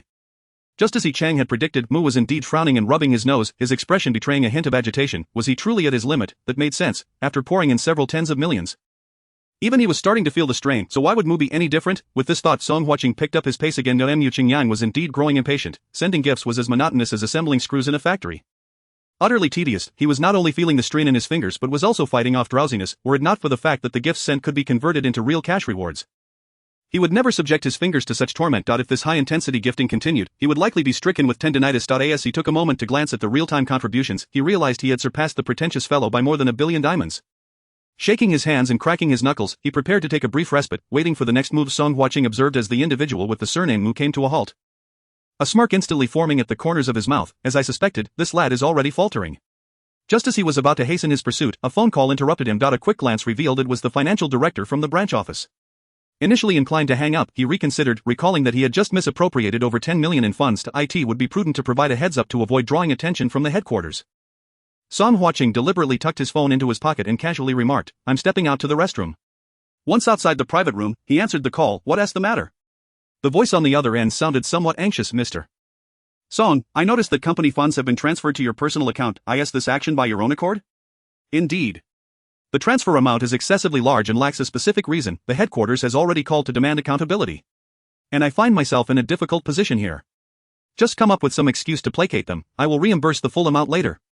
"Alright, but the headquarters has locked the remaining funds, stating they will only be unlocked after the specific destination of the funds is reported." "Damn it!" Song Huaqing abruptly ended the call, slamming his phone against the wall in frustration. A raging fire of anger ignited within him, at such a critical juncture. A mishap had occurred. Was he truly to be bested by that arrogant young man? Absolutely not. Just the thought of that insufferable smirk on his face upon winning made him seethe with rage. This competition for the top spot not only determined whether Li Zhili could secure a position at the Tianfu branch but also involved a personal wager with the individual surnamed Mu. Given his flamboyant personality, the consequences would undoubtedly be severe. He might even end up facing humiliating repercussions. As the heir of Song Pharmaceutical, he could not possibly endure such disgrace. With this in mind, Song Huaqing retrieved his phone once more, eager to ascertain how many diamonds he still required to surpass the individual with the surname Mu. Worst case, he could always muster the audacity to borrow from a few relatives. Over 100 million diamonds. Equivalent to over 10 million yuan, that's manageable. Gradually, his anger subsided, but when he carelessly glanced at the barrage of comments, he nearly combusted with rage. Who is this young Master Song that dares to challenge the esteemed Changqing? In just over 10 minutes, he has been silenced. Why not continue to flaunt your bravado, coward? Probably just another oblivious fool coveting the beauty of Le Gannian, intending to flaunt some gifts for the streamer's affection. Only to encounter a true heavyweight. What a pity. There are plenty of toads, but swans are rare. Open your front camera and take a good look in the mirror. See the disparity between yourself and the affluent Changqing. You fool. Those disparaging young Master Song were fortunate enough to have witnessed Changqing's heroic deeds during the Le Gannian livestream. They had transformed from critics to admirers, fervently spreading tales of Changqing's valor across various streaming platforms. It could be said that although Mu Qingyang was not physically present in the scene, his legend permeated the realm thus, regardless of how much this ID-named young Master Song had spent. In reality, whether he was impressive or not, as long as they had their keyboards, they could easily tarnish his reputation. Deep down, Song Huaqing held these commoners, lowlifes, and internet addicts in contempt. He believed himself to be of noble descent, inherently above such individuals, yet now, how dare they presume to defecate upon him? Consumed by rage, he viewed this situation as a profound insult to his entire existence. He could not accept the derision of these lowly plebeians. Taking a deep breath, he forcibly suppressed his anger, adjusted his gold-rimmed glasses, and returned to the private room. Instead of resuming his original seat, he approached a table occupied by several middle-aged men, lowering his voice. He said, "Gentlemen, I find myself short on cash. May I borrow some from you?" Liang Xiqing was the first to speak. Young Song, let us not push our luck. Young Mu is not an ordinary person. It would be unwise to engage him in a head-on conflict. Although this was intended as a well-meaning caution. To Song Huaqing, who was already fuming, it sounded like a thinly veiled rejection. Wasn't it just a little while ago that your company faced financial difficulties and your family refused to lend you money? Must you be so indirect in your refusal? This Mu fellow is not extraordinary, he's just another lowly scoundrel who happened to stumble upon some cash. Does he think he can transcend class and stand on equal footing with me? I swear I will crush him today. Liang, I am determined to confront that Mu fellow today, but if you're facing difficulties, then so be it. I won't force you. Upon finishing, Song Huaqing turned to the others. Uncle Qin. Uncle Jiang, Uncle He, could each of you lend me 10 million? I promise to repay 11 million, principal plus interest, within a month. 10 million is no trifling sum, but with the reputation of the Song family's young master. The old foxes felt reassured. If he defaulted, the Song family would still be around, and an interest of 1 million in a month was a lucrative deal, with the identity of the heir of Song Pharmaceutical as collateral. Song Huaqing easily borrowed 30 million. Striding back to his seat with renewed confidence, he vowed to make the individual with the surname Mu pay dearly. Chapter 76, Song Glasses, how shall I punish you? Li Jili's WeChat was flooded with messages from her boss by Shuangshuang inquiring about what had transpired. She refrained from opening the chat window and looked helplessly at Mu Qingyang, with one hand gifting. He playfully patted her smooth, fair thigh with the other. Just relax and sit tight. If you're truly anxious, we can always refund the glasses back to him. I'm not worried about what I gifted you. Upon hearing this, Li Jili felt a wave of relief wash over her. Indeed, if necessary, she could simply return Young Song's money. She need not feel guilty about choosing to work for his company. As for brother Mu, he had been so kind to her, surely he harbored some fondness for her. In truth, she liked him as well, and if they could be together in the future, there would be no need for concern. Song Huaqing's blood boiled at the sight of Mu Qingyang caressing Li Jili's beautiful leg. However, since the campus bell said nothing, he refrained from commenting further, silently attributing the cost of this impropriety towards his wife to the individual with the surname Mu. Mu Qingyang's phone screen prompted a recharge notification once more, and he was slightly taken aback. The son of the pharmacy owner possessed considerable strength, having already gifted several tens of millions. He found himself not trailing too far behind.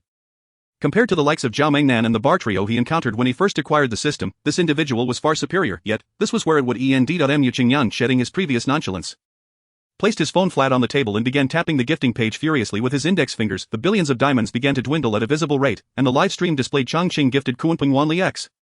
With numbers skyrocketing, the onlookers in the private room were dumbfounded. They exchanged glances, but all they saw reflected in each other's eyes was shock. The few executives were equally perplexed. They simultaneously looked towards Liang Xiqing, who merely sipped his tea, maintaining his smile in silence. Zhang Nini wished she could strangle herself. Earlier, in an effort to curry favor with Song Huaqing, she had deliberately disparaged the handsome fellow surnamed Mu.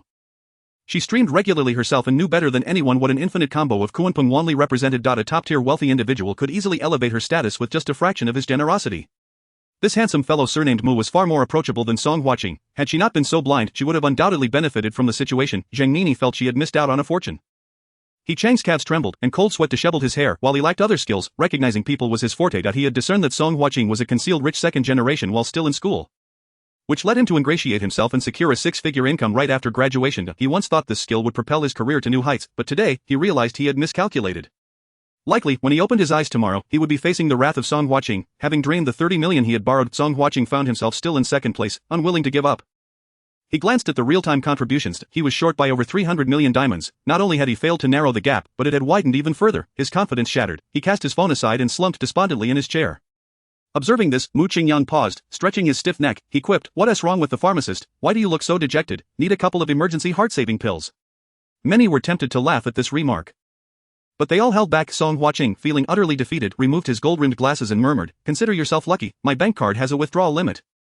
Mu Qingyang smirked, "Oh, what a pity. I'm not here to take advantage of you. How about I lend you some? Shall we continue our game?"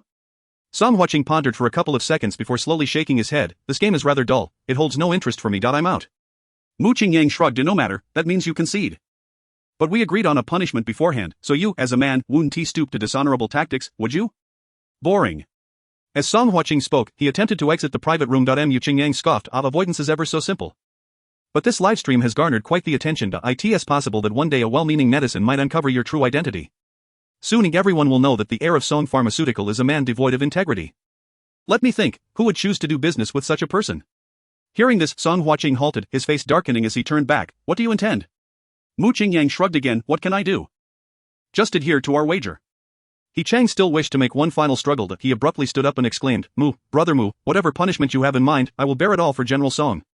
Mu Qingyang cast a disdainful glance at him, replying, "What are you, just a mere pawn? Why should you assist Song in enduring the punishment? This is none of your concern. Find a better spot to enjoy the spectacle." He Chang was about to retort when he was silenced by Song Hua's cold, Piercing gaze, Mu, just say what you want, I do not have the time to play house with you. Mu Qingyang rose and approached Song Hua, looking down at him from his elevated stance. Song, you must accept defeat if you lose, and stand at attention when receiving punishment. If you cannot play the game, you may leave. Do not act like a harlot while trying to maintain a facade of propriety. Song Hua, dwarfed by the towering figure before him, instantly deflated. He swallowed hard, forcing out, I saw him, accept the wager, just state the punishment. Mu Qingyang chuckled, recognizing this polished rogue as merely a coward relying on his family's influence. Faced with true strength, he immediately turned into a softling. Mu Qingyang pointed at Yi Chang with his index finger. Aren't you two quite close? Then let us witness a French kiss in front of all of us. Shall we? What do you all think? Upon hearing this, a few with low thresholds for humor could not suppress their laughter, while many others engaged in hushed discussions, filling the private room with a buzz of whispers. Song Hua's complexion turned beet red, feeling utterly humiliated. These so-called classmates were merely background figures at this gathering, had it not been for the fear of not being able to lure Li Jilai out alone. They wouldn't even have the right to dine with him, and now, their gazes towards him were laced with mockery. It's worth noting that previously they had only dared to stand while toasting him. Enraged, Song Hua lacked the courage to confront Mu Qingyang and could only huff in annoyance, turning his back and replacing all responses with silence. Mu Qingyang had never expected Song to acquiesce. He began to stroke his chin, pacing the private room. If kissing is off the table, then what shall I do? How should I punish you? Chapter 77. I am drunk with each step Mu Qingyang took. A jolt of anxiety coursed through Song Hua's heart. The sensation of being at the mercy of another was unbearable. He longed to storm out, just as he was on the brink of a breakdown. Mu Qingyang exclaimed, I have a splendid idea. ISNT, this your class reunion, yet the atmosphere seems a bit lacking. Why don't you entertain everyone with a talent show? Subject 3 will suffice. Song Hua's expression fluctuated as he contemplated for a few seconds before scoffing. Humph. As a refined man, how could I possibly engage in such attention-seeking antics? That is out of the question. Mu Qingyang spread his arms, surveying the room. Does anyone find my request excessive? There could not be a simpler punishment. Song, if you wish to play tricks, just say so. Don't keep insisting this is unacceptable or that is unacceptable. The classmates began to murmur among themselves. A kiss might be a bit awkward. But what is wrong with simply dancing to lighten the mood? How is that attention-seeking? Brother Mu was actually quite magnanimous. It seems Song is unable to accept defeat. I agree. Perhaps he is just pretending to be aloof and is now embarrassed. Hence his stubbornness. A true man must know when to hold on and when to let go. How can such a feeble figure inherit a vast family enterprise? I worry for the future of Song Pharmaceuticals. Didn't you notice he was pretentious from the start, and his gaze towards others is as if he is looking at livestock. If it weren't for the sake of our classmates, I would have fallen out with him long ago. Only through comparison do we realize how great Mu is. Not only is he wealthy, but he is also approachable. I should have drunk with him more. The private room had excellent sound insulation, allowing even the faintest whispers to be heard with focus. Song Hua, already on edge, listened intently to the classmates' opinions about him. Upon receiving their candid assessments, his jaw clenched tightly, and his breathing quickened. Finally, he could no longer hold back and shouted, I won tea dance. Choose something else I can do. Mu Qingyang waved his phone. There are countless tutorials online. Just follow along. I don't expect you to dance exceptionally well. Song Hua again chose silence as his response. And the room fell into an unnerving quiet. At that moment, several older gentlemen at another table stood up to intervene. The plump mister, he remarked, Brother Mu, let us keep the punishment light. We are all classmates.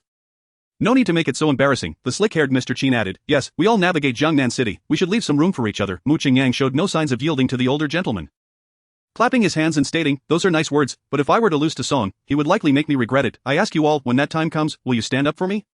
The older gentlemen were momentarily speechless, unable to gauge Mu Qingyang's weight in the matter, and could only return to their seats awkwardly. At that moment, Mu Qingyang resembled a dragon king, rendering the business elite of Jiangnan City speechless. Yet, he was not merely posturing, he possessed the strength to back it up. If one were to wield vast wealth without confidence, they might as well return to delivering takeout. He understood clearly that money equated to a man's status.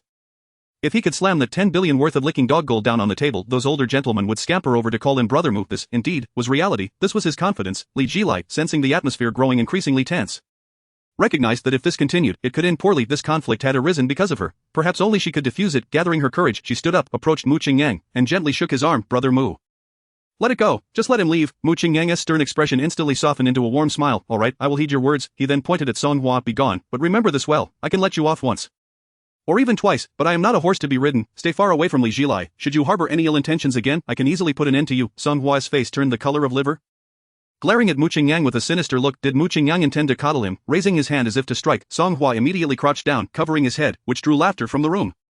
Once again, he had suffered a total defeat in this showdown. That he had intended to regain some dignity before leaving, but instead, he found himself humiliated even further. Mu Qingyang was a type he had never encountered before. All his previous tactics were utterly ineffective against him. Knowing that remaining would only lead to further embarrassment, Song Hua could only slink away, tail between his legs. Seeing Yi Chang still feigning calmness in his seat, Mu Qingyang scoffed. Ha, the master has departed. Yet you linger. Are you hoping to gather intelligence here? Reluctantly, Yi Chang stood up, his face a picture of misery as he walked away. Mu Qingyang then pulled Li Jilai back to her seat and announced loudly, classmates, eat to your heart's content. I will have the kitchen bring out more delectable seafood soon. Let us indulge tonight. All expenses will be covered by Miss Li. The classmates then relaxed, no longer whispering but rather engaging in hearty conversation. Eating and drinking with abandon, this was indeed what a gathering should feel like. Shortly thereafter, several older gentlemen from another table stood to take their leave. Enjoy your meal and drinks, classmates. We old fellows will not intrude further. May your friendships endure. Farewell. Liang Xiqing added a special note. Brother Mu, do come over for tea at Chaoyumingche sometime. I will always welcome you. Mu Qingyang paid little mind. Waving his hand dismissively, sure, boss Liang, see you. Little did he know that just a few days later, a message from Liang Anshon would lead to another meeting with Liang Xiqing after the departure of the bigwigs. The atmosphere in the private room became even more lively. They no longer held back, engaging in games of dice and drinking, enjoying themselves thoroughly. Around 11 p.m. Li Jilai, her cheeks flushed, leaned against Mu Qingyang's shoulder. Her eyes misty as she said, Brother Mu, I am drunk. Let us go. Mu Qingyang gazed at her luscious lips and rosy cheeks, a fire igniting within him. He helped Li Jilai to her feet and waved goodbye to his classmates. You all continue drinking. I will settle the bill first, ignoring the tide of pleas from his classmates. Mu Qingyang resolutely led Li Jilai out of the private room. Inside the Ferrari, Li Jilai, languidly reclining on the seat, rummaged for her phone while asking, Brother Mu, how much was the meal? Mu Qingyang had paid with licking dog gold. Effectively spending nothing at all, resting one hand on his head and gripping the steering wheel with the other, he replied, half amused and half exasperated, Why are you being polite with me? Do you intend to transfer the money back? As soon as he finished speaking, Mu Qingyang received several system notifications. Li Jilai's favorability 10, current favorability 79. Li Jilai's favorability surpasses 70, all luxury money spent on this goddess will soon be refunded. What was happening? Did he gain 10 points of favorability just by settling the bill? Mu Qingyang was momentarily taken aback, glancing over to see Li Jilai staring blankly at her phone, her mouth slightly agape. She stammered, Brother Mu, did you just spend over 800 million diamonds on me tonight? Mu Qingyang waved his hand nonchalantly saying, if it weren't for the fact that the amount of a single gift is too small. I could easily spend 8 billion. Just accept it with peace of mind. Didn't I mention buying you a villa? You can use this money to pay a deposit first. At this moment, Li Jilai was overwhelmed with happiness. He had initially thought that Mu Qingyang was merely speaking casually, but he never expected such swift action, the thought of bringing his mother to a castle-like home to enjoy her later years. And the smile that would grace her face ignited a volcanic joy within him, uncontrollable and fierce. Li Jilai's favorability 5, current favorability 84. Chapter 78, Can the strategy rewards be upgraded to divine level skills? Mu Qingyang's heart raced, a favorability of 84 points, just 6 points shy of unlocking the king-level combat technique. With this skill, no one would dare to act tough under the heavens, even encountering ferocious beasts in the wild wound to intimidate him. He could confidently slap them twice. Li Jilai was indeed exhilarated. His favorability had been on an unceasing rise. If something indescribable were to occur with her tonight, would it push him to a favorability of 90 points? Mu Qingyang deftly maneuvered his sports car into the garage. His throat dry as he opened the passenger door for Li Zihili. As soon as she got out, she clung to him like an octopus, murmuring words like thank you, happiness, and joy. If it were any other time, with a lone man and woman alone in a room, Mu Qingyang would have undoubtedly taken care of business first, yet now, with the prospect of strategy rewards within reach, he found himself plagued with doubt. Was it taking advantage of her inebriated state? What if she regretted it upon waking? After all, it was a precious first time. If she were not willingly intimate with me, surely favorability would plummet. Mu Qingyang dared not be presumptuous and decided to test the waters. Jilai, there are 2 bedrooms upstairs. Which one do you wish to sleep in? Li Jilai replied lazily, whichever. And what about me? Li Jilai pouted, also whichever. The next morning, Mu Qingyang was awakened by the system's notification sound. Li Jilai's favorability 6, current favorability 90. Congratulations to the host for breaking through 90 points in the target goddess's favorability. Unlocking the king-level combat technique. Just as the notification sound faded, Mu Qingyang felt a warm current spread throughout his body, followed by a flood of memories surging into his mind. He instinctively closed his eyes, striving to absorb this immense influx of information. When his eyelids finally lifted again, he experienced an overwhelming sensation as if he had gazed upon eternity. He was acutely aware that only a fleeting moment had passed. Yet within that brief span, it felt as though he had cultivated for decades. Gently clenching his fist, an immense confidence surged within him. He felt capable of defeating a minivan full of troublemakers. As he savored the transformation within his body, the system's notification echoed once more. Elevate the target goddess's favorability to 100, and the king-level combat technique will be upgraded to divine-level combat technique. The divine-level combat technique possesses the ability to foresee danger and significantly enhances the host's reflexes, allowing the evasion of bullets fired from over 20 meters away. Mu Qingyang's heart surged like a tidal wave. Evading bullets with mere flesh, even movies wouldn't dare portray such a feat. Was this to ensure I could live a carefree life as a wealthy individual? The system is truly benevolent. Li Jilai, I utterly adore you. Filled with excitement, Mu Qingyang turned to passionately kiss his fortunate goddess, only to find Li Jilai covered with a blanket, leaving only her sparkling, round eyes peeking at him. When did you wake up? Just now, she replied. Mu Qingyang scratched his head, feeling a rare twinge of embarrassment. Do you remember what happened yesterday? Li Jilai gazed at him with a forlorn expression. I don't remember. Clearing his throat, Mu Qingyang said, we both got drunk. Stop it, that's annoying. Li Jilai buried her head under the blanket. You must take responsibility for me. But I have to leave Jiangnan City soon. You must not get involved with anyone else while I'm away. Mu Qingyang, Unflustered, stated earnestly, Jili, rest assured, I won't pursue other women, you behave in Tianfu City, and I will come to find you when I can. Li Jili uncovered her head, beaming as she planted a kiss on Mu Qingyang's cheek. All right. I trust you, I'll wait for you in Tianfu. Little did she know, Mu Qingyang genuinely wouldn't pursue other women, for he was already struggling to manage those he had entangled with. Mu Qingyang silently mused that this girl was truly naively sweet. Fortunately she had encountered him, though she might not receive his undivided love, everything else would be unconditionally provided for her. A beautiful woman lacking sufficient status and depth of character often faced a grim fate. Meeting Mu Qingyang was indeed her stroke of luck. At Jiangnan International Airport, Mu Qingyang buried his head deep into Li Jili's hair. Li Jili in turn tightly wrapped her arms around his waist, reluctant to let go. After a long while, Li Jili sniffled lightly. Brother Mu, the plane is about to take off, but I can't bear to part with you. Mu Qingyang gently caressed her beautiful back. We will see each other soon. Remember to think of me while in Tianfu. Yes. I will miss you dearly, Brother Mu. Chapter 79, Fantasies of Various Strategy Reward Upgrades. After bidding farewell to Li Jili, Mu Qingyang felt a subtle sense of reluctance. She was a truly wonderful girl. Not only breathtakingly beautiful but also remarkably pure. In just a day, he had taken her first time and received nearly 100 million along with the king-level combat technique. It would be no exaggeration to call her his lucky goddess. Phew. Mu Qingyang sighed. I'll visit Tianfu City to find her once Swakerson's electronic music festival concludes, and help her acquire the villa and luxury car. My woman deserves nothing but the best in terms of her living standards. I wonder what the strategy rewards for the other goddesses will be after their upgrades. Given the system's quality, they must be exceptional. I had intended to nurture my relationships with them gradually, yet this is forcing me to hasten the process. Sliding into the driver's seat of his Ferrari, Mu Qingyang drove straight towards the Xianghanglan villa area. The roar of the supercar was thunderous, yet it did not disrupt his wandering thoughts. Presently, Chen Xiwen's favorability was also quite high, reaching 70 points. She was very likely to unlock her strategy reward in the near term. Her reward was Iron Kidney, which enhances the functionality of bodily organs, and if upgraded, it could lead to invulnerability to ailments. This skill must be acquired as soon as possible. Next was Ruani, although her favorability had reached 79 points. Her indifferent nature and lack of material desires made further progress difficult, especially since she was currently focused on her postgraduate exams. Moreover, her strategy reward was top-tier acting skills. I can scarcely imagine how this skill would evolve. Liang Yanchon's favorability was currently at 30 points, and her strategy reward was top-tier athletic ability. If this skill were to upgrade, it would likely lead to comprehensive enhancements of her physical capabilities. Perhaps I would transform into a superhuman. This was another essential ability to obtain. I must find a way to swiftly increase her favorability. Lastly, there was the influencer in Gold Digger's Wickerson. With her top-tier singing talent, like acting, I couldn't quite envision what her upgrade would entail. I suppose it would be left to chance. Before long, Mu Qingyang returned to the villa. The Cullinan had already been parked in the garage, and Ruani had returned. Feeling a bit guilty, he pushed open the door, only to see Ruani carrying a pile of bedding towards the laundry room. Mu Qingyang's heart sank. The traces he and Li Jili had left behind were surely discovered. What to do? I'm anxiously waiting here. However, any explanation now would feel utterly inadequate. With a stiff resolve, Mu Qingyang greeted her. When did you come back? You don't need to wash these yourself. I'll have the property management introduce a few cleaning ladies.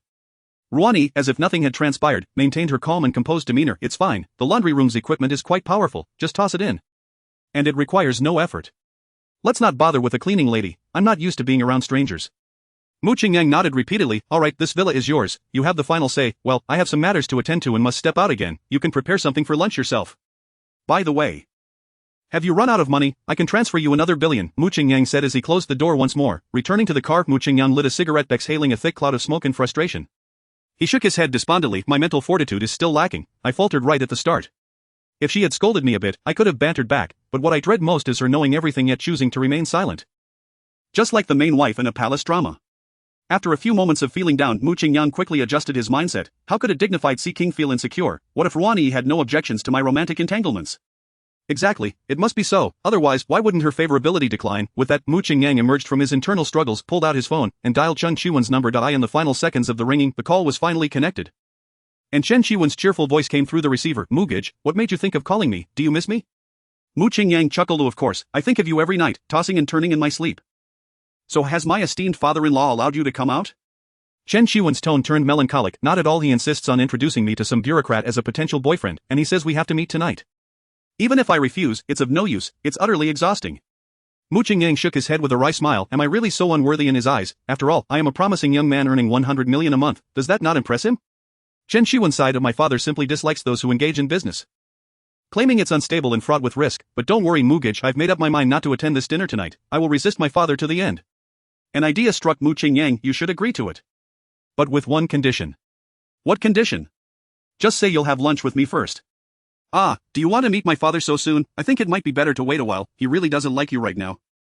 Mu Qingyang laughed. No worries, I possess a special ability. Chen Qiwen's eyes lit up. Oh, what ability?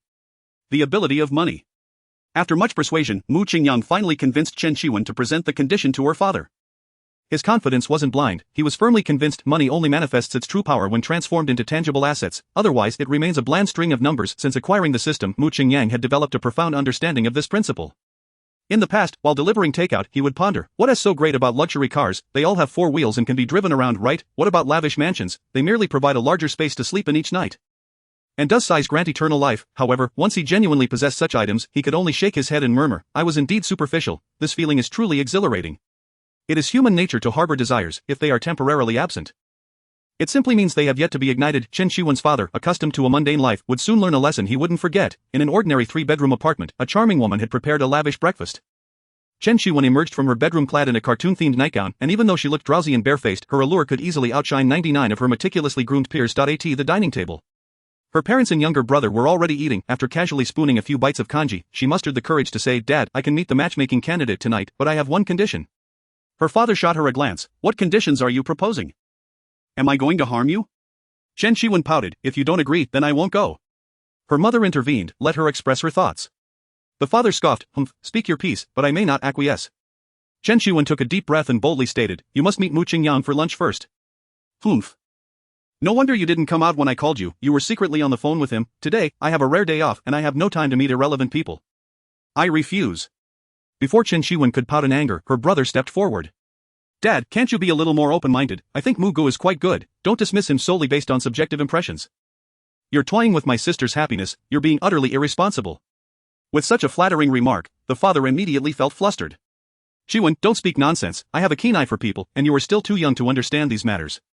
Seeing this, the mother quickly chimed in, Old Chen, since it's the weekend and everyone is free, why not just meet him? It would be good to clarify things face to face. Only then did the father relent. Fine. Let us meet that young man.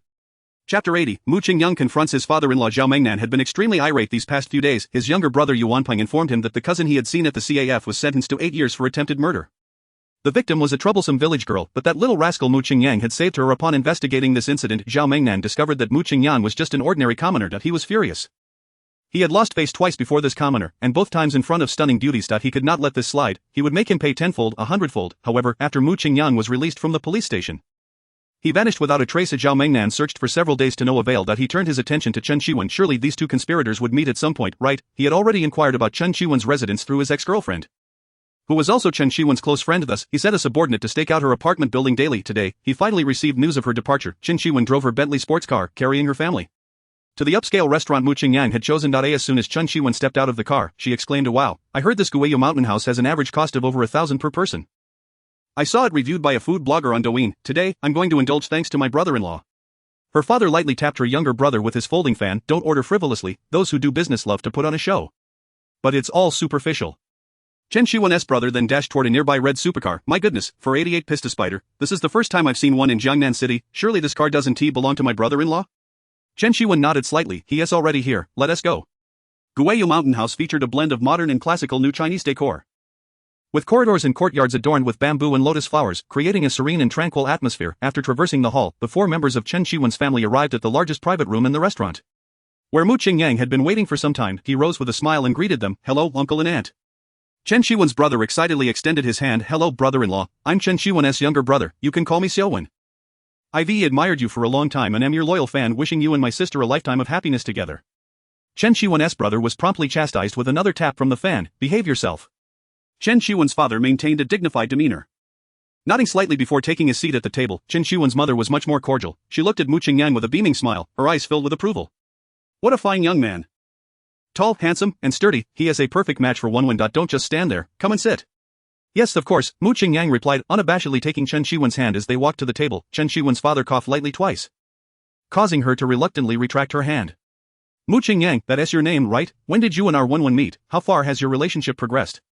Before the dishes had even arrived, Chen Shiwen's father initiated his first round of questioning. Mu Qingyang nodded, that is correct. He then pulled out a cigarette, offered one to Chen Shiwen's brother, and lit one for himself, showing no signs of attempting to present himself as a meek young man in front of his girlfriend's parents. Wenwen and I haven't known each other for long, it's been about 10 days. As for the progress, that is not something I can conveniently discuss. Chen Shiwen's father scoffed, a relationship of just over 10 days is no different from playing house. I won't delve into what happened between you and Wenwen in the past. But please keep your distance from her in the future. I do not look favorably upon this relationship. Mu Qingyang did not take the bait but instead retrieved a beautifully wrapped box from beneath the table, presenting it to Chen Qiwen's mother. Auntie, since this is our first meeting, I didn't know your preferences, so I just bought a jade bracelet in Emperor Green. Please try it on and see if it fits. Chen Qiwen's mother happily accepted it and cautiously donned it on her left wrist. Her fair skin complemented the Emperor Green beautifully, making it quite stunning. Little Mu, this bracelet is lovely, and I like it very much, but I cannot accept it, she said, removing the bracelet. I've heard that this quality of jade is particularly rare and exceptionally expensive. I appreciate your kindness, but it's too valuable, you should take it back. Mu Qingyang had anticipated she would respond this way, so he pushed the box toward Chen Qiwen. Then I shall have to gift it to Wenwen. Chen Qiwen, being astute, understood that Mu Qingyang was cleverly circumventing the gift-giving etiquette and readily agreed, all right, thank you, brother. Mu Qingyang then fished out several cards from his pocket and handed them over. These are just some trivial items. Auntie should find them useful. Please be sure to accept them. Chen Qiwen's mother glanced at the cards. There were beauty salon membership cards, supermarket membership cards, and several brand clothing store membership cards. She hesitated to accept them, but Chen Qiwen directly shoved the cards into her mother's bag. Oh, Mom, just take them. If you don't, he'll just give them to me. After a brief moment of hesitation, her mother nodded. All right then. Thank you, little Mu. Humph. Chen Qiwen's father snorted again. Are we in dire need of clothing and food? How can we accept someone else's belongings so casually? I see that Wenwen has been spoiled by you. Chen Qiwen's mother shot her husband a glare, causing him to fall silent. Mu Qingyang then pulled out a set of Lamborghini car keys and tossed them lightly. Little brother, do you fancy this? Chen Qiwen's eyes sparkled with excitement, nodding rapidly. I love it. I adore it, brother-in-law, you are truly my dear brother-in-law. Mu Qingyang ignited the key with a snap. If you like it, it's yours. If I can achieve a happy ending with your sister, I shall gift you a real one. Chen Qiwen did not mind that it was merely a lighter. He joyously accepted the key, confidently declaring, rest assured, brother-in-law, with me around, you won't go astray. While the young ones were conversing, Chen Ma had already opened the Derun FA supermarket app. She entered the newly acquired membership card number in the query section, and was taken aback by the balance displayed. A full 1 million yuan. How could one possibly spend such a fortune on food and drink? If not for personal use, selling it could easily fetch a hefty sum in cash. What a generous gesture from Xiao Mu. Unable to contain herself, Chen Ma presented the phone screen to Chen Ba. After glancing at it, Chen Ba coughed violently twice, then gulped down his tea in shock. He was astounded by Mu Qingyang's generosity. Who gives away shopping cards like this? This is 1 million. It would take me 10 years of hard work to earn that, and he just gives it away so casually? What if he and Wenwen don't work out? Does he have money to spare? Yet, after the initial shock, Chen Ba felt a twinge of displeasure. What is going on with this Xiao Mu?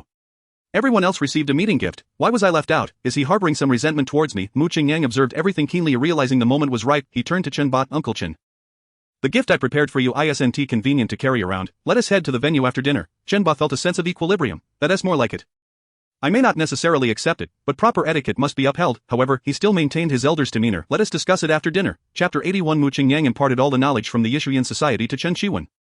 The dishes at Guiyu Mountain House were exquisitely plated, though the portions were quite small, akin to Japanese cuisine. Fortunately, the flavors were delightful, and since Mu Qingyang was treating with the funds from his dog devotion, he was not concerned about the expense.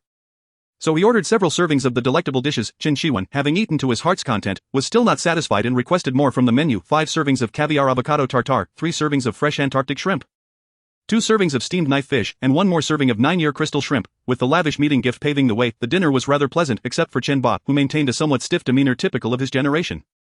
Chen Ma, Chen Di, Chen Qiwen, and Mu Qingyang were all enjoying themselves. Brother-in-law, this restaurant is amazing. I feel like I might burst, yet I can't stop eating, Chen Qiwen said, grinning foolishly. Mu Qingyang had a favorable impression of this little brother-in-law and, taking a sip of tea, said, take your time, there is plenty to go around. I'll settle the bill and get your sister a card. From now on, just bring her along whenever you want to eat, alright? Brother-in-law. After lighting up, Mu Qingyang exited the private room with Hua Zi, checking his phone. The gift for his father-in-law had already been arranged. With a light chuckle, he approached the bar and swiped for 1 million. Turning as he did so, he casually remarked, no need for change, just put the remainder on the card. Upon returning to the private room, Chen Qiwen had polished off all the food on the table. Embarrassed, he grinned, brother-in-law, I'm full, shall we head out? Chen Qiwen immediately jumped up, embracing Mu Qingyang's arm. Where are we going next? Mu Qingyang playfully pinched her nose and leaned in to whisper, to see your father's other side. Ah. What does that mean?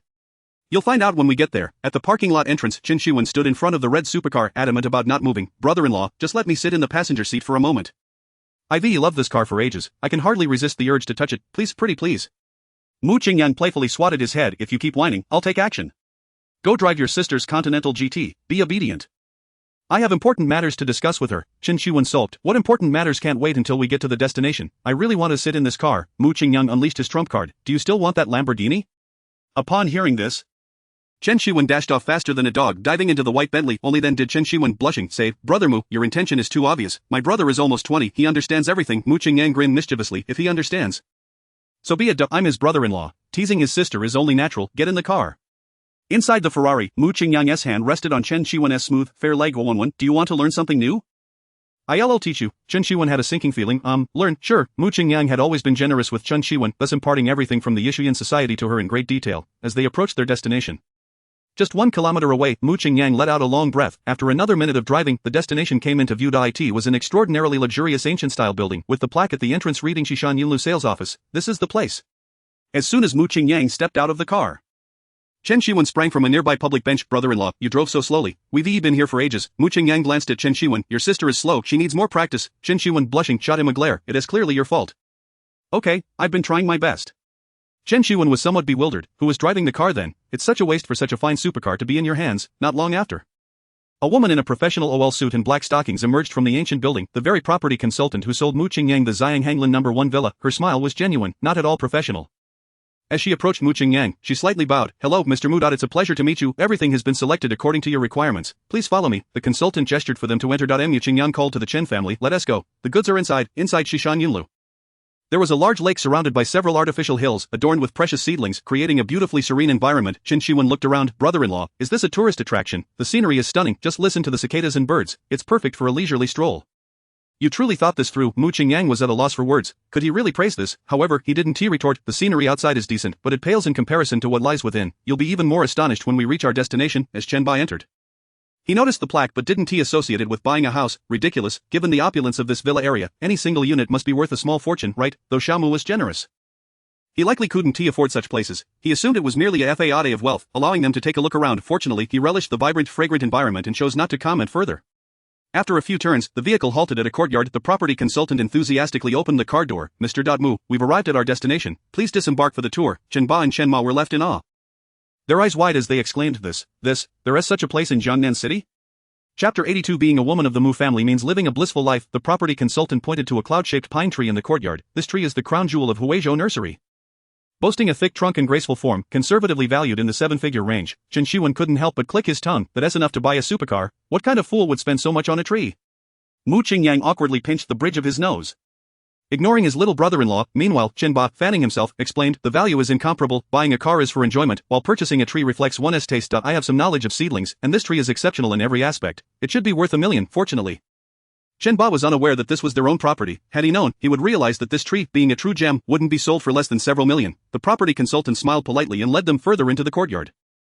After a few steps, they encountered a set of stairs beside a waterfall with a drop of 5 to 6 meters. As they descended the stone steps, the mist from the waterfall enveloped them, creating a refreshing sensation. The water from this waterfall comes from a mountain spring rich in minerals and safe for drinking. Chen Shiwen curiously cupped his hands to taste. "Wow, it's really sweet, much better than Nongfu Spring."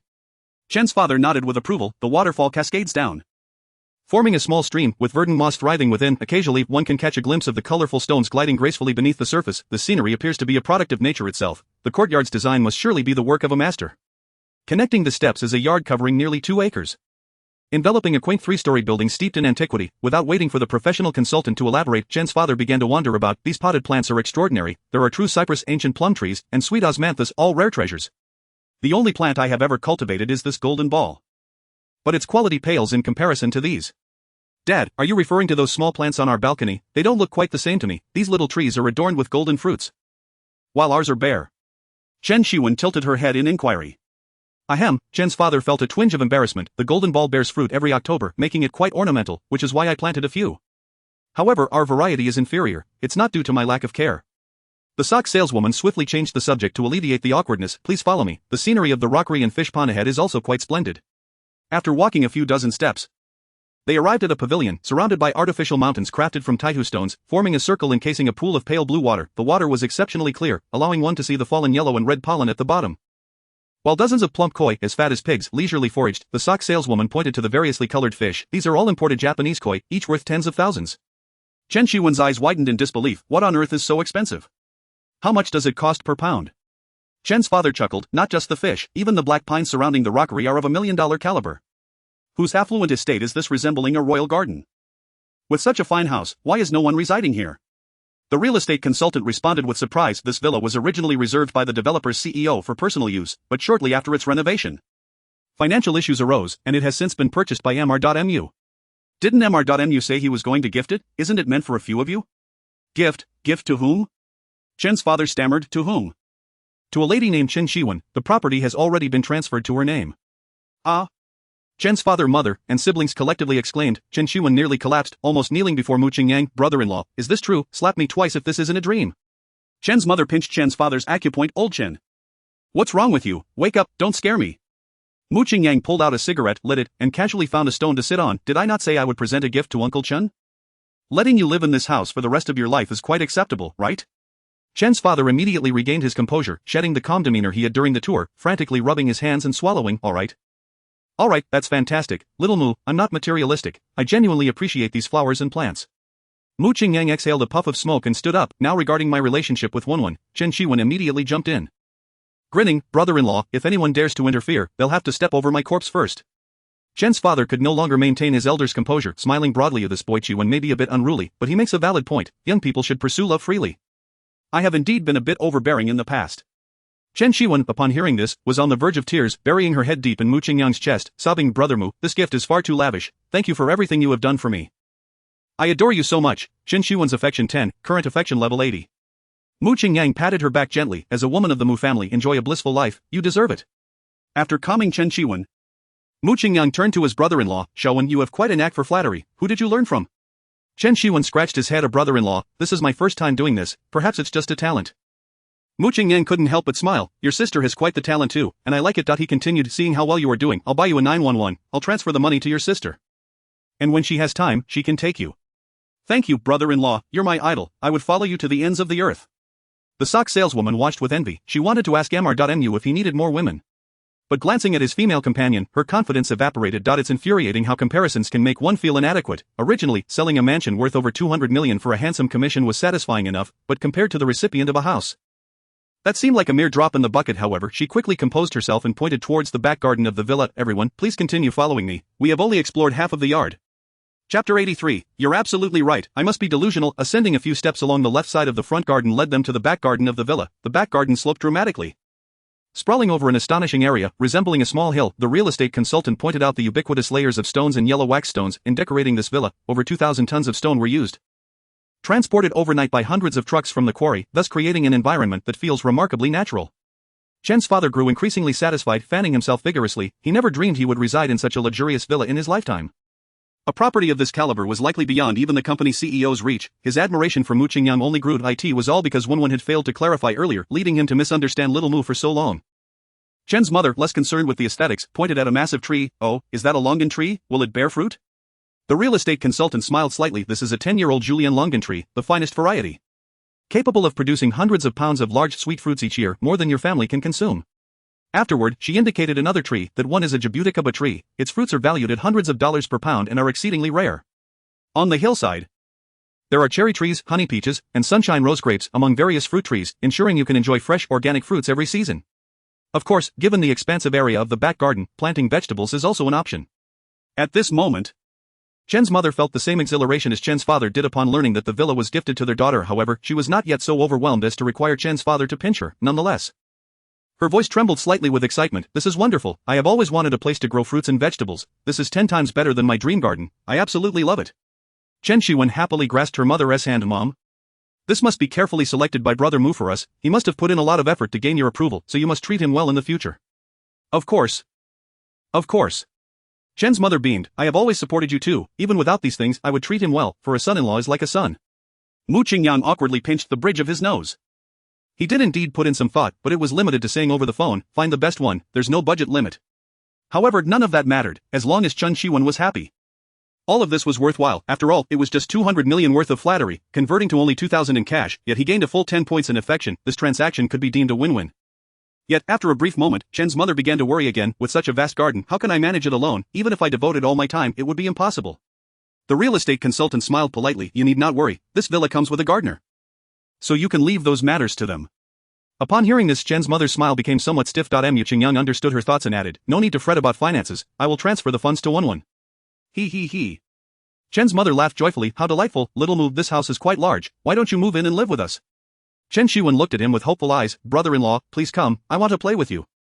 Previously, Chen's father would have firmly opposed cohabitation before marriage, but at this moment, he selectively chose to ignore the matter, engrossed in admiring the flowers and trees, tacitly accepting the situation. Chen Shiwen blushed and smiled, her gaze towards him becoming increasingly affectionate. However, Mu Qingyang slowly shook his head. Firstly, he was accustomed to solitude. Suddenly living with elders would be uncomfortable. Secondly, how could he take care of other girls while being glued to Chen Shiwen? A true playboy would not bind himself. Residing in Wan Yi's villa was the optimal solution. It would allow him the freedom to enjoy life while pursuing his desires whenever he wished. He could only fabricate a kind-hearted lie. I have been quite busy lately, needing to travel across the country. Occasionally staying for a day is fine, but living here full-time is not feasible. Chen Shiwen smiled tenderly at him, saying, it's alright brother Mu, focus on your career, and if you miss me, just come here to find me. Mu Qingyang patted her head, replying, alright. Once the beautiful saleswoman finished conversing with the homeowners, she continued her introduction. This is the fish pond in the backyard, filled with spring water, perfect for raising some edible fish. The lake in our villa area is open for fishing at no charge for the homeowners, and it is teeming with a variety of fish species. Many homeowners enjoy casting a line during their leisure time. That's wonderful, truly wonderful. Chen Dad exclaimed, barely able to suppress his smile. I love fishing in my spare time. Having this resource in the community is simply fantastic. Over here is the swimming pool equipped with massage and surfing facilities, and adjacent to it is the outdoor barbecue area, complete with all European imported cooking equipment, making it incredibly convenient to grill food. Chen Shiwen was particularly fond of this area. Imagining gathering with a few friends to drink and chat here filled her with delight. Next, we arrive at the entrance to the backyard. Let me take you inside to see the decor. As the beautiful saleswoman pushed open the heavy, dark golden wooden door, everyone was left in awe. It truly validated an ancient adage, do not speak loudly, lest you startle those within. The sight was indeed breathtaking. Upon entering, four enormous teak pillars, too large for a single person to embrace, supported the entrance hall, topped with dark, antique-style glazed tiles, more magnificent than any general's residence depicted on television. At the end of the hall hung a calligraphy piece alongside a traditional inkwash painting. The beautiful saleswoman announced, this is the poem Scroll Red Bridge Ritual by Zheng Banqiao, with an auction price exceeding 5 million. And this is Qigon's orchid in bamboo painting, valued at around 5 million as well. Chen Kaiwen cautiously reached out to touch them, asking, are these included with the house? Yes, sir. TSK, tisk. Chen Kaiwen shook his head incredulously. Spending money on such things, one must be out of their mind. At this point, he seemed to have an epiphany, suddenly glancing at Mu Qingyang before gently slapping himself across the face. Pa, I'm just a mountain pig who cannot appreciate fine grains. Such treasures are beyond my comprehension, meant for cultured individuals like my brother-in-law. I was simply rambling. Mu Qingyang patted his shoulder. You are right. Those who buy such things must have a few screws loose. I cannot understand them at all. Upon entering the living room, the entire space was adorned with wooden decorations and furniture. The beautiful saleswoman continued her tour. All the wood in this villa is uncolored, showcasing the authentic essence of small leaf rosewood, yellowflower pear, and big red sandalwood, each piece being of considerable value. Mu Qingyang chose a sofa to sit on, finding it far inferior to the genuine leather sofas in Zhuangshan Villa No. 1. Moreover, the wooden furniture's armrests were rigid, suitable only for sitting, not lounging, completely unsuitable for someone like him who preferred to recline comfortably. Such a residence was better suited for an authentic scholarly family. However, Chen Dad was exceptionally pleased, nodding vigorously in approval. This was understandable. Having worked in a state-owned enterprise for decades, he inevitably harbored a penchant for literary aesthetics and had a fondness for such trappings. P.S. Is this house acceptable? I hope all my brothers can own one. Chapter 84. It's fine even if she is pregnant with someone else's child. I will raise the baby. Chen Dad sat upright in the big red sandalwood chair, his hand tenderly tracing the wood grain. The abrupt ringing of his phone jolted him back to reality. Upon glancing at the screen, he saw it was Xiao Lu, the person he intended to introduce to his daughter for a blind date. Initially, Chen Dad considered hanging up, but everyone's curious gazes made him reconsider. After a moment, he pressed the answer button. The voice on the other end was both humble and polite. Uncle Chen, have you eaten yet? The weather is lovely this afternoon. Why not come over for some tea? Chen Dad's phone volume was quite loud, allowing everyone to hear snippets of the conversation. After a brief thought, he realized that his daughter must have mentioned this to Xiao Mu, and it would be better to address it openly. Hence, he switched to speaker mode. Xiao Lu, I doubt I'll be free this afternoon. Let us talk another day. Uncle Chen, didn't you say you were very fond of the large terrace at my place? I've specially converted it into a tea room for your convenience in the future. Just the other day, one of my interns gifted me a box of Longjing tea, which is of excellent quality. I'm sure you will enjoy it. Chen Dad looked out the window, observing the artificial hills, flowing water, pavilions, and various precious plants before him. The small terrace lost its allure entirely. As for the tea, with such a vast backyard, he could grow any type of tea tree he desired, leaving him utterly disinterested. Xiao Lu, I appreciate your kind gesture, but today I truly have no time. I'm accompanying important guests. No problem. I'll save the tea for you. Feel free to come by any time. Let us catch up during dinner tonight. Chen Dad cast a furtive glance at Chen Mom, who had turned her head away, clearly indicating that she wanted nothing to do with the situation he had created. Another look at his daughter revealed her lips nearly protruding to the heavens. Clearly displeased, his younger son wore a look of disappointment, shaking his head and clutching his chest in despair. Finally, he glanced at Mu Qingyang. And with a firm resolve he declared, "Xiaolu, there has been a change regarding what I mentioned to you previously. Please don't entertain any thoughts about it. When I have the chance, I will explain the situation to your parents personally." The voice on the other end clearly panicked. "What is going on? What change? Uncle Chen, please don't joke with me." Chen Dad decided to quash any hope Xiaolu had on my daughter is pregnant with someone else's child. This matter is off the table. And I will find someone else for you. Lu Chang felt as if struck by lightning upon hearing this. He believed he was an exceptional catch. His parents were both senior executives in state-owned enterprises earning $1 million annually. He himself graduated from a prestigious university, standing at 178 centimeters with good looks and a respectable job, fitting the mold of a high achiever. Countless girls pursued him, yet none piqued his interest. However, after seeing a video of Chen Dad's daughter on his phone, he was convinced he had fallen head over heels. She was an extraordinarily beautiful girl, captivating in every expression and movement, even someone as restrained as he found himself unable to resist daydreaming late into the night. Consequently, he quickly sought his parents' assistance in matchmaking and successfully arranged to meet today. He was eager, waiting with bated breath for this day, and now to be told it was cancelled. Lu Chang could not accept this outcome. Just the thought of her smile caused a pang in his chest. "No, I absolutely cannot let her go to someone else." Lu Chang's tone was resolute. "It's alright, Uncle Chen. In today's tumultuous society, beautiful girls inevitably encounter some bad apples that if she wishes to keep the child, I would never resent her." Chen Kaiwan could hardly contain himself, yet his brother-in-law held back his laughter. Chen Qiwen looked at Mu Qingyang in disbelief, wondering how someone could be so absurd. Chen Dad was sweating profusely. Having forgotten he was holding a fan, wiping his brow with his sleeve. "Xiaolu, my daughter is very stubborn. She insists on having the child, and I cannot dissuade her." There was a moment of silence on the other end. "That is fine, I'll raise the child." Mu Qingyang let out a scoff. Amused by the audacity of this man, who was ready to assume the role of an unexpected father, Chen Dad might have to deflect a few more times before he ended up taking the child's surname. Chen Kaiwan finally burst into laughter, clutching his stomach as he leaned closer to the receiver. "Xiaolu, you might want to reconsider. Wait until your family can afford to cultivate trees worth millions before you think of pursuing my sister." Lu Chang's voice became frantic. "Uncle Chen. Who is speaking? What does this mean?" Chen Dad quickly turned off the speaker, pressing the phone to his ear. "My daughter has someone she likes. Our family fully supports her. Consider this a misstep on my part. Please forget about this matter. And tonight's dinner is cancelled." With that, he hung up. Chen Dad looked apologetically at Mu Qingyang. "Xiaomu, this was a foolish thing I did a few days ago. Please don't be upset." Mu Qingyang was not particularly angry. Beautiful women will always attract attention, a timeless truth. Humans are instinctively inclined to pursue what benefits them. It is merely nature, and Chen Dad's actions were understandable, not wanting the cheerful atmosphere to be tarnished by this phone call. He jokingly remarked, "Wenwen's charm is quite formidable. What is this dreadful sense of crisis I feel? You must not run off with someone else." Chen Qiwen shot him a flirtatious glance. "Shouldn't I be the one worried? You're so tall, handsome, and wealthy, even my girlfriends are vying for you, let alone other women. You better not let me down." Mu Qingyang pinched the bridge of his nose. "I will always treat you well." The beautiful saleswoman interjected, "Mr. Mu, I have completed the introduction of the villa. If there is nothing else, I will take my leave. This traditional villa now belongs to Miss Chen Qiwen, and you may move in at your convenience." "All right." Mu Qingyang waved his hand. Then turned to Chen Qiwen. "Are we moving in today? Everything is ready here. We only need to buy some daily necessities." Chen Qiwen nodded. "This place is spacious enough for you to stay as well. I'd like to take advantage of the afternoon to gather the missing items." Mu Qingyang found this agreeable. Affirming, "All right." Xiaowen ate quite a bit at noon. Let him move some things to work off his meal. "Indeed, the property fees and gardener's wages here are rather steep. I will transfer some money to you for now. Just ask me for more when you run out." "So, what are you up to this afternoon, Brother Mu?"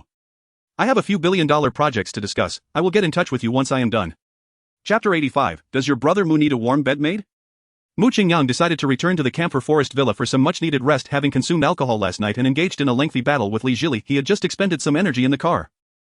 Even though he was in peak physical condition, he found it challenging to endure at this moment. Upon opening the door, he saw Ruan Yi peacefully seated in the living room, engrossed in a book. With a bold demeanor, Mu Qingyang sat beside her and inquired, "What did you have for lunch?" Ruan Yi gently turned a page and replied, "I saw to add some greens. Would you like to eat? I can heat it up for you." Mu Qingyang waved his hand dismissively. "I've already eaten. I was merely showing concern for you.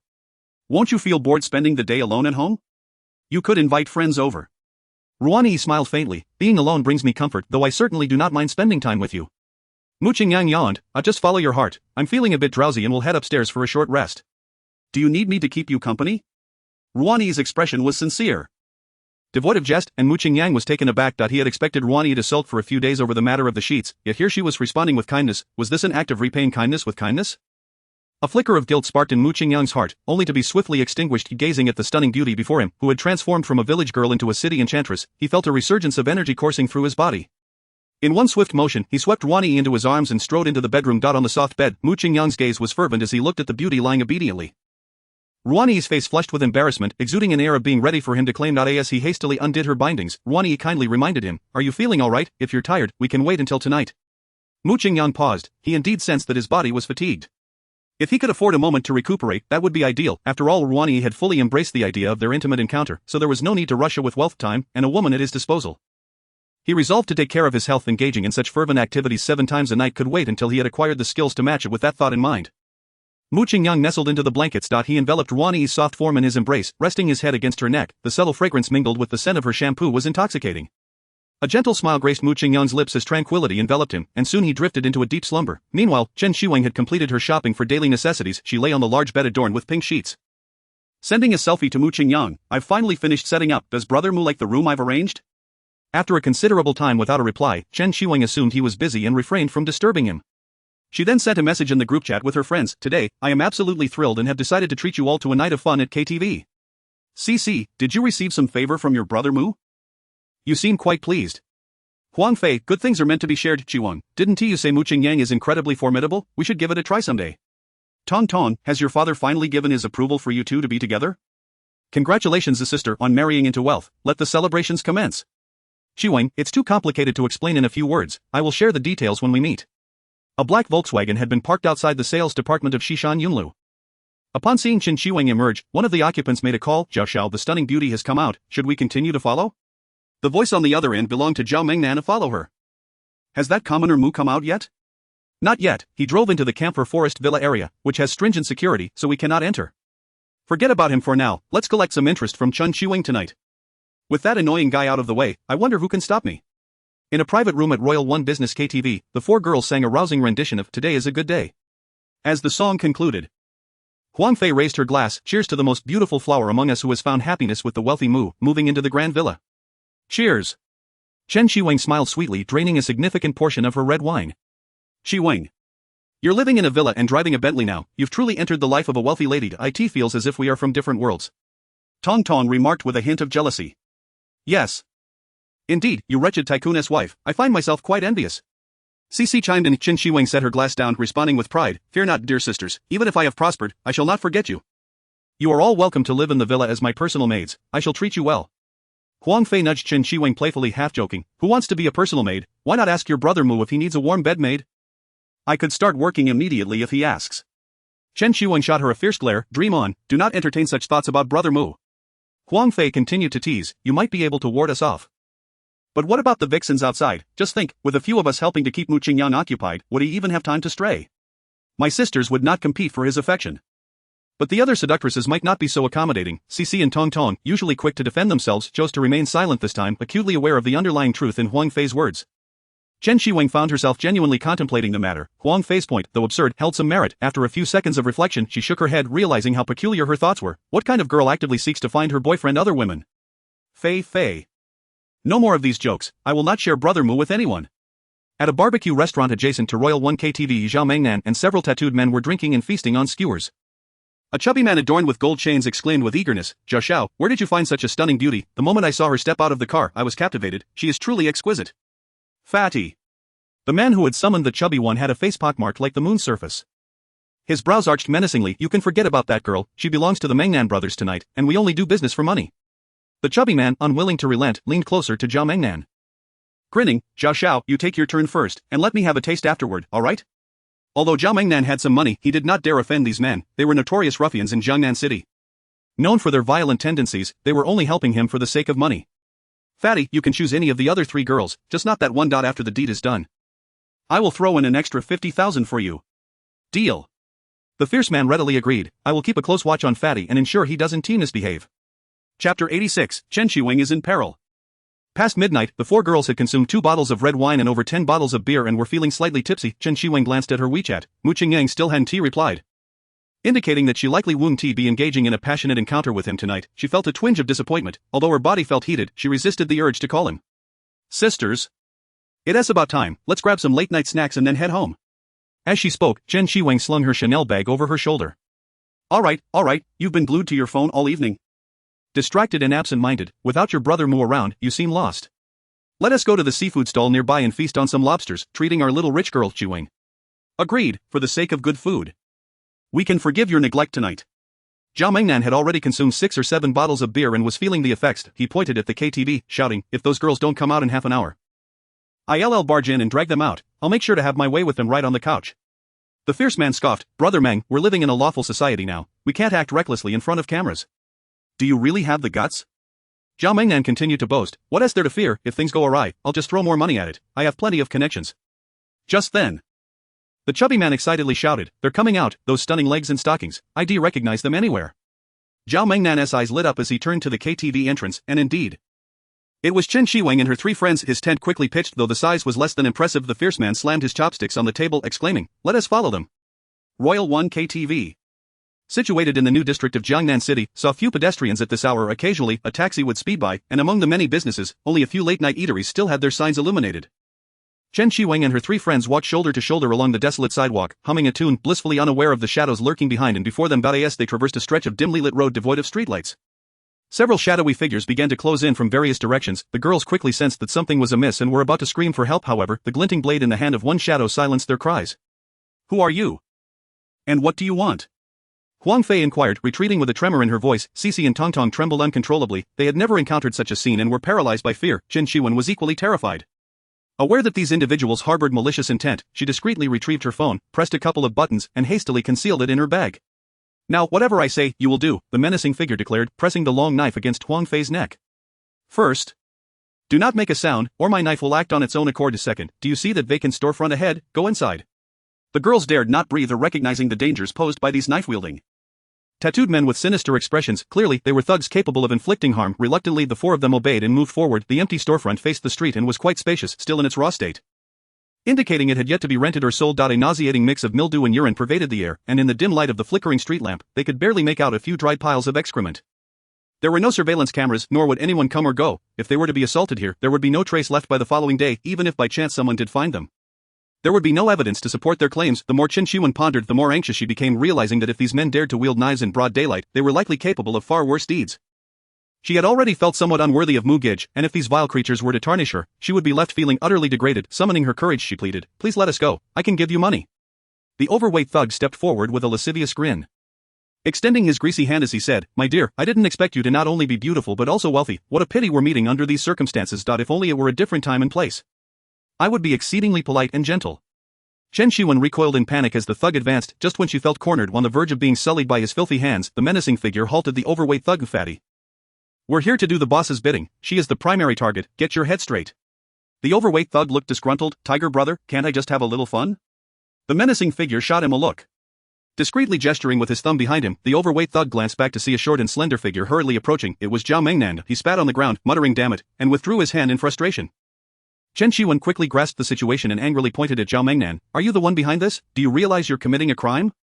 Zhao Mengnan, emboldened by alcohol, shrugged nonchalantly. "I know, but what of it? Do you think I'm afraid? That guy Mu has humiliated me repeatedly. Today, I intend to reclaim my dignity through you." What do you want?"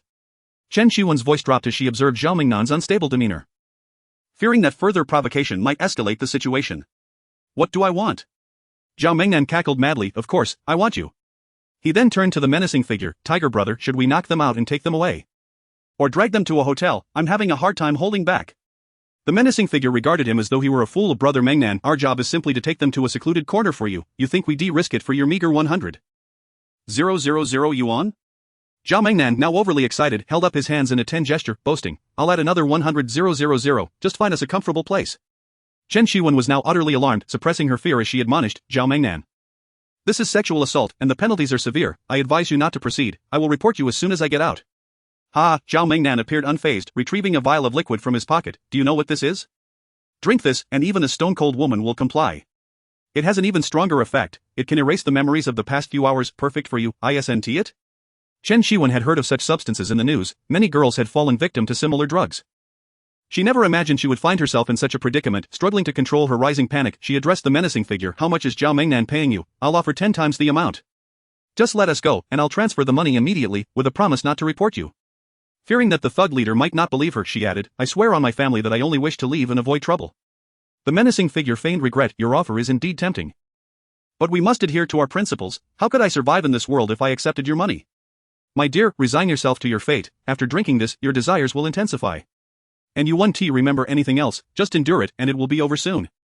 He then turned to Zhao Mengnan. Brother Mengnan, forget the extra cash, let us get on with it and make her drink this. If we exceed the time, I'll charge you extra.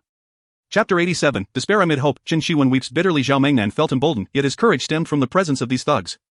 Since Tiger Brother was unwilling to take more money, he had to make do in this damp, stifling, and foul-smelling place. However, the thought of overpowering the exquisite Chen Shiwen made the uncomfortable condition seem trivial. Zhao Mengnan was not particularly clever but was certainly not foolish. He recognized that conducting his business in front of these men could leave him vulnerable to blackmail in the future. Therefore, he feigned friendliness, saying, Tiger Brother, Fatty, you've worked hard tonight. Since there are 4 of them, why don't we share? Fatty was already seething with pent-up frustration. He seized Huang Fei, who was dressed the most provocatively, and his clammy hands eagerly reached for her neckline. Although Huang Fei was bold, she could not tolerate such indignity. Being ravaged by this grotesque creature was worse than death. She clutched her neckline tightly, writhing in resistance as her screams erupted uncontrollably. The thug swiftly covered her mouth, brandishing the knife menacingly at her neck. Scream again, and I swear I'll kill you. Tears welled in Huang Fei's eyes as she stifled soft sobs. The thug leaned down and savored her face, then turned to the menacing figure. Tiger Brother, give me a vial of the drug. The menacing figure pondered for a moment before retrieving a vial from his pocket. Fine. Since we're going to drug all 4 of them anyway, let us have some fun. You two, step outside and guard the door. Don't let anyone in. Your redhead, let us each pick one. The redhead expressed his gratitude. Thank you, Tiger Brother. The two proceeded to corner Cici and Tong Tong, forcing the drug down their throats. Inside the dimly lit, unfinished storefront, 3 brutish men held onto 3 terrified women. Initially, the girls struggled fiercely, but gradually their gazes grew vacant, and their bodies began to succumb to the drug. Only 1.5 individuals retained their sanity. Chen Shiwen counted as 1, while Zhao Mengnan was merely halved. However, as the ambient sounds of debauchery intensified, Zhao Mengnan's eyes reddened, and he lost the remaining sliver of reason. From the moment he laid eyes on Chen Shiwen, he was enthralled by her purity and beauty, which seemed almost unfair. He constantly fantasized about what it would be like to engage with her. At that moment, he felt as though his dreams were about to be realized. Filled with an unparalleled sense of satisfaction, Zhao Mengnan rubbed his hands together, leering as he approached Chen Shiwen, reveling in the surge of dopamine coursing through him with every step closer to her. Chen Shiwen glanced at her nearby friends, who had already slumped in the arms of the scoundrels. She then turned her gaze to Zhao Mengnan, whose face was consumed by primal lust, devoid of any humanity. No longer harboring any illusions, she braced herself to fight her way out, even if it meant sustaining injuries. As Zhao Mengnan lunged toward her with open arms, she quickly crouched down, causing him to crash to the ground in a heap. The others were too engrossed in their own world to notice. Igniting a flicker of hope within Chen Shiwen, she struggled to her feet, ready to dash toward the exit. However, overwhelmed by anxiety, her body stiffened, and her movements were exaggerated. With a sharp crack, she collapsed in pain. She had twisted her ankle as Zhao Mengnan, having missed his target, scrambled to his feet. The alcohol dulled his senses, so he barely felt any pain, only a sticky sensation on his hands. Instinctively, he brought his hands to his nose and sniffed. What the hell? It was dried excrement. He had no time to clean himself thoroughly, hastily wiping it off before stumbling toward Chen Shiwen. She watched in horror as the feces brushed against his lips. Feeling nauseated and terrified, ignoring the swelling pain in her ankle, she limped toward the door, desperate to escape. 10 meters, 5 meters, 3 meters. Chen Shiwen could already see the streetlights and the couples flirting by the roadside. Zhao Mengnan was still 5 or 6 meters away from her. A fervent hope ignited within her heart. If her cries for help could attract the attention of passers-by, surely these unsavory scoundrels would be scared away, wouldn't they? Chen Shiwen concentrated all her strength into her throat and shouted help, with all her might. Indeed, it proved effective. The couple, engrossed in their tender exchange, turned to look inside the store upon hearing her voice.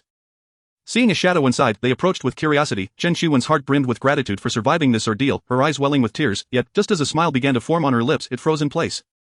From the shadows at the entrance, 2 crouching figures stood up and menacingly ordered the couple to scram. Both men were adorned with tattoos and sported a distinct line on their chins, unmistakably bad news. The couple fled in terror. What is the most crushing of all? It is to be shown a glimmer of hope, only for it to be ruthlessly shattered beneath a heavy boot. Chen Shiwen's tears fell silently, her heart drowning in despair and helplessness. As Zhao Mengnan, brimming with malevolence, approached ever closer, the 2 gatekeepers at the entrance extinguished her last flicker of hope. She stood there lifeless, her heart as gray as ashes. Thoughts of Mu Qingyang flooded her mind. Her tears flowed freely like a faucet turned on full blast. Today was supposed to be a day of unbridled joy for her family. She could have comfortably enjoyed a good night's sleep at home. Why had she let herself become so arrogant? From this moment forth, I am even less deserving of Brother Mu. Zhao Mengnan's filthy hands reached her, less than half a meter away from her chest. Chen Shiwen's gaze became vacant, and she forgot to evade. A self-deprecating smile escaped her lips. Am I missing Brother Mu too much, that I am imagining things? He must have gone to sleep already. She ceased her thoughts, hopelessly closing her eyes. Chapter 88. The arrival of Mu Qingyang. The next moment, Chen Shiwen was jolted awake by Zhao Mengnan's shrill scream, akin to a slaughtered pig. As she opened her eyes, a familiar figure came into view. It was indeed Brother Mu. Could it be that what she had just seen was real? She had merely hurriedly sent him her location, and he had arrived so swiftly? Chen Shiwen's tears streamed down once more. She felt that encountering Mu Qingyang was the most fortunate event of her life. Chen Shiwen's favorability 5, current favorability 85. Mu Qingyang sighed in relief. Thank goodness I arrived in time.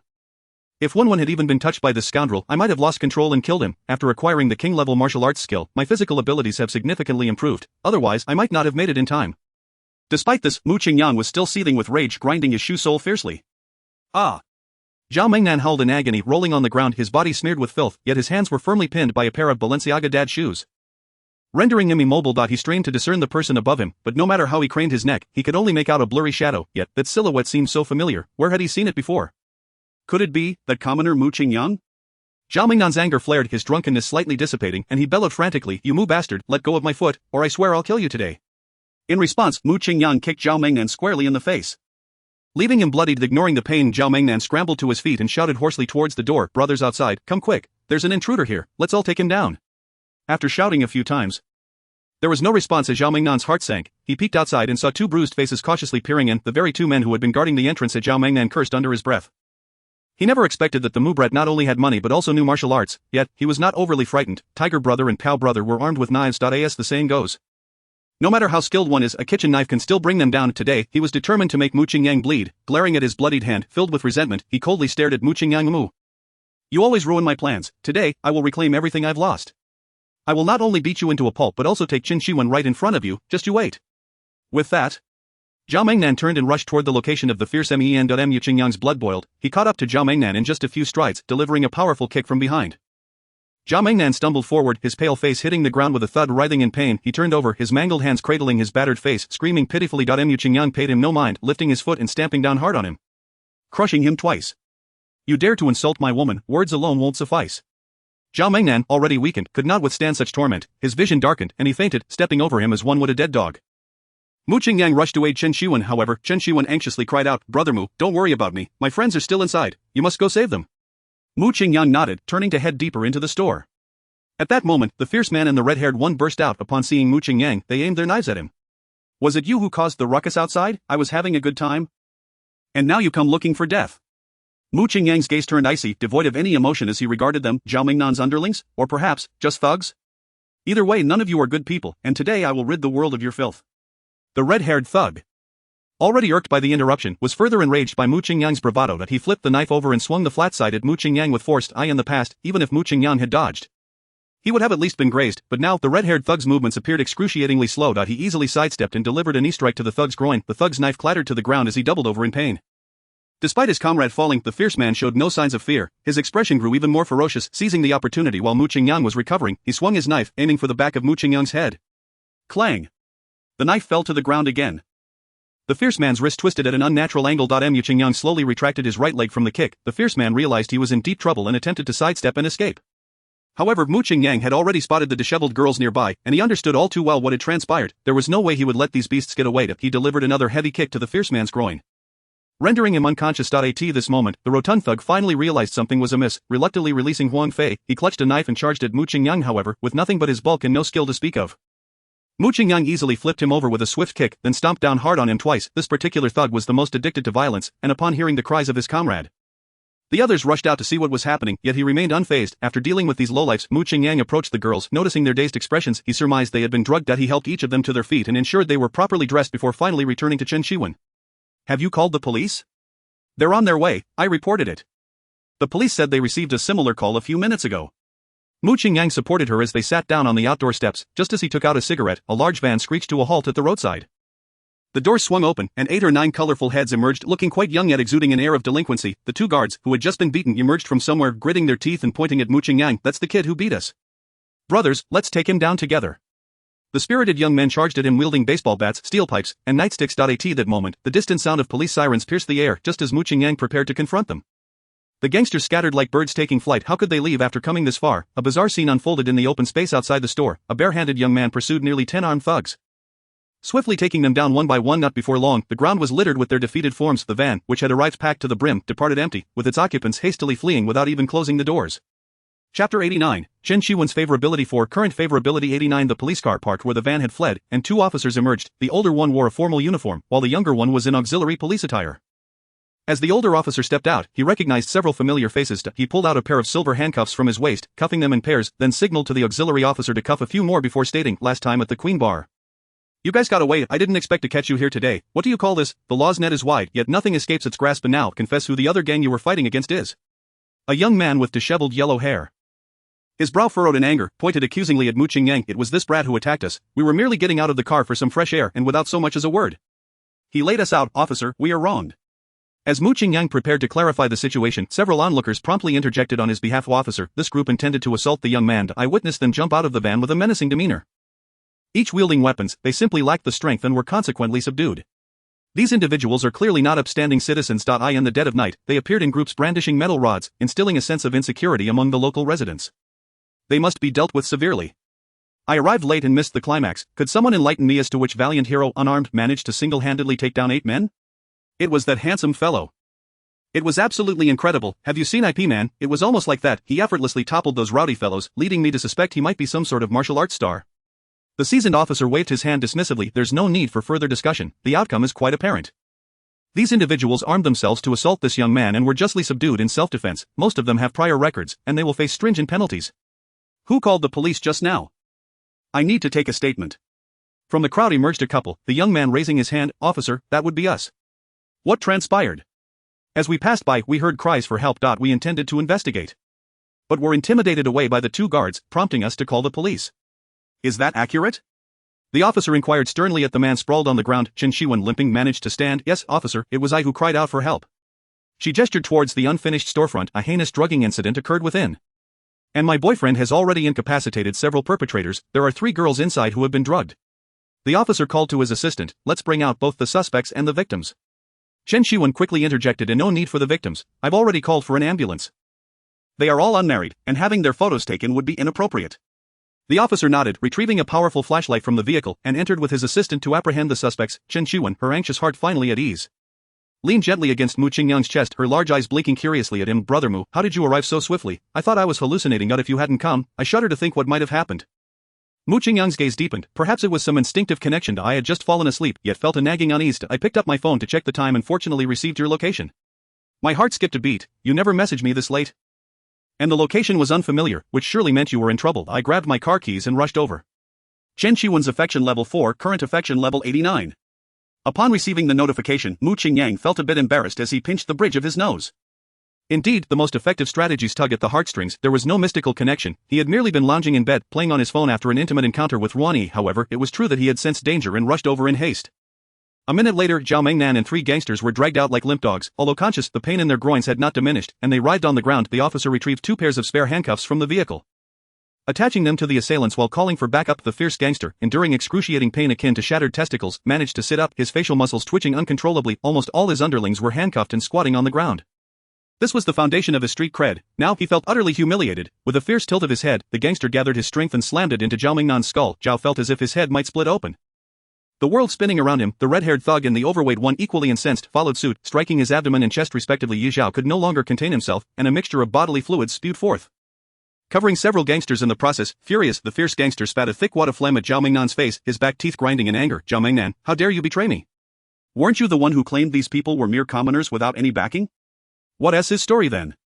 I've fought countless battles, honed my street fighting skills to perfection, yet I was taken down in a single move. Is this how you report to your father? I'll make sure to end you when I get out. Cough. Spit. The overweight thug's phlegm, thick and yellow, dripped onto Zhao Mengnan's brow. You worthless dog, or rotten fish, a pig's brain clouded by lust. Why did you target that woman? Why seek us out? I'll slice you into 8 pieces when I get out. Then I'll eat you raw with mustard. The red-haired thug cackled ominously. He. I plan to have my way with his mother, cousin, and aunt, and I won't spare any of the women in his family. Zhao Mengnan's face was sticky and foul, the thick phlegm slowly sliding down his face, threatening to reach his mouth. He dared not speak, yet he felt compelled to explain. Otherwise, these thugs might truly kill him. Brother Biao, ugh, vomit. The moment Zhao opened his mouth, a disgusting and salty substance slid in, triggering a violent retching. Yellow-green bile mixed with digestive fluids drenched him completely. The stench of his own waste mingled with the fresh nausea, causing bystanders to recoil, pinching their noses. At that moment, the backup police vehicles arrived, and several officers disembarked, proceeding to search the storefront further. Emerging with several half-meter-long machetes, bystanders whispered among themselves, could it be that these thugs were armed? Who exactly is this young man? He appears unscathed, as if untouched. Impressive, he emerged unscathed from the clutches of armed assailants. It's like a scene from a movie. Where are the cameras? 3 police vehicles were filled to capacity, leaving only Zhao Mengnan behind. The officers refrained from letting him dirty their car interiors, shoving him to the back of a police truck. Zhao sat there, lost and hollow, his gaze vacant and bewildered, unaware of his own thoughts. Before long the ambulance arrived, and Mu Qingyang assisted in transporting Huang Fei and the others to the hospital. Chapter 90. A trip to the harbor city with Liang Yanchong. It was only today that Mu Qingyang discovered that with sufficient finances, one could even secure a suite within a hospital. Chen Shiwen reclined on the sofa, her left hand adorned with an four, while her right gently caressed Mu Qingyang's knuckles, her tone laced with concern. The doctor mentioned that no foreign DNA was found in Feifei and the others. It seems those ruffians hadn't had the chance to assault them. Thank goodness you arrived in time, otherwise they would surely carry the trauma with them for life, and I would be burdened with guilt over this incident. Mu Qingyang, well-versed in male physiology, harbored a daring hypothesis that he was unsure whether to voice. Yet, considering the doctor's conclusions, perhaps he was overthinking matters. 1. Their fright surpasses any physical harm. A good rest for a couple of days should suffice, but your ankle is severely sprained, if not properly cared for. You might find yourself bedridden for 10 days or more. Please prioritize your recovery. Chen Shiwen tilted her head, snuggling against Mu Qingyang's chest. Understood, Brother Mu. This imported anti-inflammatory medication has significantly alleviated the burning sensation in my ankle. I anticipate being discharged within 3 days. Mu Qingyang tenderly stroked her silky hair. I too hope for your swift recovery. The vibrant Chen Shiwen is the most beautiful version of you. Chen Shiwen gazed up softly. Brother Mu, are you tired? Do you have anything planned for tomorrow? Perhaps you should head home and rest. You can visit me when you have the time. No worries, your well-being is of utmost importance to me. Mu Qingyang caressed her delicate lips. I will remain here with you. Chen Shiwen grinned mischievously. Once this bag of anti-inflammatory fluid is done, we can retire to bed. Tonight, I will treat you. Though Mu Qingyang felt tempted, he ultimately shook his head in refusal. You need to rest properly. We both tend to be quite vigorous. What if you injure your ankle again? Chen Shiwen pouted, contemplating for a moment before teasingly suggesting, how about, I help you just like I did during the day? I'm certain I've gained considerable experience since then. I will undoubtedly perform better than last time. Mu Qingyang, unable to resist her charms, relented. The following day, Mu Qingyang was awakened by the sound of knocking at the door. Upon opening it, he found Chen Shiwen's brother and parents, although Chen Shiwen had assured them of her safety the previous night. Their concern led them to arrive early in the morning. Wenwen, do you feel any better? This is the bone broth Mom made, rich in calcium. Please have some, it will aid in your recovery. Chen Shiwen gingerly swung her legs over the side of the bed, testing her weight on the floor. To her surprise, she exclaimed, I feel much better. I can bear a bit of weight now. It seems I won't need more than 3 days to be discharged.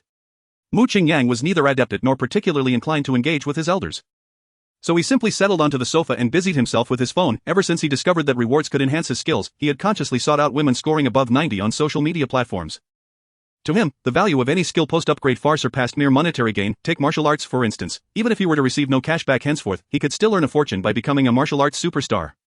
Moreover, these skills could, to varying degrees, bolster his survival abilities or enhance his personal charm. Truly a win-win situation. When it came to discerning priorities, Mu Qingyang was quite clear-headed. However, after searching for a while, he found that women scoring 80 and above were scarce, let alone those above 90. He decided to close Douyin and peruse WeChat moments instead. Li Jili had posted a flying photo at 10:36 a.m. yesterday, featuring only an oval window against a backdrop of blue and white skies, accompanied by the caption, I cherish the present while yearning for the future. With you, I am content. Without you, the future is promising.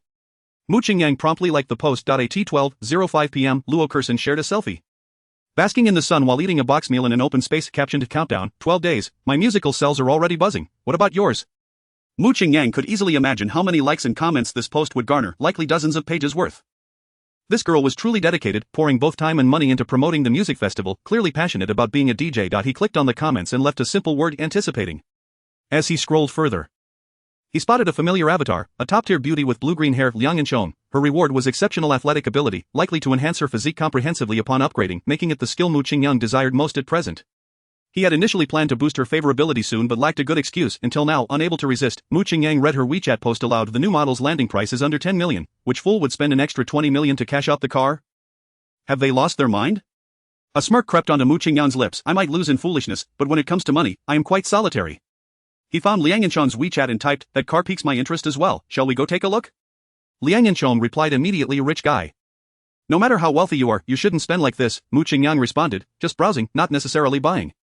Liang Yanchong continued, the car is in Hong City, not far at all. I also want to see the real thing. So let's go. Mu Qingyang asked, when do we leave? Liang Yanchong replied, my pass has expired. I need to renew it. Today will be too late. Let's do it tomorrow. Mu Qingyang agreed, all right.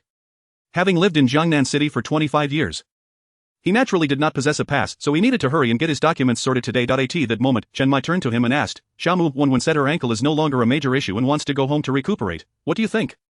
Mu Qingyang, who was already searching for an excuse to leave, nodded in agreement. Okay, but we should take her to a better private hospital to have a nurse look after her. After all, there are vacant rooms at Shishan Yunlu's villa. Chen Shiwen smiled brightly. Great. Swinging on the swing in the garden of the other courtyard while basking in the sunlight will surely help the wound heal faster. Let us get her discharge paperwork sorted now. After settling Chen Chiwen, Mu Qingyang rushed to the Jiangnan City Exit Entry Administration Bureau. Upon inquiry, he learned that obtaining the pass would take at least 7 days. With no other option, he resorted to spending money. He found a specialist in this field on Douyin. And after spending 20,000 yuan, he obtained an electronic version of the pass. By evening, the sunset cast a beautiful glow, painting the horizon in shades of orange, and Mu Qingyang stood unadorned by the poolside of Villa No. 1 in the camphor tree forest, his mind involuntarily conjuring Liang Yanchong's stunningly beautiful visage, reminiscent of an anime heroine. The next day, the alarm clock rang, yet Mu Qingyang remained reluctant to rise. Ruani's body was soft, cool, and exquisitely smooth, and he was loath to let her go. Mugo, if you have matters to attend to, will feel free to go. I can accompany you any time. Mu Qingyang tossed aside the down quilt, revealing his well-defined muscles, rubbed his face carelessly, and, clad only in boxers, made his way to the bathroom. After the splashing of water, the sound of a hairdryer filled the air. Today, he made an effort to style his hair. The high-quality styling wax held perfectly. Neither greasy nor sticky, the Philips Supreme Series razor, costing over 10,000, was a joy to use. As he gazed at the clean, fresh, handsome man in the mirror, he grinned, his pearly white teeth gleaming. I might not return today. Take care of yourself at home. Ruani, draped in a black and gold silk nightgown, leaned against the headboard, offering him a gentle smile. I'll wait for you at home. Glancing at his phone, Mu Qingyang realized he had merely 5 minutes left until his meeting with Liang Yanchong. Even if he could fly, he would still be late, so he decided to slow down. At the entrance of the Champs-Élysées Villa district stood a girl who seemed to have stepped out of a comic. She stood at 170 cm, her legs long and straight though her frame appeared slender, her bosom was full and rounded, her waist delicate, and her hips curvaceous, forming an incredibly unrealistic body proportion. Such figures were not unheard of. And with today's medical aesthetic advancements, one could achieve them through painful procedures like liposuction, rib removal, and various augmentations. Yet the system had awarded Liang Yanchong a remarkable score of 95. She was pure and natural. The beauty looked somewhat displeased, repeatedly checking the time on her phone. Even when she was angry, she possessed a certain charm. It was only when the distant roar of an engine echoed, and a bright red supercar appeared at the end of her sightline, that Liang Yanchong's mood slightly improved. This was the second time Mu Qingyang beheld Liang Yanchong, yet the impact was still staggering. If she were to engage in cosplay, she would undoubtedly be the dream come true for any otaku. To win her over would be akin to possessing a multitude of anime heroines. Mu Qingyang mused that even if she were to cosplay as Boa Hancock from One Piece, she would achieve over 90 accuracy. Just imagine, the snake princess gazing down upon you, and you could effortlessly pin her down and punish her. What a thrill of conquest! What man could resist such temptation? Shaking off such thoughts, Mu Qingyang handed her the cake and milk he had bought along the way. You haven't had breakfast yet, right? I got this for you. Liang Yanchong was not inclined to forgive Mu Qingyang for such trifling acts of kindness. She hesitated for a moment, then reached out to accept it. Don't tell me you were 20 minutes late because of these.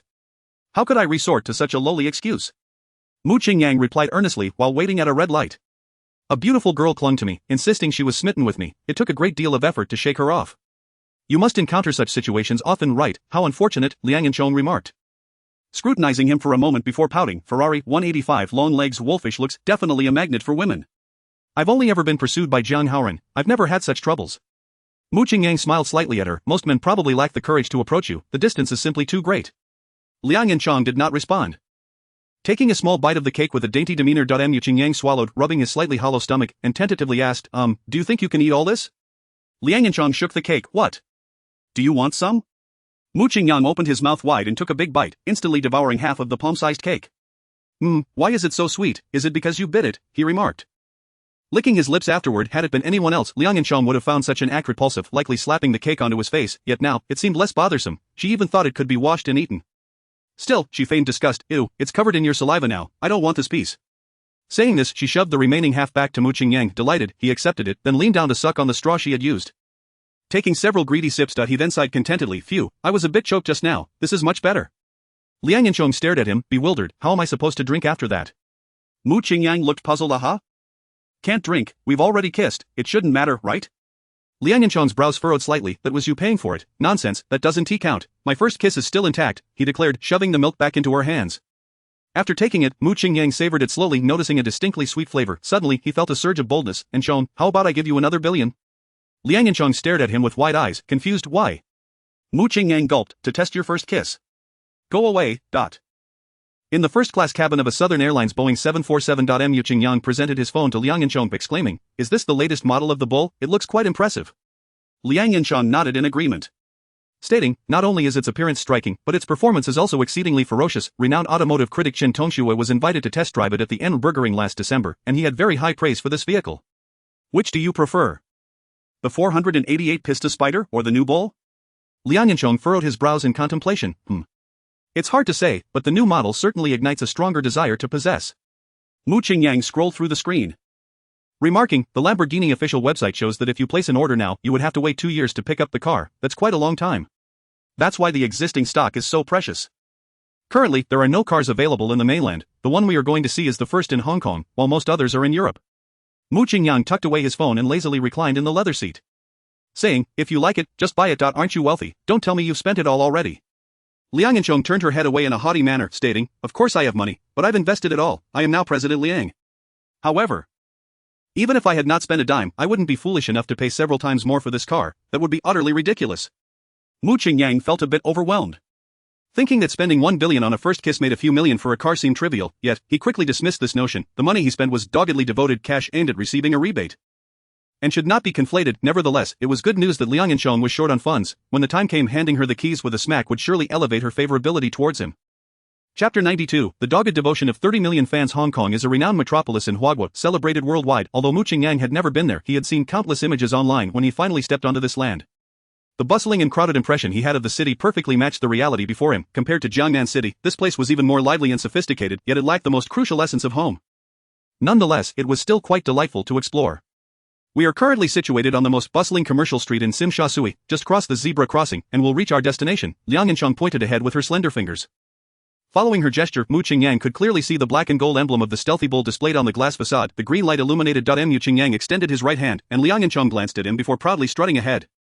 Mu Qingyang felt no embarrassment as he quickly caught up, playfully chatting with her. The Lamborghini dealership in Hong Kong was bustling with activity. Many affluent heirs and automotive critics had gathered to witness the new bull's splendor. In the VIP reception area, a man with a delicate appearance sat, his hair meticulously styled, his face pale and beardless, adorned with a Richard Mille watch on his left wrist. A formally dressed salesperson respectfully presented a cup of coffee, gently placing it before him while bowing. Mr. Yang, thank you once again for consigning the nation's first Revuelto at our store. Many prospective clients and automotive media are here waiting to see it. May we unveil the vehicle? The man slowly rose, glanced at the time, and then peered towards the office before finally speaking. All right, I have too many cars to drive myself, and since I have some rapport with you, Mr. Qian, I consent to sell this Revuelto. Let us reveal its true form. Upon hearing this, the salesperson straightened his posture and strode into the showroom, announcing loudly, dear esteemed clients and media bloggers, I have just received the owner's consent, and we are about to unveil the Revuelto. The crowd erupted into a cacophony, with nearly everyone raising their phones and various professional equipment, yet the most prominent figure seemed somewhat distracted. Yuan Go, our Yuan Zhuang account is about to surpass 30 million followers. You cannot afford to be absent-minded now. Give a thorough commentary on this vehicle. We are the first to release footage of the Revuelto in the country. It will surely boost our followers significantly. Tall and sturdy, with short hair and glasses, the seemingly naive Xie Yuan did not heed his assistant's words. He scanned the area but failed to spot the familiar figure from his memories and thus dialed a number on his phone. Hello? Miss Liang, did you misremember the time? The Revuelto was about to make its debut. Why haven't I seen you? A melodic and clear voice responded from the entrance. There was a bit of traffic. I just arrived. Xie Yuan turned around, and a radiant smile blossomed on his face, brighter than a chrysanthemum, as he jogged over, his body jiggling with each step. Miss Liang, hurry over. The dealer has reserved a great spot for me. Let me take you there. Liang Yanchong did not follow but instead glanced back.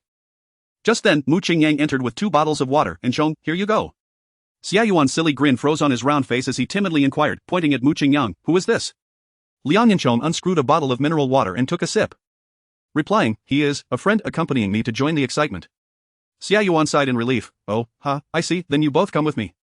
The new bull was prominently displayed in the center of the showroom, surrounded by a barrier, with the crowd forming layers around it. Had it not been for Mu Qingyang's robust physique and martial arts skills, it would have been uncertain whether he could safely protect Liang Yanchong as they squeezed through. Yuan Go, where have you been? The crowd is practically crushing the machine. Hurry and film a couple of opening remarks. The assistant was anxious, pulling Xie Yuan toward the front while trying to clear some space. The weather was already hot, and with so many people, the air conditioning couldn't keep up, making everyone irritable. A bald man holding a phone for a live stream began to hurl insults. Does having many followers make you special? The dealer has already given you the best spot, and you still want to squeeze in here. The crowd echoed in agreement. Exactly, with such a large frame, one can take the space of several. Why bring more people in? The more famous you are, the more you lack basic decency. I sent Yuan Zhuan supposed to have 3 spots. Why are there 4 standing here? Get out. Out. Xie Yuan had initially thought that only Liang Yanchong would attend, so he had requested 3 spots from the dealer. Had he known she was bringing a friend, he could have asked for more. However, with the crowd in an uproar, no one would listen to his explanations.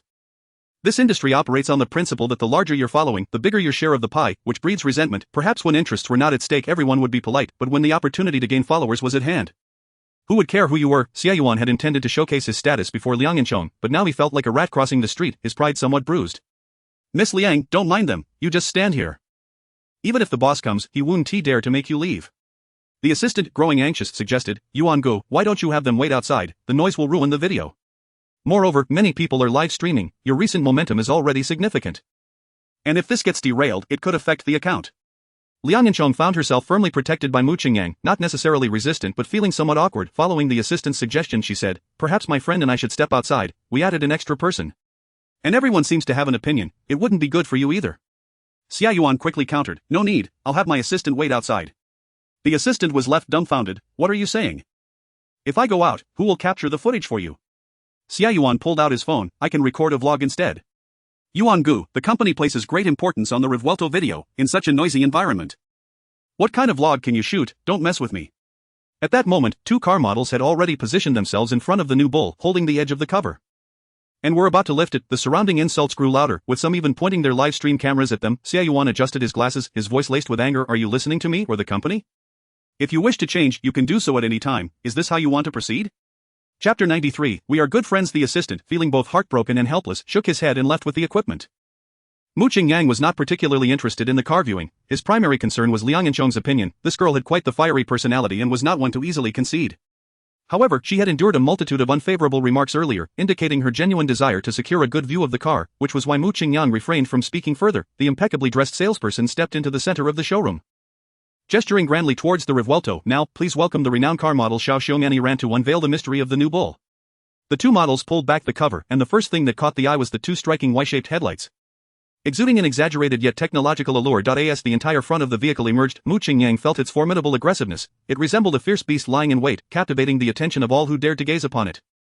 As the entire vehicle was revealed before their eyes, gasps of astonishment filled the air, and Liang Yanchong's voice trembled with excitement. The lava orange paint is truly stunning. The exterior is significantly more avant-garde than the old model of the bull.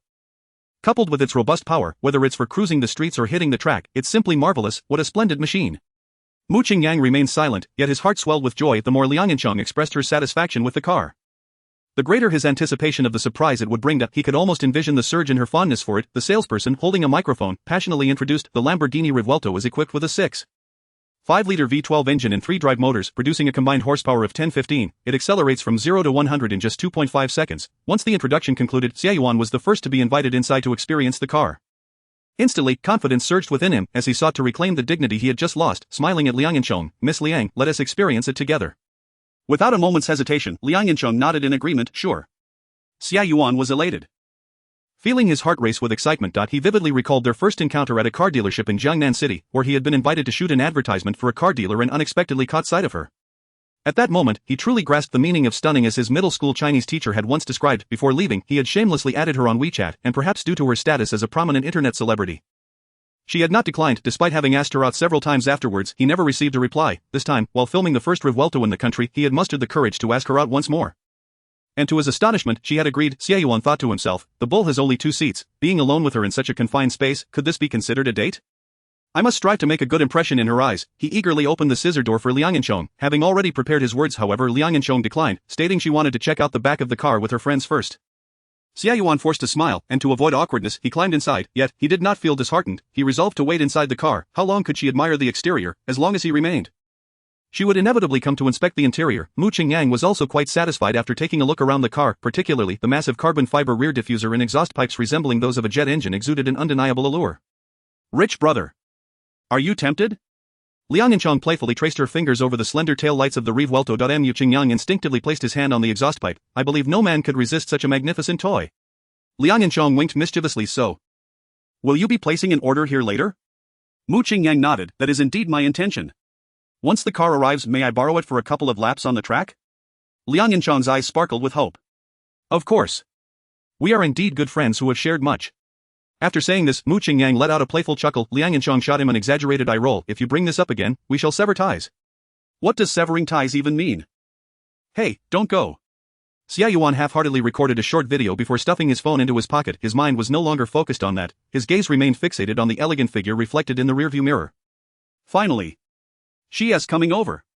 Xia Yuan's heart raced, and he quickly adjusted his collar, attempting to relax his facial muscles to appear more amiable. Liang Yanchong gently opened the driver's door, intending to sit inside and experience the car. Only to find Xia Yuan already there. He leaned forward with a broad smile. Miss Liang, I have a good grasp of this car's features. Allow me to explain. Liang Yanchong froze, her body slightly bent. She forced a faint smile. No need, I can manage on my own. That works too. Xia Yuan, not thinking too much of it, replied, then do come in and experience it. Liang Yanchong found herself in a dilemma. She was reluctant to engage in such close proximity with a stranger, and moreover, Xia Yuan was not her type, which made her even more uncomfortable. Rejecting him outright might hurt his pride, considering they were at least acquaintances. And he had been the one to inform her about the revuelto's arrival. Just then, Mu Qingyang opened the passenger door. Unaware of the situation, he asked, "Fat brother, are you done? Let me give it a try." At this moment, even if a knife were pressed against Xia Yuan's throat, he would not budge. This was a once-in-a-lifetime opportunity to be close to a goddess. He would never willingly hand it over to someone else. "I'm sorry. I am not done yet, please wait a moment." Xia Yuan did not turn his head. Liang Yanchong, finding it difficult to voice her thoughts, finally mustered the courage to say, "How about you let us try first?" Just those few simple words struck Xia Yuan like a thunderclap. Leaving him utterly stunned, he was oblivious to the beads of sweat trickling into his eyes at that moment. His soul had seemingly left him. Liang Yanchong glanced at Mu Qingyang and gently pressed the scissor door down. "Let us come back later." Only then did Xia Yuan snap back to reality. He removed his glasses and rubbed his eyes vigorously, unsure whether he was wiping away sweat or tears. Miss Liang, you go ahead, I just remembered I have something to discuss with my assistant." He said this, then dejectedly exited the car, whether it was the low seating of the Lamborghini or the slick tiles of the showroom. Xia Yuan lost his footing and knelt on the ground. There were no objective reasons, only Xia Yuan himself knew. He was merely lost and disheartened. Chapter 94 Liang Yanchong, WeChat, Canada Mu Qingyang was well aware of the trials of unrequited love. He could only remark that the fat guy was still too naive. How far had they even come, to crumble under pressure so easily, without profound heartbreak? How could one achieve enlightenment? Yet, at the same time, he felt a sense of balance. In this vast world, infatuated admirers are everywhere. He had seen videos of cars from the zoo, boasting nearly 30 million followers, standing at the forefront of automotive media, yet, even they are deemed mere pets by their goddesses. The ultimate fate of the devoted admirer is to become a player. My friend, Mu Qingyang paid no mind to him, making his way from the front of the car to the driver's seat, giving Liang Yanchong a gentle pat on the shoulder. "You take the passenger seat." Liang Yanchong obediently nodded and walked around to the front. Xia Yuan's battered heart was on the brink of shattering. Inside the revuelto, Mu Qingyang's long, slender fingers, marked by prominent knuckles, lightly rested on the leather-clad, dual-tone D-shaped steering wheel, his adrenaline surging. If Ferrari represents ultimate elegance, Lamborghini embodies unparalleled excitement. He desperately wished to floor the accelerator and take it to the streets. Liang Yanchong was equally astonished. The interior of this generation of the Bull has changed dramatically. The mechanical buttons on the center console have been replaced by a touchscreen. And even the passenger side features a small screen, enhancing its technological appeal. Previously, Mu Qingyang had been fond of the old Bull's cockpit, reminiscent of an aircraft's dashboard, however, sitting inside the new model. He found this version equally impressive. Moreover, the incredibly stylish start button had been retained. Mu Qingyang gently lifted the red cover resembling Iron Man's mask with his right hand and pressed the exposed black button with his index finger. A slight resistance was felt as the Bull let out an angry roar. Mu Qingyang's spirit soared. Without hesitation, his right foot pressed down on the accelerator, flooring it. The roar of the exhaust reverberated loudly in the enclosed showroom, startling the two car models, who instinctively covered their ears. Mu Qingyang was thoroughly satisfied, turning to the beautiful girl beside him. "Yanchong, would you like to give it a try?" "No, thank you." Liang Yanchong shook her head. "Since you're going to buy it anyway, we can take it to the track and enjoy it slowly later." "All right then." Mu Qingyang opened the car door. "Let South head straight to place an order." After exiting the car, Mu Qingyang inquired about the selling price of the available vehicle. The salesperson informed him that the owner was dining and would begin public bidding in half an hour. The minimum bid increase was 20 million, anything less would not be accepted. The final price would go to the highest bidder. In the VIP selection room, which typically hosted only a few clients each month, the place was bustling with activity. Many people, upon seeing the vehicle's appearance, headed straight to place their orders. The arrival of Mu Qingyang and Liang Yanchong attracted numerous gazes, and a young man selecting options was left utterly mesmerized. Li Xiao, have you made your decision on this package?" The salesperson waved a pen before the young man, who snapped back to reality. Yes, I want it all. The carbon fiber front splitter is 360,000, and the rear splitter is 380,000. Would you like these too? Of course, add them. What about the wheels? The original ones come at no extra charge. But the flower pattern wheels are an additional 320,000. Why are you wasting my time? I want everything, do you not understand? The salesperson forced a smile. Li Xiao, you just told me to keep the total price under 8 million. So do you think I care about that little money? I want the full package. Li Xian felt like giving the salesperson a slap. Had he not noticed the stunning beauty that had just walked in? Did he lack such insight? He was buying the car to impress the ladies. If he could win over someone like her, what were a few extra 100,000? Understood, Li Xiao. The salesperson dared not refute, making all the necessary checks on the selection form. Li Xiao, given your selections, the final price of the car is approaching 12 million.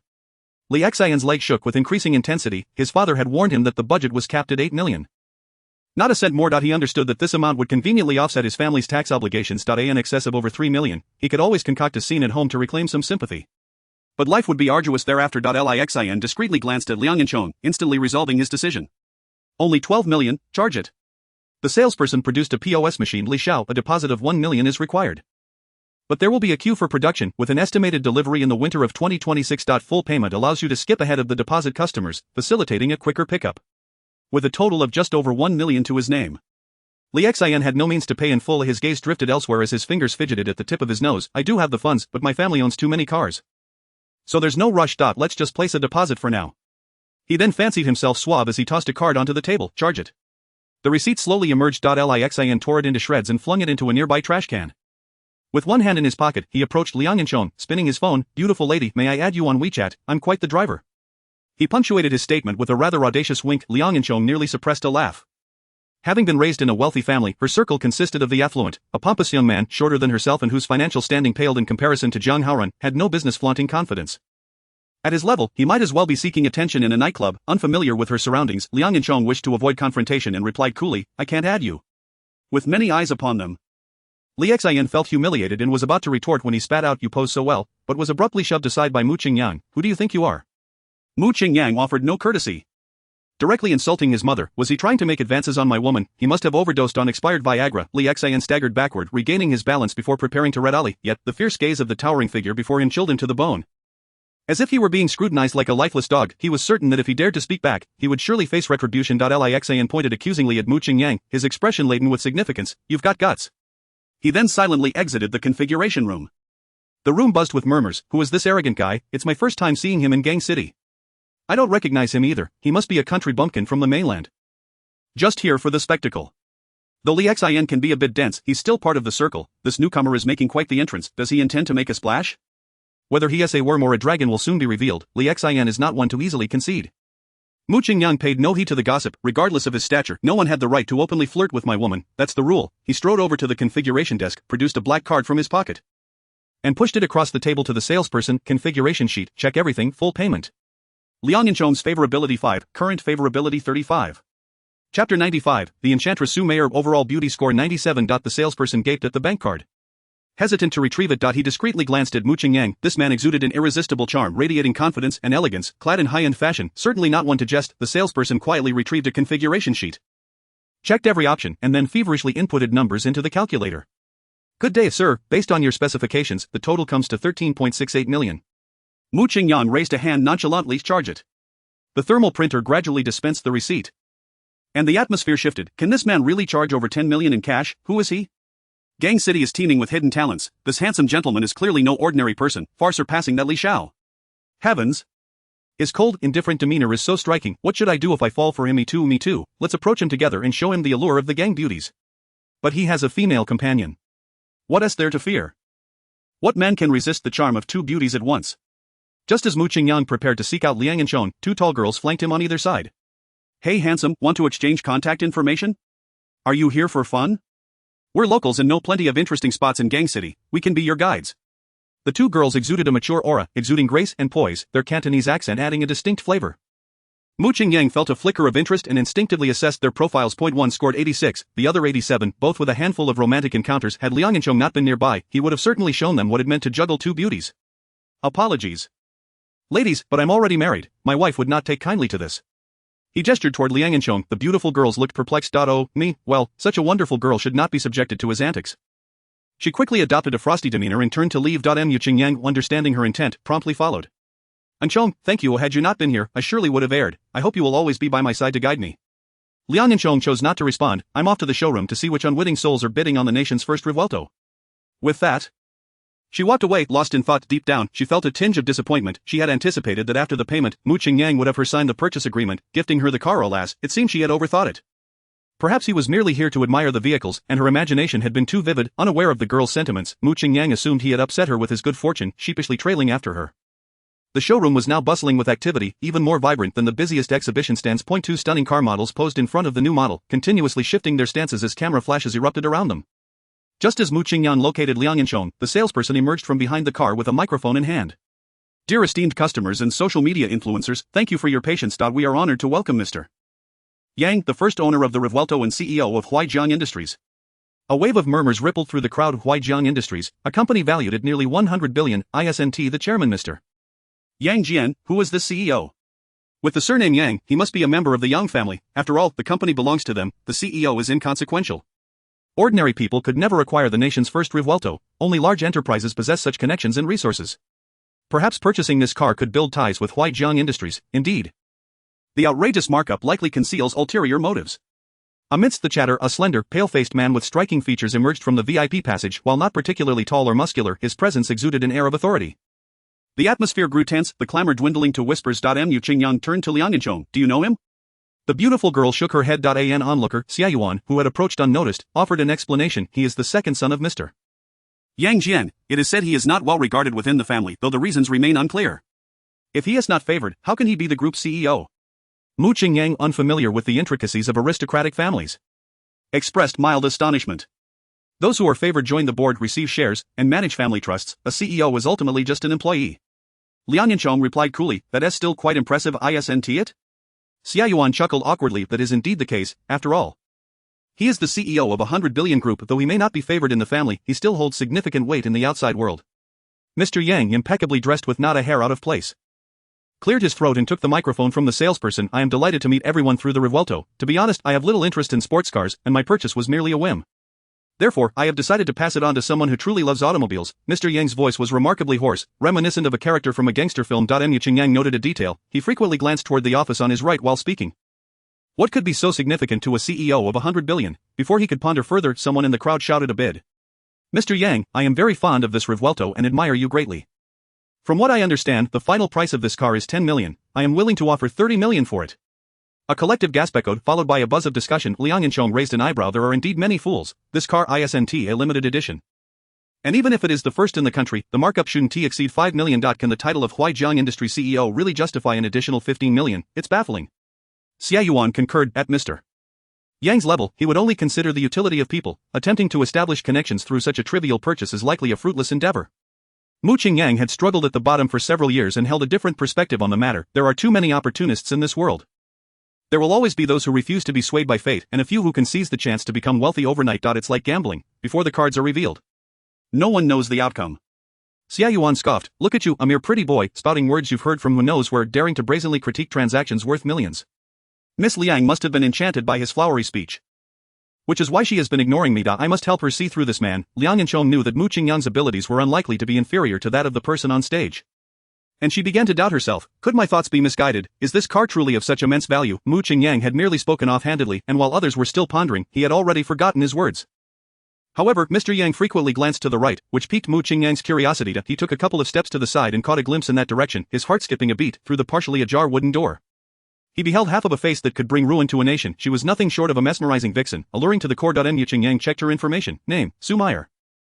Age, 24. Overall attractiveness, 97. Chapter 96, Su Meyer, with her away in my hands. Mu Qingyang found himself lost in thought. She was simply too enchanting, so ethereal that she seemed almost otherworldly. Just a fleeting glimpse had left an indelible impression on his heart. Having read Investiture of the Gods, he was deeply struck by the character of Su Daji, and Su Meyer was the very reincarnation of that seductive fox spirit. A beauty capable of ensnaring even the mightiest of emperors. How could a mere mortal like him resist? Mu Qingyang had resolved to bring her under his wing. He wondered what the rewards for her conquest might be, seeking an opportunity to spend on her and unlock detailed information. 30 million once. 30 million twice. Is there any further bid?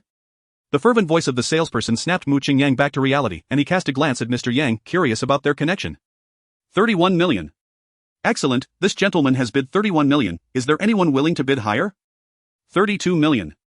Mr. Yang showed little interest in the ensuing bids, smiling slightly as he turned to leave. Mu Qingyang's gaze remained fixed on him, witnessing him enter the office where Su Meyer was present. Was his rival the president of a large corporation? Intriguing. In the general manager's office, Su Meyer furrowed her delicate brows, distractedly scrolling through her phone. Just then, the door swung open, and Mr. Yang stepped inside.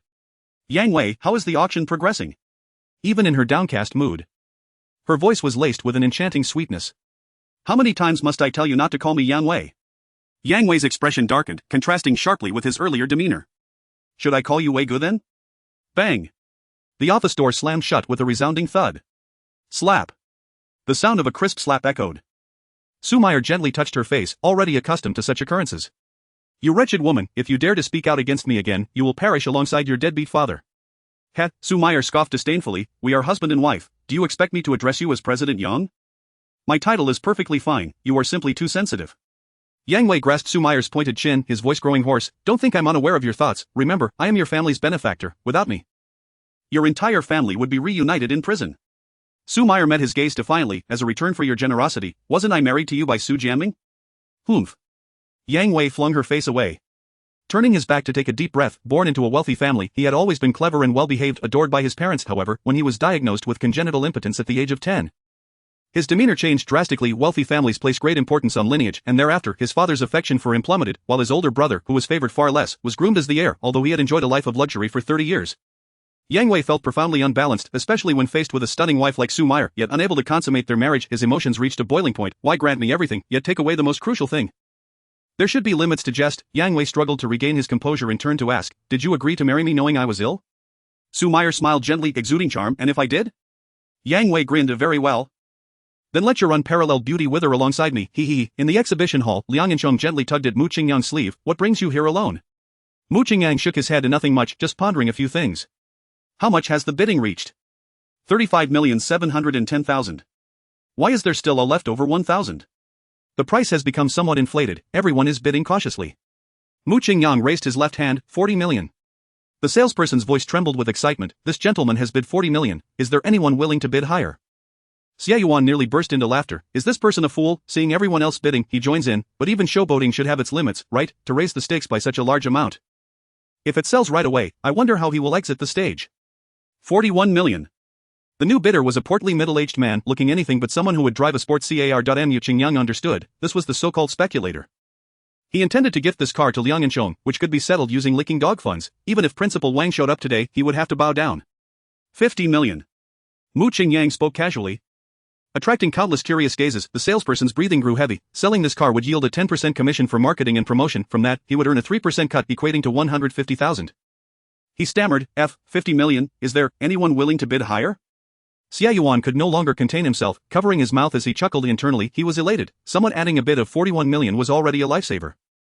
Yet here he was, brazenly pretending, calling out 50 million. No one would dare to counter. Once the salesperson announces the sale, I'll relish his embarrassment. Xia Yuan was eager to witness Mu Qingyang being slapped in the face. Liang Yanchong looked at him anxiously, whispering, wealthy brother, Haven T, you already reserved a car. Why bid on this one? This is 50 million. You could buy a Bugatti with that. Mu Qingyang shrugged, just joining in the fun. Everyone else is bidding. So I thought I'd join the excitement. He didn't make an effort to lower his voice, and Xia Yuan caught every word. He had already devised a plan to ridicule this attention-seeking pretty boy. I will count down from 5, if no one bids higher.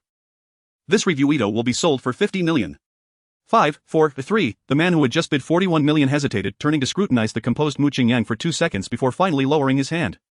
Sold. Congratulations to this gentleman for winning the first revuito in the country. Becoming a distinguished Lamborghini owner, congratulations. All the salespeople applauded enthusiastically. The 2 car models gazed at Mu Qingyang with adoring eyes. Among the onlookers were numerous bloggers streaming live, all exclaiming in awe at the figure 50 million. Liang Yanchong smiled in disbelief. She was thoroughly impressed. Throughout her life, she had encountered many wealthy individuals, but none had ever been as ostentatious as Mu Qingyang. Perhaps to him, this amount of money was inconsequential, even if it was an accidental purchase. He would consider it a trivial pastime. Xia Yuan laughed, and it was clear that his amusement was genuine. Those unaware of their relationship might perceive it as heartfelt congratulations, only he understood the true meaning behind that expression. Pretty boy, just as you reveled in your act, now your face shall bear the consequences. Miss Liang, he will soon reveal his true colors. Chapter 97, and you, my friend, are merely a jester. After the applause subsided, the salesperson excitedly approached Mu Qingyang. Sir, would you like to consider financing? Our company has partnered banks that can assist you with a quick process. Salespeople typically recommend loan services to clients, offering them an opportunity to earn commissions. With a sum of 50 million, even a sip of water would yield a bountiful reward. Mu Qingyang fell silent, pondering a question. If he financed the car, could he spend even more licking dog funds? Wasn't it said online that sometimes the interest on loans could exceed the principal? Though he was currently quite affluent, who would ever say no to more money? Thus, he curiously inquired, what does this financing entail? Before the salesperson could respond, Xia Yuan interjected, even with a 5-year loan you would need to repay nearly 1 million each month. Do you grasp the magnitude of that? He glanced at Liang Yanchong. My annual net income approaches 8 figures. And I wouldn't dare purchase such a vehicle. What does your friend think? Should I call him ignorant or foolish? Mu Qingyang was aware that the chubby man was flaunting himself in front of Liang Yanchong while simultaneously stepping on his own toes. It was an undeniable truth that a beautiful woman would always attract various suitors. In ancient times, a breathtaking beauty like Liang Yanchong would have been labeled a femme fatale, and countless men would have clamored for her downfall. What they were witnessing now was merely a trivial affair. Liang Yanchong also understood what Xia Yuan meant. He was boasting about his income. To be honest, earning nearly 10 million annually before the age of 30 certainly placed one among the elite. making one a coveted asset wherever they went. Yet, he had the misfortune of encountering Mu Qingyang, who was clearly in a different league. Liang Yanchong deliberately made a jest. Did you hear that? A monthly repayment of 1 million. For you, that figure must seem utterly astonishing. Mu Qingyang nodded. Indeed, so I would still. Before he could finish with pay in full, Xia Yuan interjected, or reconsider. Do you think this serious auction is a mere child's play? You can't just back out on a whim. There must be a limit to pretentiousness. Don't you consider your own position nor think of Miss Liang? With so many people watching, you've brought disgrace upon her. Liang Yanchong found it inexplicable. Was Xia Yuan suffering from some form of delusion? As she was about to tell him to be quiet, Xia Yuan hurriedly continued, Miss Liang need not worry. I have some connections with the dealership owner. I'll call in to mediate, and then have your friend publicly apologize. This matter should be easily resolved. The salesperson wore a forced smile. Wasn't he standing beside the internet celebrity Xia Yuan, and there was a heavenly beauty beside him? He had assumed they were some wealthy heirs, only to find out they were mere pretenders. This 50 million was likely just a wild boast. He was truly at his wit's end. Mu Qingyang's expression remained as calm as water as he casually uttered 2 words, card number. Ha! The salesperson was momentarily taken aback but quickly regained composure, swiftly pulling out a business card to hand to Mu Qingyang, which contained the company's corporate account information. Mu Qingyang held the card in his right hand while typing something on his phone with his left. After about 10 seconds, he returned his phone to his pocket and said nonchalantly, Did you receive it? The salesperson hurriedly made a call to confirm, and the voice from the finance department sounded like a heavenly melody. We have received a transfer of 50 million just now. Xia Yuan was left in shock. Did he really transfer 50 million? To shout such a high bid for a car worth only 10 million, how much wealth did he possess? What did my previous mention of nearly 10 million annual income even amount to? Years of frugality barely amounted to enough for someone to purchase a toy. Who was truly putting on airs here? An assistant nearby added languidly, others are the true big shots, while you, my friend, are merely a clown. Mu Qingyang chose to ignore the awkward Xia Yuan and casually asked the salesperson, May I meet Mr. Yang? The salesperson nodded eagerly, I'll inquire right away, please hold on. In the general manager's office, Yang Wei was lounging on the sofa, feigning sleep, while Su Meyer idly fiddled with her phone. A knock interrupted them, and Yang Wei lifted his eyelids to come in. Hello, Mr. Yang, the review Ito has been purchased, just wanted to inform you. Yang Wei rubbed his temples. At what price? 50 million. Su Meyer's brows lifted slightly at this news. And she confirmed, how much? Miss Su, it's 50 million. The salesperson restrained his desire to gaze at her and respectfully stated. Yang Wei slowly rose, transfer the funds to me within today, let's go dear. Mr. Yang, the customer who bought the car wishes to meet you, I wonder if you are available. The salesperson quickly conveyed the message. Yang Wei paused, pondering for a moment, which company made the purchase? Not a company, it's a handsome guy from the mainland. Yang Wei's interest was piqued, as long as the buyer wasn't affiliated with Huijiang Industries. It could be worth getting to know him. He sauntered over to the door. Who is it? Show him to me. The tallest handsome man, the girl beside him is his companion. Yang Wei's previously expressionless face brightened slightly. Although he was inherently impotent, he still had a fondness for beautiful women. Others were out of reach, but he could at least admire them from a distance. Even so, it didn't prevent him from indulging in this hobby. Akin to those elderly men in their 70s or 80s who dance salsa or visit bathhouses for companionship, while their bodies might fail them, a kiss or a touch could still satisfy their cravings. Let them in. The salesperson hurriedly dashed to Mu Qingyang. Mr. Yang has agreed, I'll lead you over. No hurry, I'll grab a few bottles of water. The company has some, I'll fetch them. Mu Qingyang waved his hand, I can't stand your brand, just wait at the door for a minute. Mu Qingyang's primary aim was to see Su Meyer. As long as she drank something he had purchased, it would count as a successful transaction, allowing him to access her detailed information. He was eager to discover what her reward for would be. Chapter 98 The must-have reward. Forcing me to be a thief, is that so? Mu Qingyang bought 4 bottles of Aegean soda water and handed them to the salesperson. Please distribute these inside. The salesperson quickly accepted. Of course. This is something I should handle. And bring the car purchase contract for signing as well. After saying this, Mu Qingyang strode towards the general manager's office, with Liang Yanchong quietly following. The door was ajar. And before Mu Qingyang could knock, a faint voice called from inside, please enter. Mu Qingyang pushed the door open, his gaze unconsciously drifting towards the alluring woman beside him. Su Meyer seemed to sense it. Casting a fleeting glance in his direction, yet her expression was as indifferent as if she were gazing at a blade of grass, betraying no hint of intrigue. Mu Qingyang distinctly felt her aloofness. Logically, given his current appearance, he shouldn't be met with such coldness. Hadn't 2 beauties with scores above 80 just approached him moments ago? Was it possible that Su Meyer simply didn't fancy men? Mu Qingyang dared not linger his gaze, smiling as he extended his right hand. Hello, Mr. Yang, it's a pleasure to meet you. Yang Wei shook his hand and gestured towards the sofa. Please sit. Once seated, both Mu Qingyang and Yang Wei simultaneously inquired, and this lady is? They exchanged a knowing laugh. Yang Wei was the first to introduce, this is Su Meyer, my wife. Mu Qingyang's heart skipped a beat. Yet he managed to respond with a subtle smile. Miss Meyer is truly exquisite. Mr. Yang is fortunate indeed. Yang Wei chuckled lightly. This lady is no less impressive. Is she your girlfriend? Liang Yanchong. embodying the poise of a wealthy heiress, faced the CEO of a billion-dollar group with unwavering elegance, calmly replying, "You think too much, we are merely friends." "Oh," Yang Wei nodded slowly, "I see, my apologies." Just then, a knock sounded at the office door and the salesperson entered with an ice bucket. He distributed a bottle of water to each person and placed a folder in front of Mu Qingyang. "Mr.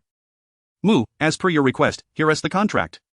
Mu Qingyang was taken aback. "How did you know my surname is Mu?" "Your name was on the transfer, I inquired with finance, I hope you don't mind?"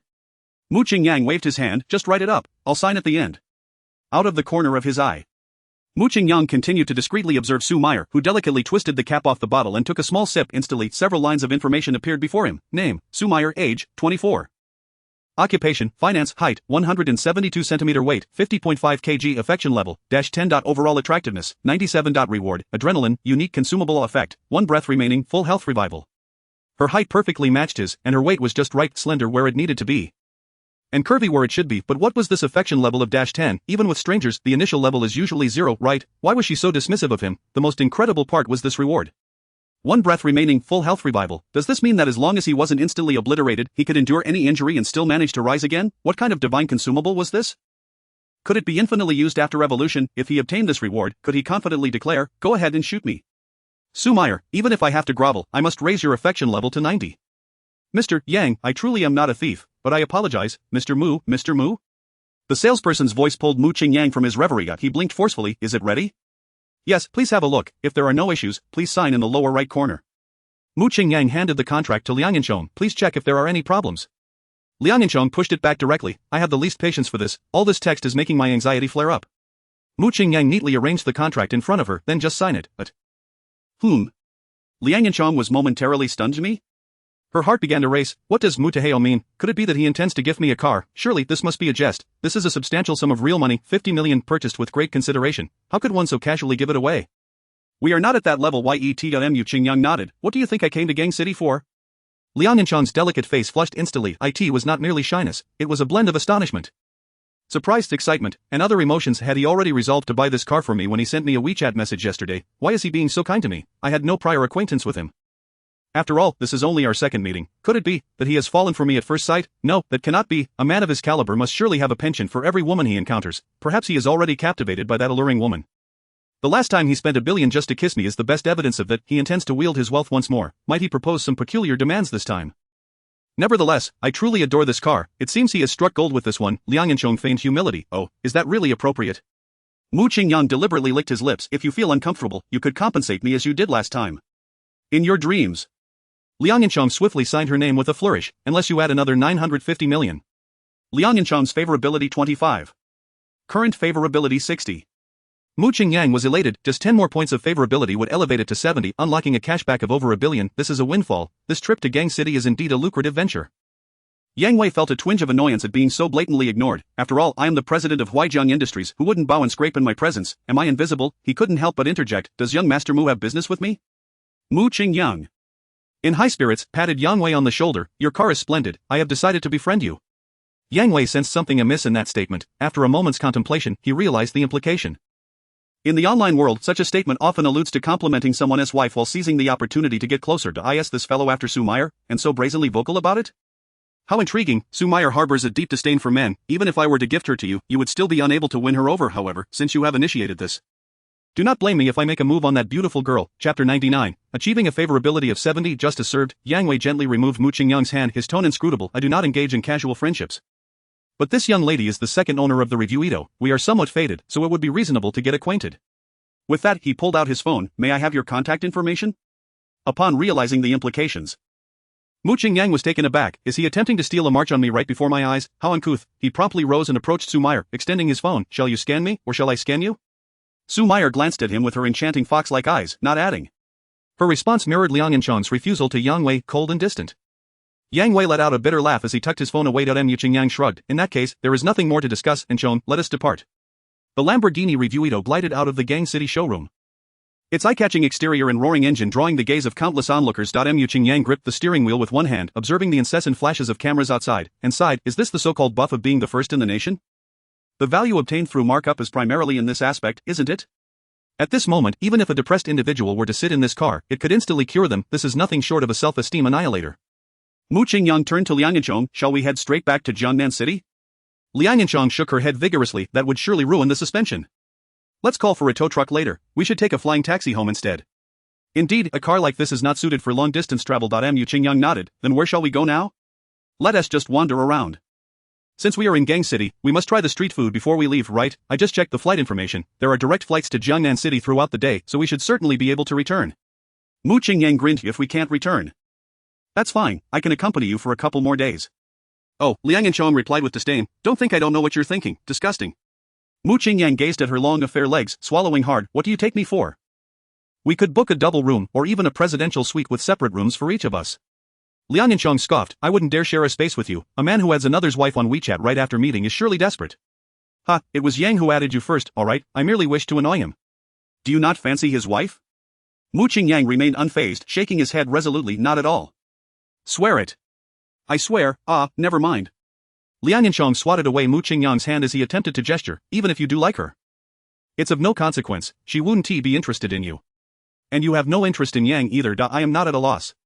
Can this even be compared? Hey, pull over ahead, there's a shopping center. But as Mu Qingyang strolled through the mall with the beautiful girl, Li Xian had already arrived at Causeway Bay. A friend who was a producer informed him that they would be filming a few scenes of gang confrontations there today. And he was scouting for extras. In the makeup room, several young men clad in floral shirts with scar tattoos on their faces were preparing to change out of their costumes when Li Xian called out, Hold on. You lot, I have another scene, are you interested? A tall burly man with a broom-like brow immediately broke into a smile, his fierce makeup now appearing somewhat comical. What kind of scene, boss? Are there lines? What's the pay? Li Xian plopped down on a stool, crossing his legs. It's quite simple, you need to change your outfits or makeup, you can perform in what you're wearing. The pay is 2,000 each. And you'll only be on screen for a few minutes. So, are we doing this? The broom-browed man readily agreed. Sure, what's the film about, boss? It's not a movie, it's for a performance with me. Playing the hero saving the beauty. Isn't that a bit inappropriate? The broom-browed man hesitated. Such roles usually require a bit of brawling, and we can't afford to actually fight. I'm not asking you to fight, the main antagonist I've hired has quite a temper, you just need to whistle and tease the girl next to him. And he will surely rush over to confront you. At that point, self-defense would be entirely justified, wouldn't it? Perhaps we should reconsider, we might end up in jail. Li Xian pulled out a stack of $1,000 bills and slapped them on the table. Here's 100,000, you have 1 minute to decide. If you're in, split it, otherwise, when the time is up, I'm taking the money and leaving. The other three exchanged glances, and after a moment, they all nodded. The man with the slicked back hair and a roguish grin pocketed the cashier. Boss. It's just playing a thug, that's our specialty. We'll make it look more authentic than real. Are you the hero? How will we cooperate with you? Li Xian chuckled coldly as he stood up. Very simply. You just need to take advantage of the chaos to beat the antagonist into a pulp, and then I'll chase you off. Rest assured, a bit of verbal sparring and a few punches won't lead to anything serious, even if the police arrive.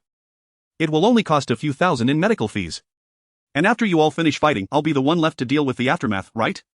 The broom-browed man was intrigued and slammed his hand on the table. Count me in, After exiting the shopping mall, Mu Qingyang and Liang Yanchong each sported a Richard Mille watch on their wrists, and they wore matching Gucci casual outfits, albeit in different colors, with their compatible heights and striking looks. They garnered plenty of attention along the way. Mu Qingyang waved his watch. Do we look like a couple? Liang Yanchong chuckled. To be honest, we do look quite like one, but only in Gang City with this attire. It wouldn't work in Jiangnan City. Why not? Jiangnan City is so small, what if someone mistakenly thinks we're in a romantic relationship? Then let them think so, after all. We are both single, who knows, we might end up becoming a couple after spending a few more days together. Liang Yanchong scoffed. I have no intention of being your girlfriend. Buying a girl's first kiss and adding a married woman on WeChat right in front of her husband makes me highly suspicious of your character. I refuse to fall for your tricks. Moreover, I am only 21, I still want to enjoy my freedom for a few years. The idea of getting a boyfriend is not urgent at all. Mu Qingyang understood that this girl was just being obstinate. Her favorability had already reached 60 points, and she had undoubtedly developed feelings for him, based on his experiences with previous girls. Reaching 70 points would allow him to take action without needing any justification. However, he chose not to expose her. Young girls often speak in contradictions. When they don't like you, they can engage in casual conversation filled with innuendo. Once feelings are involved, they become cautious, continue to play the part. Allow me another opportunity to elevate my favorability by 10 points, and I shall promptly transform you into a woman. Chapter 100. Do you even have the audacity to harass this young lady? As the clock struck 8 in the bustling port city, the streets were illuminated by countless dining signs adorned with white backgrounds and red lettering, lending a touch of liveliness to this international metropolis. Mu Qingyang and Liang Yanchong strolled side by side along Kimberley Road, deliberating over which bustling eatery to choose for their meal. Let us go with this one, it's quite crowded. So the food must be decent, Mu Qingyang suggested, pointing to a seemingly rundown establishment that was nonetheless thriving with business. Fuji Diner, I've heard my friends mention it, it seems to be quite famous in the port city. And there is a small table available, let us head over, Liang Yanchong replied. Once seated, an elderly man wearing reading glasses and a white coat approached with a small notebook. What would you like to order? His Cantonese was impeccable. Yet his tone bore a hint of impatience. Liang Yanchong flipped through the menu, uncertain of what to choose. The old man abruptly tossed the notebook aside, stating, order when you're ready, before turning to leave.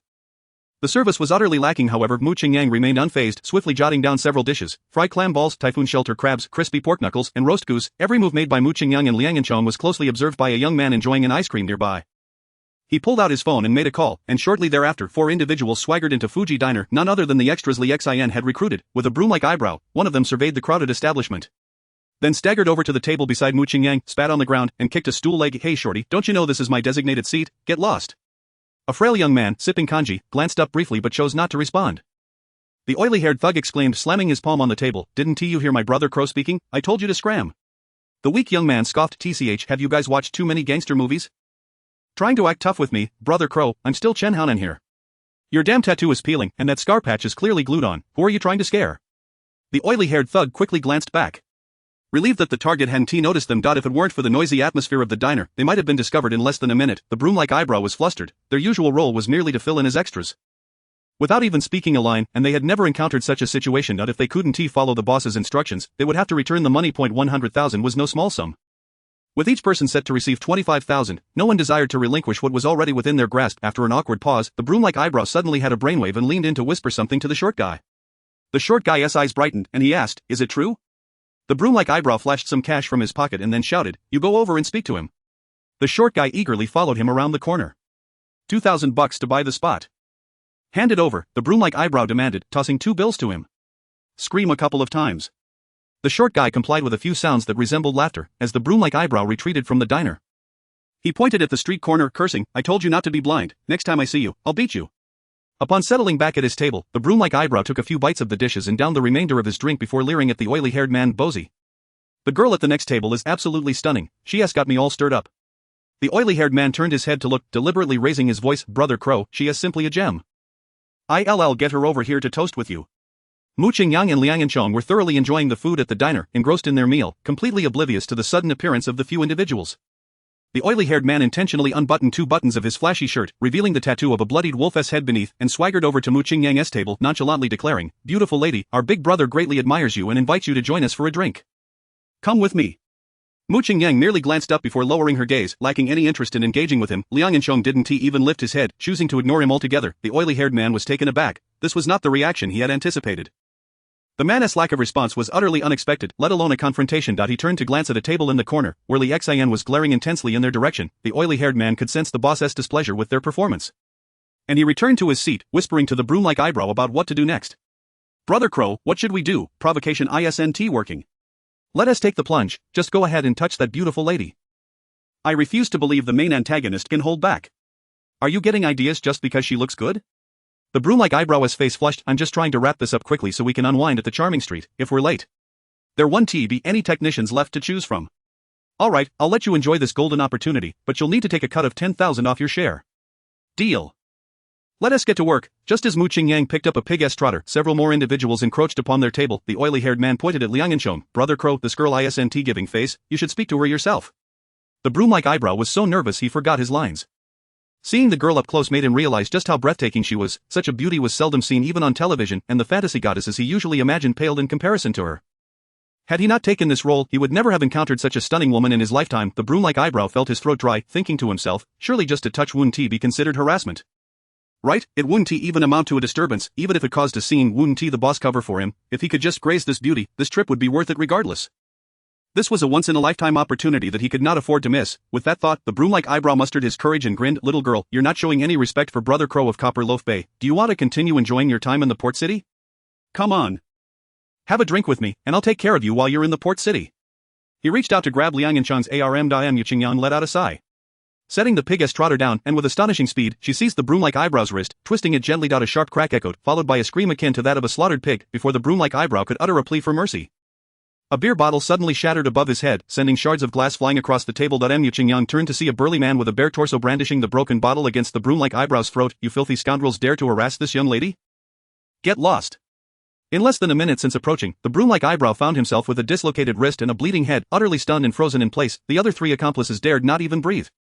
Their eyes wide with terror as they watched several muscular men approach from the direction of Mu Qingyang. Lixan, seated several tables away from Mu Qingyang, noticed the commotion and hurriedly made his way over. Believing that the show was about to begin and it was his turn to take the stage, Chapter 101, Mu Qingyang, when it comes to posturing, you reign supreme. Seeing Lixan approaching, the broom-like eyebrow clung to him. Wailing, "Boss, you asked us to harass this beauty, but you didn't mention there would be so many of them. Look, my hand is bent and I'm bleeding from my head. What should we do now?" Lixan was bemused. Hadn't they always been just two people? Where did all these others come from? Had these buffoons mistakenly targeted the wrong person? Lixan scanned the area and noticed the young man he had pushed in the Lamborghini selection room was watching with keen interest. Surrounding him were several intimidating-looking men. Had he been outmaneuvered? Realizing the situation had shifted, Lixan quickly waved his hands in denial. "What the hell are you talking about? I'm just passing by. I don't even know you. Get the hell away from me." He shoved the broom-like eyebrow aside and delivered a kick for good measure. At this moment, the other three ran over, cowering behind Lixan. "Boss, we're just extras. Here to earn some money for acting. You said you'd cover for us, don't leave us hanging." Lixan was seething with rage. Had he spent 100,000 to hire these four useless fools? He could have purchased a few dogs that would be more capable. He turned around and slapped one of them across the face. "I said I don't know you. Get as far away from me as possible. Trying to run after acting tough? Have you consulted with our brother Tai?" Suddenly, two burly men stepped out from behind Lixan, blocking his escape route. Clearly not good-natured, the man with the broken bottle advanced slowly. "Kid, I absolutely detest those who lack loyalty. These four claim you are their boss. Yet when trouble arises, you deny them. That really angers me." The imposing figures of the muscular men drew the attention of many onlookers, and whispers filled the air, making Lixan's heart race with fear. Isn't that a Tai from the New Society? He manages over 10 subordinates. Who would dare to provoke him in Sim Sha Sui? The New Society is the local emperor of the port city. Their influence permeates various industries. Who would be foolish enough to offend them? This kid is doomed. He won't escape without shedding some skin. A Tai had already positioned the broken bottle beneath Lixan's groin. With the slightest pressure, it could turn into a bloody mess. Sweat poured down Lixan's face uncontrollably.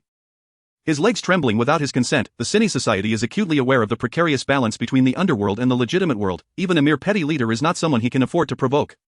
Trembling, he stammered, Taiga, we are merely joking around, not as you might think. My cousin's cousin is also part of your society, so in a way, we are half friends." "Who the hell is friends with you?" A Tai struck him sharply across the face, exclaiming, "You are insulting the very meaning of righteousness. You lot." A Tai gestured towards the four members of the Sweeping Brow Gang. "Give this brat a good beating and don't stop until I'm satisfied, then I'll let you go." The Sweeping Brow Gang exchanged glances, gritting their teeth as they swung their fists towards Lixan's face. Lixan curled up on the ground, cradling his head, his cries echoing in despair. Mu Qingyang observed the familiar face morphing into a grotesque visage and tilted his head to ask Liangchong, "Do you remember who he is?" "Yes." Liangchong nodded, "The lecherous man from the Lamborghini store who wanted my WeChat. Your charm is simply overwhelming. He's followed you all the way here.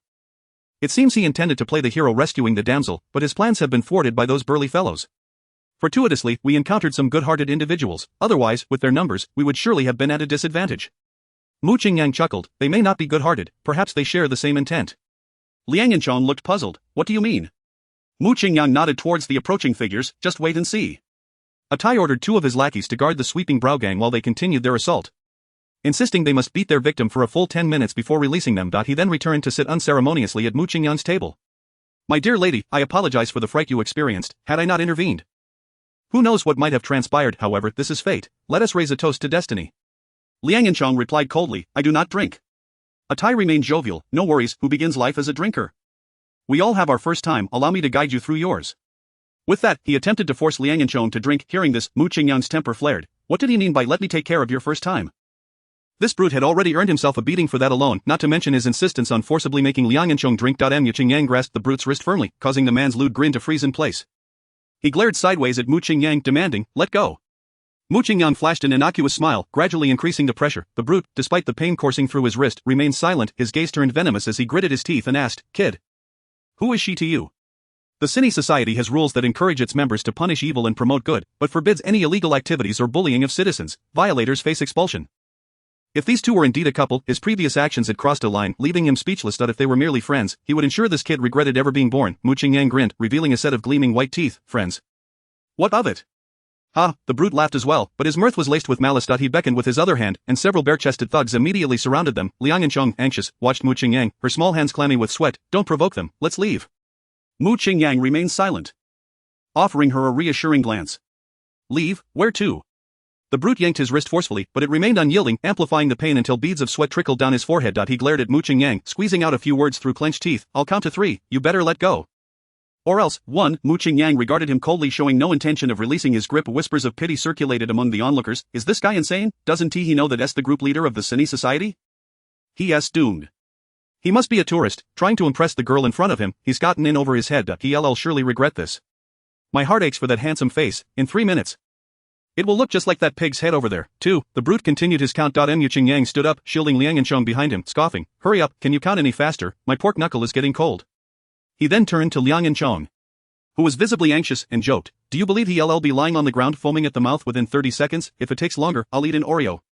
The brute could no longer contain himself and bellowed, get him. 7 or 8 bare-chested thugs charged forward.